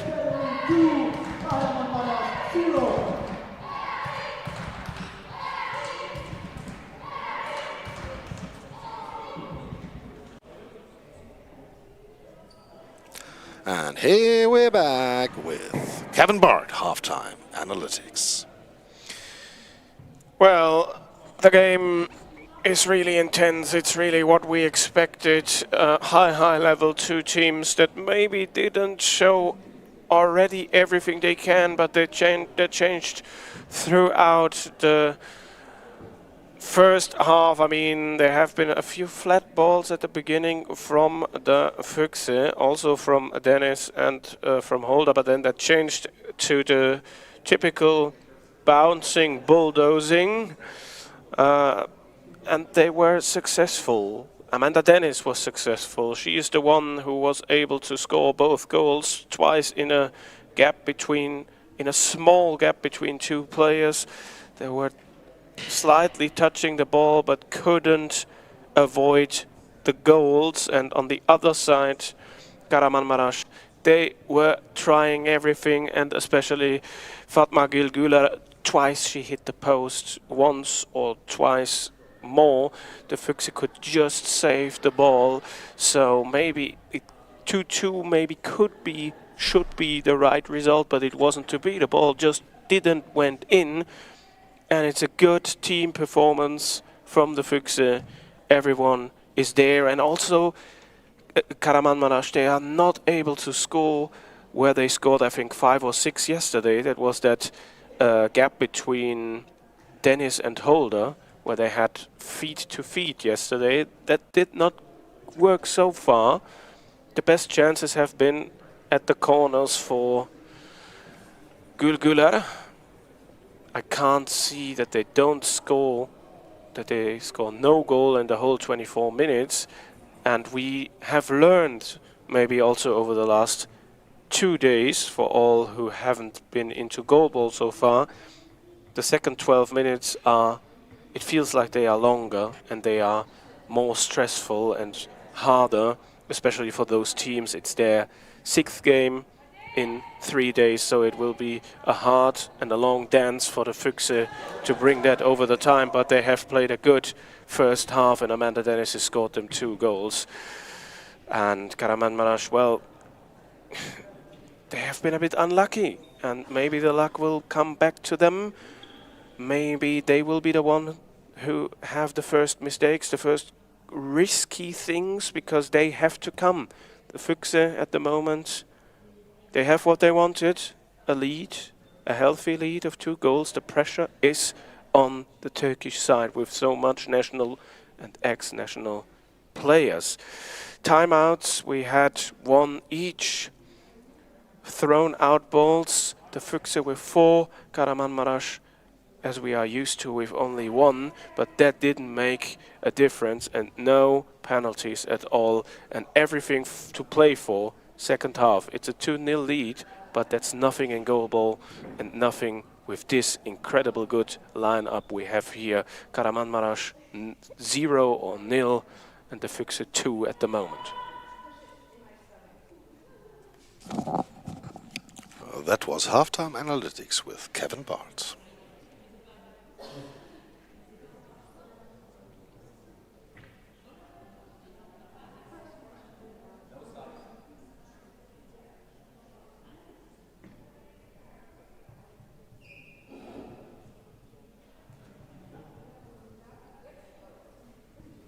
And now we're back here with the second half. Equipment check is taking place, and the 2 referees are there. Füchse Berlin are already done. Also Kahramanmaraş. Raihan is now the one that is checked. And with these former Turkish national players on the side, this will be long 12 minutes to compete with for Füchse Berlin. Halftime will be over in 5 seconds, and so now we're just waiting for the opening announcement by the tableside referee Wilma Vensko-Tunita.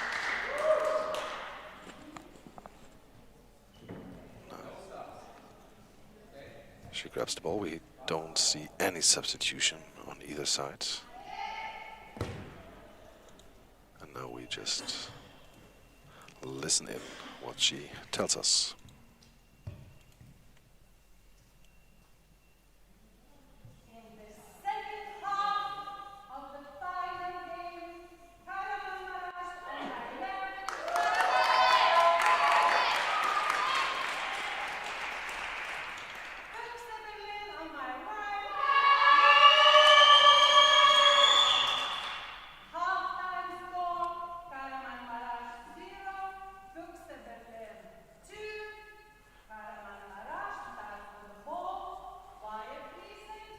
Ball goes into play. Karaman Mirage will start. Fatma Gülgüler from the right post will start now. And she runs, throws the ball hard to the gap, but between Holder and Dennis, no space was there. Dennis closed the gap. Dennis now from the middle with a spin, with a throw, and the ball's blocked right out by Yilmaz.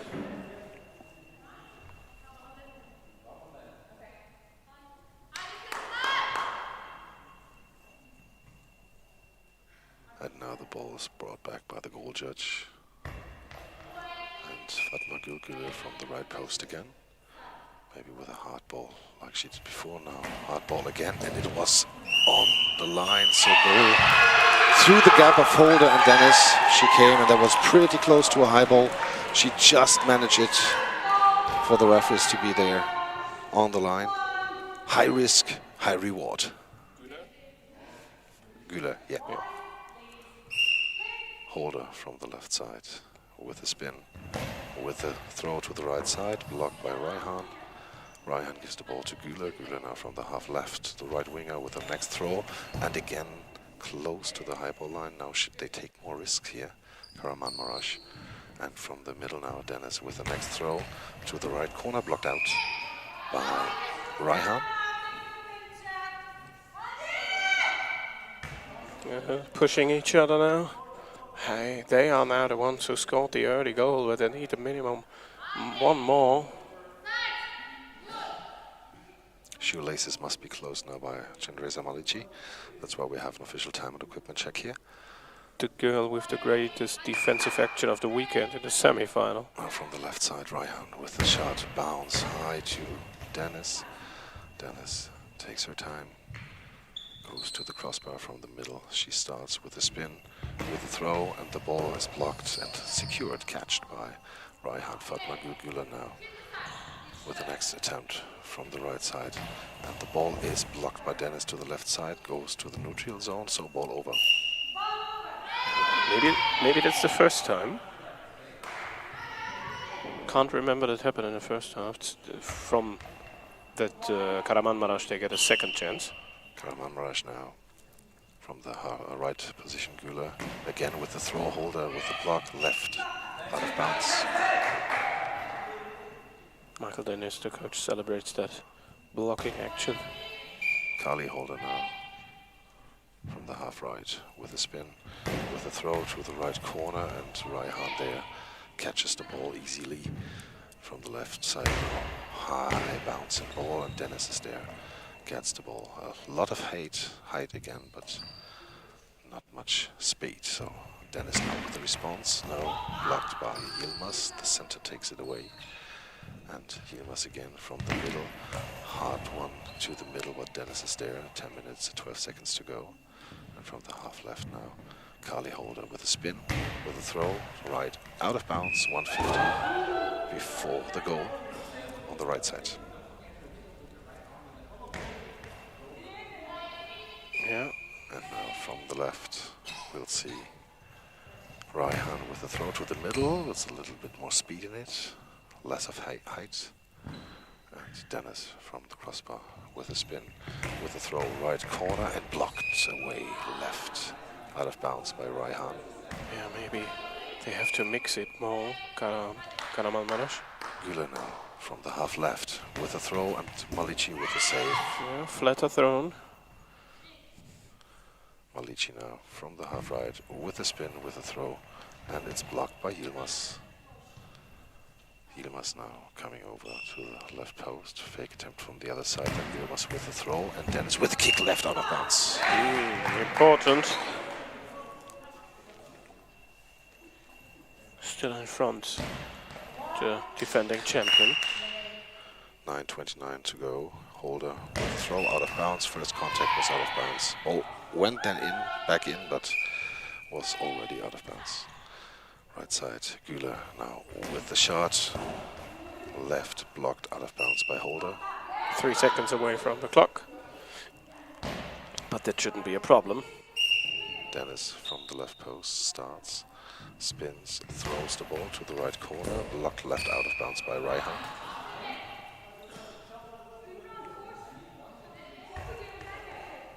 discussions at the Turkish team. Raihan from the left side goes to the middle, throws the ball to the corner, Holder with a block there.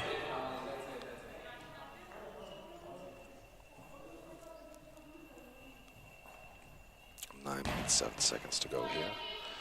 Kali Holder from the left post with a spin, with a throw down to Güler, catches the ball, stands up quickly, takes her position over to the half left, and now with the next throw, Dennis with the catch. And Dennis now from the middle, starting with a spin, with a throw, but blocked by Güler. Quick response by her down to the middle, but Dennis was there back in position. Kali Holder now with the next throw from the half left, with the throw, bouncing to Yilmaz. Yilmaz catches the ball.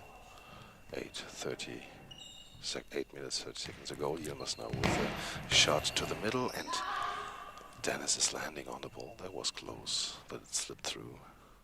Dennis now from the middle with the bounce to Yilmaz. She catches the ball again after sliding to the right. And Raihan from the half left. Next shot to Malici, and she blocks the ball with the legs in front of her. Dennis is there, gets the ball, gives it to Malici. Chinreza Malici from the right side with a throw, and the ball is secured by Yilmaz. And Güler now from the middle with a shot to the gap, and Dennis again landing on the ball. Ball in the hands of Kali Holder from the half left with the shot to Yilmaz, and she with the quick response now, and the ball is secured by Amanda Dennis. Good try there by Yilmaz from the middle. Dennis to the middle, and Yilmaz with the catch.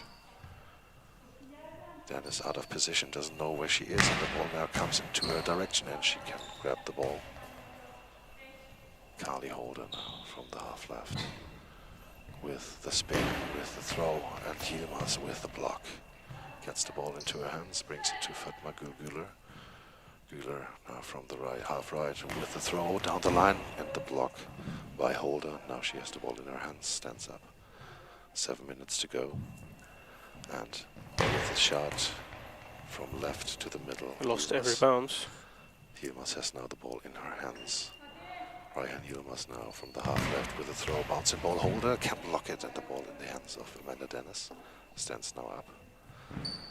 And now Dennis with a direct throw, and it was a more flat one without a spin. And now with a spin on the other side, the ball is secured by Malici and Dennis. Malici now has the ball in her hands, goes back and throws the ball now to the other side, left side, and it is blocked out of bounds by Güler. Left post, Güler starts, spins, throws down the line, blocked by Malici. She stands up. 6 minutes, 10 seconds to go, still 1-2 the score for Füchse. And the ball in the hands now of Raihan.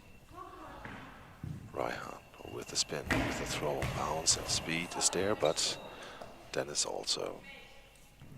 And Dennis from the middle with the spin, with the throw, and the ball is saved. A timeout taken by Karaman Marash. And so we have 5 minutes, 50 seconds to go, 2 on the score for Füchse Berlin. Yeah, they had the early goal, but didn't find other solutions. Maybe I said it, try to mix that.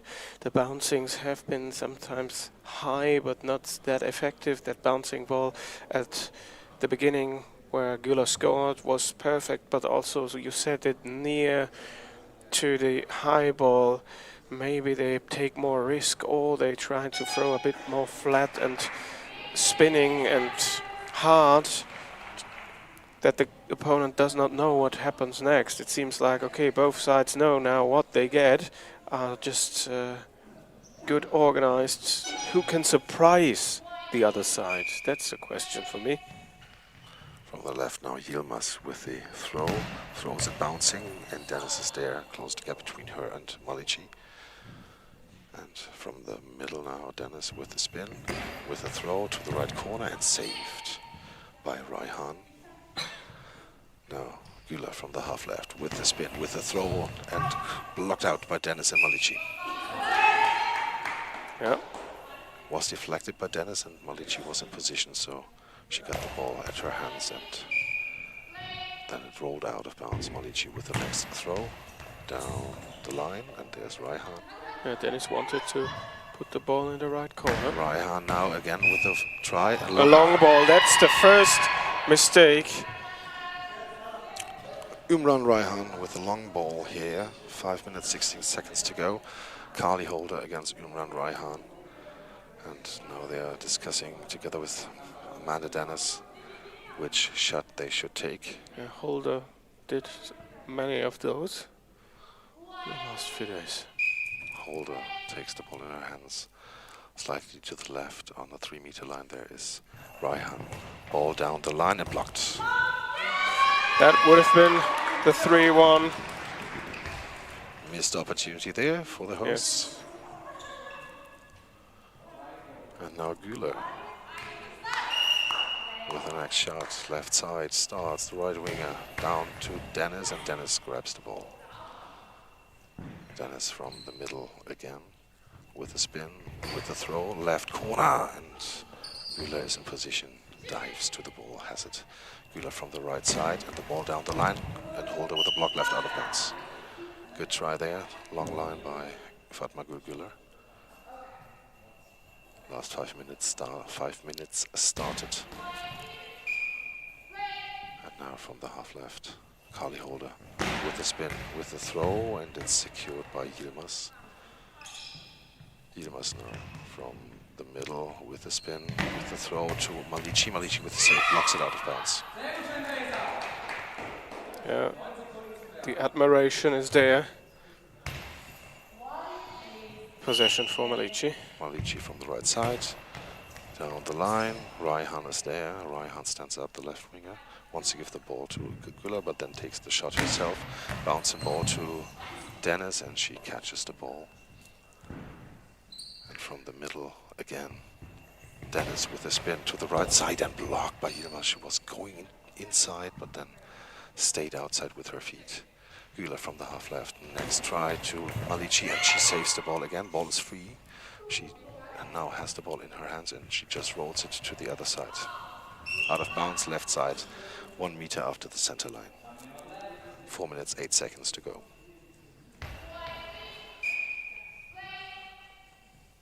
Güler from the right side with the throw down the line. Holder with the block, left out of bounds.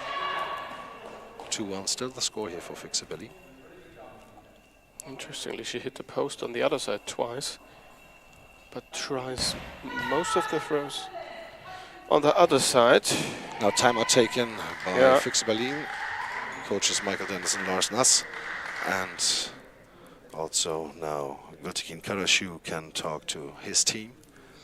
2-2 in the timeout. So both have the opportunity to take 2 more. And if there is still that 1 goal between, I think it's realistic that both will take all the timeouts they have.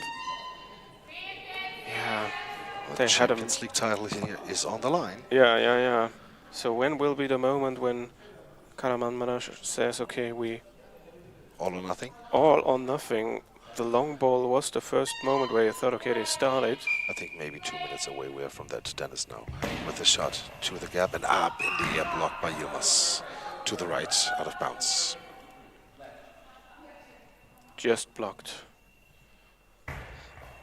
And now from the right side, Fatma Güler again starts her motion to the half right. Fast ball to Dennis. Dennis pass to Holder. And Holder now from the half left with a spin, with a throw, and the ball goes to Yilmaz, and she has the ball in her hands. Goes back with the ball in her hands to the half left, takes a shot herself with a shot to Holder, and it's blocked by Holder. Was jumping there up to block it. And Holder with the next attempt along the line, and it's taken away by Güler. Substitution is called. Interesting.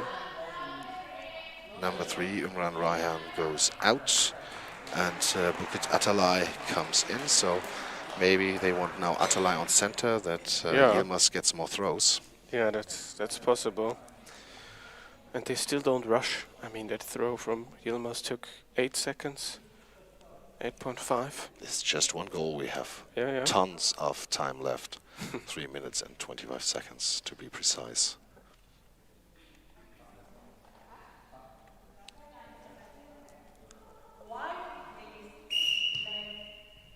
And now from the middle, Güler with a shot. Hard bouncing ball, and Dennis is there, can take the ball away. The ball in the hands of Dennis. She runs, spins, right corner. Yilmaz is there now on the left wing. Yilmaz at the center as we projected it. And now bouncing ball, and Dennis can close the gap between her and Malici. Last 3 minutes started. And Holder with a throw to Güler. Güler is there, stands up quickly, quick response by her to Dennis. Dennis is there, blocks the ball. And now from the middle, Amanda Dennis again to this new center, but Atalay with a block pass to Yilmaz. Yilmaz now from the half left with the spin, with the throw, long throw. It's a long ball. It's the second long ball from, I think it was Yilmaz the first. Raihan was the first one. Raihan was the first one. So, second penalty against them. Amanda Dennis has the ball in her hands. Yilmaz is the opponent. And now the wheelchair goal judge is asked to go a little bit back. Dennis against Yilmaz from the middle with a throw, right corner, and it's in!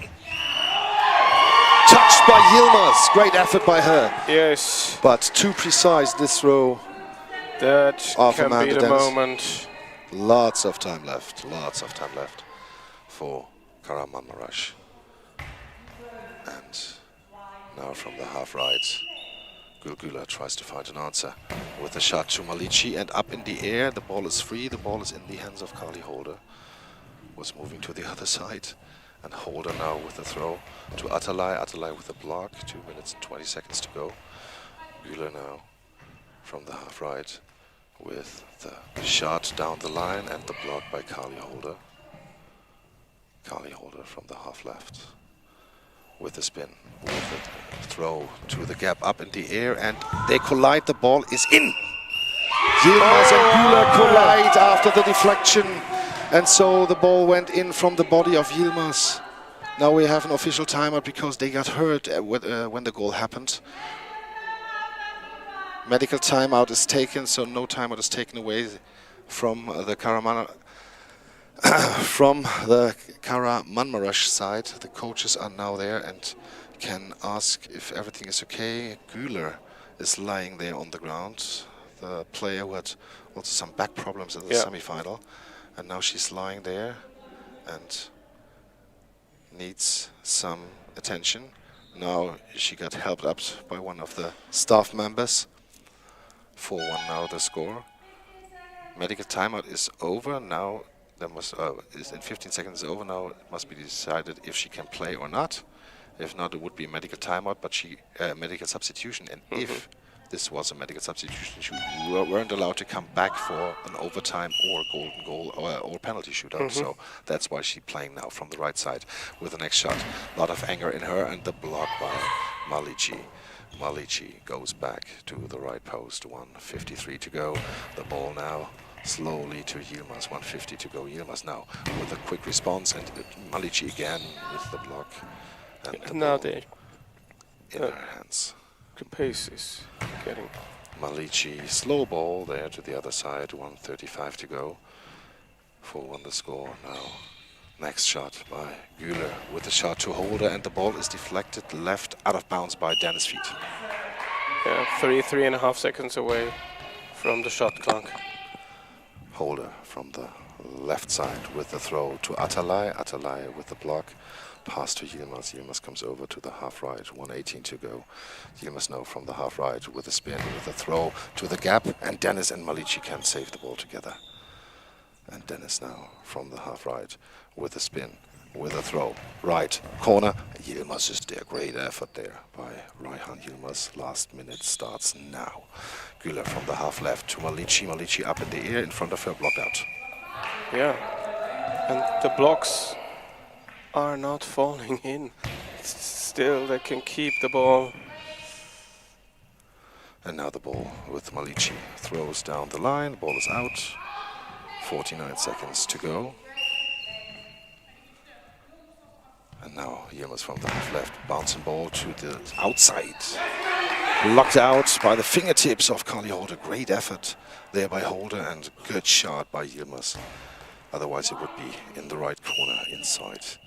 40 seconds to go by now. Holder with a shot down the line. Güler stands up quickly, hurries up with the next shot, and Dennis with the block. Now takes her time. 30 seconds to go now. Dennis with the spin, with the throw. Attila with the block, right out of bounds. 25 seconds to go. 4-1 the score here. Does defense really wins championships? It can. Yilmaz from the right side with the throw, bouncing ball, long ball, A and long it's ball. caught. Declined. It's declined. Yeah, they don't take it. They want to take it. time off the clock.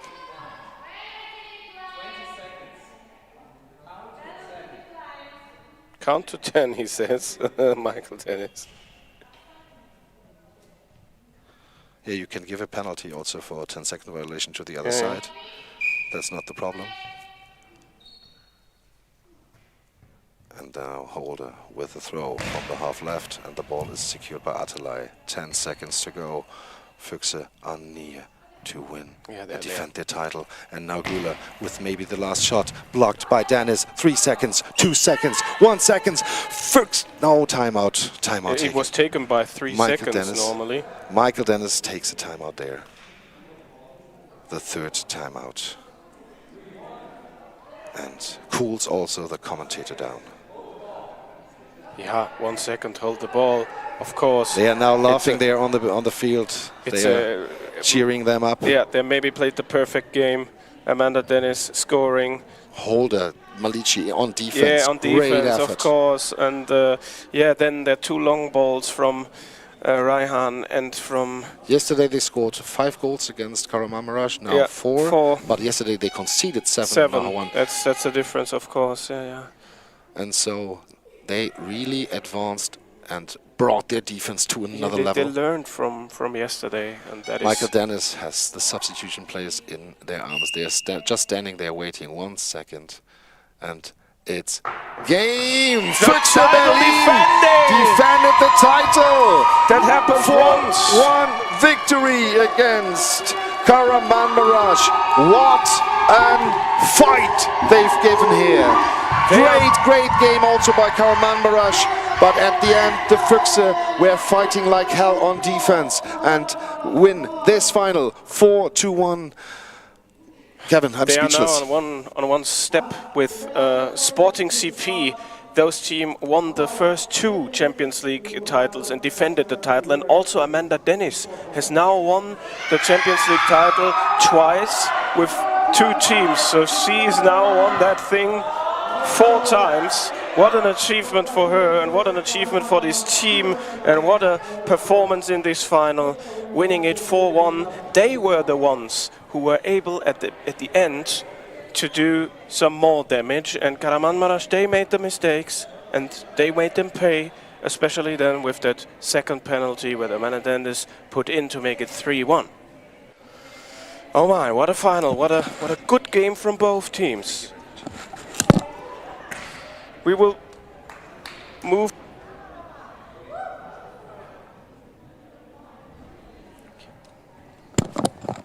And now we are back. We were just shortly interrupted by the coach of Malmö, who Every right. thanked us for the good work we did the last 3 days. I hope you also enjoyed it at home, what we did for you. Maybe not everything is perfect, with some technical issues there, and not every commentator is liked by everybody. But at the end, I hope you enjoyed the tournament the same way we did. And now stay tuned. We will broadcast the winner's ceremony down there in, I think, 15 minutes we will start, so stay tuned. And Kevin, you close the whole thing here. I'll go downstairs, and please don't talk too much. I think the people just want to celebrate and maybe drink a beer at home. Yeah, I just can say thank you. I think we have seen a great tournament with for the first time 10 teams. This is also great for women's goalball, that development. And then the best 2 games have been the ones between the Füchse Berlin and Kahramanmaraş yesterday. the Turkish side won today. The Füchse hit back and won that final 4-1. A deserved champion. Played good goalball, were able to improve, and winning on home soil, of course, feels extra special, I'm sure.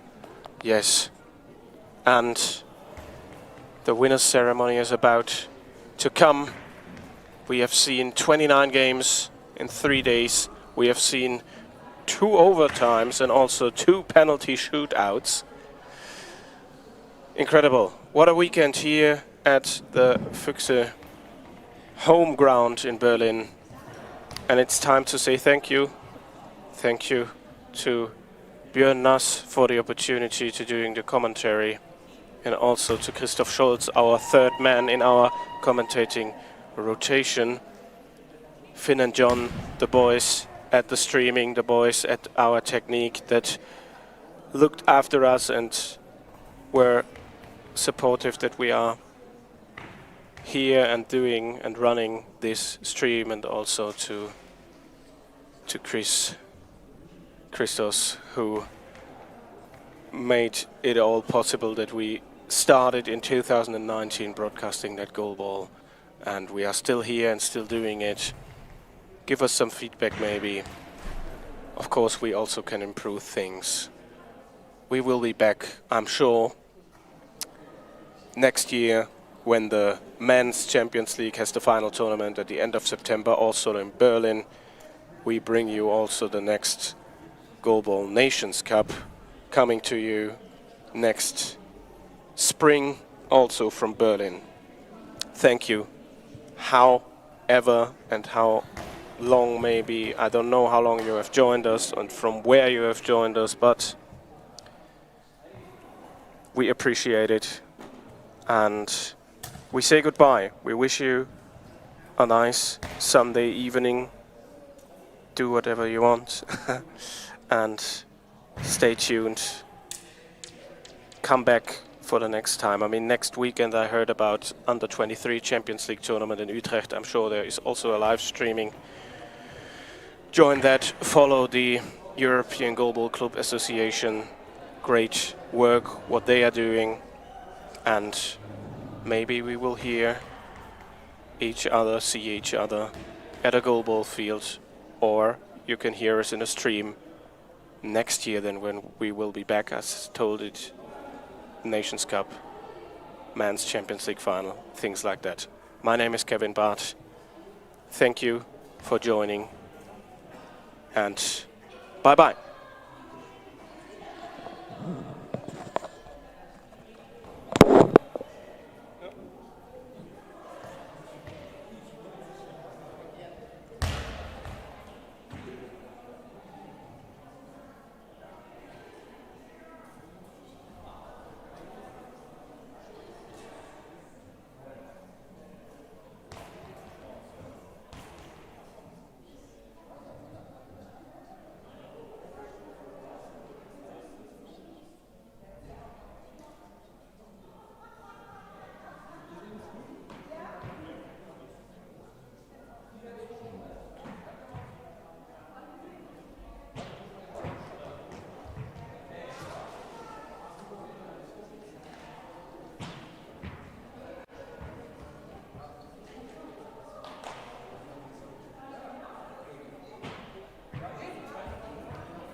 Besten, then we can start with the winners ceremony, please. Where the Füchse, Hercules and Malmo are already standing, please move there as a team, and then we will start with the award ceremony. Please move there where Malmo, Hercules and Füchse Berlin already are. Thank you. Leon?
Still stays here in the gym in Berlin. After 3 days of really high-class goalball, the new champion is there in the EGCA Women's Champions League 2025. But before we start, I want to say some things to you. We have the volunteers and the referees on the right. It would be nice if you come in front for shaking hands, that you also shake hands with our volunteers, because with our volunteers, the whole tournament wouldn't happen the way it was. Thank you very much for the work.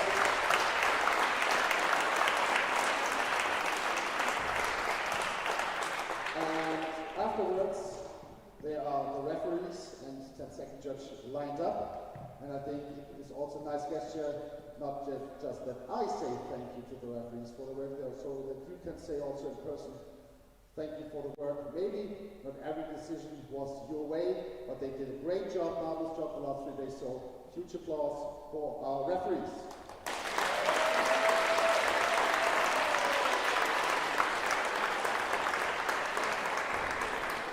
And on my far left, we have a representative from the Blindenfreunde, the main sponsor of this event here. Huge applause for Mrs. Davina Prachner.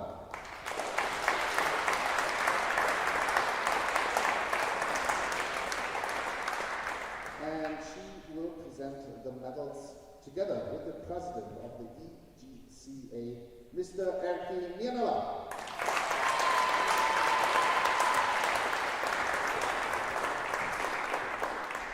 And before we start with the medal ceremony, we have 2 individual awards to give.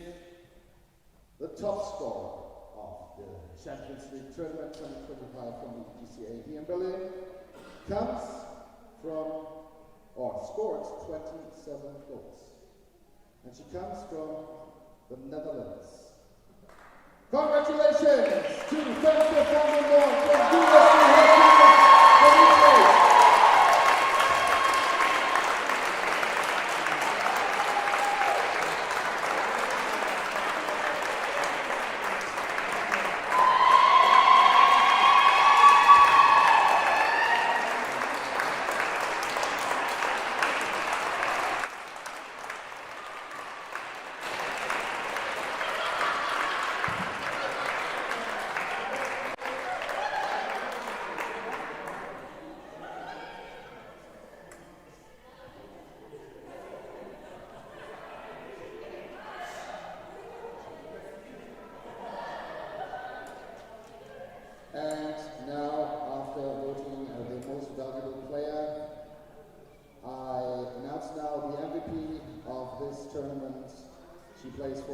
to Berlin, Amanda Dennis.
Of this year's tournament.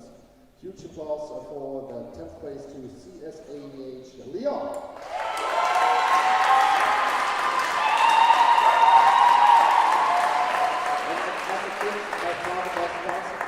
Performance that I've ever seen in the last match. So congratulations to the dancing performance.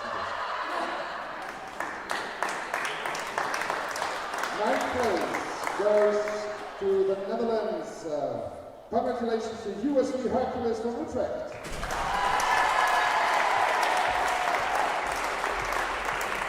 Eighth place also goes to France. Congratulations to GC Golden Flash Lyon.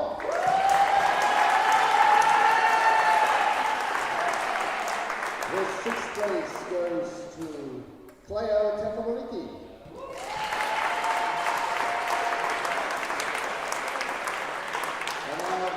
Place.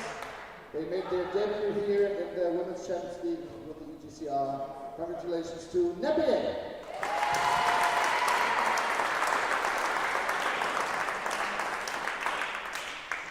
Oh, of course.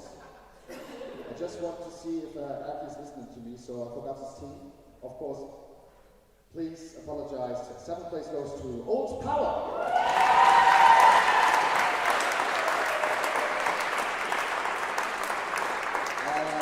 The fourth place after nail biter and penalty shootout goes to RGC Hansa from Rostock.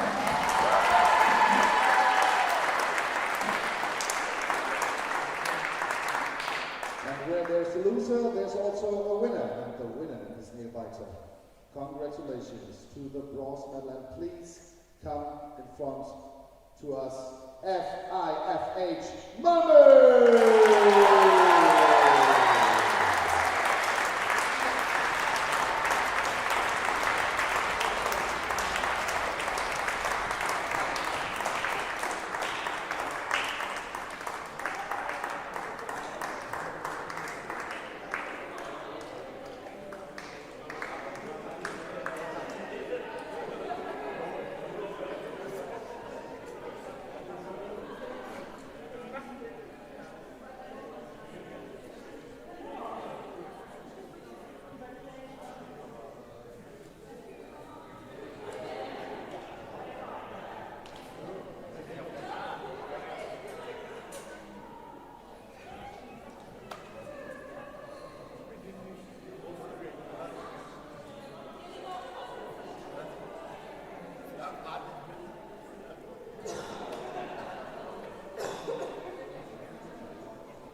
Max presented the present of the Blindenfreunde by Mrs. Krone to the bronze medal winner.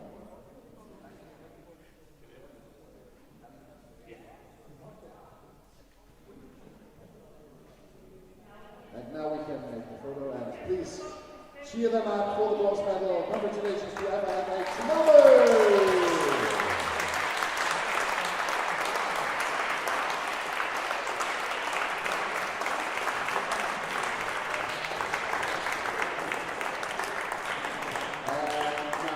Silver medalist, playing the great tournament. Just one last in the final box. Congratulations to the Turkish team from Karamanova.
From the Blindenfreunde, presented by Mrs. Krone.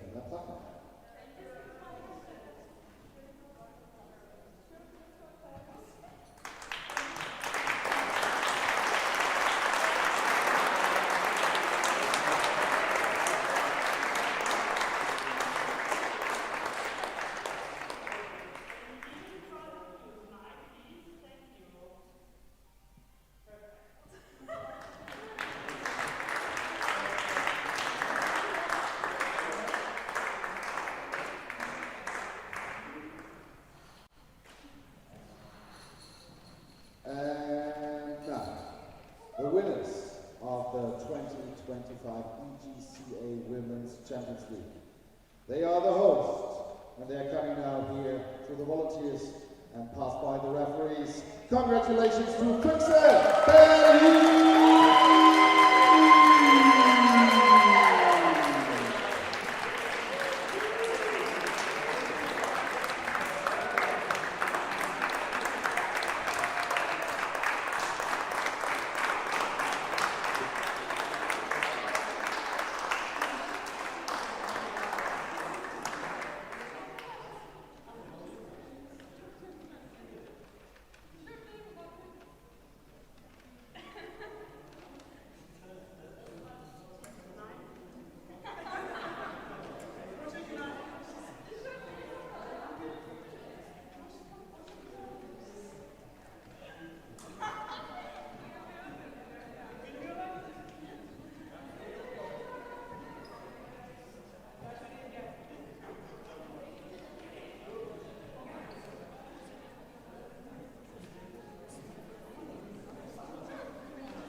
While the photos take place, another warm applause for the winners of EGCA Champions League.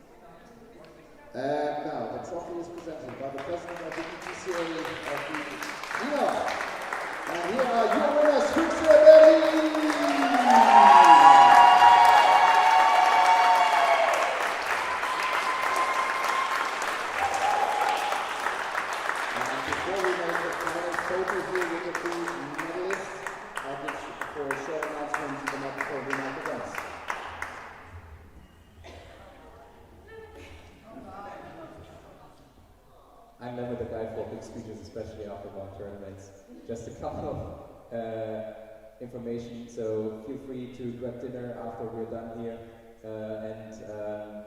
The shuttle bus is not only leaving at 7:30, we have it available for a whole hour, so don't be in a rush.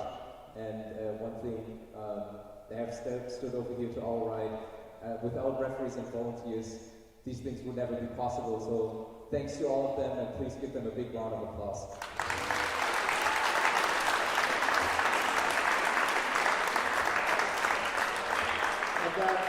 Please, Maharaj, please, Malmo, join the Fritz Berlin for the photo of the three medalists.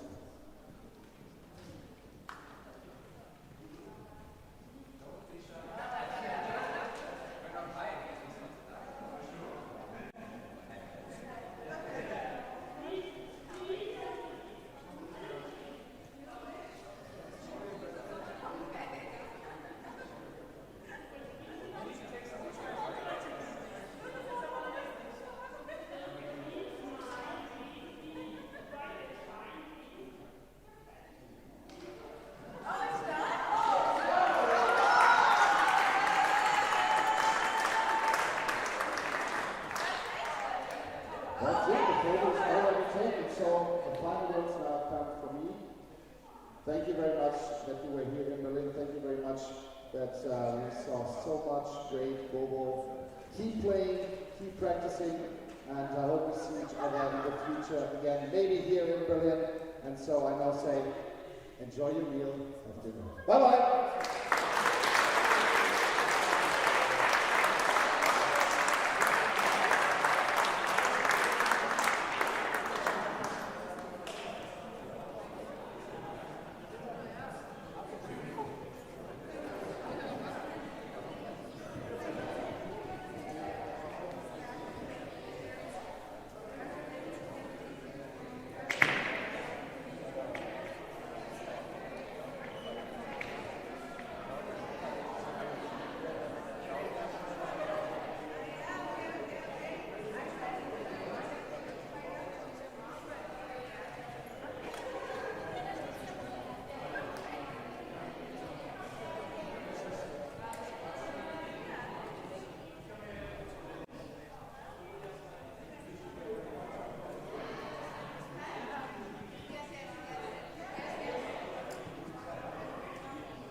Wir sind gern in Gemeinschaft. Wir lieben Sport. Und wollen etwas erreichen. Ganz egal, ob wir sehen können oder blind sind. Darum engagieren wir uns als Blindenfreunde schon seit 1860 für blinde und hochgradig sehgeschädigte Menschen in vielen Bereichen. Unser bekanntestes Angebot: das Blindenmobil. Der einzige kostenlose Mobilitätsservice in Deutschland, der Fahr- und Begleitdienst zugleich ist. Für Behördengänge, Bankgeschäfte und Facharzttermine. Mit vielen tausend Fahrten im Jahr. Die Blindenfreunde. Weil jeder Augenblick zählt. Weitere Informationen und Spendenmöglichkeiten unter www.blindenfreunde.de.